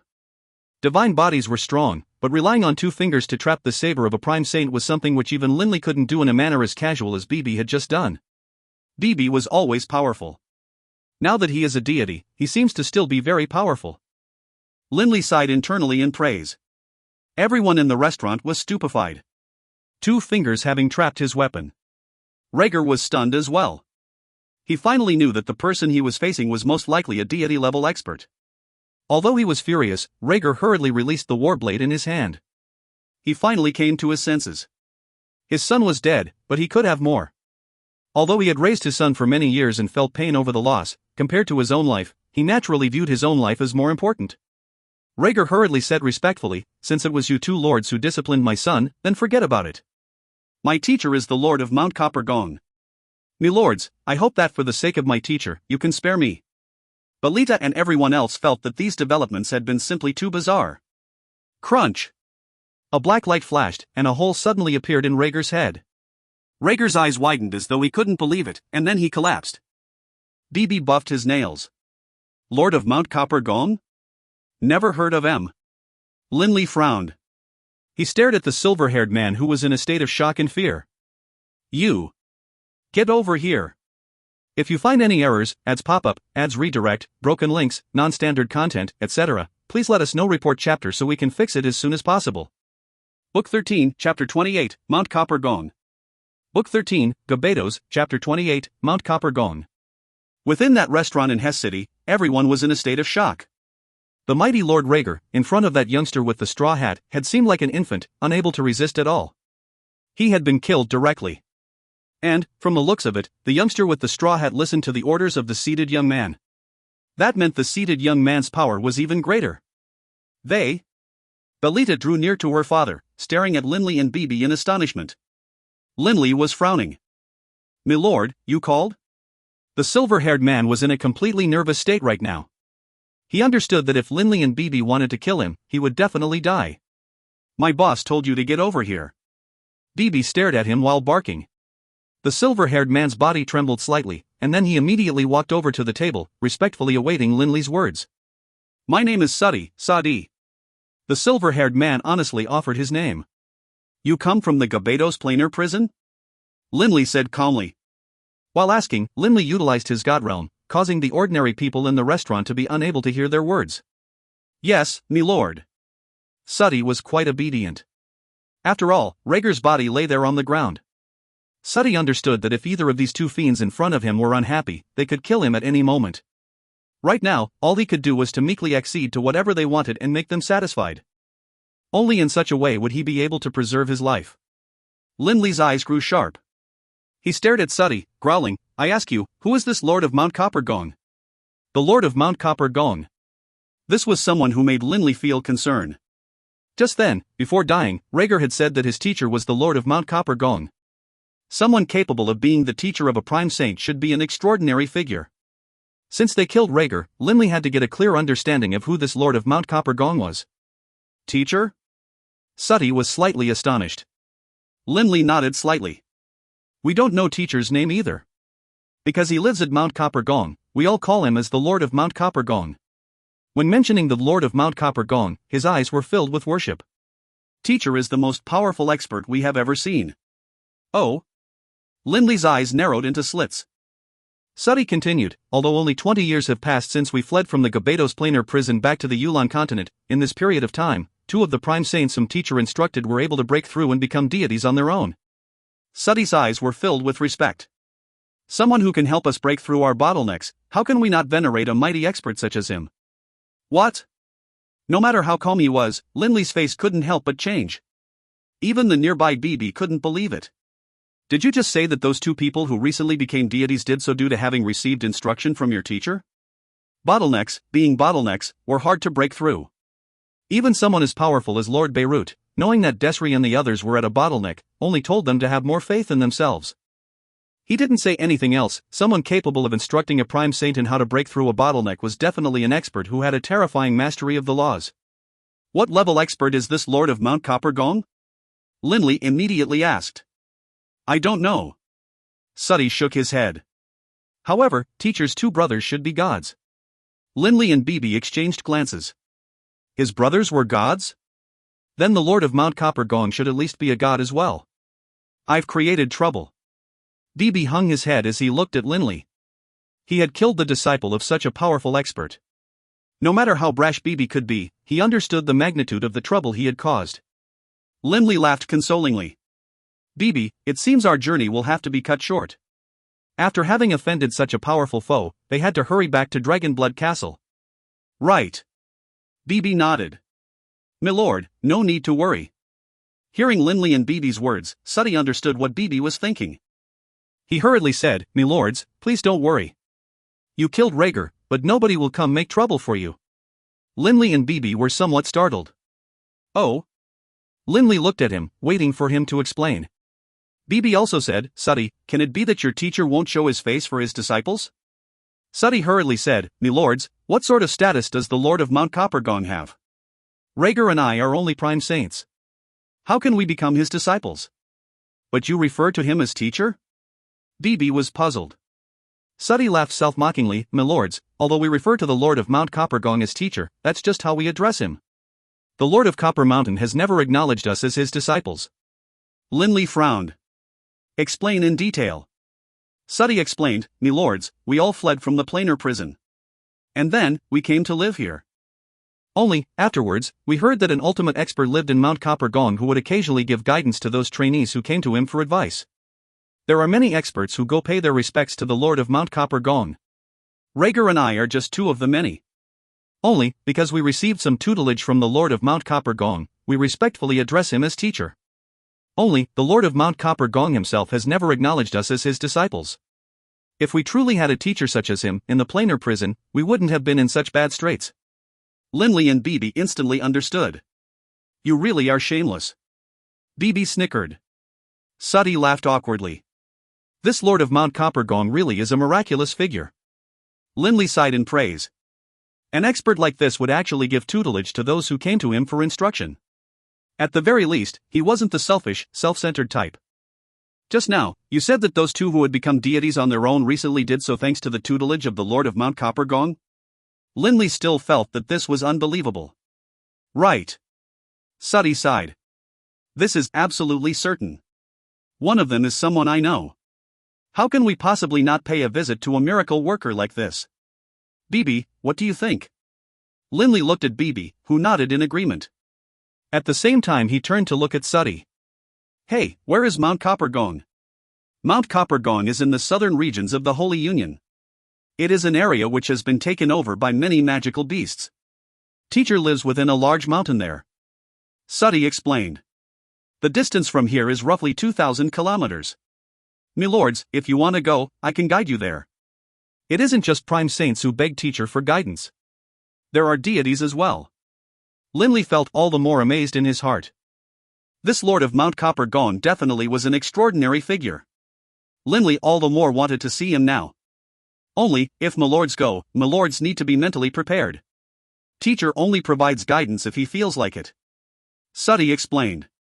On our trip to Mount Coppergong, we might have to wait a long time before being lucky enough to see teacher. If we can meet him, we shall. If we can't, then it'll just be an excursion. Lindley laughed calmly. Let's go. Let's go now. BB was somewhat impatient. Suddy said meekly, "It is my honor to be able to lead the way for you two, me lords." Immediately, Suddy led the way out of the restaurant, while Linley and Bibi followed. Linley released the god realm which had prevented others in the restaurant from hearing their conversation. The two of you, Belita hurriedly chased afterwards, wanting to express things, but she was blocked by Linley's god realm. Whoosh, dot. 3 shadows blurred through the air, quickly disappearing into the southern horizons. Who were those 3 experts? Even a prime saint like Lord Rhaegar was killed in one blow. Only now did the people in the restaurant dare to speak, while at the same time, they raised their head, staring skywards in a vain attempt to catch a vestigial glimpse of Linley and the others. That youngster was too powerful. He was able to seize a saint's blade with his 2 fingers. I think that young man was even more powerful. Everyone in the bar began to excitedly chat, while Belita stared towards the horizon, towards where Linley's group had vanished. She, Belita, could do nothing but remember this kindness in her heart. Mount Coppergone was actually not too far away from Linley's hometown of Wushan Township. It was also considered within the domain of the magical beasts. Only, with the experts present in this location, the magical beasts did not dare to draw near. This is Mount Coppergone. In midair, his robes fluttering in the wind, Suddy pointed down towards a mountain. Next to him was Linley and Bibi. It seems there isn't that many people present? Linley was rather surprised. Logically speaking, based on what he understood, if many experts came to pay visits to the Lord of Mount Coppergone, there should be many people here. However, Linley, staring down into the manor, didn't see many people at all. Suddy explained, "Teacher's 2 brothers have informed us that after receiving tutelage from Teacher, we cannot come disturb Teacher again for the next 10 years. Oh. Linley understood. After all, there were only so many experts in the Yulan continent. Not too many knew of the existence of the Lord of Mount Coppergone. Given they weren't to disturb him again for 10 years after being given tutelage, no wonder there weren't many people here. Let's head down." Linley was the first to fly down. The residence of the Lord of Mount Coppergone was a secluded, quiet manor. Linley and the others, upon arriving in front of the manor, couldn't help but sigh in amazement. This residence, Linley sensed that this residence emanated a powerful earth elemental essence aura. Suddy revealed a hint of worship in his eyes as well. This residence was created from earth elemental essence, formed into a solid whole. If you look at the walls, you won't see a single crack or seam. To be able to easily control earth elemental essence to create such a manner is truly incredible. You don't understand. Linley's face was very solemn. Oh? Suddy stared towards Linley in astonishment. Linley stared solemnly at the residence in front of him. Suddy was only a prime saint, and he didn't train in the laws of the earth. Naturally, he didn't understand how truly incredible this residence formed from earth elemental essence was. Linley, however, did. Be it the sacred Earthguard armor or the forbidden level spell which uses earth elemental essence to create the world protector, there is a limit to how long the creations will last for. Linley could hardly believe it. He believed that since someone had created this manor, they couldn't possibly go to the trouble of recreating it every hour. In addition, the color of the material the earth elemental essence has formed into, Linley stared at the ancient-looking, plain black material of the residence. It is the color of adamantine. Linley knew that upon reaching the deity level, once a person used the sacred Earthguard armor, it would be at the adamantine level. An adamantine level sacred Earthguard armor couldn't be maintained for too long. And yet, this person used it to create an entire manor? Someone came again? The gate to the manor creaked open, and a bald, muscular man glanced outwards. That Suddy immediately bowed respectfully. "I pay my respects to Lord Burgess, Boji S.E. You again?" The bald man frowned. "Oh, that's right. Last time was 10 years ago." After finishing, the bald man looked at Linley and Bibi, his eyes carrying a hint of curiosity as he weighed Linley and Bibi for a long while. Linley and Bibi both bowed modestly as well. "My 3rd brother is inviting you two in. As for you, go rest somewhere else," the bald man said. "Congratulations to the 2 of you." Suddy wasn't angry at all. Instead, he congratulated Linley and Bibi. Not just anyone who came to visit the Lord of Mount Coppergone would be received. Suddy immediately bowed, then left by himself. "Mr. Burgess?" Linley spoke. "I really don't know what's going on, but my 3rd brother wishes to meet you too. Your luck is excellent." The bald man pursed his lips while bringing Linley and Bibi into the manor. "Listen up.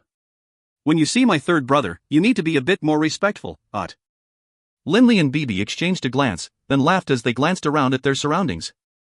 This manor, completely formed from earth elemental essence, gave a very comfortable to live in aura. In addition, in the inner courtyard of this manor, there were two seemingly mild-mannered middle-aged men engaging in chatter and laughter. I wonder which one of the two is the Lord of Mount Copper Gong. Linley's gaze rested upon these two people. If you find any errors, ads pop-up, ads redirect, broken links, non-standard content, etc., please let us know. Report chapter so we can fix it as soon as possible. Book 13, Chapter 29, Elemental Training. Book 13, Gabados, Chapter 29, Elemental Training. Of the three people in the manor, aside from that bald man, Burgess, the other two appeared rather amiable. Only, the young man in the middle was rather eye-catching. He had a head of long black hair, but his eyebrows were crimson red.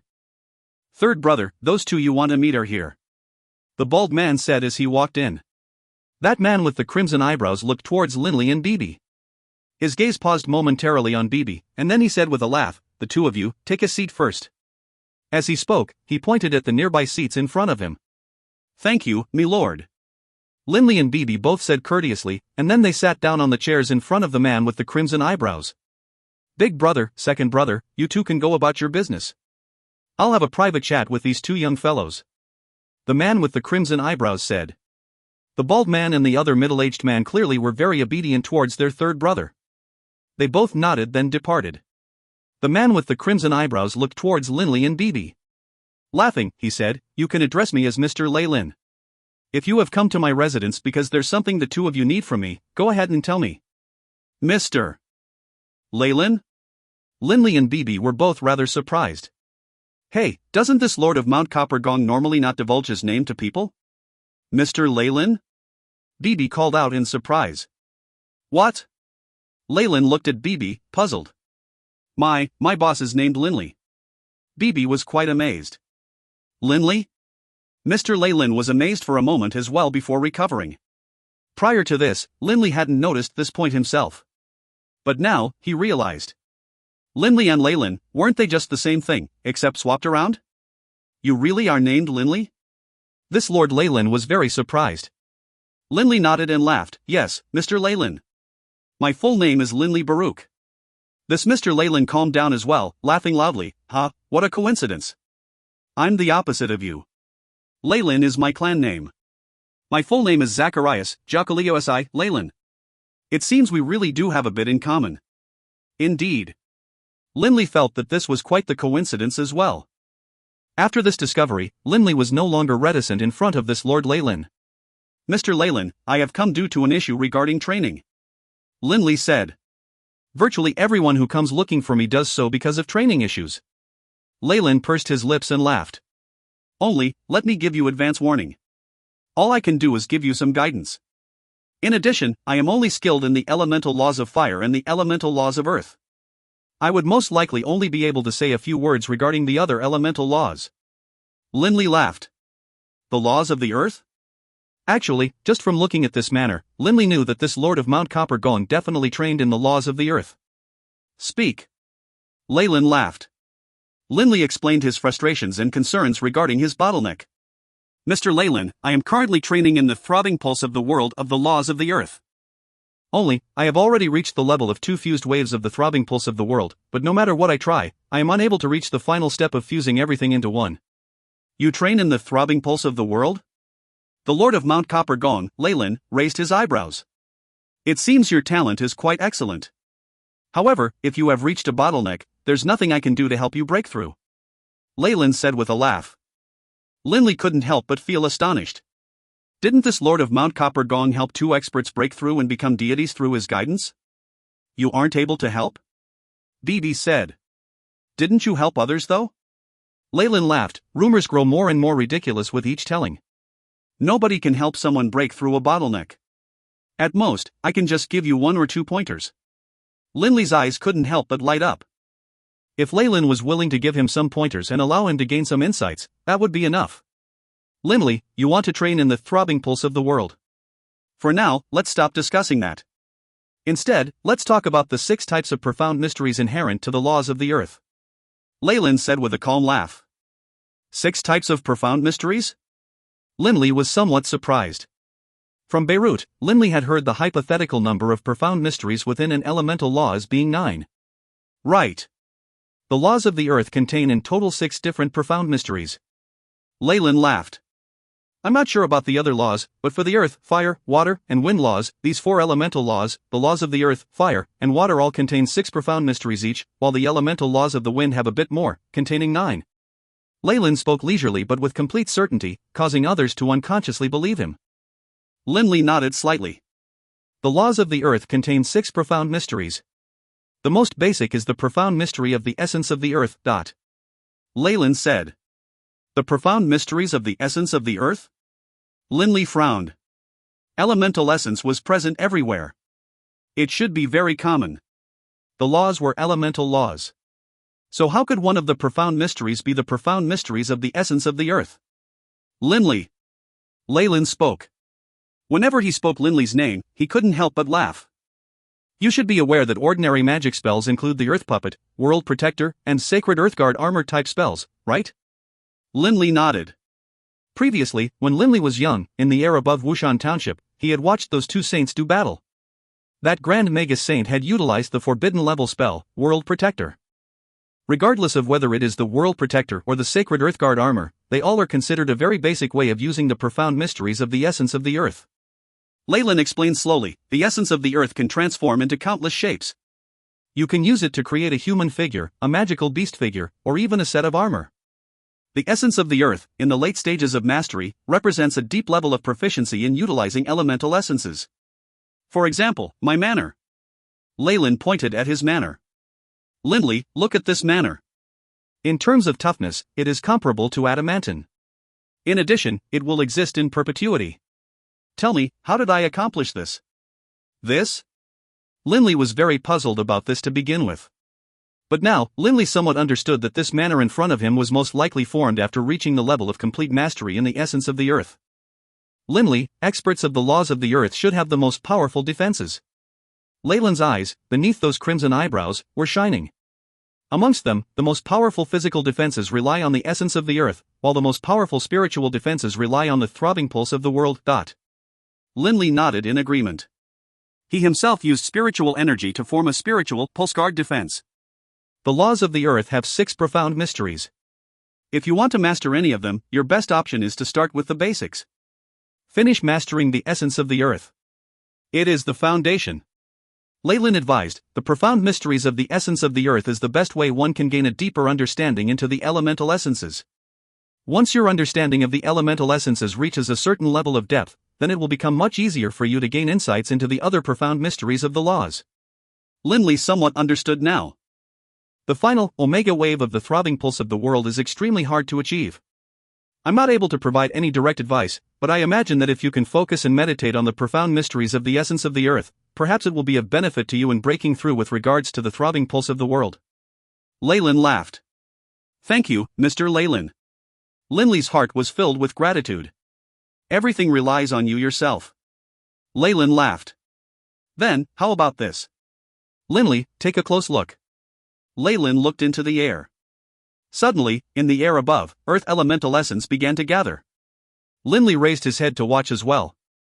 An explosive surge of earth elemental essence was rapidly condensing, and even began to emit a faint rumbling sound. An enormous earthen cloud appeared in the sky above Mount Coppergong, and then this cloud of earth transformed into an earth-colored python that was 100 meters long. Hisses. The python seemed to be real, occasionally revealing its fangs. This enormous python which had appeared in midair truly did cause Linley to feel shock in his heart. Is this the result of mastery in the essence of the earth? Linley secretly wondered. Now, take a close look. Leyland said in a low shout. Linley immediately focused his attention while at the same time, spreading out his divine sense to carefully study every single movement of this enormous python. This 100-meter-long coiling python suddenly whipped out its tail in a fury, its thick, long serpentine tail lashing out like the crack of a whip. Rumble! The whipping tail attack of the python actually created spatial ripples that were visible to the naked eye. The spatial ripples were simply too great. Every single ripple caused space to crack. Instantly, in the air above Mount Coppergong, the rippled, cracked space began to reveal itself, appearing then disappearing. Only, as the spatial ripples continued to spread outwards, the strength naturally began to decrease. Despite that, however, the nearby trees that were impacted by these spatial ripples were instantly transformed into dust. Is this the throbbing pulse of the world? Linley was astonished. This is the throbbing pulse of the world at mastery. Leyland laughed as he looked at Linley. The throbbing pulse of the world can be utilized through creatures formed from elemental essence? Linley was very surprised. Why not? Leyland laughed calmly as he spoke. And this is just the throbbing pulse of the world and the essence of the earth used separately. If I were to fuse the two of them and then use them, most likely this Mount Coppergone would no longer exist. Linley's heart was filled with amazement. He knew that the profound mysteries of the elemental laws could fuse with each other. So powerful. The nearby BB let out a sigh of praise as well, then he looked at Leyland in confusion. Mr. Leyland, just now, you said that of the earth, fire, water, and wind elemental laws, only the elemental laws of the wind have 9 profound mysteries. The other 3 only have 6 profound mysteries. Then doesn't that mean that it will be very hard to train in the elemental laws of the wind? No.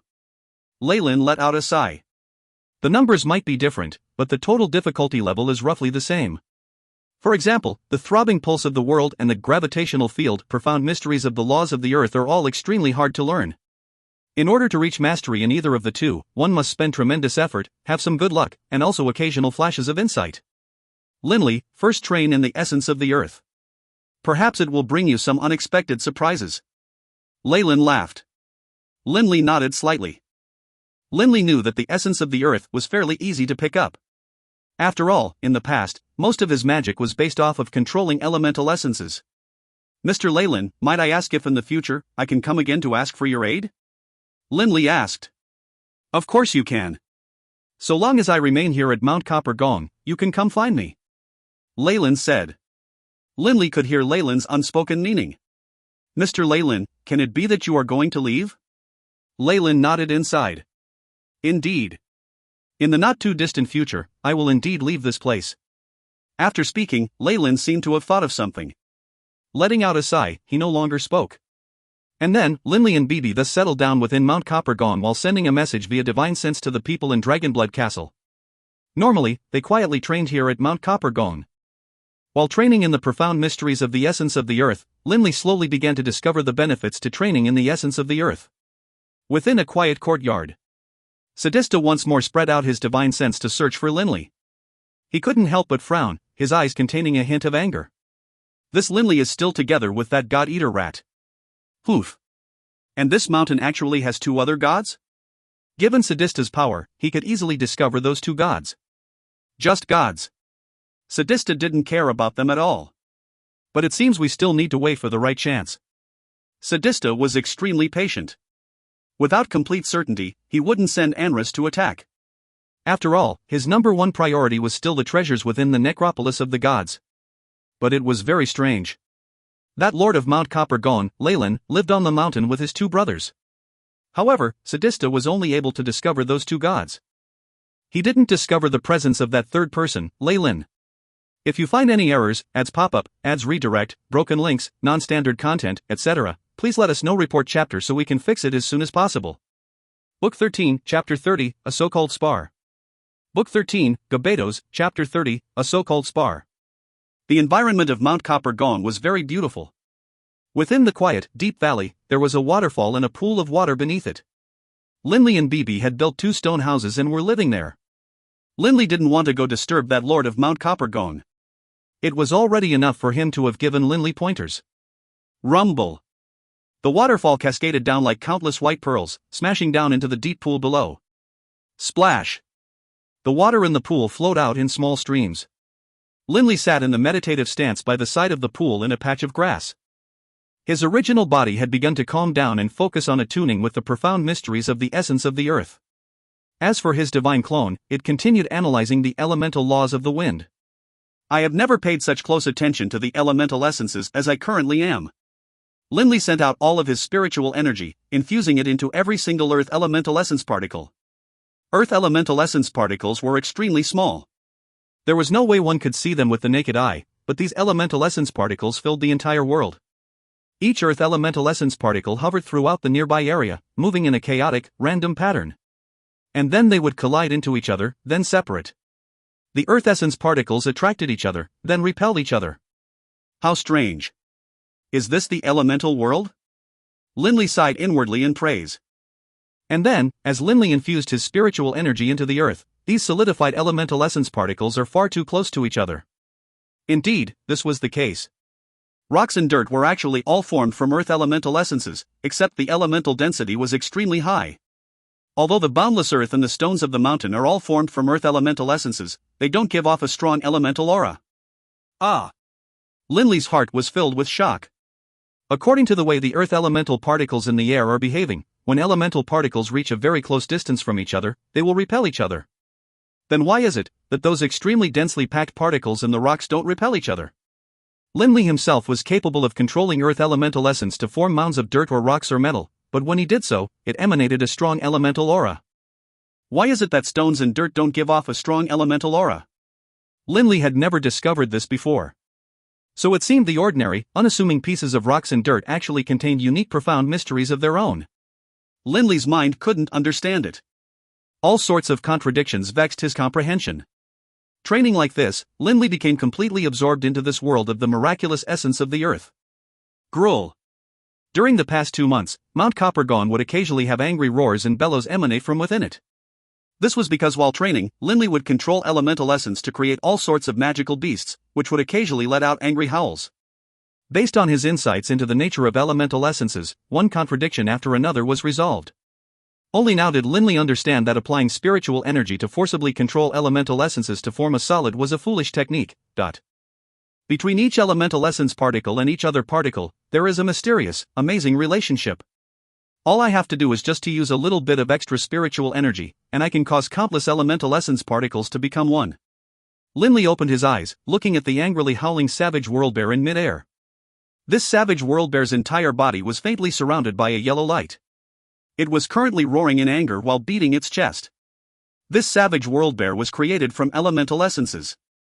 2 months ago, if I were to utilize a forbidden level magic spell to summon this savage worldbear, I would have used up 10 times as much spiritual energy, or perhaps even more. Linley couldn't help but sigh. And this is with me only understanding a little bit of the essence of the earth.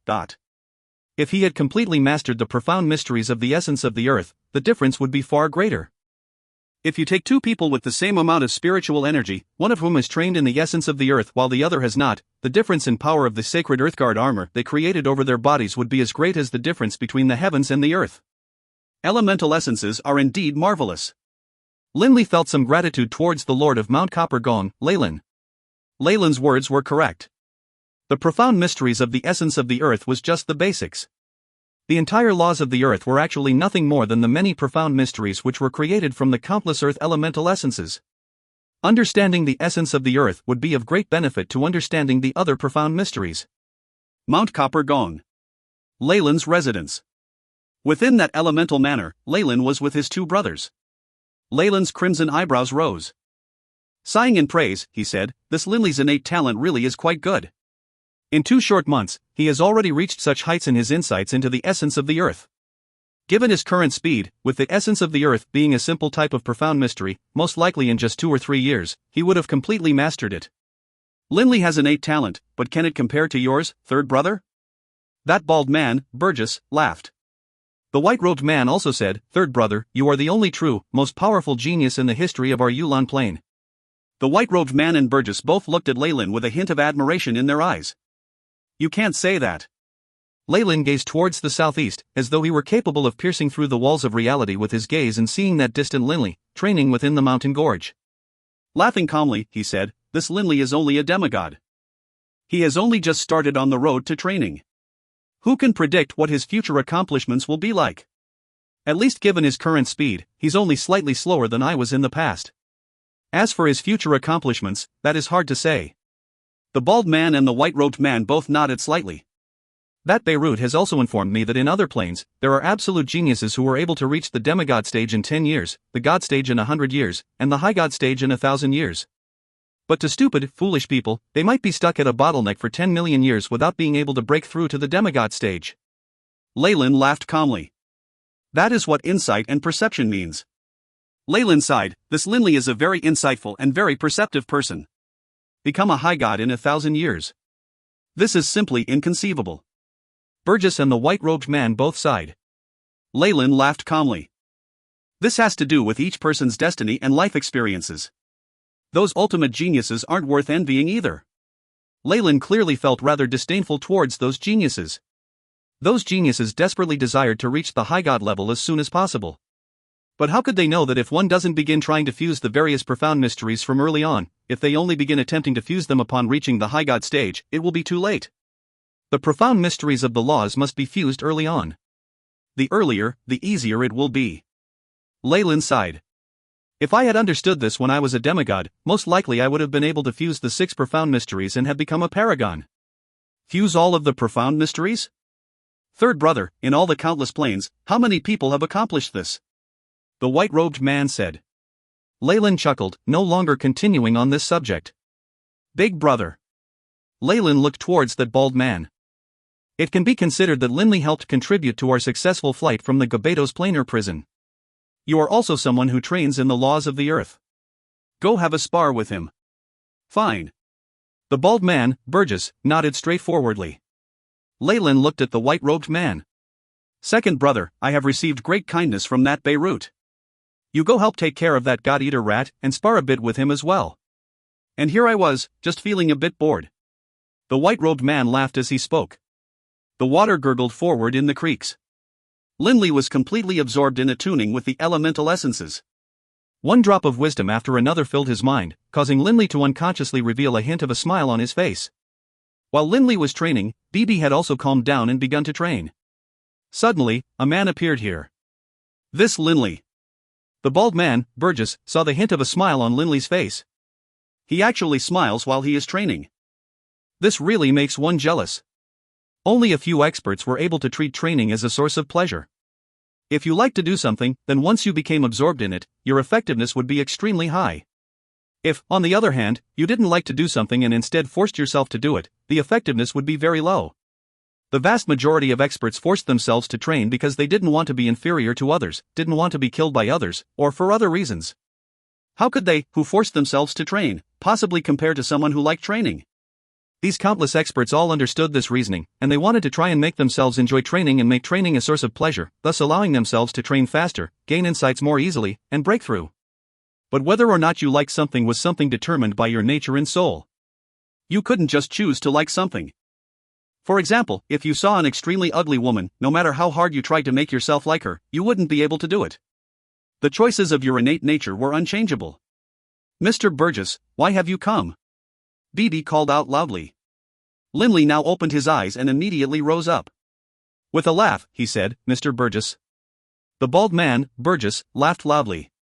Linley, I know that you train in the laws of the earth.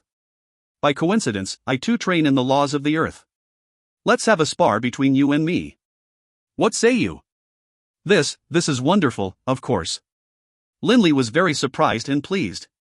Sparring with an expert who trained in the same laws, especially someone much more powerful, was an extremely rare opportunity. After all, this meant the stronger person had to lower themselves to train with you. Although it was described as sparring, in reality the other was helping him and guiding him. I'm rather stupid. I've only trained in 2 of the profound mysteries of the laws of the earth. One is the profound mysteries of the essence of the earth, while the other is the profound mysteries of strength. Linley's heart leapt. He now knew of yet another profound mystery of the laws of the earth, the profound mysteries of strength. Rumble, a large amount of earth elemental essence solidified, and the body of the bald man, Burgess, became covered with a sparkling earthen armor. Not the color of adamantine? Linley was secretly surprised. Linley, against you, there's no need for me to utilize the profound mysteries of strength. I'll directly utilize the profound mysteries of the essence of the earth. Careful. Burgess laughed loudly, and as he spoke, he kicked off the ground powerful, charging forward while smashing towards Linley with his fist. The sun reflected off of his sparkling earthen armor in a dazzling manner. Burgess' right fist actually transformed into the head of a vicious wolf which opened its mouth and bit downwards. Hool! The vicious wolf actually let out a howling sound. Linley's face changed. He wanted to retreat, but Burgess had actually utilized his god realm. As a god, Burgess' god realm had caused Linley's speed to drop dramatically. Clang! Blood violet clashed against that vicious wolf's head fist. Linley was sent blasting backwards like a sandbag. With a boom, he smashed viciously into the deep pool of water like a meteorite, sending water spraying everywhere. Under the light of the sun, the water drops spraying everywhere seemed like sparkling jewels. Hey, that's way too weak. Burgess shook his head. Boom! Linley erupted out from the surface of the water, then landed on the ground. Staring at Burgess, he immediately asked, Mr. Burgess, how is it that the vicious wolf's head which your fist had transformed into could have such power? How could its hardness be on a level with a divine artifact? Linley felt utterly mystified by what had just happened. Burgess quirked his lips. Think about it for yourself. Linley's smile froze. All right. Let's do it again. Linley gritted his teeth. From this day onwards, each day, Linley would be defeated by Burgess 3 times. Burgess never gave him any guidance. Any questions Linley had, he would tell Linley to go think about it for himself. Actually, even if Burgess had explained it, he wouldn't be able to truly explain it clearly. After all, in order to understand the profound mysteries of the essence of the earth, Burgess had spent over 1,000 years. Linley sparred with Burgess, while Beatty sparred with that white-robed man. With this sort of continued sparring, Linley's rate of improvement in understanding the essence of the earth increased greatly. Once again, Linley was sent flying. As he fell down onto the ground, a smile actually appeared on his face. I was wrong. Linley began to laugh loudly. It isn't dead. It isn't dead. I never understood what the power behind the throbbing pulse everywhere in the boundless earth was all about. Now, I understand. I understand. The throbbing pulse of the world. Ha ha. So this is the throbbing pulse of the world. Linley seemed to have gone mad, as he raised his head and laughed wildly. And just as Linley began to laugh loudly, an enormous, unique, irresistible surge of force descended. The space around Linley became distorted. In the face of this unique presence which was like the laws, any creature, no matter how powerful, was like nothing but an ant. Even Burgess couldn't help but tremble. The bald Burgess, who had just defeated Linley yet again and was preparing to delightedly lecture him, was stupefied. This Linley, he broke through, just like that. This is too monstrous? Burgess finally understood the difference between himself and a genius. If you find any errors, ads pop up, ads redirect, broken links, non-standard content, etc., please let us know. Report chapter so we can fix it as soon as possible. Book 13, Chapter 31, The Throbbing Pulse of the World. Book 13, Gabetos, Chapter 31, The Throbbing Pulse of the World. The natural laws descended. Even Beebe and the white-robed man, who had been sparring, had their attention drawn and came over. Beebe moved like a flash of lightning through the mountain forests and arrived within the gorge. He saw Linley hovering there, and his eyes became filled with delight. Boss, you finally mastered the throbbing pulse of the world? Big brother, what's going on? He broke through, just like that? The white-robed man flew over, also very surprised. The bald man, Burgess, said in a state of some confusion, just then, I knocked him down. I don't know what caused him to gain a sudden insight, but he actually broke through. Look, isn't this is so discouraging to me. No wonder third brother praised him. The white-robed man looked towards Linley as well. As though through teleportation, yet another person appeared in the ground of the gorge. It was the crimson-eyebrowed Leyland. Beebe glanced at Leyland, somewhat surprised. This lord of Mount Copper Mountain is too powerful. However, Grandpa had said before that no expert, no matter how powerful, is capable of teleportation. I don't know what techniques this Leyland used. Leyland smiled, hovering in midair as he watched Linley. He nodded as though in satisfaction. Space blurred and distorted. Rumble, countless amounts of earth elemental essence surged towards the air above Linley, and that unique force surrounded Linley's soul, seeming to be able to see completely through his soul and understand everything within it. In the air above Linley, the earth elemental essence continued to gather at an even more rapid rate. Suddenly, boom! The earth elemental essences dissipated, and in the area where they previously had been, there was a black jewel-like object that glimmered faintly with earth and yellow light. The divine spark's nature was of course connected to Linley's soul. Earth-style divine spark. Linley felt a surge of joy in his heart. Linley had already had experience and been prepared for this long ago. Finally, I have become a deity in both the earth style and the wind style. Linley couldn't help but feel excited. But at the same time, within Linley's mind, he couldn't help but think of Leyland. I truly must thank this lord of Mount Copper Gong, for me to be able to break through the bottleneck so quickly this time. Should I form another divine clone? Linley could sense the information which the natural laws were transmitting to him. Without hesitating at all, Linley controlled the earth-style divine spark to hover next to him, outside his body. A hint of a smile was on Linley's lips. Once again, my spirit will split in two. From today onwards, I'll have yet another body, while at the same time, I can train in still more laws. Only, this pain of the soul being split. Linley's muscles throughout his body began to convulse. The pain of his soul being split in half caused Linley's face to instantly turn pale and utterly bloodless. It seems this Linley still wishes to train in other laws. Leyland exhaled in appreciation. He actually chose to once again split his soul in half. Leyland knew full well how agonizing it was for the soul to be split in half. When one's soul was forcefully ripped in half, even the most powerful of experts wouldn't be able to refrain from screaming. Fortunately, in that moment of becoming a deity, one's soul would be protected by the natural laws. Right now, the soul tearing wouldn't cause any problems. Under normal circumstances, however, a simple vibration that was powerful enough could cause the soul to truly collapse and the spirit to shatter, to say nothing of the soul being broken in half. A sword-shaped soul flew out from Linley's body, fusing with that earth-style divine spark hovering in midair. Sword-shaped soul? Leyland's eyes lit up. He has potential to train in the laws of destruction. For now, Linley once more found himself within that boundless, infinite, unique plane, the elemental sea. That indistinct, hazy area was filled with the boundless elemental sea. Waves rose and fell, and the earth and yellow waves were filled with liquefied earth essence. Deeper within it was more and more pure earth-style divine power. Linley worked hard to delve deeper into the depths in search of that divine power. Divine earth power surrounded his earth-style divine spark, forming an earth-style divine clone which looked identical to Linley. Bodies formed from the natural laws are always created naked. Linley immediately used his divine earth power to create an earth and yellow robe for his divine earth clone. With but a thought, his divine wind clone also appeared from within his original body. Divine earth clone, divine wind clone. His two mighty divine clones circled around his original body. And then, the two divine clones both fused into his original body. Within Linley's sea of consciousness, the yellow robe Linley and the green robe Linley sat in the meditative position within the sea of consciousness, while in the air above the two divine clones, there hovered a rainbow-colored sword-shaped soul. Only, the size of it was much smaller than before. Within Mount Copper Gong. Landing on the ground, Linley opened his eyes and as he did, he saw Leyland's friends, and Bibi. Boss. Bibi's eyes were filled with delight, and he grinned widely. At the same time, he gave Linley a big thumbs up. In but half a year here at Mount Copper Gong, you managed to become a deity through the elemental laws of the earth as well. Oh, right. Boss.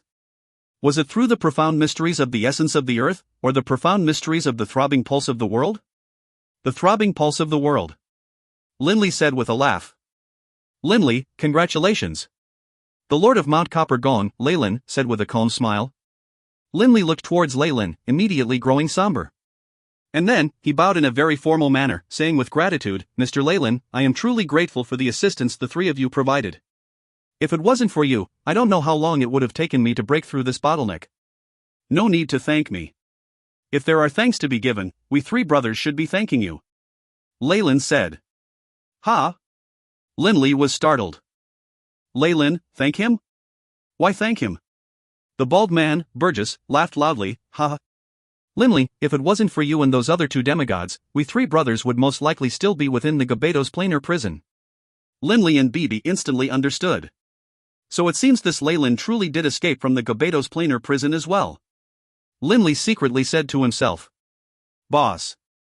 It seems Olivier's sword strike actually did something good. Bibi laughed. Leyland looked at Linley. With a calm smile, he said, Linley, right now, you have only reached the demigod stage in the laws of the earth. Although you have gained mastery over the throbbing pulse of the world, to an expert, insights are only one factor, knowing how to apply them is what is most important. Linley, also having this feeling, nodded. Indeed, after becoming a demigod through the laws of the wind, he still had to research for quite some time before developing the hymn of the wind.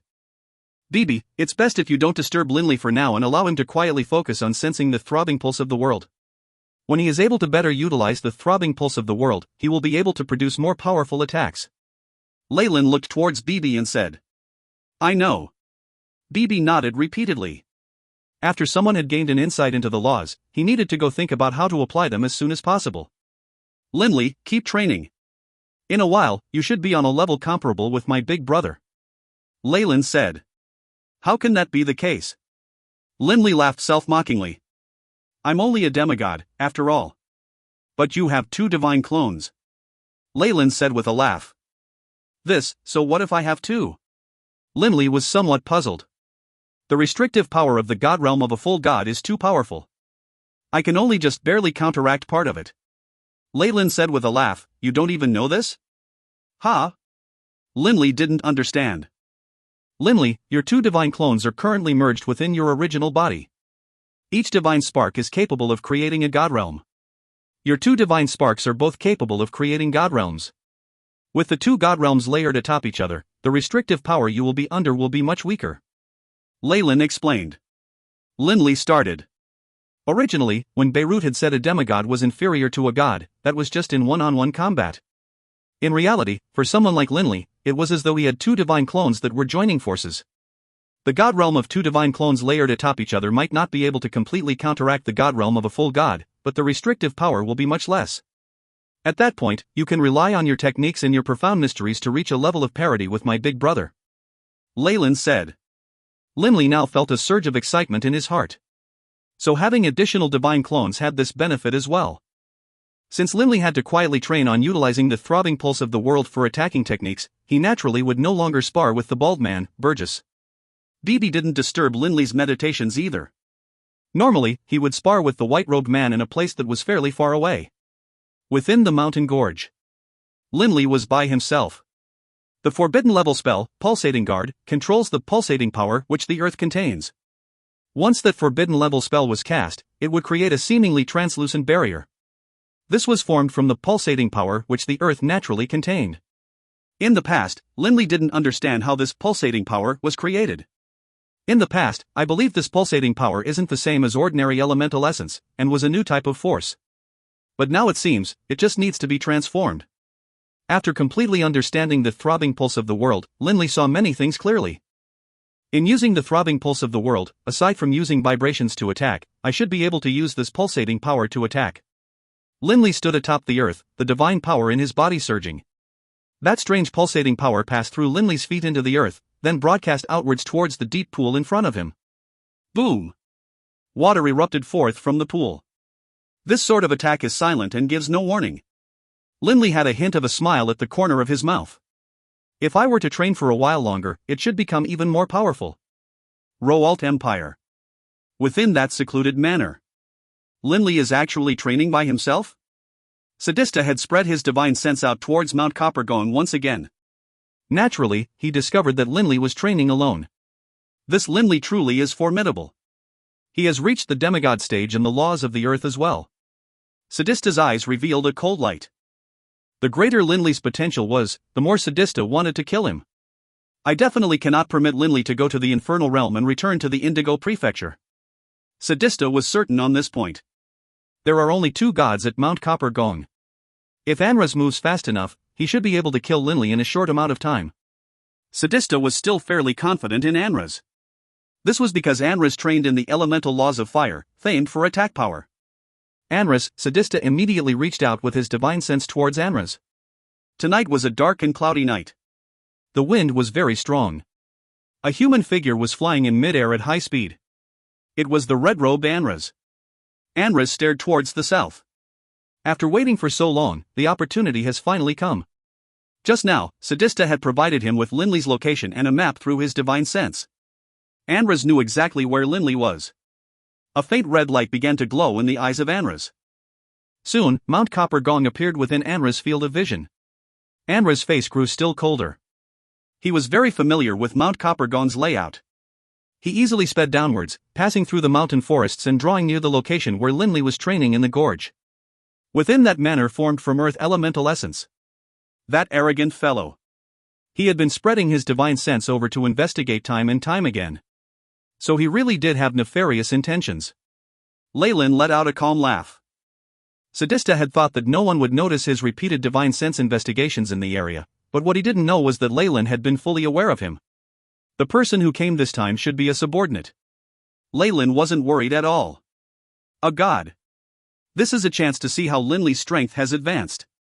I wonder if he'll be able to resist. In the end, Leyland still disappeared from within his courtyard. In truth, Anras was much closer to Linley's gorge than he had been. And yet, Leyland arrived first. In the gorge where Linley was training. Linley was absorbed in his meditations. But suddenly, he felt the ground vibrate slightly. Ha! Confused, Linley stopped his training. What's going on? Linley didn't understand what problem had just appeared. Only, Linley didn't know that at the corner of the gorge, a rock had suddenly appeared. This rock was emanating a faint earthen aura. Best to watch from here. Otherwise, if Linley were to die, then things would really get a bit tricky. Oh. That god has arrived. If you find any errors, ads pop-up, ads redirect, broken links, non-standard content, etc., please let us know. Report chapter so we can fix it as soon as possible. Book 13, Chapter 32, Earth and Wind. Book 13, Gabados, Chapter 32, Earth and Wind. Linley didn't discover that Anras had come. Rather, he was focusing on pondering the throbbing pulse of the world. Mr. Leyland's words were correct. The essence of the earth is the profound mystery of the laws of the earth with great defense against material attack, while the throbbing pulse of the world defends against spiritual attacks. At the same time, it not only can defend against spiritual attacks, it can also engage in spiritual attacks. Linley was currently pondering how to rely upon the throbbing pulse of the world to execute a spiritual attack. Within that quiet, gloomy gorge, atop a distant tree, there was a human figure.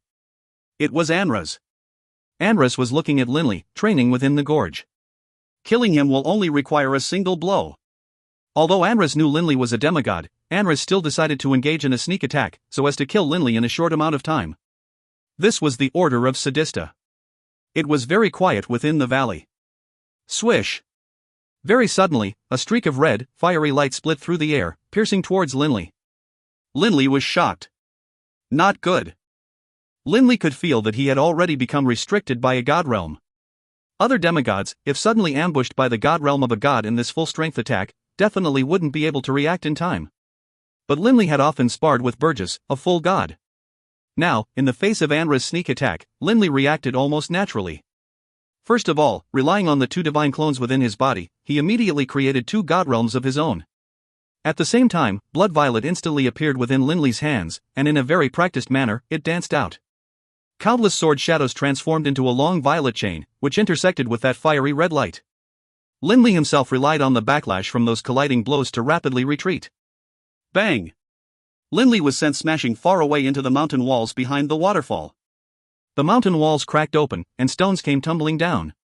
HRM? Anra's face changed. Linley was able to block my sneak attack, just like that? Anras was very surprised. Swish!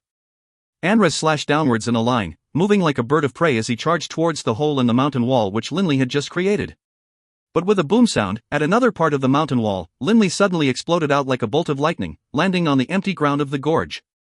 Azure gold draconic scales covered Linley's entire body, and his iron whip-like draconic tail flashed with icy cold light as it gently swayed about. Linley's icy, dark golden eyes stared coldly towards the mountain wall. Who are you? Linley barked. After having transformed into the Dragonblood warrior form, Linley's speed had risen dramatically. Even though he used his two god realms together, the opponent's god-level god realm still put him at a disadvantage. However, by relying on the profound truths of velocity and his Dragonblood warrior form, he was still able to maintain parity with the opponent's speed. Linley's loud shout didn't just shock Anras. At the same time, in a different part of Mount Coppergong, where Bibi and the white-robed man were sparring, the two of them as well as the spectating Burgess were all shocked. Boss. Bibi's face changed. He immediately charged towards the gorge alongside those two gods. Not good. Anras knew that the situation was dire. If I wait until those two gods get here, I won't have any chance at all. Anra's body was wrapped in flames, and he slashed through the skies like an arrow, charging towards Linley. That icy, flame-wrapped spear in his hands pierced directly towards Linley. My most powerful attack. Anra's eyes glittered coldly as he stared at Linley. Linley stood there, staring at him with those dark golden eyes, not dodging at all. He's asking to be killed. Anras, seeing that the opponent wasn't dodging, couldn't help but sneer in his heart. Actually, when Linley came out from the mountain walls and shouted loudly, he had already controlled the divine power in his body to be transformed by the throbbing pulse of the world into surges of pulsating power which were spreading out from Linley's feet. With Linley at the center, an area of 100 meters had become the domain of that pulsating power. Right at this moment, Linley's eyes suddenly lit up. At the same instant, dozens of surges of pulsating power emerged from within the ground, rising up from below to surround Anras at high speed. It was as though hands had suddenly appeared from the ground, snatching at Anra's legs and covering his entire body. Anra's face changed dramatically. Die. Right at this moment, the dragon-formed Linley swept out with blood violet and his adamantine heavy sword in his hands as he charged at Anra's. Boom! The divine power in his body bursting forth, Anra's hurriedly broke free of the restraining power of the large amount of pulsating power. However, at the same moment he broke free of that power, the distance between himself and Linley had been decreased to less than 10 meters. A distance of less than 10 meters, to Anra's and Linley, was simply too close. Because their speed was too fast. How could Anra's retreat? After all, BB and those two gods were flying over at high speed as well. A dazzling, cold light flashed out from his spear as he thrust it towards Linley, the tip of the spear carrying a dim surge of faint red light. This was Anra's most powerful attack, Soul Destroyer. A devilish violet light flashed, while at the same time, a pleasant flute melody could be heard. Upon hearing this melody, even Anra's was slightly affected. After having trained for 20 years, Linley's Hymn of the Wind technique was now much more powerful than it had been in the past. More importantly, this Hymn of the Wind wasn't just a flute melody, it also contained an invisible sound wave attack. Blood violet clashed head-on with the spear. Clang! Those illusory sword shadows and those illusory faint red spear shadows collided at the same time. Boom! The illusory sword shadows held on for only an instant before shattering. The faint red spear shadow had only dimmed slightly, continuing to pierce towards Linley. Not good. Linley's face changed dramatically. But this spiritual attack was simply too fast. There was no time. Terrible. Leyland, hidden within a distant rock nearby the gorge, was greatly shocked. Although he was fast, he wasn't as fast as a spiritual attack. Die.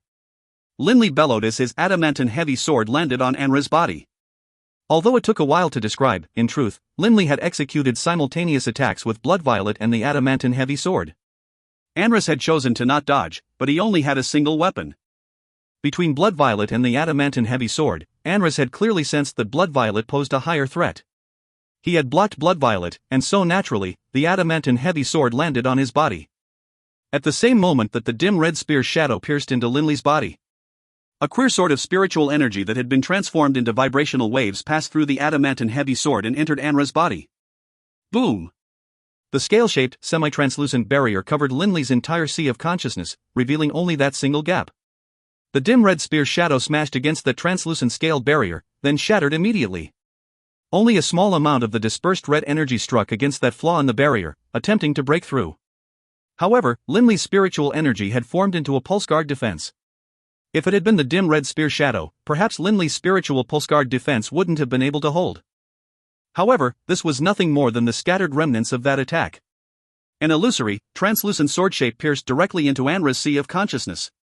If one magnified this illusory sword shadow 10,000 times, one might discover that this was actually countless, dense spiritual waves that formed a complete sword shape. Linley's previously quite ordinary spiritual energy, after being transformed by the throbbing pulse of the world, had become extremely terrifying. The illusory sword shadow pierced into Anra's sea of consciousness. Anra's spiritual energy immediately rose up, creating a defensive, blocking wall. Only, this sort of ordinary defensive wall, in the face of that illusory sword shadow formed from those countless ripples of spiritual energy, quickly collapsed. The illusory sword shadow smashed viciously against the divine spark. Bang!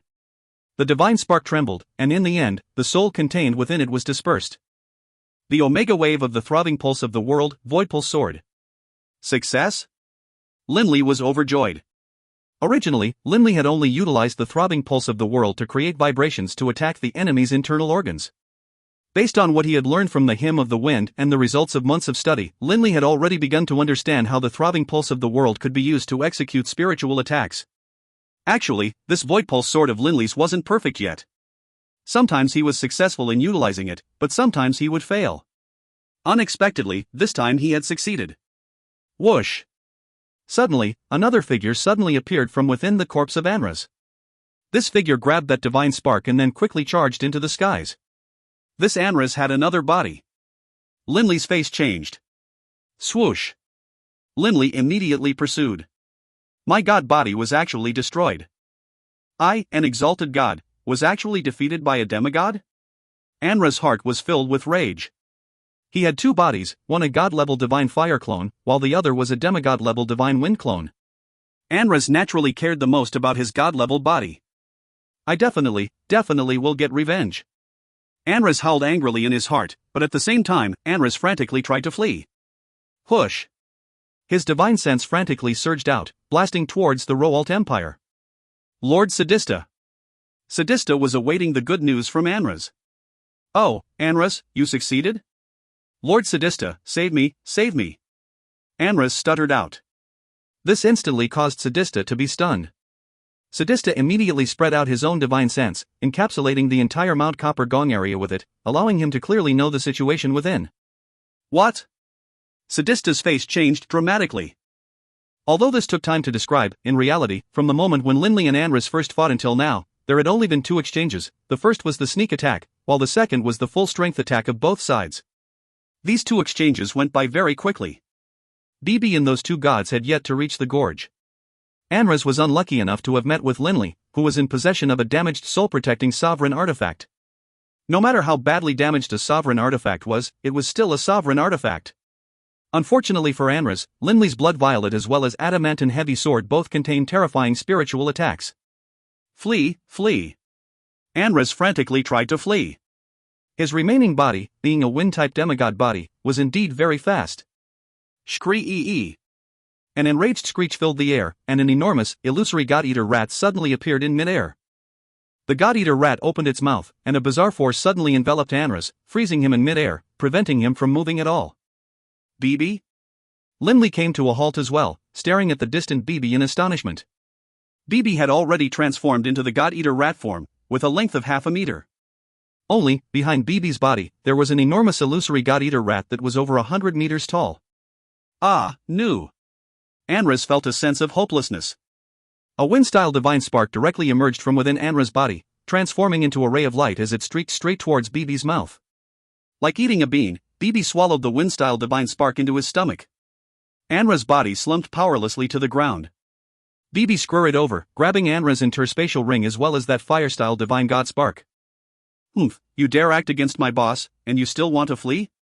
In your dreams. BB gave Anras' corpse 2 or 3 good kicks as well, clearly quite angry. The bald man, Burgess, as well as the white-robed man and Linley all stared in astonishment, mouths gaping. This is the divine ability of a God-Eater rat? Linley's heart trembled.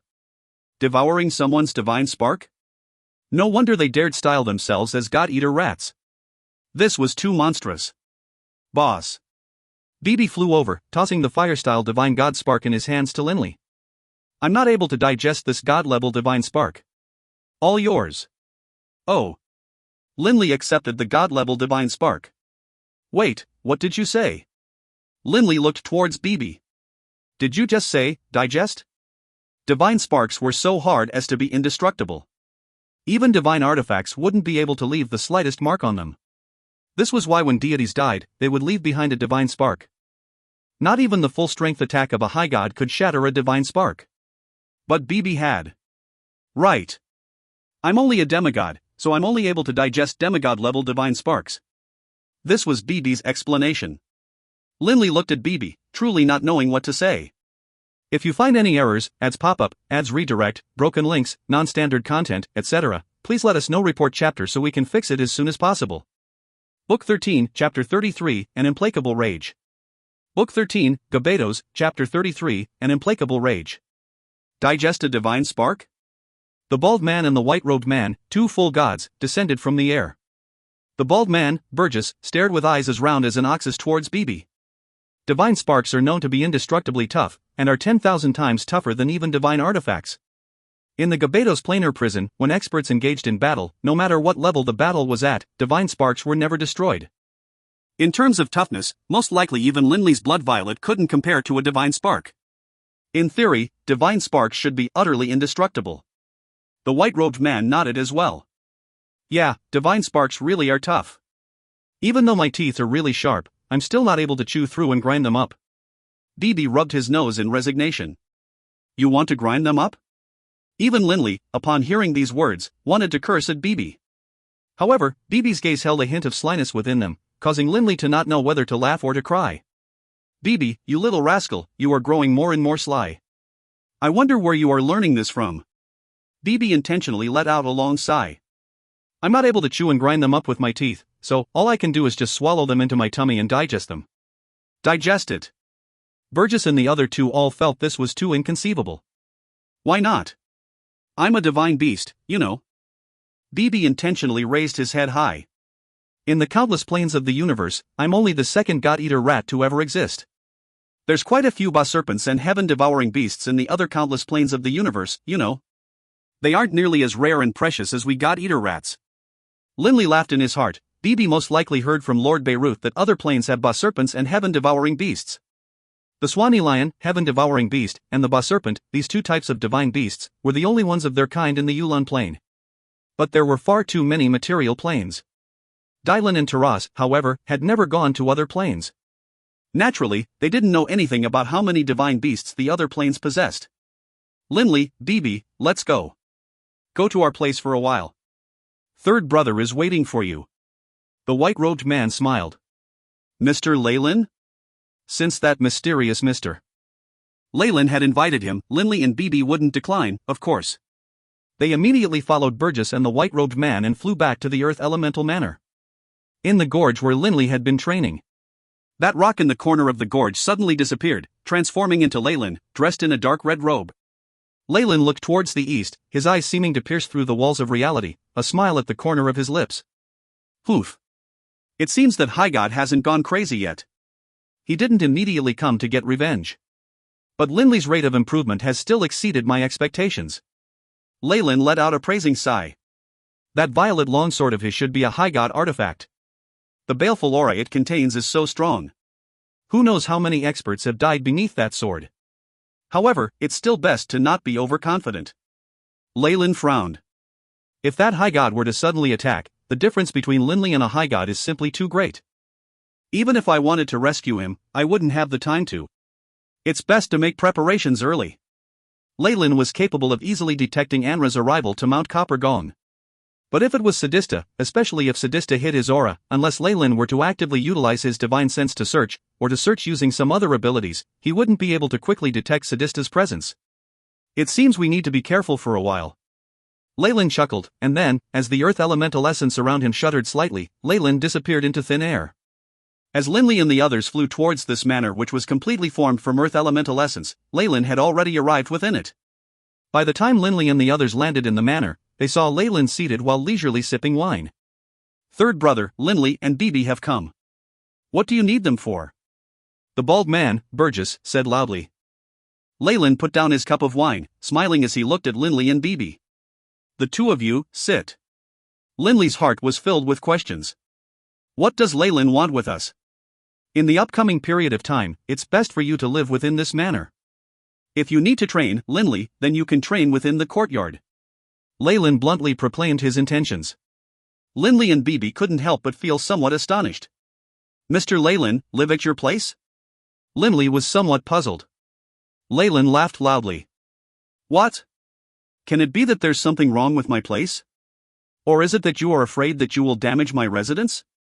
Don't worry. The walls of my residence aren't that flimsy. Even if you cause some damage to it, I can easily repair it. That's not what I meant. Linley hurriedly said. But since you have asked us to stay, Mr. Leyland, then BB and I will bother you with our presence for a time, but... Towards this lord of Mount Copper Gong, Leyland, Linley and BB both felt some reverence. First of all, the person was powerful. Second of all, he truly had treated the two of them quite well.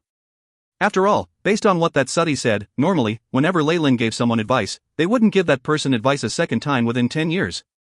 Linley, I watched quite clearly as you did battle with that god just now. For you to be able to develop a spiritual attack with the throbbing pulse of the world in such a short period of time truly is quite impressive. Leyland said in praise. Actually, I haven't fully mastered this attack yet. Linley felt he was very lucky as well. At that dangerous moment, I was out of options, and thus I simultaneously used Blood Violet and the Adamant Heavy Sword. Luckily for me, the attack of my Adamant Heavy Sword succeeded. Otherwise, I wouldn't have been able to kill that god. Leyland nodded, and then said seriously, Linley, there is something I must warn you about. Mr. Leyland, pray tell. Linley immediately focused. Leyland nodded. Linley, to be honest, when you use Blood Violet in a spiritual attack, the power is too low. All you are doing is applying spiritual energy in a simple manner, passing it through Blood Violet and using it to attack the opponent's soul. The only good aspect to this attack is that you included the profound mysteries of music into it. I urge you, at a critical moment when dealing with a powerful foe, don't use this sort of attack.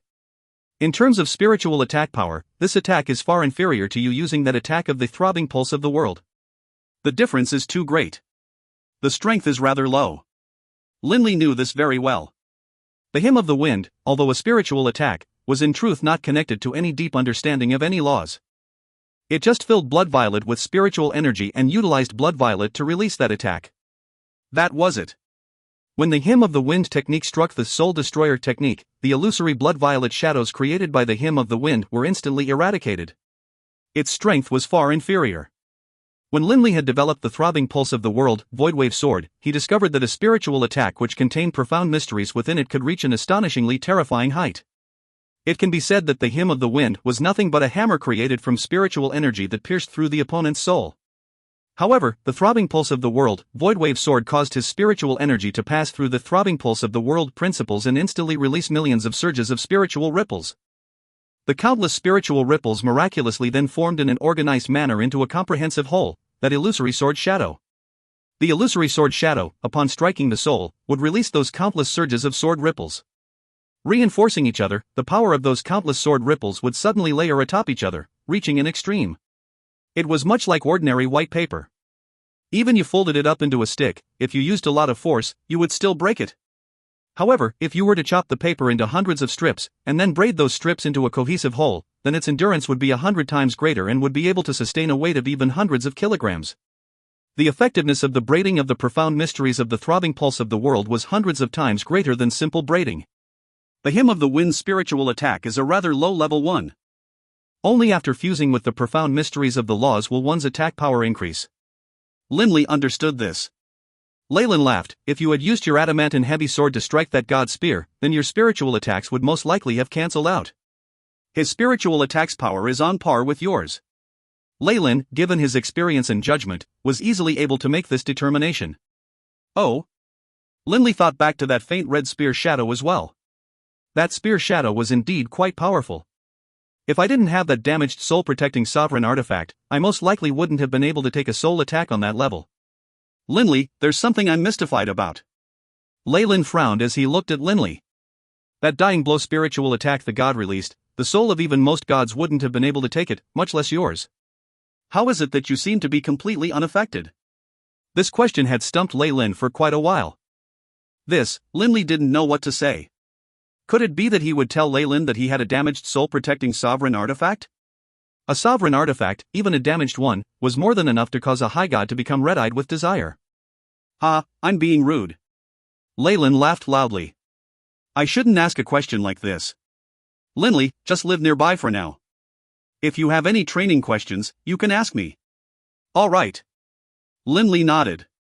You need to master the spiritual attack aspects of the throbbing pulse of the world as soon as possible, Leyland laughed. Linley and Bibi thus began living within the manor and quietly training within. Occasionally, when puzzled, Leyland would use some examples to help explain to Linley. Sometimes, Linley would suddenly understand. If he didn't understand, then Leyland would have Linley to slowly think about it on his own.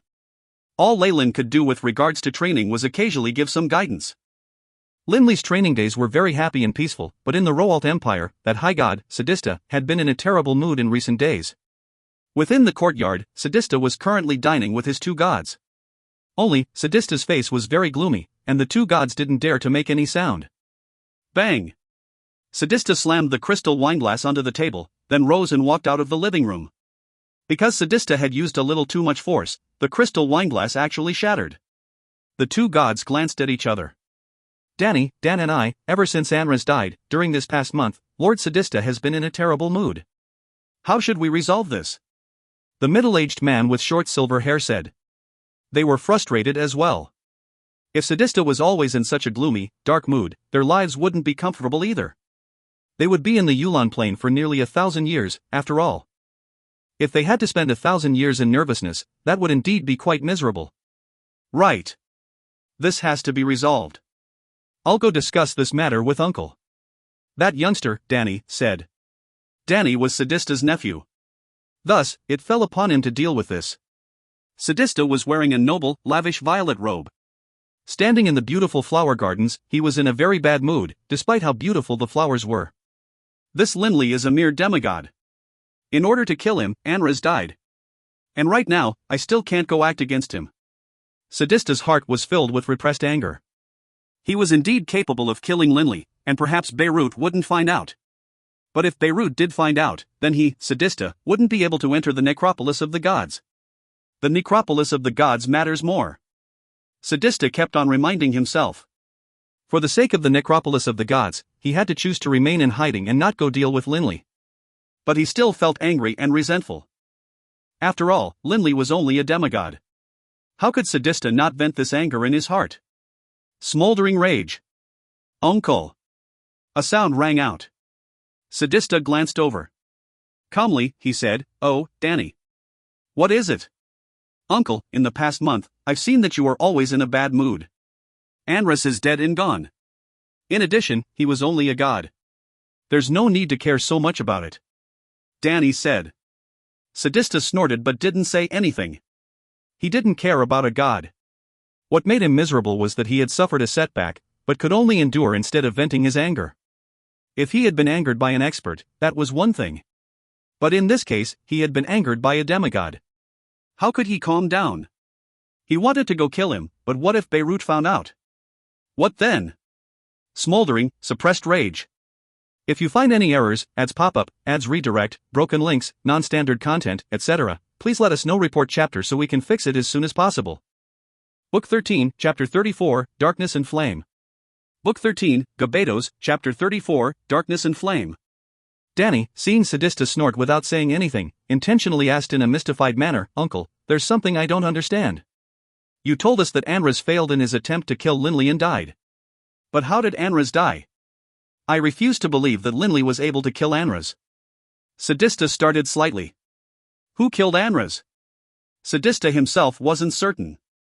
After all, Sadista couldn't constantly be checking with his divine sense and watching everything.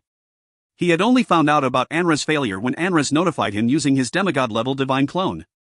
Sadista didn't know the details of Anras' death when he was with Linley. Anras had two bodies. The wind-style demigod body was killed by that god-eater rat. Sadista said. He was very certain about this. As for his divine god clone, could it be that Linley killed him? Danny asked. Of course not. Sadista snorted as he spoke. Although Linley managed to reach the deity level in the Earth style recently, he is still just a demigod. Even if his two divine clones joined forces and were able to greatly reduce the binding effect of the god realm, you, Danny, should know that Anras was a powerful god. Danny nodded. Even I can't take Anras' spiritual attack. Of the 6 profound mysteries of the elemental laws of fire, the profound mysteries involving spiritual attacks are amongst the most powerful. Sadista said solemnly. Once Anras utilized his spiritual attack, Linley would definitely die. However, no matter how formidable Sadista was, there was no way he could have suspected that Linley would actually be in possession of a damaged soul-protecting sovereign artifact. Thus, it should have been those two gods in that manner who acted. Sadista, although not certain of the exact circumstances, was certain about this determination. This is the only explanation for why Linley didn't die. Uncle, Danny said in a puzzled manner. Did any of those two deities in the mountain range die? As Danny saw it, given Anras' spiritual attack power, even if those two gods attacked him in unison, Anras should have been able to take one of them with him in death. Not a single one died. Sadista laughed coldly. Those two gods should be very powerful. My divine sense located a manor formed from earth elemental essence within that mountain. Just from looking at the manor, I can tell that this god should have fused two types of profound mysteries together. Even after reaching the level of complete mastery in the profound mysteries of the essence of the earth, it was impossible to create an eternal manor like this one. No wonder they were able to kill Anras without either of them dying. Danny sighed. But then, Danny had a thought and he said to Sadista, Uncle, I know that you are in a bad mood. Since that's the case, why don't you go kill those two gods? You'll be able to get revenge for Anras, but more importantly, you'll be able to vent your anger. Oh? Sadista was intrigued. The repressed anger in his heart did indeed need to be vented. But that Linley and Bibi are both there. Sadista frowned. Uncle, what are you worried about? As long as you don't act against Linley, then you have nothing to worry about. Uncle, since you aren't acting against Linley, I trust Lord Beirut won't blame you either. There would be no excuse for him to cause trouble for you. Danny explained. Not act against Linley? Sadista frowned. Deep in his heart, he truly wanted to kill Linley. Danny laughed. Uncle, I also am aware that once Linley returns to the Indigo Prefecture in the Infernal Realm, he will most likely become a great threat to our clan. But uncle, we don't necessarily have to kill Linley in the Yulan Plain. Once Linley reaches the Infernal Realm, we can make our move then. The Infernal Realm is so vast and enormous, while Linley is completely unfamiliar with that area. Wouldn't it be extremely simple for us to deal with him then? Ha ha, Sadista began to laugh. Sadista laughed as he looked at Danny. Danny, I was pushing myself into a corner just now. Right. The Infernal Realm is limitless and vast. Linley won't find it so easy to make his way to the Indigo Prefecture. We are completely capable of acting against him in the Infernal Realm. Staring towards the west, Sadista felt a surge of joy. Let's go kill those two gods. Sadista deeply detested those two gods. Uncle, when you see Linley, you can even greet him in a warm, friendly manner. Danny laughed. After all, you aren't going to kill him here in the Yulan Plain, so what have you to fear? As for killing him in the Infernal Realm, how could that Beirut know about everything which is happening in the Infernal Realm? Not even a sovereign could do that. Sadista's smile became even more brilliant. Ha, well spoken. Sadista slapped Danny on the shoulders. In the Yulan Plain, I can even make friends with Linley. After all, I can wait until we are in the Infernal Realm before making my move. I've been suppressing my anger for over a month now. Sadista stared towards the west. Poof. I'm going to go kill those two detestable fellows right now. On the way, I'll go make friends with Linley. As he spoke, Sadista immediately flew into the air. I'm going to go make friends with Linley and Bibi. Sadista felt unspeakably amused. Sadista's body transformed into emptiness, and his body completely disappeared from the area. Supposedly, Uncle has already fused 3 profound mysteries of the laws of darkness. I wonder how long it will be before I reach that stage. Standing there in the garden, Danny let out a long sigh. It was hard to fuse even 2 profound mysteries of a law. As for fusing 3, the difficulty was dozens of times greater. There were very few high gods who were at that stage. The mountain range of Mount Copper Gone. Within the elemental manor. Linley, although the aura of your blood violet sword can affect an opponent, there's no need for you to force yourself to use it for soul attacks. Leyland explained to Linley. A truly powerful attack brings forth the profound mysteries of the laws through the divine artifacts being wielded. You are completely capable of utilizing the profound truths of velocity, the profound mysteries of music, and the profound mysteries of sound waves through your blood violet. Leyland laughed. Although these are physical attacks, there isn't much of a difference between physical attacks and soul attacks. When your sword physically chops down through the opponent's skull, it will still slam onto their divine spark and kill them, right? Linley nodded as though he had gained some insight. Remember. Use the profound mysteries that you have learned as the basis for your attacks. That's all you need to do. There's no need to be influenced too much by your choice of weapons. Leyland said. Look. Although your adamantine heavy sword is just a low-level divine artifact, the power of your Voidwave sword was far greater than that of Blood Violets. Linley laughed. Leyland, just as Linley was about to speak, he saw that Leyland was frowning. I didn't expect he would actually come. Leyland's body moved, disappearing from within the elemental manor. What just happened? Linley didn't understand. Actually, ever since Anras had launched his sneak attack, Leyland had covered the entire Mount Copper Gone area with a spider-web-like web of gravitational space. Gravitational space was also one of the extremely miraculous profound mysteries of the laws of the Earth, and was a very high-level one as well. Within his gravitational space, Leyland could instantly increase the strength of the local gravity by 10,000 times. But Leyland didn't do this. All he had done was to cover the entire Mount Copper Gone with his gravitational space, not actually changing the strength of the gravity. Because the boundless Earth contained gravity to begin with, although Leyland set up his gravitational space, Sadista didn't notice it when flying over, thinking that the gravity here was just the natural gravity of the Earth. But as soon as Sadista entered the range of Mount Copper Gone, Leyland naturally discovered his presence. Right now, halfway up the quiet mountainside of Mount Copper Gone, the white-robed man was currently sparring with Bibi. Their 2 shadows flashed continuously, striking against each other, each time creating a metallic clang sound as they did. The bald man, Burgess, watched and laughed from the side. Second brother, you are a full god, and yet you actually have spent this much time without being able to defeat Bibi. You really are making yourself look bad, you know. I'm only using a single profound mystery, Lightspeed. If I were to use 2 profound mysteries, I would have one long ago. In addition, that dagger of BB's really is quite bizarre. Not even my body dares to take it head-on. The white-robed man cried out and protested Burgess' words during the sparring match, but BB was indeed very powerful. Especially that dagger-shaped weapon of his. You are a full god.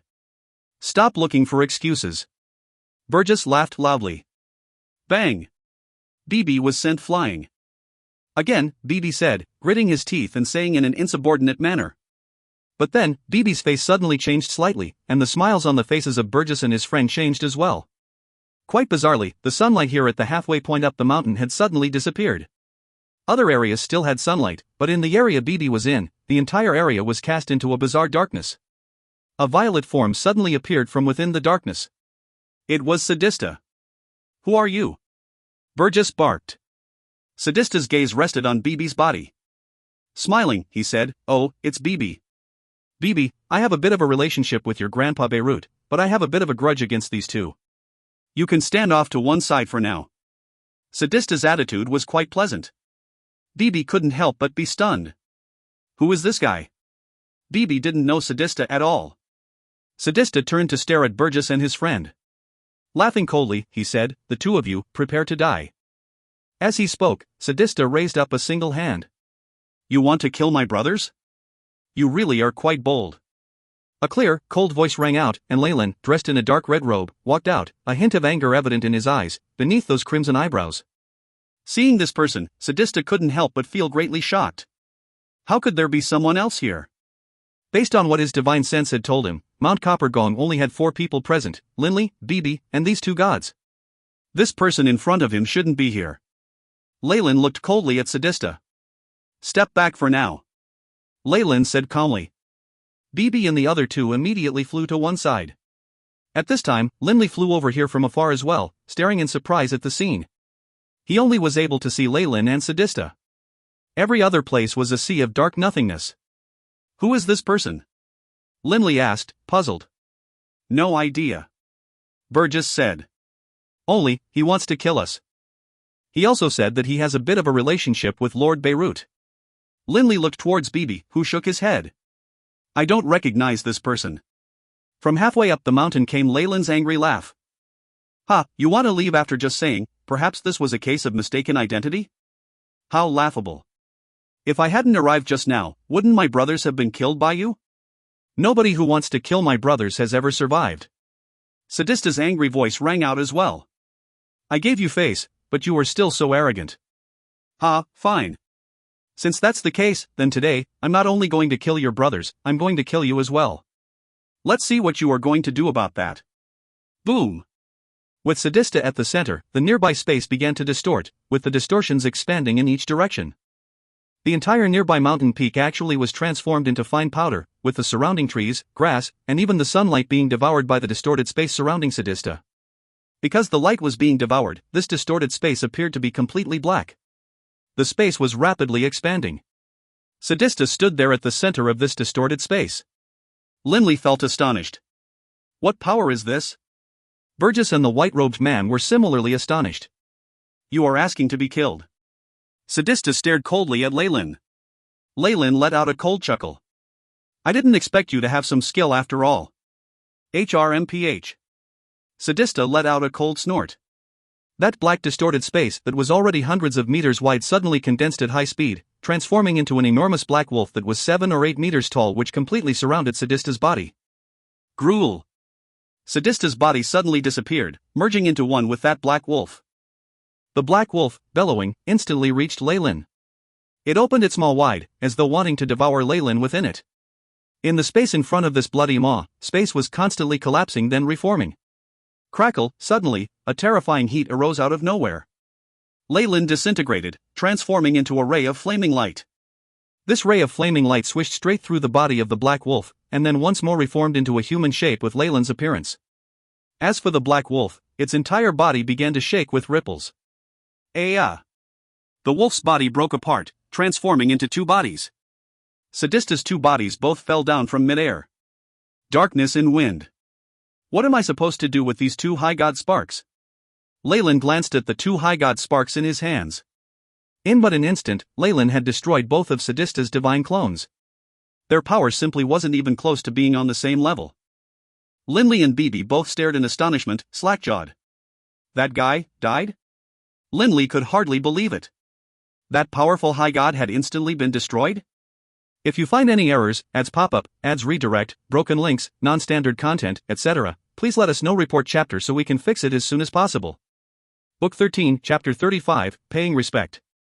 Book 13, Gabedos, Chapter 35, Paying Respect. An arrogant fellow who had no idea of how high the heavens are, or how vast the earth is. Leyland lowered his head to glance at Sedista's two corpses. With a flip of his hand, two beautiful tongues of flame licked out like flower petals, gently drifting downwards. Once they touched those two corpses, the corpses absorbed the flame like a sponge absorbing water. Crackle, in mere seconds, the two bodies were transformed into dust, while the interspatial ring flew into Leyland's hands. This comes from the infernal realm. It should have some nice surprises within it for me. Leyland stored away the interspatial ring. Leyland knew very well that the infernal realm was one of the four higher realms. Countless deities were clustered together within the infernal realm. This was one of the four higher planes, the four most bustling, populated of the countless planes of the universe. The Gabedos planar prison, in comparison, was like an impoverished desert wasteland.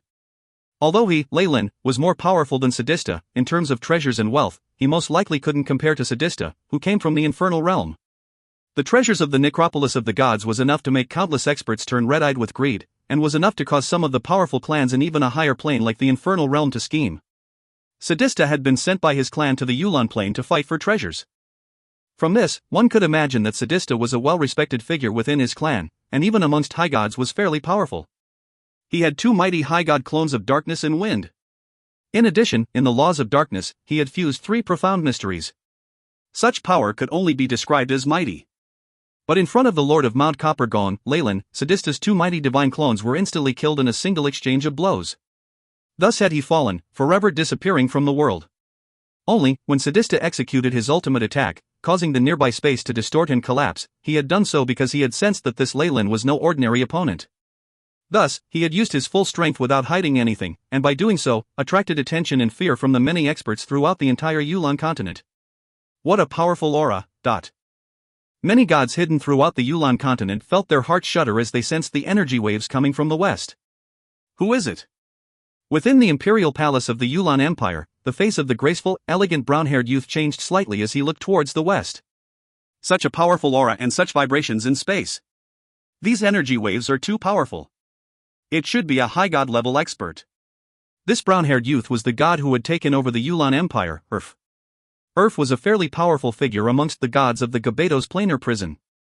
Could it be that high gods are engaging in a battle? Urf was rather puzzled.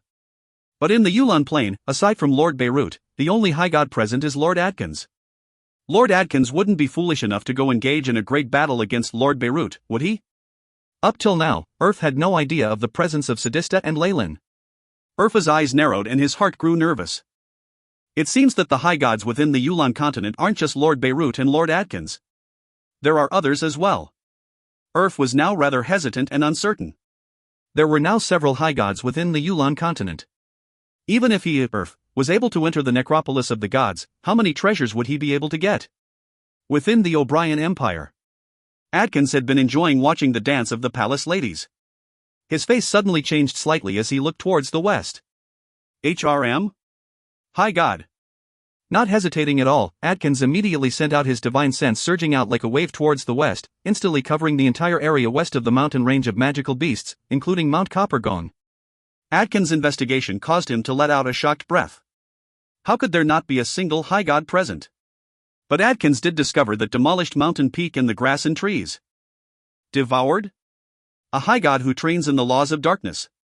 Just from the aura of that battlefield, Adkins could come to this conclusion. That energy wave just now should have come from two high gods doing battle. Otherwise, how could a high god be so bored as to so wildly blast out his power? Or, perhaps, this has to do with that high god in the Roalt Empire. Adkins felt puzzled. This event couldn't help but make him think of Sedista. After Sedista had arrived at the Yulan plane, Adkins discovered his existence one day when spreading out his divine sense. From that day afterwards, he paid rather close attention to Sedista.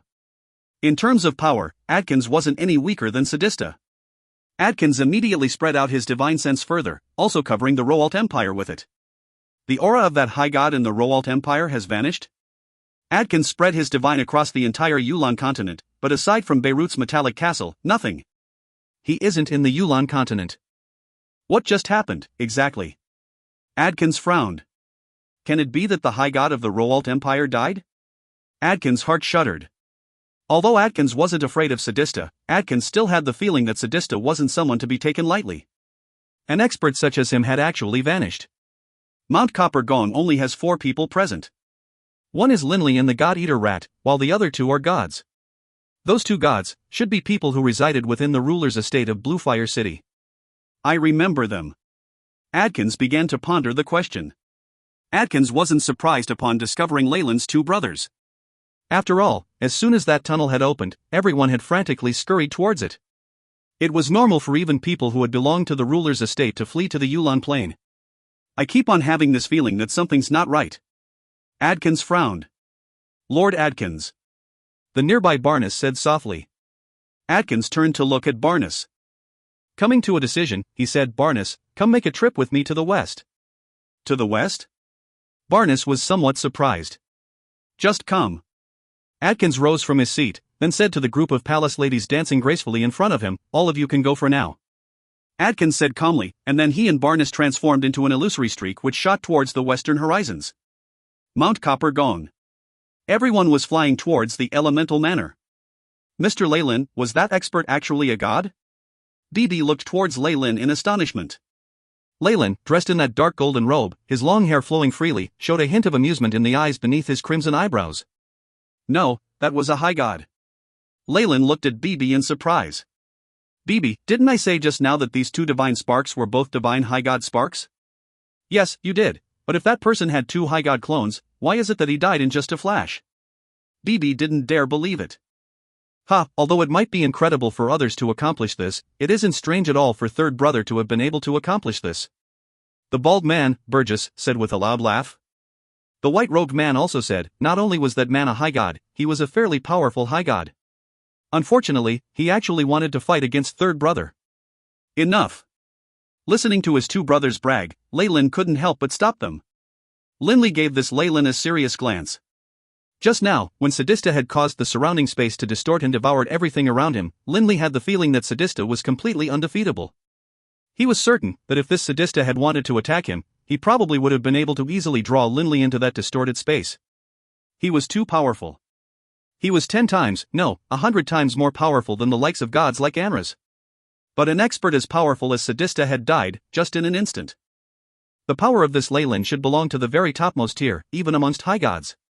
Linley murmured to himself. Perhaps he is an expert on the same level as Lord Beirut. In his heart, Linley had already unconsciously put Leyland and Beirut on the same tier. Linley. Leyland suddenly looked towards him. Mr. Leyland.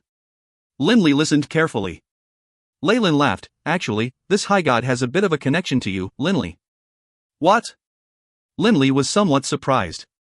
Has a connection to me? But I don't know him at all. Leyland shook his head and said, Linley, last time, didn't that god come to Mount Copper Gong and attack you? Based on what I know, that god was this person's subordinate. Leyland was fully aware of many things regarding Sadista. He's the one who wanted to kill my boss? Bibi was both angry and surprised. He still remembered the friendly greeting Sadista had given him. I'm certain. Leyland nodded seriously. And this person isn't from the Gabetos planar prison. He is from the infernal realm, one of the higher planes. He came from the infernal realm? Then why did he want to kill me? Linley couldn't understand. I have no enmity with him. Leyland laughed loudly. I'm not certain about why he wants to kill you. If you have some time, go ask Beirut. Perhaps Beirut would know. But of course, if he doesn't know, you'll have to go investigate for yourself. Linley nodded slightly. Came from the infernal realm? Wants to kill me? But the only people connected to me in the infernal realm are my ancestors. Linley suddenly had a hint of an idea. Could it be that it has to do with the ancestors of my Dragonblood warrior clan? Although he had this thought, Linley wasn't very familiar with the infernal realm of the higher planes, after all. Oh, guests are coming. Leyland raised his head and glanced towards the northeast skies. Dressed in a gaudy golden robe, a handsome youth descended upon Mount Copper Gone, a silver-haired old man by his side. Adkins stood on the earlier battlefield, a large chunk of the surrounding space here having vanished. The nearby Barnes said, "Lord Adkins, I sense an extremely powerful darkness aura here." "Not just darkness aura. There's also an extremely faint aura of fire." Adkins' face was extremely grave. "If my prediction is correct, that high god of the Roalt Empire is already dead, and the person who killed him trains in the elemental laws of fire." "Fire?" Barnes was suddenly shocked. "Right, fire." Adkins' face was extremely grave. The two exchanged glances, knowing what the other was thinking. Shaking his head, Adkins said, "Let's go pay a visit. No matter who it is, we at least have to get a clear understanding as to his identity." As Adkins spoke, he flew straight towards the elemental manor. Adkins and Barnes didn't fly directly into the manor. They landed outside of it, and then, quite politely, knocked on the door. "I hope it isn't him," Adkins murmured in his heart. "Creowalk." The door swung open, revealing the bald man's figure. The bald man, Burgess, saw Adkins. A smile immediately covered his face. "So it is Mr. Adkins. Long time no see. Please, come in." Adkins smiled slightly, and then led Barnes into the elemental mansion. Within the elemental mansion, Lindley and the others were all seated. When Adkins and Barnes entered the courtyard, Lindley and Beebe were greatly shocked. "Why is he here?" Lindley, upon seeing Barnes, was instantly shocked. When Ojwin and the others had attacked Dragonblood Castle, they had been under the leadership of Barnes. Afterwards, Hart and Harvey, the two brothers, had joined forces, destroying one of Barnes' clones and forcing them to flee. In front of Barnes, even Ojwin and the others were behaving respectfully. But he is now standing respectfully behind this youth. Can it be that this seemingly handsome youth is the legendary high god, Adkins? Lindley secretly guessed. As soon as the handsome youngster stepped into the courtyard, his gaze first swept past Lindley and Beebe, then landed upon the Lord of Mount Copper Gone, Leyland. Instantly, the handsome youth's eyes became filled with shock. He immediately knelt down on one knee and said with great courtesy while bowing, "Adkins pays his respects to the Lord of the city. If you find any errors, ads pop-up, ads redirect, broken links, non-standard content, etc., please let us know. Report chapter so we can fix it as soon as possible." Book 13, Chapter 36, Secret. Book 13, Gabedos, Chapter 36, Secret. Lindley's heart shook as he remembered what Muba had originally told him. Lindley, the Lord of Bluefire City, is one of the 5 kings, Lord Bluefire. Lord Bluefire is very secretive. Not only is he extremely powerful, he almost never shows himself. It's uncertain as to whether or not he is even residing within Bluefire City. Within Bluefire City, the person whose fame and authority is only second to Lord Bluefire would be Lord Adkins. Lindley looked towards the nearby Leyland.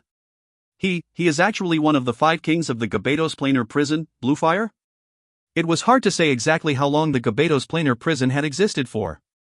Within it, the number of deities was absolutely numberless. However, there were 5 people who stood at its peak and were acclaimed respectfully as its kings. To be titled a king in a planar prison, anyone with a hint of common sense would understand how powerful such a person must be. "Adkins, rise. We have both left Gabedos, and I am no longer the Lord of Bluefire City. There's no need for you to refer to me as Lord of the City anymore," Leyland said with a calm laugh. Adkins rose respectfully, and said, "Yes, but the respect which Adkins feels for you, Lord Bluefire, will never change." Meanwhile, Barnes just stood off to one side respectfully. The fame of Bluefire was simply too astonishing and overawing. The 5 kings were invincible individuals. You are Bluefire?" Beebe looked at Leyland in astonishment. "What, do I not look the part?" Leyland's crimson eyebrows lifted up, and he laughed towards Beebe. Beebe muttered, "That's not it. Only, I heard the boss say that Bluefire is one of the 5 kings of the Gabedos planar prison. Since he's so powerful, I figured his subordinates should be high gods. Also, I thought that Bluefire was his name." "Ha ha." Leyland began to laugh heartily. "Why would I, Bluefire, necessarily have to have high gods for my subordinates? Is that the only way I would be able to demonstrate my status?" Adkins, off to the side, laughed as well and said respectfully, "Why would Lord Bluefire need any subordinates? Even if a group of high gods came in front of Lord Bluefire, they wouldn't be much." This was no joking matter. All 5 of the kings of the Gabedos planar prison had won the title through proving their strength in slaughter. Amongst the 5 kings, Lord Bluefire had actually trained for the shortest period of time. He was also the most dazzling, eye-catching figure. Bluefire, also known as Zacharias Leyland, rose to sudden prominence within the planar prison, winning every battle he fought. Even powerful high gods, before Bluefire, had to bow and submit themselves. To this day, there has been no one capable of withstanding Lord Bluefire's attack. Bluefire is nothing more than a nickname. Leyland laughed calmly. But Adkins said, the name Bluefire is a name which, due to the countless slaughters his lordship engaged in, the countless experts of the entire Gabados planar prison acknowledge and submit to. Who in Gabados hasn't heard of that battle by the Blue River? Leyland simply chuckled. No matter how arrogant Adkins was, in the face of Leyland, he had to abase himself. This was nothing more than reality. Adkins, facing Leyland, didn't have even the slightest thought of struggling against him. Because Adkins knew that he couldn't take so much as a single blow from Bluefire. The battle at the Blue River was what gave rise to the name, Bluefire. It also scared countless people silly. Many people even came to believe that Bluefire was the most powerful of the 5 kings. But of course, this was never proven because Gabados was simply too vast, and the 5 kings were all separated in their own regions. In addition, they intentionally avoided making enemies out of each other. After all, there were no treasures in Gabados worth them fighting each other over. This is a true, ultimate expert. Linley's heart was filled with even greater veneration for this Leyland, while at the same time, a surge of heat filled his heart. Even Adkins was so apprehensive and respectful in front of Leyland, who had been able to reach the top tier of Gabados. Adkins, stop standing there. Come, sit down. You can sit right next to Linley. Leyland pointed as he spoke. Naturally, Adkins wouldn't dare to disobey Leyland's orders. He immediately bowed respectfully. Thank you, Lord Bluefire. And then, he sat down next to Linley, while even offering Linley a friendly smile. Linley could only smile back as well. Bibi, next to Linley, let out a cold sneer. Adkins' eyebrows instantly rose up. He glanced at Bibi, and then immediately laughed. This must be Bibi. Bibi just grunted in reply, but Adkins wasn't angry. Laughing, he said, Bibi, I know you are a bit unhappy. What happened in the past was the fault of my people. Linley and Bibi glanced at Adkins, somewhat surprised. What happened, Adkins? Leyland spoke out. Adkins smiled and said, Lord Bluefire, this is actually just a minor issue. My subordinate, a god named Ojwin, had a bit of a small grudge against my friend Linley over here. Afterwards, Ojwin invited several of the gods under my command go to Linley's residence to get revenge. However, in the end, it was my side that suffered losses. Oh? Hearing this, Leyland was mildly intrigued as well. Linley and Bibi glanced at each other. Boss, it seems this Adkins wants to apologize? Bibi said mentally to Linley. I'm not sure either. Linley was also puzzled. Adkins was a high god after all. Was he about to apologize? Barnes, come over here. Adkins said. Although you lost a divine body during that battle, it was, after all, you and your people who picked that fight. If we think about it, it was your group's fault. Go ahead and offer Linley and Bibi an apology. Linley and Bibi started. Barnes actually came over. Filled with an apologetic air, he said, Mr. Linley, Mr. Bibi, I truly am sorry for what happened that year. Mr. Barnes, no need to be like this. This matter was primarily instigated by that Ojwin. Linley spoke out. Mr. Barnes, I imagine that you were just deceived by him. Since he had been given face, Linley would of course give face back as well. Adkins nodded. Linley, don't worry. From today onwards, I guarantee to you that Ojwin will definitely not make any more trouble for you in the future. Linley couldn't help but laugh in his heart. It seemed as though Olivier wouldn't have to hide within that pocket dimension any longer. When Adkins had brought Barnes to pay a visit to Mount Copper Gone to meet with Bluefire Leyland, Ojwin was still back in the distant O'Brien Empire. Him, Hanbrit, and Gattenby were all together drinking wine and chatting. Over the past 20 years, the relationship between the three of them had become quite good. Barnes had a special status, after all, and he was thus rather distant from them. That astonishing energy wave from the west most likely was produced by a high god. Gattenby rumbled. Right. But it doesn't have anything to do with us. Ojwin laughed. Since it involves high gods, let's just peaceably drink our wine here. Hanbrit shook his head. High gods? They are very powerful. If one day, I were to obtain a divine high god spark, wouldn't I also become a high god? Only, it is unfortunate that I don't know how long it will be before the day I acquire a divine high god spark. A divine high god spark is something I dream about. Odwin let out a sigh as well. Hanbrit suddenly put down his wine cup. Slightly tipsy, he grinned at Odwin. Odwin, I'm going to tell you a secret. I know what you are going to say. That Gatenby laughed loudly as well. Secret my ass. Barnes and I both know it. Hanbrit rolled his eyes, then said, I know, but Odwin doesn't know. These words caused Odwin's heart to be filled with a hint of curiosity, and he hurriedly looked towards Hanbrit. Hanbrit grinned merrily. Odwin, I'll tell you something, Lord Adkins, in his interspatial ring, has a divine high god spark, but... What? Odwin's heart shook. A divine high god spark? Odwin dreamed about one day acquiring a high god spark, but currently, Odwin only had his divine light clone. Who knew if that divine high god spark was light style? Gatenby nodded and said, he does have a divine high god spark, only, we aren't sure what element it belongs to. But I am certain that it is neither lightning style nor earth style. Why are you so certain? Odwin hurriedly asked. Gatenby laughed. Lord Adkins himself doesn't need it, of course. You know what the relationship between Lord Adkins and Barnes is like. If Barnes was able to use it, Lord Adkins definitely would give it to Barnes. Barnes originally had two bodies. At Dragonblood Castle, it was his divine earth clone which was destroyed. Right now, his body is a lightning clone. Since Barnes isn't able to use it, then it definitely isn't earth element, nor is it lightning element. Right. Odwin nodded slightly. Can it be that the two of you, my friends, also aren't able to use the divine high god spark? Odwin asked. Hanbrit let out a sneer. In the heart of his lordship, the three of us are far inferior to Barnes. We're just his henchmen. How could his lordship be willing to waste a divine high god spark on us? Whenever I think of it, I feel uncomfortable. Come, let's drink. Gatenby said hurriedly. Drink, drink. Odwin hurriedly raised his cup. Only in his heart, Odwin began to scheme. The wild wind howled. A silver-haired elder flew respectfully behind a handsome youth as they flew through the air. When he was at Mount Copper Gong, Adkins had been all smiles. In front of Bluefire Leyland, Adkins had been exceedingly polite, and he had also been very warm and friendly to Linley and Beebe. But now that they had flown out of Mount Copper Gong, Adkins couldn't help but frown, his heart filled with frustration. Lord Bluefire has hidden himself within the Yulan continent as well. 9 out of 10, he is doing it for the treasures of the necropolis of the gods as well. Adkins' mind was in a state of chaos when he thought of this. He truly wanted to acquire the treasures within the necropolis of the gods. Me, compete against Lord Bluefire?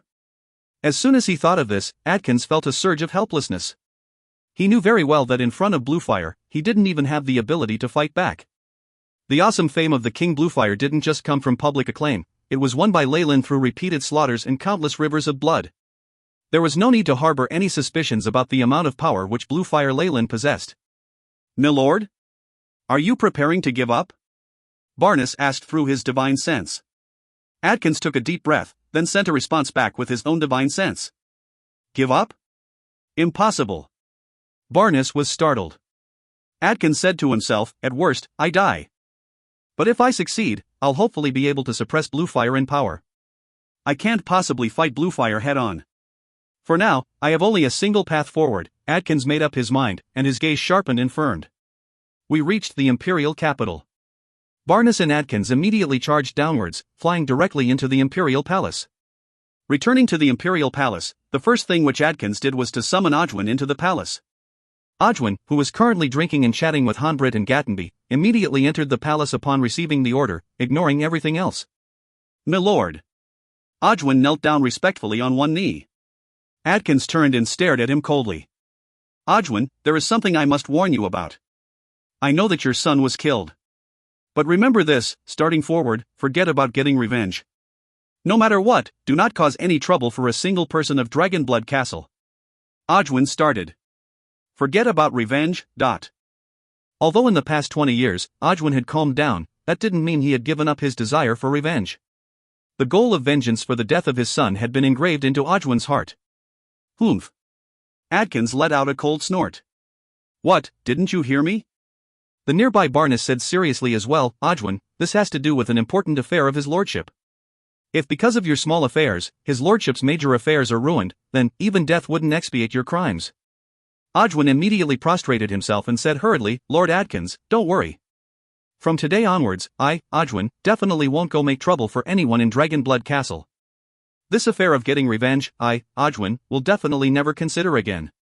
But in his heart, Odwin was howling with fury. Revenge? No, even if I die, I won't give it up. All I will do is temporarily restrain myself. After I get that divine high god spark. Odwin greatly desired to acquire that high god spark. "You can leave now," Adkins said calmly. "Yes." Odwin bowed, then left. If you find any errors, ads pop-up, ads redirect, broken links, non-standard content, etc., please let us know. Report chapter so we can fix it as soon as possible. Book 13, Chapter 37, for the Clan. Book 13, Gabetos, Chapter 37, for the Clan. The death of High God Sadista didn't cause much of a stir in the Yulan Plain. The ordinary people continued living their quiet lives. Only the deities who stood at the top of the plain had learned something from that terrifying energy wave which had come from the west. Something major was happening within the Yulan continent. Anres died. Sadista headed towards the west and didn't return either. Within the Roalt Empire, Sadista's group of deities now naturally became led by Sadista's nephew Dani, as well as the other god, Nefu. Dani and Neef, however, couldn't be completely certain of Sadista's death. Today, they felt very frantic. Within the Roalt Empire, that quiet, secluded manor, the blazing summer sun shone down upon the entire manor. Within Dani's residence, a man with short silver hair, a sunken, skinny body, and a short-sleeved black shirt strode forward. "Dani, come out." The door swung open and Dani walked out. "Neef, what is it? How can you be in a mood to rest?" Neef was somewhat angry. "Tell me, what can I do?" Dani was extremely frustrated as well. It was he who had advised Sadista to go kill those two gods to go vent his anger. After all, if Sadista spent all his time brooding, Dani would have felt miserable and stifled as well. But who would have imagined that his uncle, Sadista, would leave and never return? 3 days ago, there was that astonishing energy wave from the west. "You sensed it as well?" Neef said seriously. Dani nodded. "Yes. I sensed it. That was indeed Uncle's aura." "But Neef, what can that prove?" "What can that prove?" Neef laughed. "Dani, quit dreaming. The situation is clear. That powerful energy wave is something which I trust Lord Sadista would not have released for no reason. He must have engaged in a major battle." Neef continued, "That day, you told me that Lord Sadista went to the west to kill those two gods. Are those two gods dead yet?" Dani started. Hesitating a moment, he said, I don't know." "You don't know? It's simple. Spread out your divine aura to cover that mountain range. I trust you will easily be able to judge for yourself if those two gods are dead or not." Neef said coldly. "Dani, stop playing the role of a fool." Dani's face changed. "I checked with my divine sense." Neef took a deep breath. "Those two gods didn't die. Dani. Lord Sadista went to kill those two gods." Such a major event occurred over there, but those two gods didn't die. "Lord Sadista has been gone for 3 days without coming back. Can it be that the result isn't clear?" "Perhaps, Uncle had some important business to attend to, so he had to go somewhere," Dani said in an pained manner. Dani didn't want to believe that his uncle had died. Their clan was an enormous one which existed for 10 trillion years. Naturally, it was divided into the main clan and the branch clans. In Dani's branch, Sadista was the pillar and foundation of the entire branch clan. If Sadista truly had died, Dani could imagine what dire straits his clan would be in. Neef understood what Dani was thinking as well. "Dani, no matter what, we have to face reality," Neef said seriously. "This is the Yulan continent, not the infernal realm." In the Yulan continent, even if Lord Sadista met with something important and can't spare any attention to anything else, he would have contacted us with his divine sense. A divine sense communication only takes an instant, after all. However, he hasn't. We haven't received any communication from Lord Sadista. Neef's face was grave. "I don't want to admit it, but I have to say this. The plans of the clan have failed. The necropolis of the gods, at least our group has no hope for it. Without the power of a high god, we simply won't be able to obtain the treasures which the clan needs." Dani nodded as well. How could he not understand this point? Uncle, perhaps truly has died.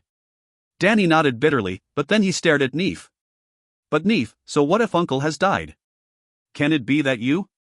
Right. Neef's aura grew fierce. Danny, the status which the clan has is a result of countless elders who risked their lives over the past 10 trillion years. You and I are not very talented. Why is it then that we were able to receive divine sparks and easily reach the rank of gods as descendants of the clan? It was the clan who gave us everything. Danny was silent. The Indigo Prefecture is our greatest foe. They are too powerful. The 4 divine beast clans of the Indigo Prefecture are extremely powerful. That Linley, you should know as well that in less than a century, he is trained to the level of having 2 divine clones. Neef laughed coldly. I have never heard of such a talented genius amongst the 4 divine beast clans, who could reach this sort of level without engaging in their baptism. And Danny, that Linley trains in earth and wind, not water. Do you understand what that means? Danny nodded. As soon as he undergoes the ancestral baptism of the 4 divine beasts, I believe that 10,000 years later, the Indigo Prefecture will definitely have yet another high god of unsurpassed power. When that happens, I don't even dare imagine how many members of our clan will die by his hands. Neef's gaze was sharp. But right now, he is only a demigod who has yet to undergo the ancestral baptism of the 4 divine beasts. If we don't kill him now, when will we kill him? Neef's gaze was cold and fierce. I know that in the Yulan continent, Linley has some supporters and connections, but so what if he does? I would rather let myself die if it means killing him. Neef had relied on using a divine spark to become a god. He knew. Although he was currently more powerful than Linley, in terms of potential, he was far inferior to Linley. Neef. Danny took a deep breath, shaking his head. I recommend you not go and attempt to kill Linley right now. What did you say? Neef exploded with rage. Danny sighed and said, don't be hasty. There really is no need for us to kill him here in the Yulan Plain. Once he goes to the infernal realm, we can kill him then. What a joke. Neef said. First of all, when will Linley go to the infernal realm? What if he stays in the Yulan Plain until he reaches the level of high god, and then acquires a sovereign artifact in the necropolis of the gods, and only then goes to the infernal realm? If we want to kill him then, would we be able to? Danny was stunned. Also, once Linley reaches the infernal realm, there's no way for us to be certain which transit location he will be sent to. Our clan is only influential in that area where we have power over. Do you really believe we can pursue him across the entire infernal realm? Do you know how vast the infernal realm is? Neef stared at Danny. There was nothing Danny could say. Previously, Sadista's primary goal was the necropolis of the gods, which was why he temporarily put aside killing Linley. In truth, killing Linley in the infernal realm wasn't very practical. As one of the higher planes, the infernal realm's size vastly outstretched the Yulan plane by countless times. Within the infernal realm, there are also quite a few forces which were more powerful than both their clan as well as the Indigo Prefecture. Danny, can it be that you have forgotten those countless major battles we have had against the Indigo Prefecture? The figures of those elders who died, one after the other? Neef stared at Danny. Enough. I'm immediately heading off for the mountain range of magical beasts. I know that this time even if I am able to kill Linley, I might be killed by his supporters in revenge. But if I can kill Linley, I will die content. Danny, I leave everything here in your hands. I'm leaving. Neef turned and left.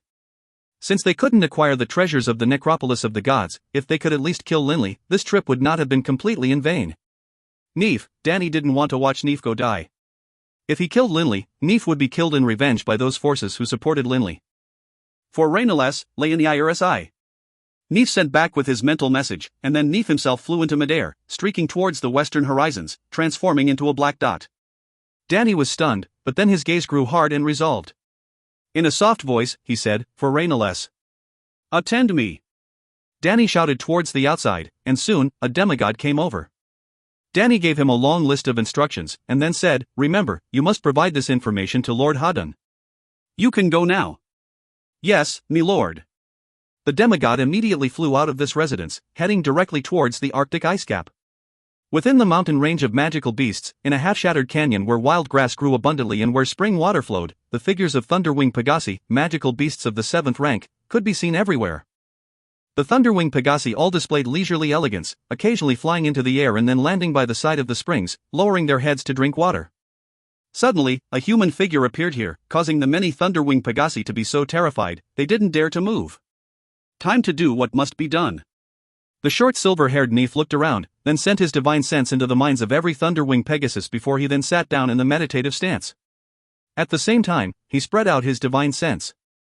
Neef restrained the area of his divine sense to just the mountain range of magical beasts. The height of his divine sense was limited to just 10 or so kilometers. This sort of scale represented less than 0.1% of the Yulan continent's total size. The amount of spiritual energy it consumed to keep a divine sense active in this region, to a god like Neef, was completely sustainable. At the very least, he was able to replenish whatever he used up. Linley is still there. If he returns to Dragonblood Castle, he will have to fly through the mountain range of magical beasts. Once he does, I will discover him.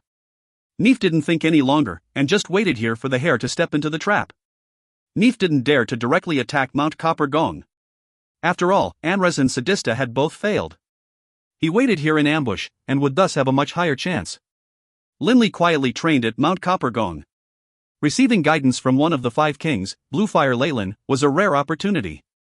In addition, Linley also knew that Bluefire Leyland wouldn't stay too long here at Mount Copper Gong. He would eventually leave. Linley, the profound mysteries of the essence of the earth is a simple type of mystery.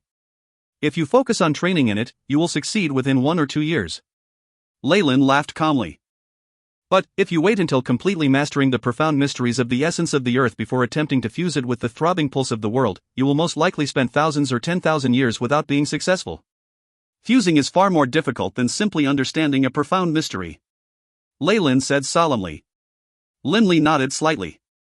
Thus, the best method is to begin attempting to fuse your insights regarding the essence of the earth right away into your other insights. Don't try to completely master the entire essence of the earth as soon as possible. What matters more is the degree to which you are able to fuse it, and to make the degree of your insights match with your degree of fusion.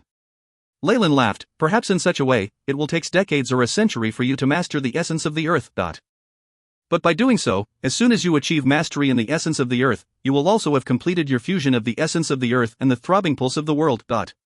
I understand this principle. Linley had, after all, the prior experience of fusing the fast and slow aspects of the elemental laws of the wind. To fuse while gaining insights was actually much simpler. But if one had reached mastery in both profound mysteries and then attempt to fuse them, it would be very hard. If he waited until all of his profound mysteries had become mastered before attempting to fuse them, the insights he had gained into the various profound mysteries would clash with each other, causing the fusion difficulty to be even greater. Linley's training in Mount Coppergone lasted for another 3 years. Within these 3 years, although his level of attainment in the essence of the earth remained at the level he had reached 3 years ago, Linley had finally started the first step towards fusing the throbbing pulse of the world and the essence of the earth. Many people weren't even capable of taking the first step towards fusing these two profound mysteries. The first step was the key, the most important part. With a beginning, there would be chance for success. The power level after fusing truly is formidable. Although Linley had only fused just a little bit, he discovered that his Voidwave sword had increased in power by 50% despite only using the same amount of spiritual energy as before. And this is just the beginning.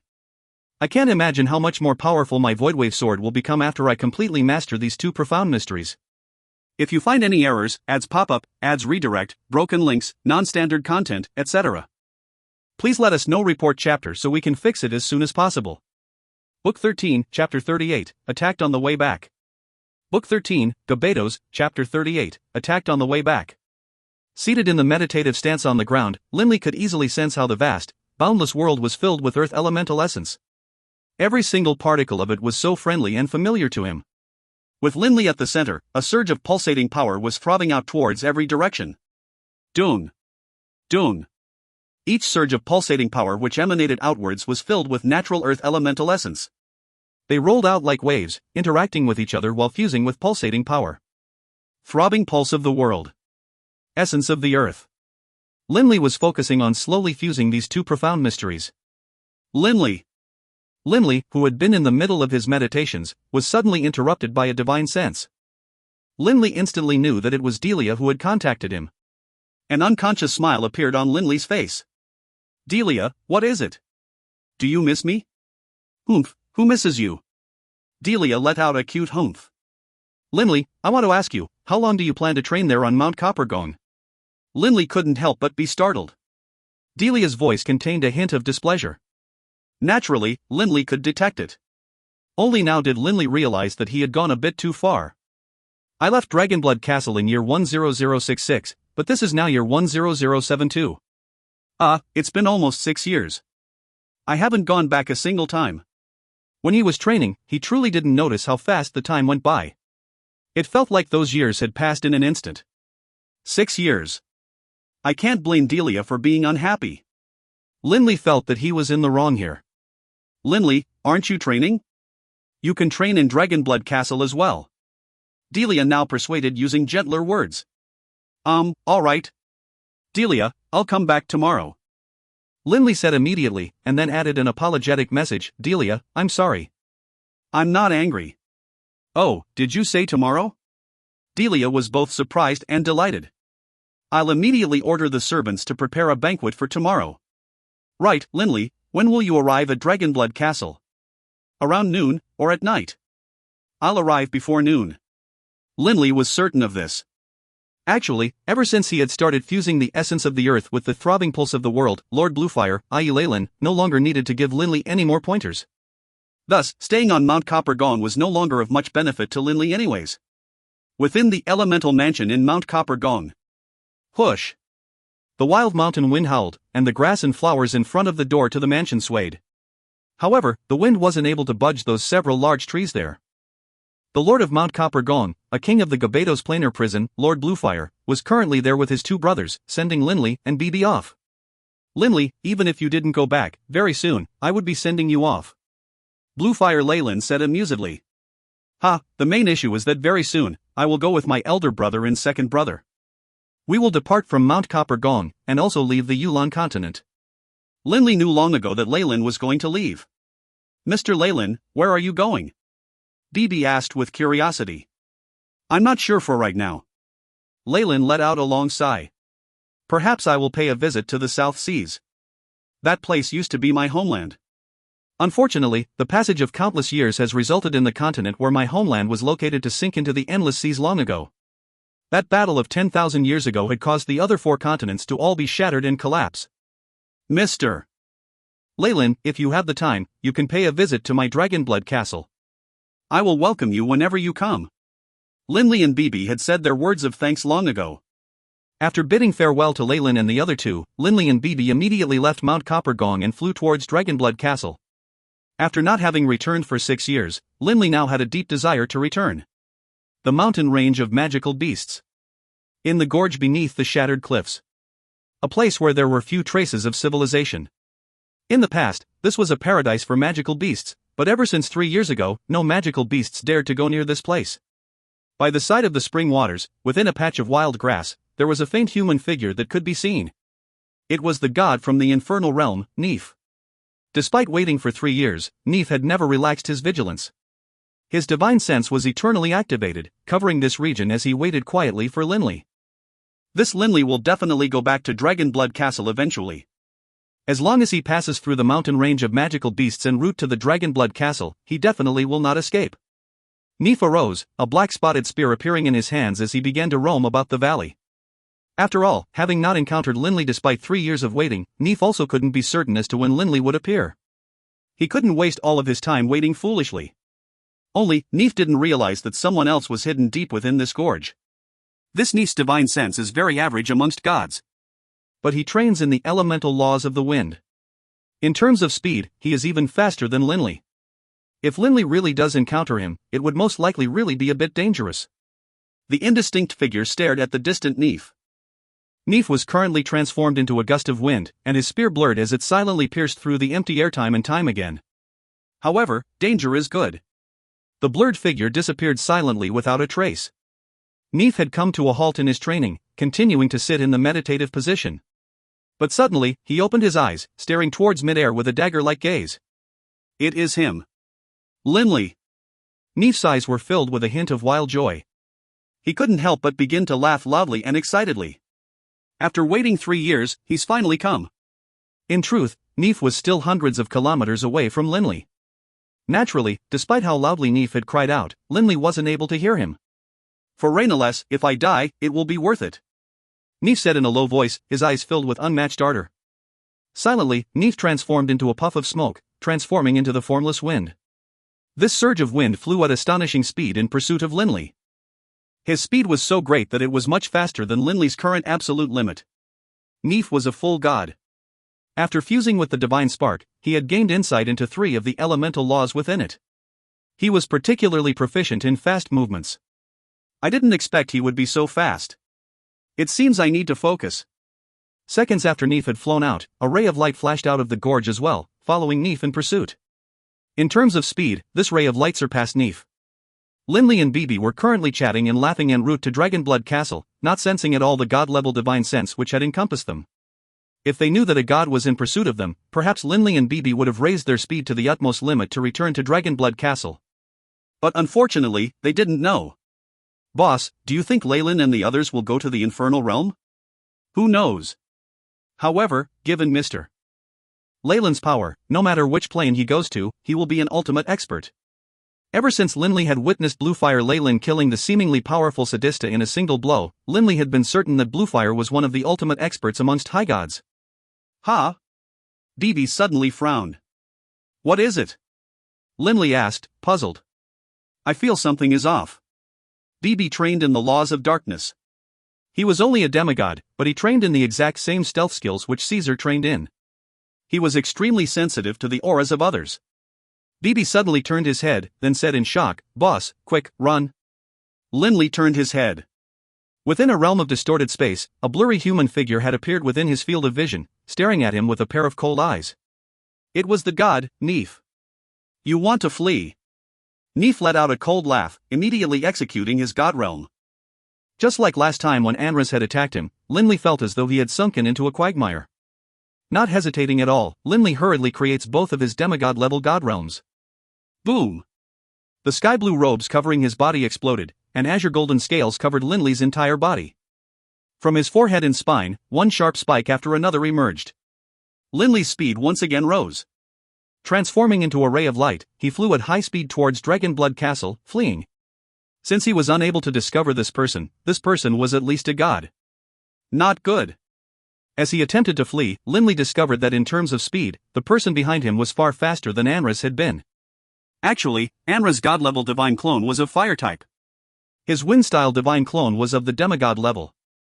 That was why he didn't have an advantage in speed. But Neef was different.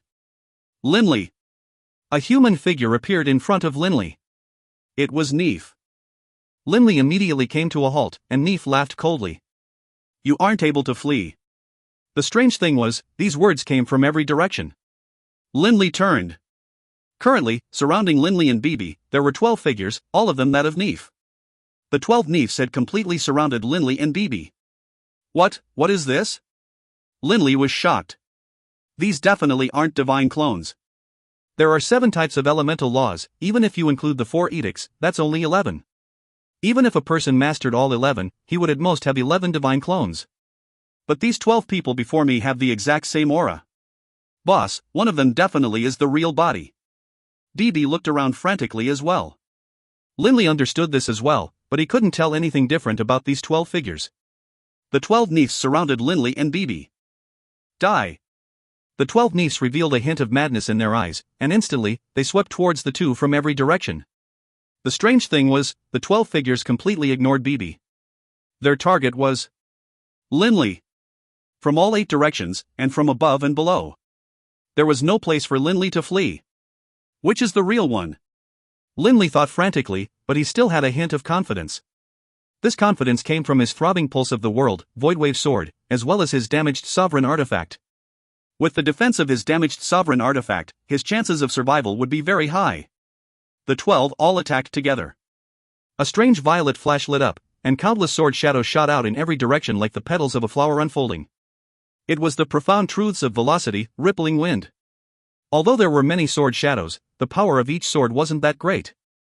With a series of collision sounds ringing out, none of the 12 Neefs seemed to be harmed at all. Linley's face instantly changed. He had thought that the 11 fake bodies amongst the 12 would be damaged. But who would have imagined that the 12 bodies were all so powerful? 12 sets of cold eyes stared at Linley, as though staring at a dead man.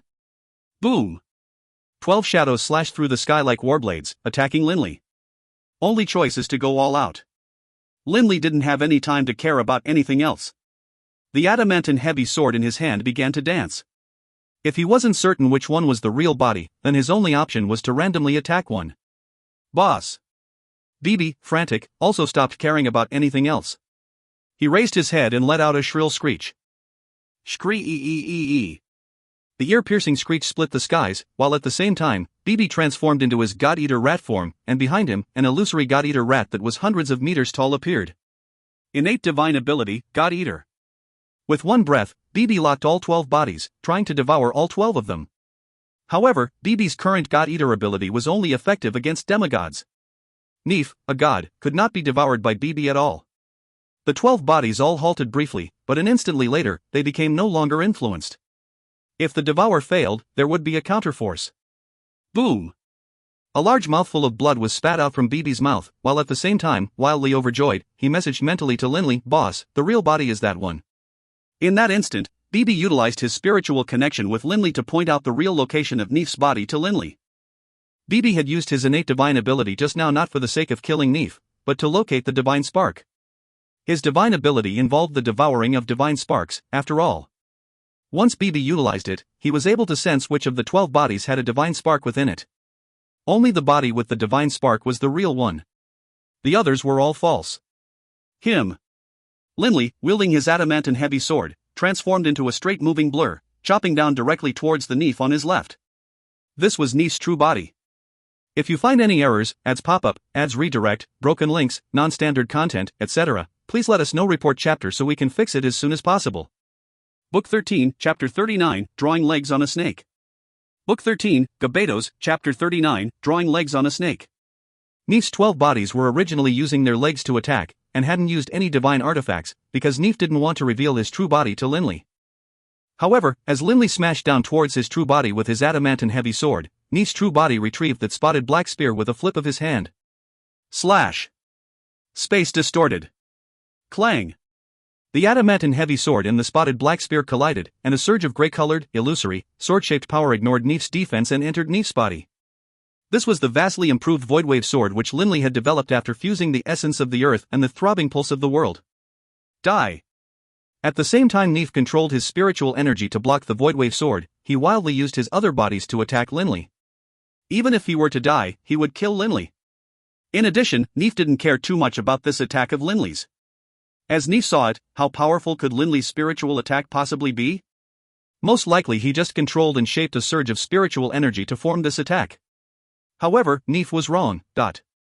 Countless dense pulses of spiritual energy, thrumming in accordance with the throbbing pulse of the world, formed into a whole. Rumble. The Voidwave sword's countless pulses of spiritual energy smashed directly against his spiritual defense, breaking through it as though it were nothing but rotten wood. It directly entered Neef's sea of consciousness, violently smashing upon that divine spark which was emitting a green light. Neef only sensed a sudden, massive vibration from his soul, and then Neef lost all consciousness. Right at this moment, countless rays of white light suddenly appeared from everywhere, and Neef's 12 bodies were completely bound by the rays of light, completely unable to move at all. Naturally, he was also no longer able to attack Linley at all. Haha, Linley. Gentle laughter rang out. A handsome youth appeared before Linley and BB. Lord Adkins. Linley was somewhat surprised. Why had this Adkins suddenly appeared? However, Linley still said gratefully, "Thank you for your assistance, Lord Adkins." Adkins felt a hint of delight in his heart. Ever since that day when he had spread out his divine sense to sweep through the Roalt Empire and accidentally stumbled upon Danny speaking with a subordinate and discussing the plot for Neef to kill Linley, Adkins had been prepared. He had even intentionally hidden himself within the gorge by Neef's side. The reason he did this was primarily to intentionally have the chance to save Linley, so as to make Linley and BB feel grateful towards him. Making friends with BB was a very important task, in Adkins' mind. Since Lord Bluefire had arrived at the Yulan continent, if he, Adkins, still wanted to obtain any of the treasures of the necropolis of the gods, his only chance was to ally with Beirut. "I was just passing by, but I discovered," Adkins was all smiles, but halfway through his words, Lord Adkins' voice suddenly came to a halt. He had discovered that 11 of the 12 bodies of this god, Neef, had already crumbled and dissipated, transforming into wind elemental essence and dispersing. As for Neef's true body, he lay there limply, not resisting his binding at all. The muscles on Adkins' face began to twitch. He now clearly discovered that Neef's soul and his original body had already dissipated. Only a divine spark was left. Adkins chuckled awkwardly towards Linley. Linley, I really didn't expect that you had already killed this Neef. Whether or not I acted really didn't make any difference. Linley's Voidwave sword had killed Neef with one blow. Neef's soul had dissipated, and so his other bodies had naturally dispersed as well. His original body wouldn't attack either, of course. Linley hadn't been in any danger at all, But Adkins' original plan had been to save him at the most critical moment, so as to make Linley feel all the more grateful towards him. But now he discovered that doing so was like drawing legs onto a painting of a snake, a completely pointless, superfluous action. Even if he hadn't acted, Linley wouldn't have had any problems. I still have to thank you, Lord Adkins, Linley said with a smile. As he spoke, Linley turned to look at Bibi. This time, the person who had truly saved him was Bibi. If Bibi hadn't utilized his innate divine ability and determined which of the 12 bodies was the true one, then Linley wouldn't have been able to hit the true body at all, given his original plan of randomly attacking one. If he hadn't been able to hit the true body, then in the face of the wild attack from this god, Linley's body probably would have been explosively destroyed. Boss. Bibi's face revealed a smile as well. Linley and Bibi didn't need to say anything to each other. A single glance was enough for them to understand what the other was thinking. This sort of dangerous event was something which Linley and Bibi had already experienced many times. You killed this person. Everything goes to you. Adkins directly used his power to control Neef's divine god spark, his interdimensional ring, and his divine artifact, sending them floating towards Linley. Linley wasn't overly polite either, he immediately absorbed it all into his own interspatial ring. Adkins had a very sour feeling in his heart. Ever since he had learned that Neef was planning to kill Linley, he had made preparations for this day for a long time. Just now, he had intentionally waited for the most dangerous moment before making his move. Who would have imagined that he had done all that for nothing? Lord Adkins, I'd like to ask, just now, what sort of profound mystery did that man use? Why did he have so many clones? And there was no way to separate them by aura either. Linley asked. Adkins had the intention of improving his relationship with Linley and Bibi, so naturally, he replied with great friendliness, "Oh, this person used a doppelganger technique belonging to the elemental laws of the wind. His divine power was rather low, and his soul wasn't very strong either. His application of this doppelganger technique wasn't very impressive. The high gods that I know are capable of instantly creating 1,000 doppelgangers." 1,000 doppelgangers? Linley was utterly stunned. That's an extreme, of course. Generally speaking, experts are capable of creating a few dozen. He had only 11. That really is rather low. Adkins said disdainfully. As I see it, he most likely fused with a divine spark to become a deity. His understanding of the laws of the wind is quite low as well. The power of his clones wasn't strong either, they are only capable of physical attacks. They are useful against some low-level people, but against experts of the same level, they are useless. Adkins suddenly chuckled. Although, it is still a good method for fleeing. Linley's eyes couldn't help but light up. The doppelgangers and the main body were identical. Others truly wouldn't be able to tell them apart. After all, there weren't many people like Bibi, capable of discerning which body had a divine spark within it. Even Bibi had paid a heavy price for doing so. Linley, I recognize this god. Adkins said voluntarily. Who is he? Why does he want to kill me? Linley hurriedly asked. Bibi listened carefully as well.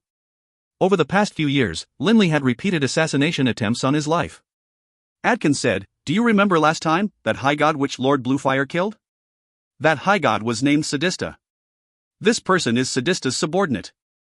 Adkins had learned the name Sadista through using his divine sense to scan Sadista's manner, or he heard Danny and others chat with each other. That high god? Sadista? Linley frowned. Linley had heard Bluefire Leyland also tell him that the people who wanted to assassinate him came from the infernal realm. Well, Linley, I still have matters to attend to. I'll leave now. Adkins said with a smile. If in the future, when you have any free time, I would welcome you to visit my place at your leisure. Adkins' attitude was extremely friendly. He then transformed into a ray of light, disappearing into the horizon. Linley and Bibi exchanged a glance. That Adkins' attitude is a bit too good, isn't it? Bibi rubbed his eyes.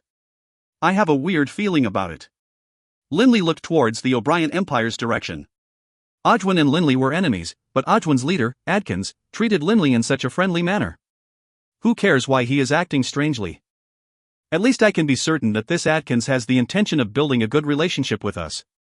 Let's go. Time to go back. Linley, thinking about the god spark he had just acquired, thought to himself, it seems I have a gift to give Delia now. Neith had died and left behind a wind-style divine god spark, which was perfectly suited for giving to Delia. After all, Delia had become a deity through fusing with a divine spark. In the future, she would also have to continue relying upon fusing divine sparks. Just by relying on her own power, Delia would find it very hard to break through. The battle between Neith and Linley, especially the collapse of Neith's 11 doppelgangers, caused a large explosive wave of wind elemental essence to spread out, actually causing a tremor in the elemental essence of the world. This naturally attracted the attention of quite a few experts of the Yulan continent, and at this moment, quite a few divine senses were covering this area. Within the Roalt Empire, Neith died.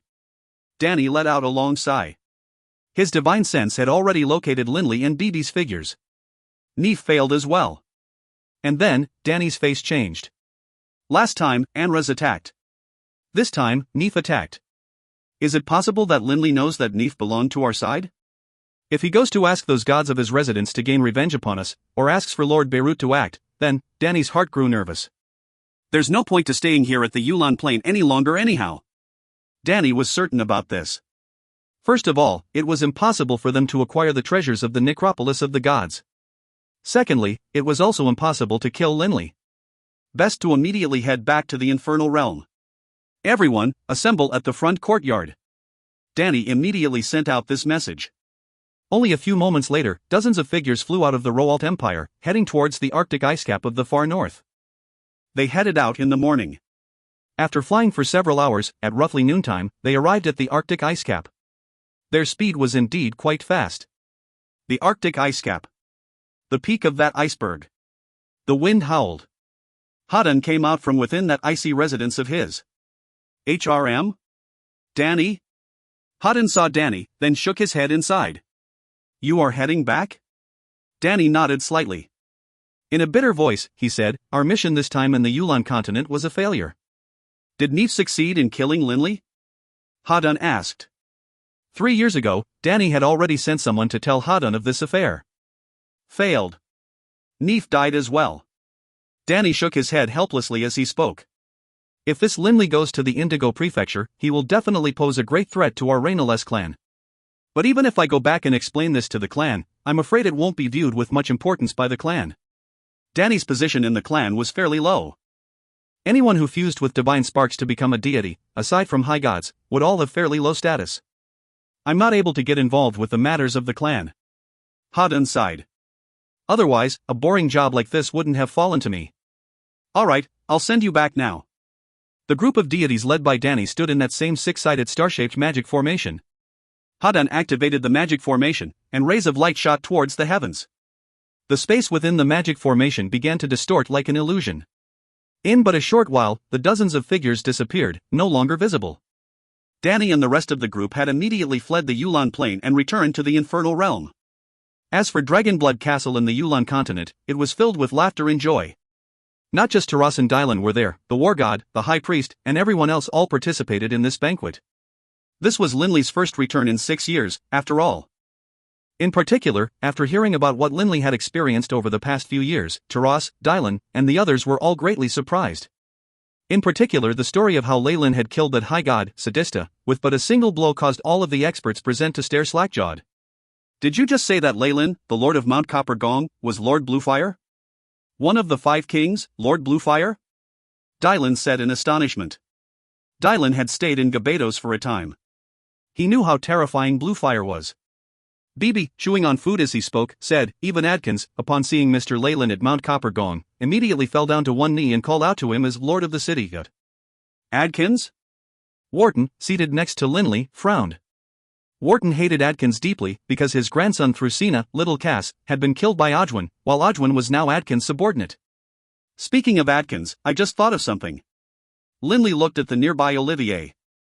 Olivier, that Adkins has already guaranteed to me that Odwin will never ever make trouble for you again. Olivier's eyes instantly lit up. All these years, he had remained inside Dragonblood Castle, not daring to go outside, precisely because he was afraid of being attacked by Odwin. Linley, thank you.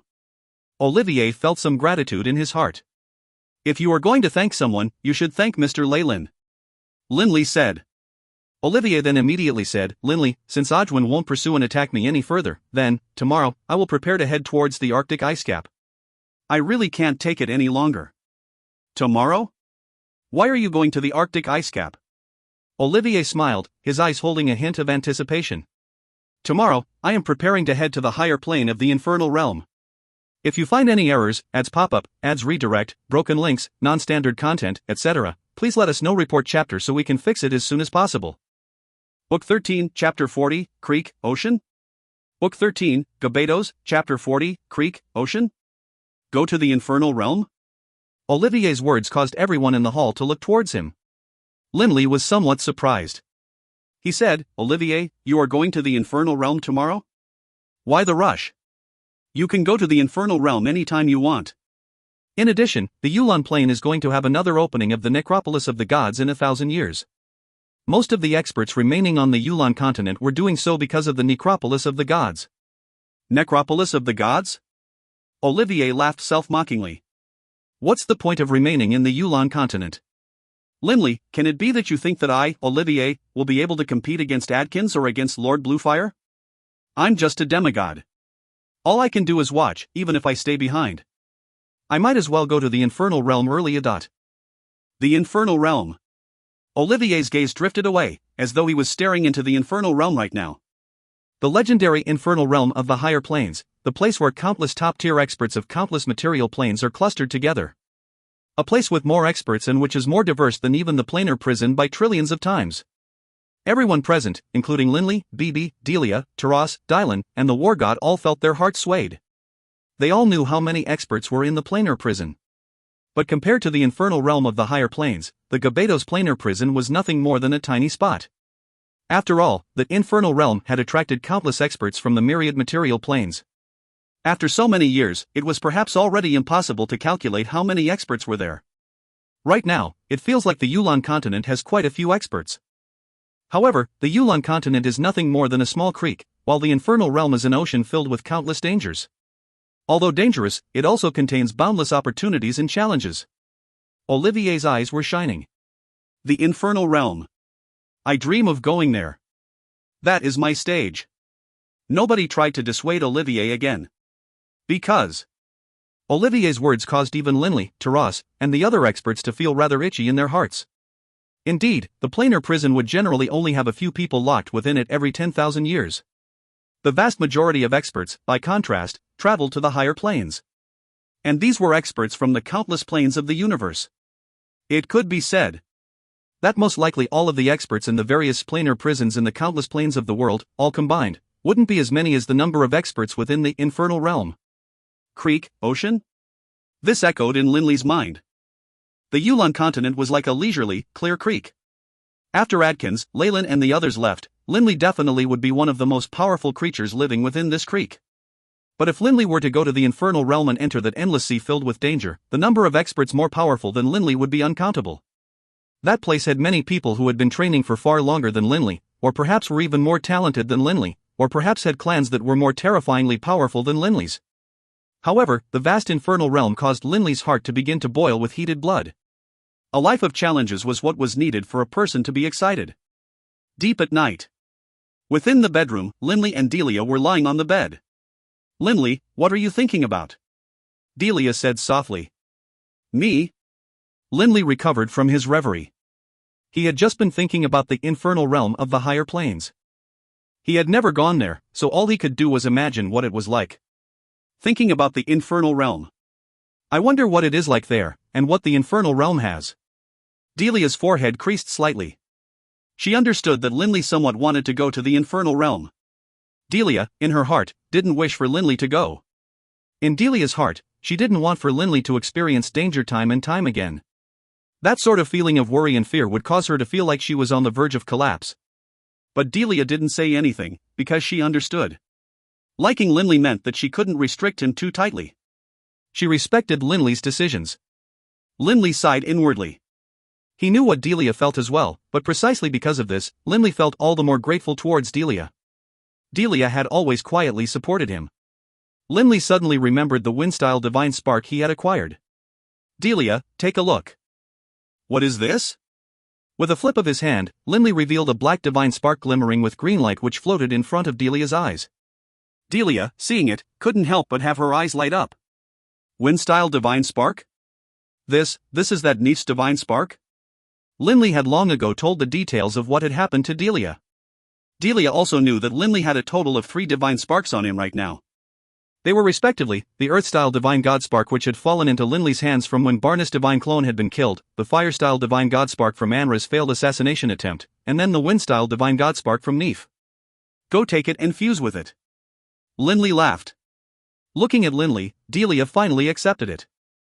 Delia knew, given her level of talent, especially after having fused with a divine spark to become a deity, relying on herself to gain insights and make breakthroughs would most likely require tens of thousands of years before she could break through. Delia dripped blood onto the divine spark, taking it into her body. And then she rested her head against Linley's chest. In a gentle voice, she said, "This divine spark was obtained through the hard work of my husband." Linley couldn't help but laugh. Delia, I've heard that some of the clans in the infernal realm will use divine sparks to bring their descendants directly to the high god level. Linley sighed in praise, 3 divine sparks in a row, and they become a high god. This sort of speed really is astonishing. Fusing divine sparks was a symbol of low talent. Experts generally wouldn't fuse with divine sparks. Even if one completely fused with a divine spark, the spark and one's own soul wouldn't be 100% compatible. To fuse with the profound mysteries within, the difficulty level would be hundreds of times greater than those who became deities on their own. I will definitely work hard to learn how to use the profound mysteries of the laws within, Delia said. Next morning at dawn.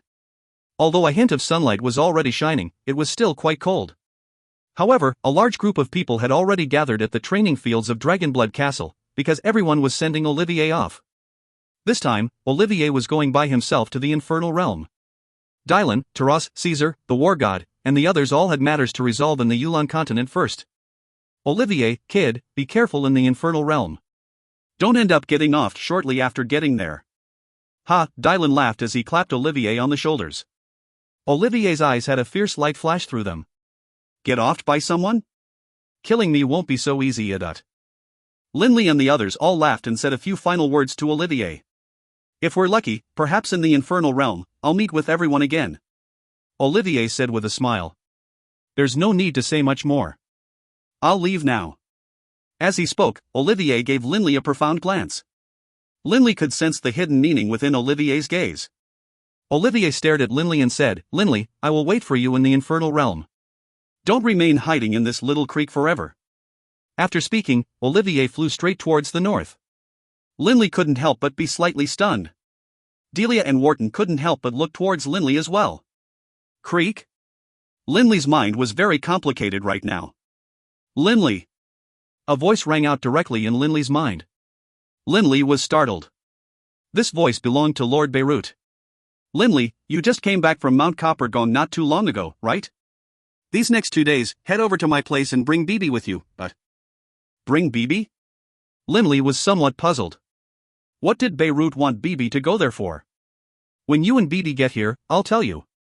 Remember. Hurry up. Don't waste too much time. Beirut laughed. I'll head over immediately. Linley replied. No rush.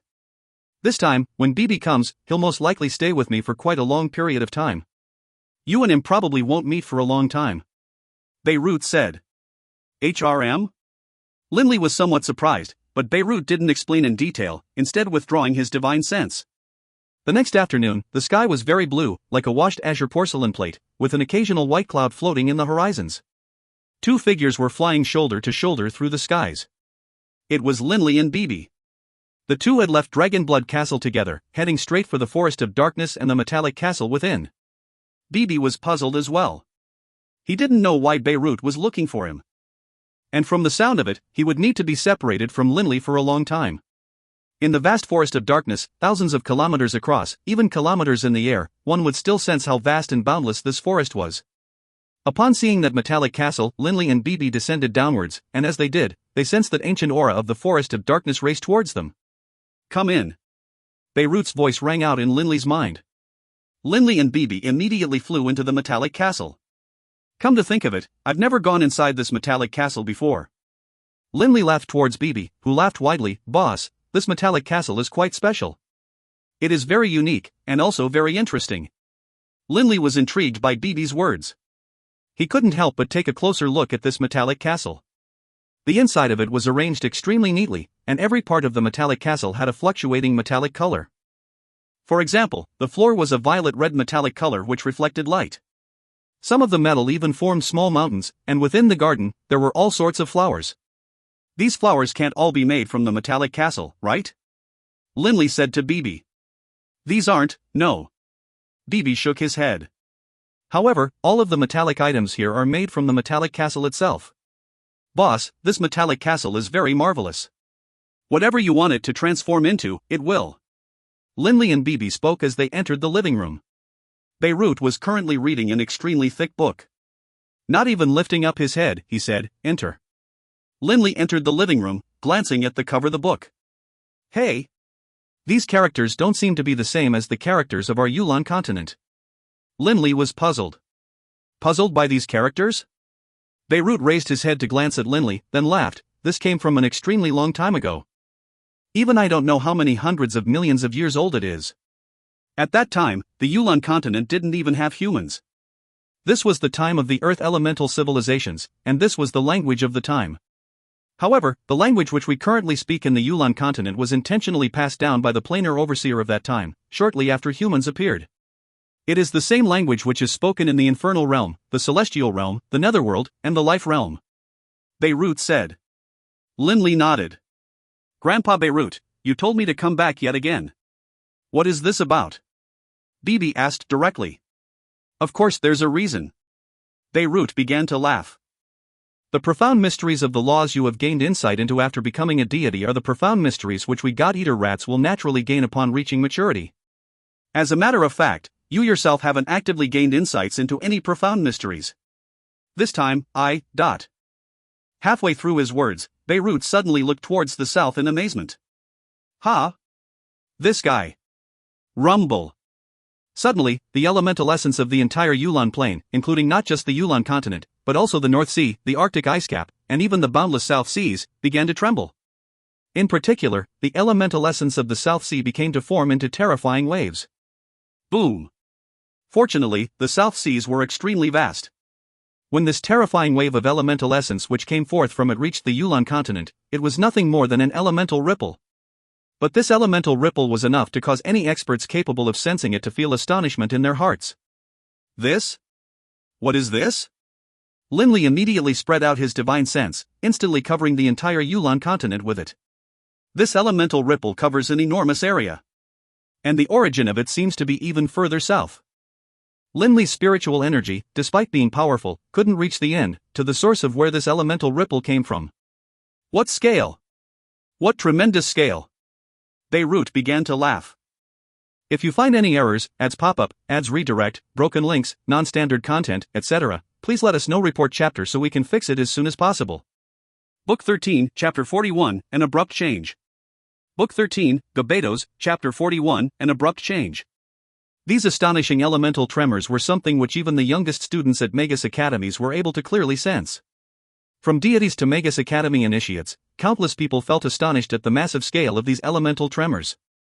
Even 100 forbidden spells being fired off at the same time wouldn't create such astonishing elemental vibrations. Grandpa Beirut, what is going on? BB asked curiously. Linley looked towards Beirut as well, who chortled, the king of the Gabetos planar prison, Bluefire. You know him, right? This is all his doing. His former homeland, that shattered continent, he is preparing to create it anew. What? Linley and BB were shocked. Create a continent? This Bluefire is an absolute madman. Beirut exhaled. Although he is a high god, the amount of divine power and spiritual energy he has to expend in order to create a continent is an astonishing figure. This is an entire, massive continent, not just an ordinary little island. You can create a continent? BB didn't dare believe it. Beirut nodded. That Bluefire has 2 divine high god clones, and he has reached an extremely frightening level of attainment in the profound mysteries of the laws. Given his power, creating a continent in a material plane isn't impossible. However, I still feel that this fellow is a bit too crazy. Crazy? Linley couldn't help but look towards the south. The creation of a continent was an astonishing spectacle. Perhaps only an expert on the level of Lord Bluefire was capable of such a thing. In the South Seas region, at the place most distant from the Yulan continent, the boundless waters of the ocean seemed to be boiling. Hisses.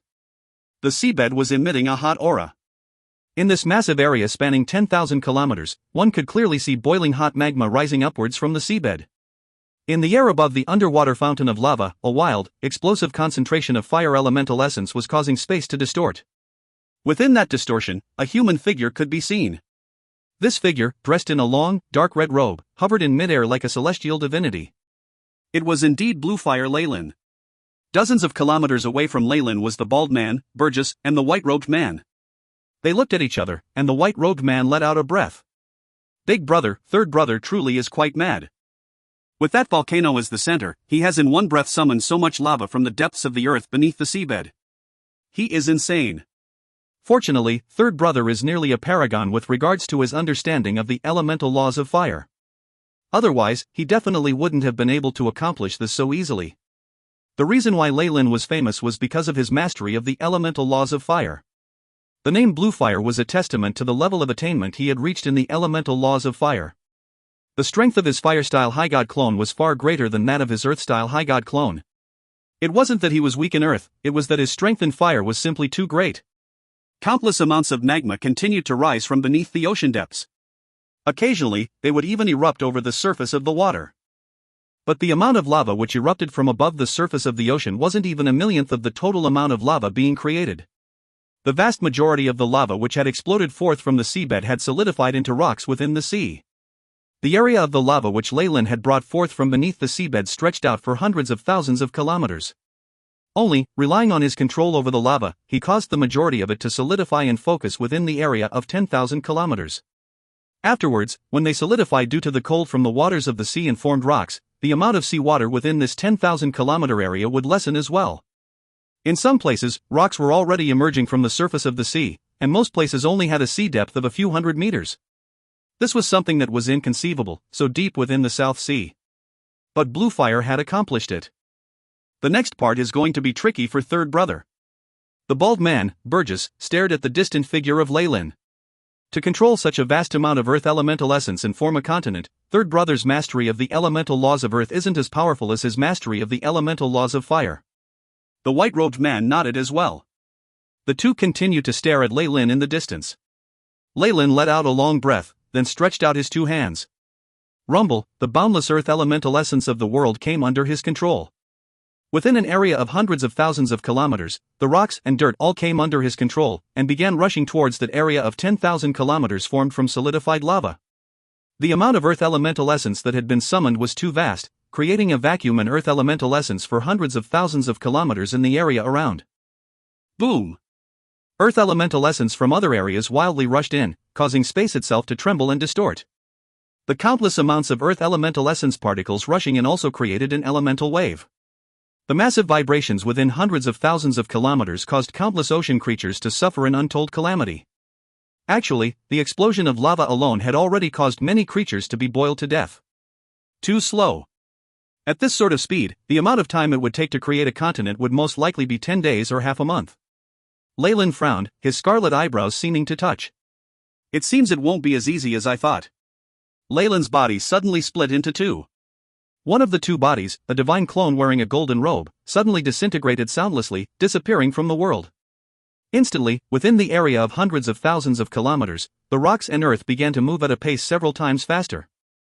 The divine power which my divine earth clone has built up over the countless year will most likely be completely used up. The fire-style divine clone of Leyland, wearing a dark red robe, murmured to himself. This time, when Leyland returned to the Yulan continent, he had a sour feeling in his heart. After all, his homeland had been completely destroyed, and even the very continent itself had been shattered and sunk into the seas. Thus, Leyland chose to go to the previous location of his former homeland and summon an explosive river of lava. The sea depth here wasn't that great, and so the level of difficulty would be somewhat lower as well. Creating an entire continent and creating an elemental manor, these were two completely separate concepts. O'Brien Empire. The Imperial Palace. Adkins was looking towards the south, his forehead furrowed. The nearby Barnes stood there respectfully as well. Lord Bluefire truly is daring. Adkins spoke. Barnes said in a quiet voice, creating a continent is something which will consume an astonishing amount of divine power and spiritual energy. A chuckle escaped Adkins. The amount of divine power and spiritual energy which is consumed is indeed astonishing, but the creation of a continent is primarily the doing of his divine earth clone. In other words, that powerful divine fire clone of his won't be weakened by much. Blue fire is too powerful. Adkins lowered his head, silent for a long time. Barnes stood at the side, sighing in his heart. Young master is too stubborn and competitive. He doesn't like being inferior to others. Only, in the Gabados planar prison, young master is far inferior to those 5 kings. If he went to the higher planes where even more experts exist, most likely he wouldn't be at the peak of the field. The treasures of the necropolis of the gods, they are young master's only hope. Barnes knew very well that Adkins definitely wouldn't give up. Adkins suddenly turned. Barnes, I don't want to wait any longer. Lord Adkins? You, Barnes was shocked. He knew what Adkins was thinking. Adkins' gaze was as sharp as a knife. This is an excellent opportunity. Bluefire is completely focused on creating that continent. He has no energy to pay attention to us. Right now, immediately go and summon Ojwin and the other 2. Yes. Barnes took a deep breath as well, immediately spreading out his divine sense towards Ojwin and the others. Adkins' face was tranquil, but his heart was filled with great excitement. The day that determines destiny. Adkins murmured to himself. Soon, Ojwin, Hanbrit, and Gattenby all arrived. The 3 immediately fell to one knee in respect. Lord Adkins. All of you, make a trip with me to the Forest of Darkness. Adkins said. Ojwin and the other 2 exchanged glances, all very puzzled. They had all felt the astonishing elemental tremors. Now, they had been ordered to go immediately to the Forest of Darkness with no explanation. The 3 could only suppress their curiosity and then follow Adkins and Barnes towards the Forest of Darkness. The Forest of Darkness. The Metallic Castle. Linley and Beirut were still together. You are planning to have Bibi gain insights into the profound mysteries of the laws? Linley looked at Beirut in astonishment. Just then, Beirut had said that he wanted Bibi to stay in the Metallic Castle to attune with the profound mysteries of the laws. After completely mastering one of them, he would allow Bibi to leave the Metallic Castle. Bibi immediately had a sour look on his face as well and said, Grandpa Beirut, let's take it slow with regards to training in the profound mysteries of the laws. Why do you insist on me staying in the Metallic Castle? Who knows how long it will take me to succeed? Don't worry. I only want you to master the simplest profound mystery of the essence of darkness. In addition, in order to help you gain insights, I have prepared a treasure to assist you. Grandpa paid an extremely great price to obtain this treasure. Beirut said. Linley couldn't help but feel astonished. From the sound of it, it seemed as though this was a treasure which could help a person in training in the elemental laws. Treasure? How precious is it? Bibi's eyes lit up. Stop asking so many questions. Beirut said seriously. Just stay here and don't make Grandpa disappointed. Linley consoled and urged Bibi as well. Bibi himself was very curious towards that treasure, and so he finally agreed. After all, Bibi also knew, his grandpa was extremely wealthy. For even Beirut to say that the price he had paid was great meant that this treasure was definitely not an ordinary one. HRM? Beirut frowned slightly. Harry! Beirut shouted. Soon, a human figure appeared in the living room. It was one of the 3 violet gold rat kings, Harry. Beirut instructed, Harry, you take care of Bibi. Don't let him run amok. I'm going out for now. Yes, father. Harry said respectfully. Linley, you come with me as well. Beirut laughed, and Linley nodded. After bidding Bibi farewell, Linley and Beirut flew directly out of the Metallic Castle. Flying by Beirut's side, Linley felt somewhat mystified. Lord Beirut suddenly said that we were heading out. What is this about? Hey, they are. Linley had already seen several figures flying over from far away, with the leader being the awe-inspiring Adkins. Ojwin. Linley saw Ojwin behind Adkins as well. Poof. If I have the chance, I will definitely kill him. Linley continued to feel hatred towards Ojwin. In the past, Cena's son and wives, as well as the entire palace, had all been killed by this man. He had never had a chance to avenge this enmity. Ah, Mr. Beirut. A smile immediately drifted to Adkins' face. Oh, Linley, you are here as well. Adky's smile was very bright. Linley, you can go back for now. Beirut said. Linley bowed, and then also bowed slightly towards Atkins, flying towards the south by himself. Only, in mid-flight, Linley couldn't help but turn his head and look back. Lord Beirut suddenly came out, most likely because he knew that Atkins and the others had arrived. What is going on? In the air above the forest of darkness, a black-robed Beirut and a gold-robed Atkins were standing in mid-air, facing each other. Atkins seemed like a youngster, while Beirut seemed like an elder. Old and young, standing there facing each other.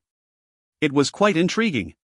"Mr. Beirut, let's go to your place to chat," Atkins said. "No need. Here is fine," Beirut said with a calm laugh. Atkins was all smiles. "Fine, then." Atkins immediately spread out his god realm, preventing Odwin and the others from listening to their conversation. "Mr. Beirut, last time, you said that we have to wait 1,000 years before opening the necropolis of the gods, yes?" That was indeed the case. Beirut had a hint of a laugh in his eyes.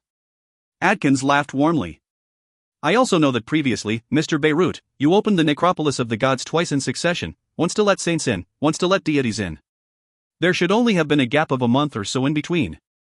I imagine that the opening of the necropolis of the gods is determined by yourself, Mr. Beirut?" "Right.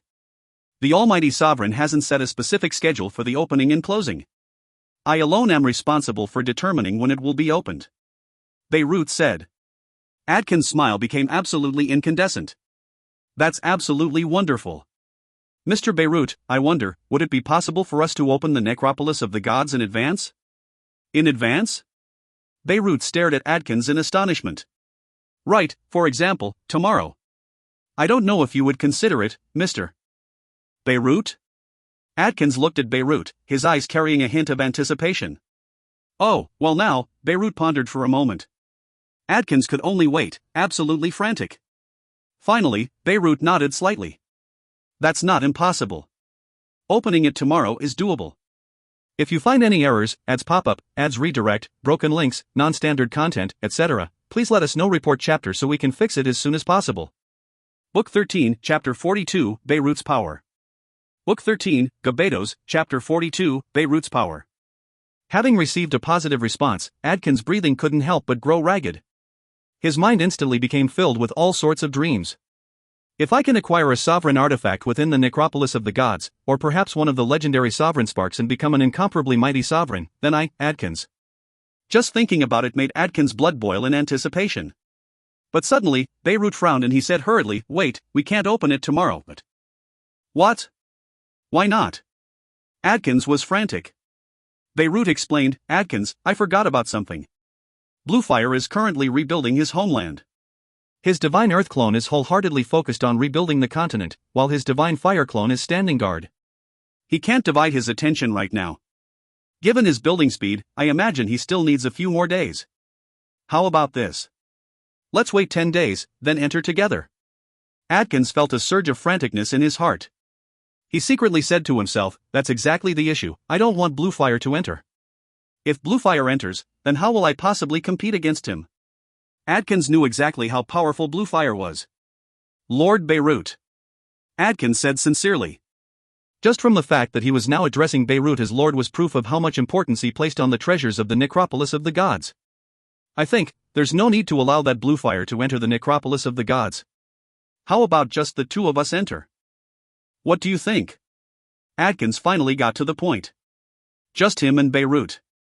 When the time came, only he, Atkins, would enter the necropolis of the gods. Given that, who would be able to compete against him? "Oh?" Beirut stared at Atkins, as if he suddenly understood. A hint of a smile was on his lips. "So Atkins, this is what you desire?" Atkins continued to look at Beirut. "Atkins, your fantasy is a bit too perfect." Beirut smirked. "If I let you go in by yourself, you might be able to acquire the treasures within. But there is no benefit to me at all. In addition, I would run the risk of offending Bluefire. Do you think that I, Beirut, am so old that my vision has gone bad, that I wouldn't know who was more important between you and Bluefire?" Atkins laughed ingratiatingly and said hurriedly, "Lord Beirut, your words aren't correct. True, Bluefire is more powerful than me, and if he goes in, he would at least be able to acquire a sovereign artifact. However, Lord Beirut, think about it. Given Bluefire's temper, if he were to obtain a sovereign spark, how could he possibly submit to you? I think, Lord Beirut, that you don't have any confidence in defeating a Bluefire who wields a sovereign artifact, right? Beirut just laughed. Adkins urged yet again, but I'm different. Lord Beirut.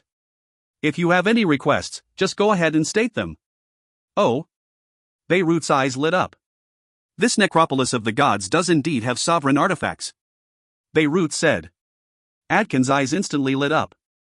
Beirut continued, Adkins, I want you to swear an oath to the over-god of fate that the first sovereign artifact you acquire, you have to give to me. Adkins started slightly. How many sovereign artifacts are within? Not just one. Beirut said. Fine. No matter if I acquire one or two of them, the first sovereign artifact I will definitely give to you, Lord Beirut. Adkins gritted his teeth. Don't rush. No point in saying it now. Later, you can make an oath to the over-god of fate. Beirut said with a calm laugh. An oath sworn to the over-god of fate definitely could not be violated. The over-god of fate was in actuality the edicts of fate, one of the edicts which governed the functioning of the vast universe. If you were to violate such an oath, the edicts of fate would naturally cause you to suffer endlessly. This is the first matter.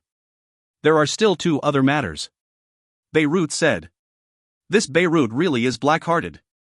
Adkins secretly cursed, but he didn't have any other options. He had to force himself to squeeze out a smile. Lord Beirut, pray tell. Beirut said with a calm laugh, the second matter is, after leaving the necropolis of the gods, you have to serve me for 1,000,000 years. Adkins stared. Serve? Even in the Gabados planar prison, he, Adkins, had never served anyone as a vassal. What, you don't accept? If you don't accept, that's fine. We can forget about this necropolis of the gods matter. As Beirut spoke, he seemed about to turn. Adkins gritted his teeth. I accept. After I return from the necropolis of the gods, I, Adkins, will definitely serve you, Lord Beirut, for 1,000,000 years. Beirut smiled and nodded. Lord Beirut, now you can let me go to the necropolis of the gods alone, right? Adkins had a hint of anger in his heart now. Don't rush. There's the third requirement as well. Beirut was still all smiles. No matter how good-tempered a person was, hearing this, they would still be irritated. What's more, Adkins was an explosive, brutally tempered person to begin with. He couldn't help but say, Lord Beirut, how many requirements do you have? This is the final one. Beirut laughed calmly. If you don't agree, then forget about entering the necropolis of the gods. Adkins suppressed his rage and growled, Speak. My third request is very simple. I don't want to have problems in the future. So, please go kill Bluefire. Beirut continued to smile faintly. Alas, I don't want Bluefire to come get revenge on me in the future. Thus, I'll have to trouble you to kill him. Adkins was instantly stupefied. Kill Bluefire? If I, Adkins, had the ability to kill Bluefire, why would I be here speaking with you at such length? Adkins said furiously. Oh. Then there's nothing I can do about that. Beirut's face sank. Then Adkins, please go back. Adkins instantly understood. He was so angry, his face turned white. Pointing at Beirut in a fury, he said, Beirut, you played me for a fool. The three requirements that Beirut required were completely unattainable. The first two requirements were already excessive, but this third one was impossible. Ha ha. Beirut began to laugh, and he looked at Adkins as he laughed. Adkins, you just now realize it? Ha, I did indeed play you for a fool. I was originally planning to wait 1,000 years, at which point I would just bring Bluefire into the necropolis of the gods. I didn't expect that you would come here so quickly. But that's for the better. It let me see how you look when utterly furious, huh? Adkins' face changed. You never planned to let me enter the necropolis of the gods? Right. Beirut smirked. I never had the intention of letting you enter. I only planned to let Bluefire enter. Adkins' entire body was shaking slightly. By nature, he was arrogant and never willing to be subordinate to others.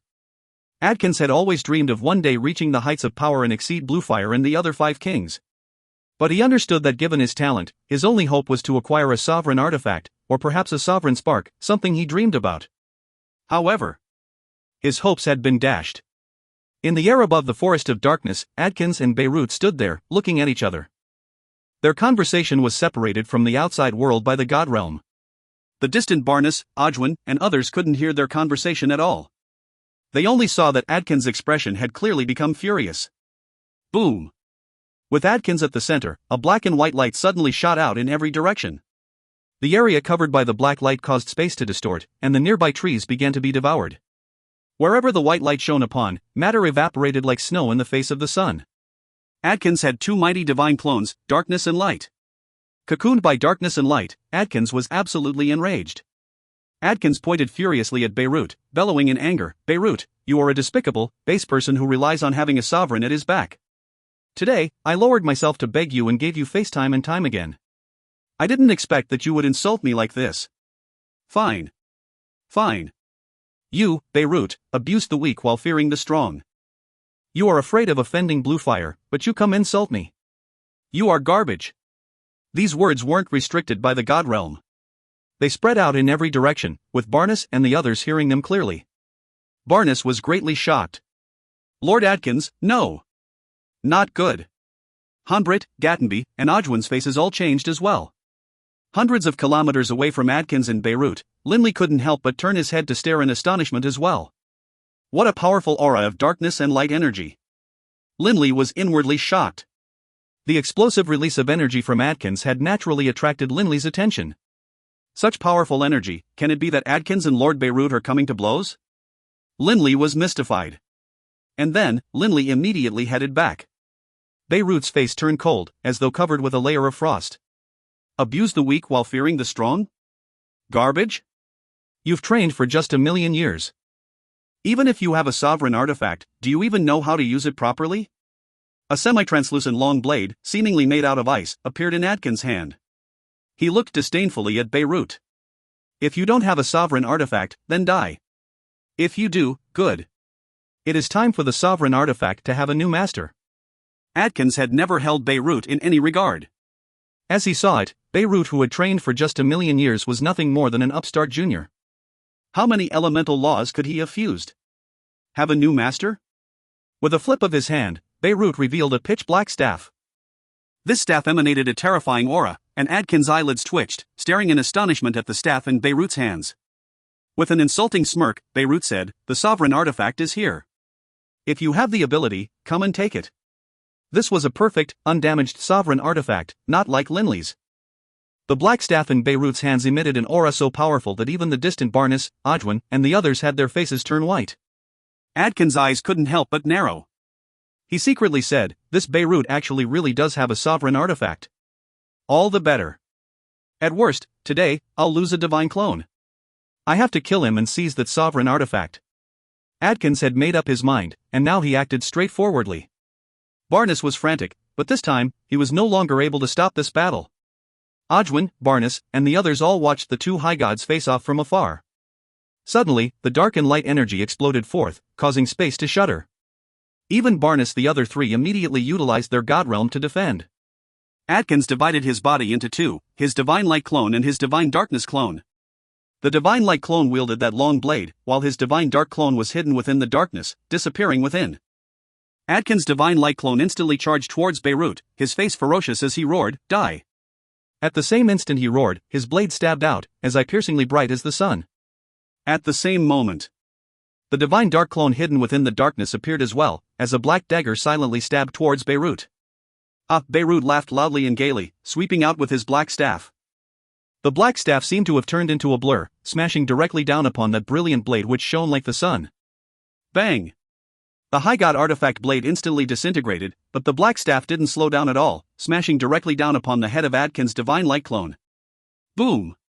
The head completely exploded, leaving behind only a brilliant divine spark hovering in midair. Adkins' divine darkness clone laughed insidiously. He didn't even move. He is asking for death. In the same instant his divine light clone was destroyed, Adkins' black dagger stabbed directly towards Beirut's head. Clang! The black dagger stabbed onto Beirut's head, but there was only a metallic ringing sound. How is that possible? Adkins stared in astonishment, his eyes wide. His full power attack with his high god artifact hadn't been able to even break through Beirut's skin? Beirut's head was actually comparable in toughness to a high god artifact? This was utterly impossible. But, it had happened. Beirut turned his head to glance at the boggled Adkins. "What, are you disappointed? Flee. Adkins' face changed dramatically. He finally understood that this Beirut was utterly terrifying. Even the 5 kings of the Gabados planar prison wouldn't dare to use their heads to take a full power attack of a high god. Rumble. The black staff, moving at a speed that was seemingly dozens of times faster than when it had destroyed the divine light clone, instantly passed through Adkins' head. Adkins' head soundless disintegrated, leaving behind only a darkness-style divine spark floating next to Beirut. And then, both of the divine sparks entered Beirut's hands. The 2 headless corpses fell from the sky. Beirut lowered his head to glance at them, murmuring, "Too weak, too weak." Compared to the former era's blood violet fiend and the 12-winged high god angel, he was far too weak. Beirut, with just 2 casual sweeps of his staff, had killed Adkins. If you find any errors, ads pop-up, ads redirect, broken links, non-standard content, etc., please let us know. Report chapter so we can fix it as soon as possible. Book 13, Chapter 43, Extreme Joy Turns to Grief. Book 13, Gabados, Chapter 43, Extreme Joy Turns to Grief. Barnes, Ojwin, Honbrit, and Gatenby all stared, slack-jawed and eyes round. They had watched the battle which had occurred just now. In front of Beirut, Adkins was like an infant, completely incapable of resistance. The most monstrous part of it was, Adkins had delivered a full power attack against Beirut's head, but Beirut hadn't been hurt at all. Funny. So funny. Beirut shook his head, let out a sigh, then flew at high speed towards his metallic castle in the north. Actually, Beirut had been prepared for this battle long ago. If he hadn't, he wouldn't have left the metallic castle to prepare for battle with Adkins in midair. Phew, Ojwin and everyone else let out a long breath. Fortunately, Beirut had completely ignored them when he had left. Otherwise, all 4 of them combined wouldn't be able to withstand a single blow from Beirut's staff. How terrifying. Honbrit let out a sigh. Barnes stared at the 2 headless corpses below. Utterly agonized, he said, "Young master." Barnes directly flew downwards. He and Adkins had an extremely close relationship. The 2 had been together for a very long time, and now that Adkins was dead, Barnes was filled with agony as well. Ojwin's eyes lit up. The interspatial ring. Ojwin saw that on the 2 corpses below, the divine light corpse was still wearing an interspatial ring on one of its fingers. Adkins' interspatial ring has a divine high god spark in it. Ojwin's heart began to tremble. Even in his dreams, Ojwin fantasized about becoming a high god. And now, the chance had come. Perhaps that interspatial ring has a lightstyle spark. Ojwin secretly said to himself. Ojwin immediately sneaked a peek at the nearby Gatenby and Honbrit, but unexpectedly, Honbrit and Gatenby were also glancing at him and each other. The 3 of them exchanged glances, then all grinned. They all knew what the others were thinking. Of the 4 subordinates of Adkins, most likely only Barnes wasn't interested in that divine high god spark. After all, it wasn't suited for him to fuse with. All 3 of them had the same idea. Honbrit, Gatenby, you also want that divine high god spark in the interspatial ring, right? Ojwin directly sent a message via his divine sense. Honbrit and Gatenby's eyes contained a hint of amusement. Gatenby replied with his divine sense, however, "We have to deal with Barnes first. He is very powerful. If we don't kill him, there's no way we will be able to get that interspatial ring." "All right. All of us will join forces and pool our power to kill Barnes. As for the divine spark, after we acquire it, let's see what element it is." "Whoever it suits, that's who will get it," Honbrit said, and Ojwin and Gatenby both expressed assent. The 3 exchanged a glance, and then flew downwards as if by prior agreement. "Lord Adkins." Gatenby spoke out in a somewhat agonized manner. "Mr. Barnes, don't be too heartbroken." Honbrit flew over as well. Barnes was currently lost in his agony. The scene of him being together with Adkins over the course of all these years flashed through his mind, and tears couldn't help but begin to trickle down Barnes' face. He didn't have any idea as to what Ojwin and the other 2 were planning. "Let's do it!" Ojwin shouted through his divine sense to the others. Ojwin, Gatenby, and Honbrit simultaneously had their weapons appear in their hands, and in the next instant, simultaneously charged towards the nearby Barnes. The 3 gods revealed a murderous look in their eyes, not holding back at all. Not good. Barnes suddenly sensed this terrifying aura and immediately transformed into a ray of lightning, flying away and fleeing. Unfortunately, no matter how fast an expert was, fleeing still had a short wind-up phase. In that instant, his speed wasn't very fast, while Ojwin, Gatenby, and Honbrit had already reached the limits of their speed as they pincer attacked him. "What are you doing?" Barnes' divine sense swept into the minds of the 3 with a furious howl. Barnes had already turned and was facing Ojwin and the other 2 while he continued to retreat at high speed. Die. A green sword flash, a holy light flash, and a warblade that carried within it a destructive aura. The three gods struck out at full strength, and the ancient trees nearby that had existed for innumerable years were transformed into dust, with the earth itself sinking down as well. Bastards! Barnes was a smart man. He instantly could guess what the goal of these three was. He didn't have any chance to flee right now. Grinding his teeth, Barnes transformed into a human-shaped bolt of lightning. The high god artifact in his hand, the Spear of Cortez, directly pierced towards Gatenby, as Barnes hoped to make a breakthrough at this point and flee with his life. But how could Ojwin and the other two let him flee? Boom! 3-on-1. The earth seemed to have transformed into a rippling pond. Within 1,000 meters, the nearby boulders, trees, and magical beasts all transformed into powder. Dust flew everywhere, but the battle had already concluded. Barnes' eyes had already grown dim, and he had collapsed, following in Adkins' footsteps. Bang! Gatenby, a hole having been created in his chest, also collapsed at the same instant. The Spear of Cortez didn't just possess a material attack, it also possessed a spiritual attack. That Barnes had taken the combined strikes of those three gods, but although he died, even in death, he had pulled down the most powerful of the three, Gatenby, into death with him. This Barnes really had been the most powerful of those four gods. Phew! Ojwin and Hanbrit were both shaking in their hearts. The dust slowly settled. The two exchanged a glance, feeling that they were lucky. If Barnes had aimed his dying blow at either one of them, they wouldn't have been able to dodge either. Hanbrit, whoever matches up with the element of this divine spark in the interspatial ring is the person who will get it.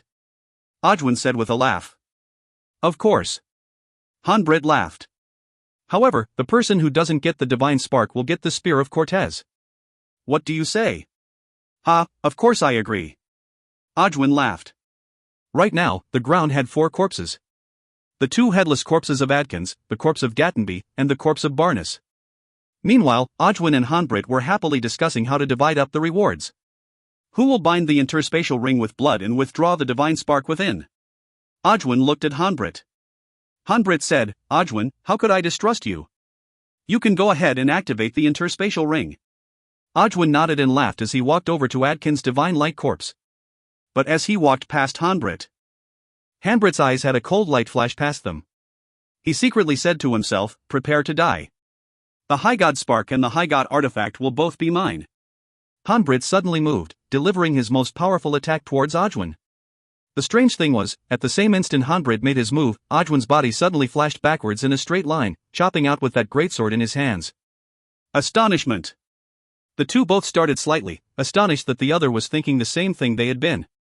The High God Artifact and Spark are both mine. Ojwin howled angrily. The long sword that was wrapped by that green light and the greatsword that was emitting that holy light simultaneously pierced towards each other. Ojwin and Hanbrit's gazes met for an instant, and they each saw the murderous intent in the eyes of the other. If you didn't die, then I will perish. Kill the other, obtain all the treasures. Clang. The green light sword collided with the holy light greatsword in a strange manner. The blue light shook, and it was as though space had suddenly been torn apart. An interspatial crack suddenly flashed towards Ojwin's body. Ojwin retreated rapidly, but his body actually exploded. Only his head flew off into the distance. Ha! Ojwin, only having his head left, still laughed delightedly and loudly. Boom! Hanbrit's body slumped to the ground. He was dead. Hanbrit trained in the elemental laws of the wind. He didn't understand much about profound mysteries involving spiritual attacks. His most powerful attacks were of the dimensional variety. Although he had badly injured Ojwin, that sword blow from Ojwin had contained a spiritual attack which had destroyed his soul. Of the four mighty gods, only Ojwin remained. I finally succeeded. Ojwin was so excited that his face was shaking. His head immediately floated over to Adkins' corpse. At the same time, his body below his neck quickly began to regrow. Ojwin simply couldn't wait.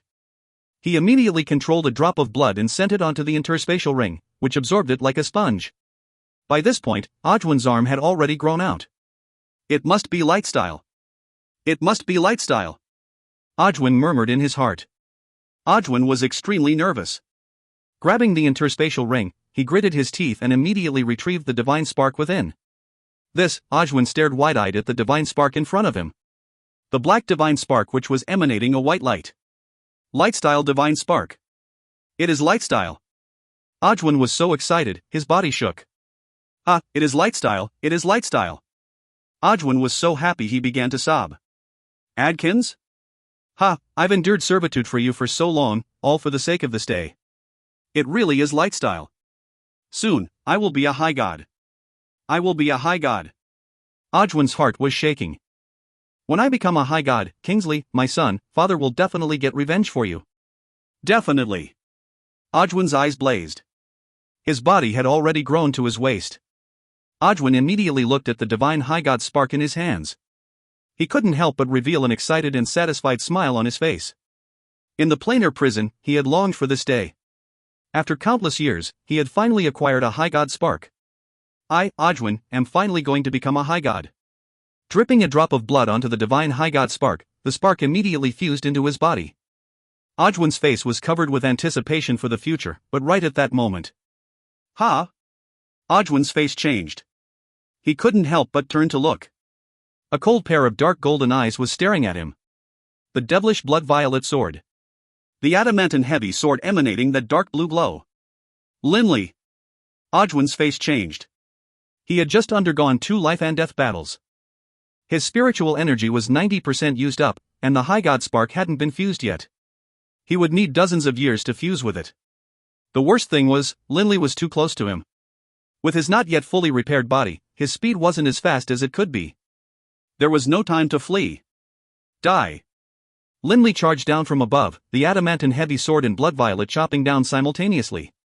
HRMPH, you are asking for death. Odwin laughed coldly in his heart. He couldn't flee? Flee? Why did he have to flee? Linley was nothing more than a demigod. The greatsword in Odwin's hands, shining with that holy light, carried a spiritual power with it as he unhesitatingly swung it towards Linley's blood-violet sword. The choice he made was the same one which Amras had made. Given his experience, he could clearly tell that blood-violet was an extraordinary weapon. Clang!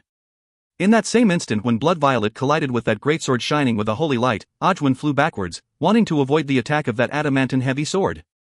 Rumble! From the adamantine heavy sword, a faint, yellow, illusory sword flew out like a bolt of lightning and entered Odwin's body. This was the attack which Linley had been building up power for, his most powerful attack. The most powerful attack, developed from the fusion of the throbbing pulse of the world and the essence of the earth. Void Wave Sword. No. Odwin's eyes instantly turned round. He didn't have any chance to feel regret or grief. He immediately toppled to the ground. Odwin had a chance to become a high god and then he would live life as he pleased. Even in the infernal realm, he would have been considered a skilled expert. But unfortunately, in terms of spiritual attacks, you aren't even as strong as that god who tried to assassinate me at Mount Copper Gong. Linley looked at Odwin's corpse. Fighting over a high god spark?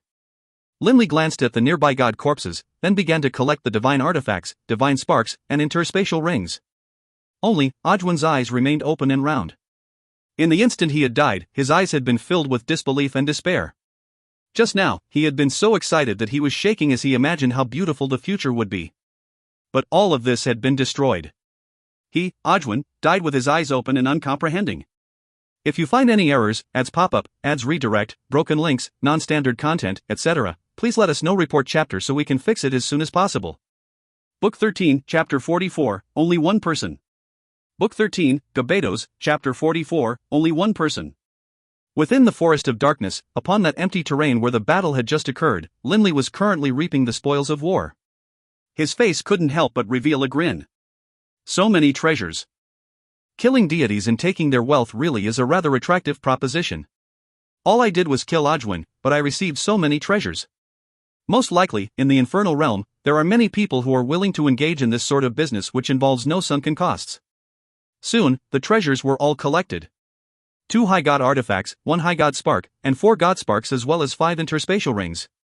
Linley couldn't help but feel excited. 4 god sparks. Adding those to the 2 god sparks he had already acquired meant Linley would have 6 god sparks now. These 2 high god artifacts, Linley weighed the 2 divine artifacts with his eyes. One was the Spear of Cortez, while the other was a black dagger. When Beirut had killed Atkins, he had only taken the 2 divine sparks as he left. Atkins had 2 high god artifacts, one of which was destroyed. The other was this black dagger, which was sent flying far away. Linley naturally collected it. Linley put the High God artifact and the divine spark into his interspatial ring. Only 5 rings remained in his hand. I wonder what these interspatial rings of the 4 gods contain. Once I return to Dragonblood Castle, I'll take a closer look. Also, Adkin's interspatial ring. Aside from divine sparks, perhaps there are some other treasures within. Linley secretly thought to himself.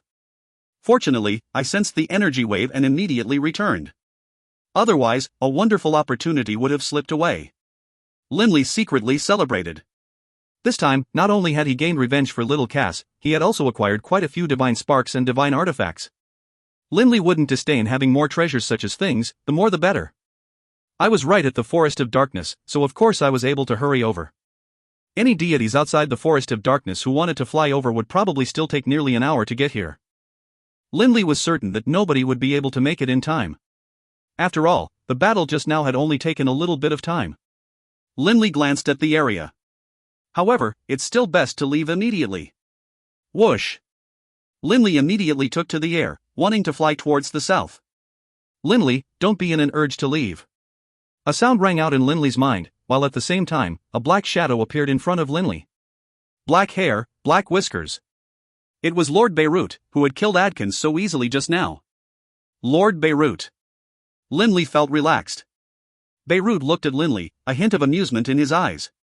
Linley, you have gotten quite a nice haul of things today. I was lucky. I sensed that powerful energy wave, so I hurried back to see what was happening. Only, my flying speed wasn't fast enough. By the time I made it here, that Adkins had already died. All I could do was watch as the 4 of them fought and killed each other. Linley said honestly. Beirut nodded. As far as Beirut was concerned, he didn't care at all about these items which Linley had acquired. Linley, there's something I must tell you. Beirut went straight to the point. Oh? Linley was somewhat surprised. Beirut laughed calmly. In the past, didn't I inform all of the deities of the Yulan continent via mental message that the necropolis of the gods will open 1,000 years from now? Yes. Linley was somewhat puzzled. Lord Beirut, have you changed your plans? Linley could sense that Beirut's words had a hidden meaning within them. He couldn't help but make this guess.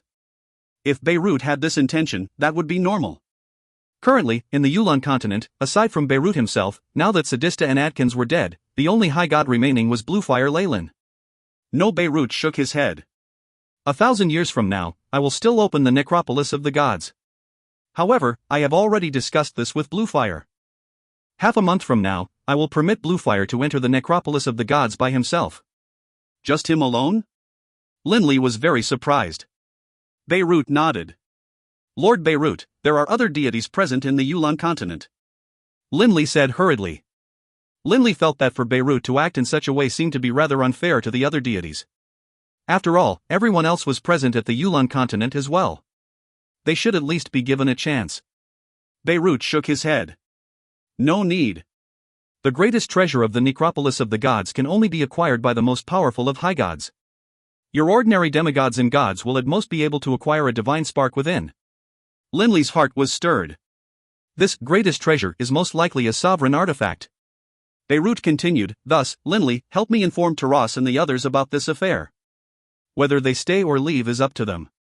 Beirut had a bit of a relationship to Taras, after all. Taras had, after all, served as the manager of the lower 11 floors of the necropolis of the gods. I will definitely convey your words. Linley said. And then, Linley and Beirut separated. Linley flew at high speed back to Dragonblood Castle. Upon returning to Dragonblood Castle, Linley first bound the 5 interspatial rings with blood, giving the contents of the ring a good inspection. While inspecting the rings, he found some excellent items within. Ojwin's interspatial ring had a fire-style demigod spark, Gatenby's had a earth-style demigod spark, and there were several divine artifacts as well. Now, Linley had a total of 6 god sparks and 2 demigod sparks. He had multiple demigod artifacts and god artifacts, as well as 2 high god artifacts. As soon as he had returned, Linley had begun to sort through and put these things on display, frightening the nearby Delia. Afterwards, Linley described what had happened in detail. Only then did Delia let out a sigh of relief. Within the room where Linley and Delia stayed, Linley was drinking a cup of cool fruit wine. That Ojwin finally died. Delia let out a long breath. He's dead. When Sina hears the news, he should feel a bit better. In his heart, Linley had always felt that it was still the fault of Olivier, Desri, and himself that so many experts had descended from the Gabados planar prison and caused trouble. Delia could sense the pressure Linley felt from these words. Changing the topic, she said, Linley, in the past, the Yulan continent didn't have many deities, and divine sparks were rare. I didn't imagine that you would be able to obtain so many divine sparks. So many divine sparks? Linley knew well that every single divine spark had been obtained through slaughter. If it wasn't others trying to kill him, it was him killing others. Divine sparks aren't so easily acquired. Linley sighed. Hearing this, Delia understood what Linley was thinking. I suddenly understand a little. Delia's eyes had a light flash through them. In the past, there were very few deities in the Yulan continent. You could count them on one hand. Naturally, divine sparks would be hard to acquire. However, these days, deities are everywhere. Only the powerful can obtain divine sparks. The weak will be killed. It is much like how the rich will accumulate more wealth, while the poor will be robbed of even what little they have. For someone as mighty as Beirut or Bluefire, if they wanted divine sparks, they could acquire them easily. Even most high gods would easily be killed by them. As for Linley, he had originally belonged to the group who would be robbed. Only, he had the damaged soul-protecting sovereign artifact. The damaged sovereign artifact had caused Linley's status to change. It gave him a stable footing to at least avoid being robbed. Occasionally, he could plunder others. Right, Linley. Right now, since you have 2 demigod sparks of earth and fire, as well as god sparks, doesn't that mean you can let 2 people become full gods? Delia suddenly asked. Linley had a thought. Fire element? When Anras had died, Linley had acquired a fire god spark. Ajwin, in his interspatial ring, had a fire element demigod spark. Wharton. Linley suddenly sent his divine sense to Wharton. Wharton, come to my courtyard. Wharton liked training in the elemental laws of fire. Unfortunately, Wharton's talent was very average. Given his training speed, he would most likely have to train for thousands of years or even longer before reaching the deity level. Big bro. Wharton pushed open the door to the courtyard, laughing as he walked in. Big bro, you called? Linley laughed as he looked at his little brother. Wharton, how are you doing in terms of analyzing the elemental laws of fire? As Linley mentioned this, Wharton's face turned sour. He said with resignation, Big bro, you know what my training speed is like. Right now, I have only made a little bit of progress. Given this sort of speed, who knows how long it will be before I reach the Prime Saint level, much less breaking through the Prime Saint bottleneck and reaching the deity level. Linley laughed. Wharton, take a look at this. With a flip of his hand, Linley placed the 2 fire divine sparks on the stone table. Wharton, seeing the black sparks emanating a red light, stared with round eyes. He then looked at Linley in astonishment, stuttering, Big bro, what are you? These are 2 fire-style divine sparks. One is a demigod spark, while the other is a god spark. First fuse with that spark, and afterwards, go fuse with the god spark. After completely fusing with the 2, you will be a full god.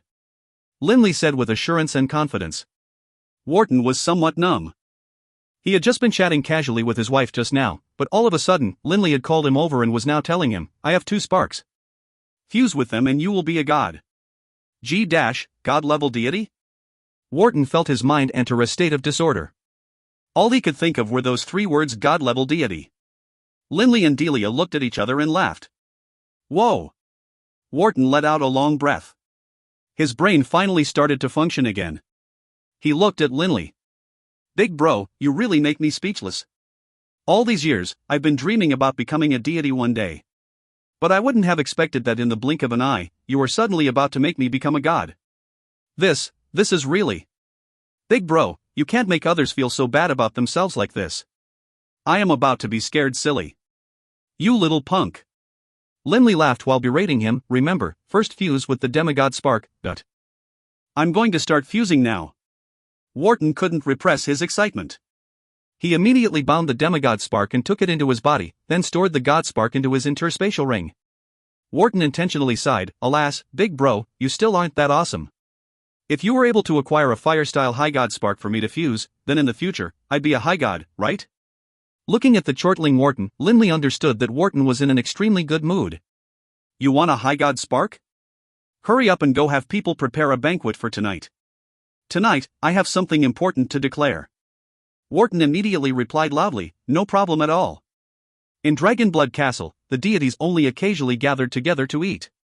Tonight, Linley actively invited Taras, Dylan, and the others. Linley still remembered Beirut's instructions to him. That night, at the banquet, everyone was laughing calmly while eating and drinking. Everyone. Linley suddenly raised his voice. Instantly, the entire hall became quiet. Taras, Dylan, the war god, and the high priest all looked puzzledly at Linley. There's something I must tell everyone. Lord Beirut, in the coming days, will take Lord Bluefire into the necropolis of the gods. Linley said. He is going to open the necropolis of the gods early? Taras said in surprise and excitement. Linley shook his head. Not exactly, because this time, he will only let Lord Bluefire enter by himself. Taras and Dylan were both stunned. They were both remaining at the Yulan continent primarily because they wanted to have a chance to see what the greatest treasure of the necropolis of the gods was. They just wanted to watch and be amused, in truth. We won't be allowed in? We won't even know if Lord Bluefire will obtain the treasure or not. Taras shook his head inside, then glanced sideways at Dylan. Dylan, what do you think? I feel rather bored now.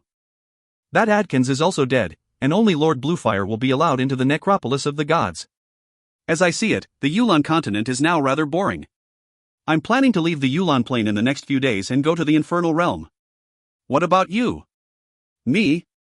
Dylan hesitated for a moment, then said, Then, I'll go with you to the infernal realm. If you find any errors, ads pop-up, ads redirect, broken links, non-standard content, etc., please let us know. Report chapter so we can fix it as soon as possible.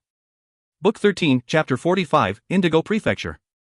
Book 13, Gabetos, Chapter 45, Indigo Prefecture. The nearby Caesar drained the wine in his cup at one gulp, then said, Go to the infernal realm? Adkins and his gods are all dead, while Lord Beirut is only permitting Lord Bluefire to enter the necropolis of the gods. Then, I'll go with you as well. The war god and the high priest didn't say anything, but everyone knew that the war god would follow Taras. Linley, how about you? Caesar looked at Linley. Come along with us. In the Yulan continent, there's nothing interesting left. Me? Linley glanced at the nearby Delia, then laughed towards Caesar. I'm in no rush. All of you have trained for thousands of years, while I haven't trained for even 100 years. In addition, BB is still in the forest of darkness. What a pity. Caesar let out a sigh. Taras, Dylan, the war god, and Caesar began to chat with each other about the affairs of the infernal realm. Watching them, Linley had to admit that in his heart, he envied them. The infernal realm. Linley was filled with all sorts of imaginings regarding the infernal realm. Tonight, the third day after the banquet, Taras and the others left the Yulan plain. A large group of people congregated at Dragonblood Castle, with Fane and Dixie amongst them. All of them had come to send off their teachers. Dylan, you are even taking your 2 sons with you? Caesar laughed as he spoke. Dylan nodded, as though this was only natural. Of course. Dylan's 2 children were 6-eyed golden Enilions. Before entering the necropolis of the gods, Dylan had asked for a demigod spark for one of his sons. Afterwards, when Dylan had left the necropolis of the gods, he had already become a god. When those deities of the Gabetos planar prison had descended, Dylan had killed a demigod and seized a divine spark for his son. Teacher. Dixie and the others were somewhat reluctant to part from the high priest, Catherine. Train well. The high priest said gently. You are already saints now. Once you reach the deity level, if you don't want to stay in the Yulan plane any longer, go to the higher planes. That is the place where deity should truly stay. Teacher, where are you going? Dixie asked hurriedly. I'm different from them. I am planning to go to the life realm. The high priest said calmly. All right, let's all head out. Taras glanced around and said. And then, under the gazes of Linley and the others, this group of experts flew out of Dragonblood Castle at high speed towards the Arctic ice cap, quickly disappearing beyond the horizon. Caesar and Dylan have left as well. Linley said softly. Delia, by his side, glanced at him. The news that Bluefire was going by himself into the necropolis of the gods quickly spread across the entire Yulan continent. Spreading this news through Linley was the intention of Beirut. In addition, Adkins and his 4 gods had all died. This had a major impact on the gods of the Yulan continent. Aside from a few deities, the vast majority of deities all chose to leave the necropolis of the gods and head towards the higher planes. Roughly 16 years after Adkins' death, Wharton finally finished fusing with his demigod spark. He was now a demigod as well. As for Delia, 19 years after Adkin's death, she finally completely fused the god-level wind-style spark and became a god. Yulon calendar, year 10092. Late autumn. Sallow yellow leaves were slowly falling. Rumble, the entire world seemed to tremble gently, and a unique ripple spread out. Linley was very familiar with this rippling sensation. Standing beneath the tree, Linley suddenly turned to stare towards the north. Frowning, he said, "HRM? Yet another person became a deity on their own power?" That was the ripple created by the descent of the natural laws. Only when a person became a deity on their own would the natural laws descend. "Linley, come to my place." Beirut's voice rang out in Linley's mind. Linley was puzzled, but he immediately flew out of Dragonblood Castle towards the Forest of Darkness. Just as Linley entered the metallic castle, he heard a voice ring out. "Boss." Bibi's voice was very loud. Linley raised his head to look, and he couldn't help but feel some shock. "Bibi, he found out, to his amazement, that he couldn't sense Bibi's aura at all. Thinking about the descent of the laws and the ripples just now, Linley instantly understood. "Bibi, was that you, just now?" "Right." Bibi delightedly bowed. "Boss, I spent 20 years and finally mastered the profound mysteries of the essence of darkness. I have already mastered 2 types of profound mysteries, and so I have become a god." "Oh, that's rather impressive." Linley snickered. Amongst the deities, the elemental laws of the wind had 9 profound mysteries, and so one had to master 3 of them before becoming a god. Or perhaps by mastering the fusion of 2 profound mysteries, one could also become a god. Earth, fire, water, and darkness only had 6 types of profound mysteries. If one mastered 2 of them, one would become a god. "Linley, come in." A voice rang out from the nearby living room. Linley and Bibi immediately entered the living room. Stroking his beard, Beirut laughed as he looked at Bibi. "I gave you so many advantages and superior conditions, and I even had you only learn the most basic essence of darkness, but you still took 20 years. If I had done the same for Linley, most likely just a single year would have been enough." "And you are proud about it?" "He's my boss. Of course my boss has to be more powerful than me." Bibi didn't mind at all. Beirut could only shake his head and laugh, then look towards Linley. "Linley, take a seat first." Linley sat down to one side as commanded. Beirut let out a breath. "Linley, how is your training proceeding? When will you become a god?" "I'm not certain either. However, I am halfway through the fusion of 2 profound mysteries, the throbbing pulse of the world and the essence of the earth. Most likely, in a few more decades, I should be able to completely fuse these types of profound mysteries."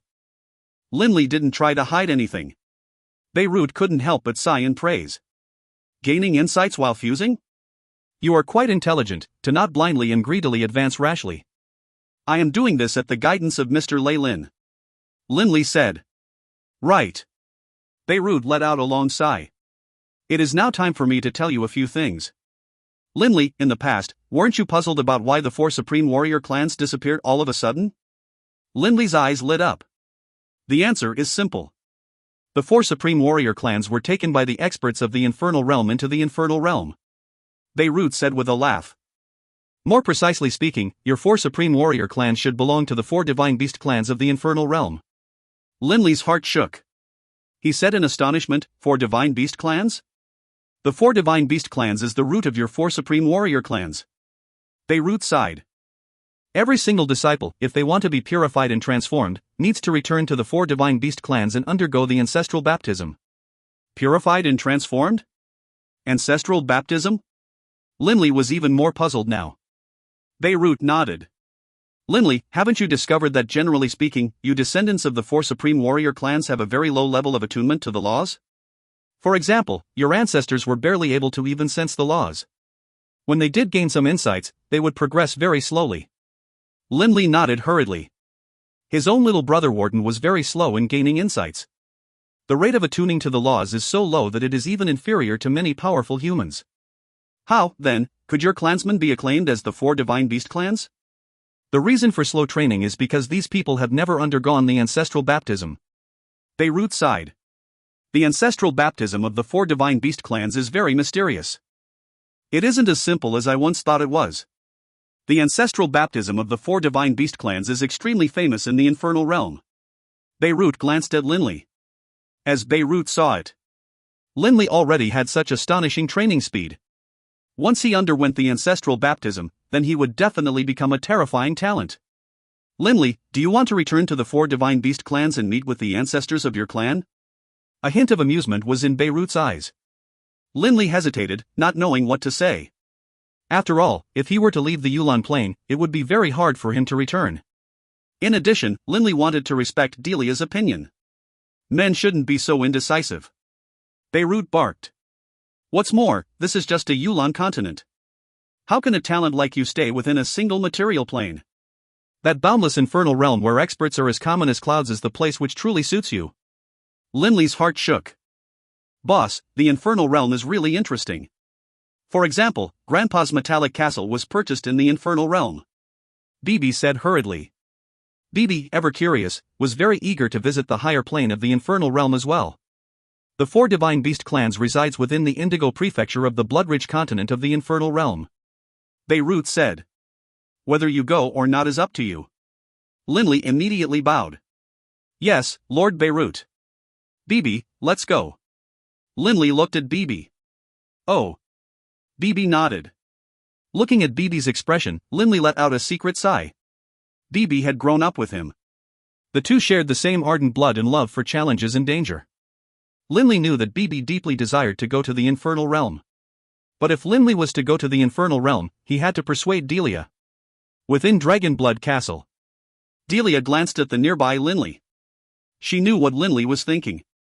In the past 3 days in particular, Linley would occasionally reveal a hint of desire and a hint of confusion in his eyes. Linley. Delia suddenly gritted her teeth and made her decision. Huh? Linley glanced at Delia by his side, puzzled. Delia looked at him and intentionally let out a low sigh. Linley, don't you feel as though life in the Yulan continent is no longer exciting? Right. Linley's eyes instantly lit up. Delia, I have that feeling also. Do you think we should? Halfway through his words, Linley came to a halt. He saw the hint of laughter appear on Delia's face. Delia, thank you. Linley already understood what Delia meant. Delia was about to give him what he wanted. Actually, I'm already very satisfied with the 20 years of quiet life that we've had. Delia said softly. Delia said with a sigh, Linley, the Linley that I know is a person who constantly struggles and is filled with willpower. I like this you. In the Yulan continent, where nothing is a challenge to you, your willpower will slowly be ground flat. In addition, deep in my heart, I also want to live a slightly more exciting life as well. Also, I've already become a god. Delia looked at Linley. At the very least, I have excellent fleeing abilities. I won't become a burden to you. Linley laughed as he pulled Delia into his embrace. Delia, then let's roam the infernal realm together. Roam the infernal realm together. Delia also said softly. And me. I'm going with you. Bibi immediately hurried over and shouted loudly, I'm going to the infernal realm too, I'm going too. Linley and Delia exchanged a glance, then both began to laugh. 3 days later, one freezing, cold early morning in late autumn. Many people of Dragonblood Castle were gathered here in this training area. They had come to send Linley, Delia, and Bibi off. Linley looked at the people in front of him. They included Uncle Hillman, who had guided him since he was young, as well as his family members such as Wharton, Taylor, Sasha, Arnold, the 5 Barker brothers who had fought by his side, Zassler, Jen, Rebecca and Lena, and his magical beast Haru, as well as his friend Desri. Everyone was gathered here. Big bro. Wharton's eyes were filled with an unwillingness to part from him. Wharton, I entrust everything here to you. Linley slapped Wharton on the shoulders. I trust that you can do it. If you encounter any problems, you can go to the Forest of Darkness and beg Lord Beirut for help. He will help you. I know. Wharton hurriedly nodded. Linley had also given that Earth-style demigod spark to Wharton. In the future, it would be up to Wharton to decide who to give the divine spark to. At the same time, Linley had also given the Earth-style god spark to Barker, who was already an Earth-style demigod. After Hanbrit's death, Linley had acquired a Wind-style god spark, which he gave to Haru. Master. Haru looked longingly at Linley. He was filled with gratitude towards Linley. It was Linley who had allowed him to become a demigod. And now, Linley was giving him a Wind-style divine god spark. Father. Taylor and Sasha both looked at Linley as well. Linley lovingly rubbed the heads of his son and daughter. Perhaps 1 year in the future, I will return. Linley forced out a smile, then turned. Let's go. Linley, Delia, and Bibi flew out, disappearing into the northern skies. Wharton, Harrow, Barker, and the others all couldn't help but reveal a hint of tears in their eyes. With this departure of Linley's from the Yulon continent, how long would it be before he would be able to return? Big bro. Wharton felt grateful towards his big brother from the bottom of his heart. It was Linley who had single-handedly raised the Dragonblood warrior clan to a flourishing level again. And now, Linley was leaving while allowing Wharton, Harrow, and Barker to become full gods, and asking Beirut to take care of them as well. The Baruch family's foundation was now unshakably firm. Yulon calendar, year 10092. Late autumn. Linley led his wife, Delia, as well as Bibi out of the Yulon continent. They were headed to a higher plane, the infernal realm. If you find any errors, ads pop-up, ads redirect, broken links, non-standard content, etc., please let us know. Report chapter so we can fix it as soon as possible. Book 14, Chapter 1, Mirror Moon Cliff. Book 14, Fiend, Chapter 1, Mirror Moon Cliff. One of the four higher planes. The infernal realm. A cold, violet, knife-thin moon was hanging in the night sky, emanating a hazy, devilish violet moonlight which covered the boundless world before them. Rumble, the dark, gloomy waves struck time and time again against the craggy cliff that was 10,000 meters high. Despite trillions of years having passed with the waters of the Starmus Sea continuously striking against it, this crag remained exactly as it had been 10,000 years ago, standing there unmoving. This crag was absolutely straight, like the edge of a knife. Its surface gleamed like a mirror. In the infernal realm, it was known as Mirror Moon Ridge. At the highest point of Mirror Moon Ridge, an ancient stone castle that was completely built from violet stone stood. It gave the aura of having been there forever. Only, on occasion, within the violet castle, a few flickers of light would occasionally flash hazily, as though in a dream. In the center of the violet castle, there was an extremely flat empty area that was formed from ancient, earth-colored stones. In this space, there were two enormous magic formations that were 100 meters across. This magic formation was untold times more complicated than the magic transportation formation located in the Arctic ice cap. Next to these two giant magic formations, there were two powerfully built men present. The two men wore violet clothes. On the outside, they wore violet robes with gold trims, and they also had unique violet seal markings on their forehead. Third brother always works so hard. He never gives up any chance he can get to train. The violet-clothed warrior with black hair said. The nearby violet-robed man with silver hair laughed as well. Third brother is so hard-working that most likely he will soon take over the position of commander. As they spoke, the two turned to look at the nearby bald youth who was seated in the meditative position close to them, who wore the same clothes as they did. Rumble. In the empty space, one of the massive magic formations began to emanate a misty light, and then three figures appeared within the distorted space in the center of the magic formation. After the misty light dispersed, they were able to clearly see those three figures. Standing in the center was a youth dressed in a sky-blue robe, while the other two were a golden-haired beauty as well as an impish, delicate-looking youngster wearing a straw hat. The three looked curiously around at their surroundings. Oh ho! The black-haired warrior laughed loudly. How rare! The three which came to the infernal realm this time are all at the deity level. It seems two of them are even gods. The three of them are quite clever. They didn't come at the saint level, haha. Those who come to the infernal realm at the saint level are utter fools. The silver-haired man snickered. The bald man who had been meditating now rose to his feet. This bald man had a pair of icy cold, silver eyes. He walked over and said calmly, "Welcome to the world of experts, the infernal realm." His hoarse voice echoed in the empty space. The three people who had been brought over were Linley, Delia, and Bibi. So powerful. Seeing the three in front of him, Linley couldn't help but grow guarded. These three people should all be more powerful than me. They are most likely gods. However, they could also be high gods. Bibi shouted loudly in excitement, "Wow! Hey, handsome fellas in purple, so this is the infernal realm? Whoa, what a dense elemental aura. Also, there's so many experts here as well. Hey, check those guys out, those six-horned creatures. This is my first time seeing them." In this empty space, aside from those three men in violet, there were dozens of creatures off to one side who looked very strange. Half of them were humanoid, while most of the rest had all sorts of strange appearances, many of which Linley's group had never seen before. The bald man stared coldly with his silver eyes at Bibi. "Shut your mouth." Bibi couldn't help but feel astonished. "I will only say what I have to say a single time. Listen clearly, otherwise, if you get killed, you can't blame me." The bald man's hoarse voice didn't seem to have any tone to it at all. BB was clearly rather unhappy, but Linley reached out with his right hand and rested it on BB's shoulder, applying just a bit of pressure as he said mentally, "BB, this is the infernal realm. We are new here and don't know anything yet. Don't make any more trouble." Lord Beirut might be powerful, but his authority doesn't extend to the infernal realm. Although BB was unhappy, he still behaved obediently and stopped making trouble. "Boss, I got it. The three of you came from a material plane. What you need to do now is wait over there."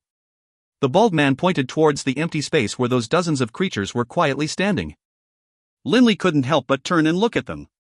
Half of these creatures were humans, while the others were of different species. These dozens of creatures only have 5 deities amongst them. The rest are all saints. Linley could tell at a glance. The bald man continued coldly, "What the three of you need to do is just stand there obediently. You aren't permitted to make any sound, or to run about. You must obey us in all things.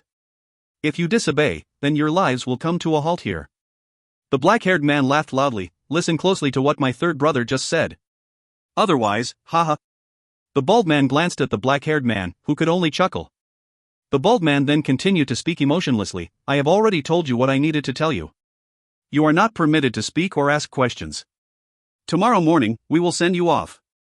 After speaking, the bald man returned to his corner and began to meditate yet again. The other two glanced at each other and began to laugh. Linley had a thought. "Send us off tomorrow morning? To where?" "Linley, we just arrived in the infernal realm. It's best for us to first get a clear sense of the situation. Let's listen to these men in purple robes for now."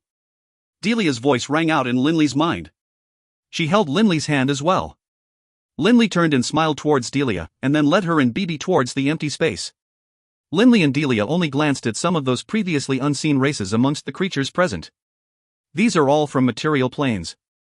Only, many of these races do not exist in our Yulan continent. Delia chatted with Linley using divine sense with some interest. Linley nodded slightly as well. "Hey, Delia, look at that person over there." There was a person towards the rear of the dozens of people present. His entire body was covered with draconic scales, and there was a draconic horn in the middle of his head as well.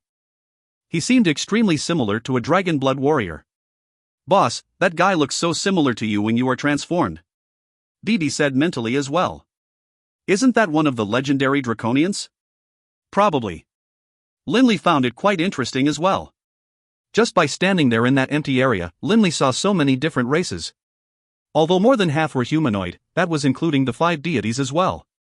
Any race, upon reaching the deity level, was capable of taking human form. "Linley, from what that bald man just said, it seems that at daybreak, we will be sent away." "I imagine that they send people off every day." Delia quickly was able to come to a general deduction. There really are so many material planes. So many come to the infernal realm each day. Linley secretly nodded as well. In the Yulan continent, normally speaking, a person would go to the higher planes perhaps once a century. There were simply too many material planes, however. Even though they all went separately to the infernal realm, each day, many people arrived. In trillions of years, a countless number of experts must have been accumulated here in the infernal realm. Linley glanced at the 3 violet-robed men. Linley had the feeling that the uniform which these 3 men wore had a peculiar aura which caused Linley to feel nervous. That was no ordinary uniform, nor was it something which had simply been formed from divine power. And those seal markings. Linley naturally noticed that the 3 men had a violet seal marking in their forehead. The magic formation once more lit up with misty light. This time, 2 enormous creatures appeared within the magic formation. The 2 were at least 10 meters tall, and their entire bodies were covered with golden fur. They looked like some sort of simian apes. In addition, these 2 strange creatures actually had black scales growing out of their forehead. "Mother Fastris Kerr, grow smaller." The black-robed man shouted angrily.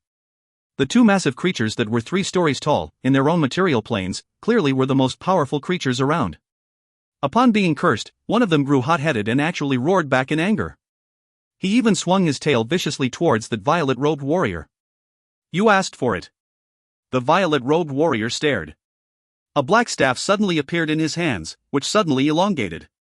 Dozens of black staff shadows suddenly came smashing down, filling the air with a destructive aura, instantly terrifying those 2 creatures and bringing them to their senses. Only, it was too late. Boom! That 10-meter tall creature instantly became smashed into a pile of demolished flesh.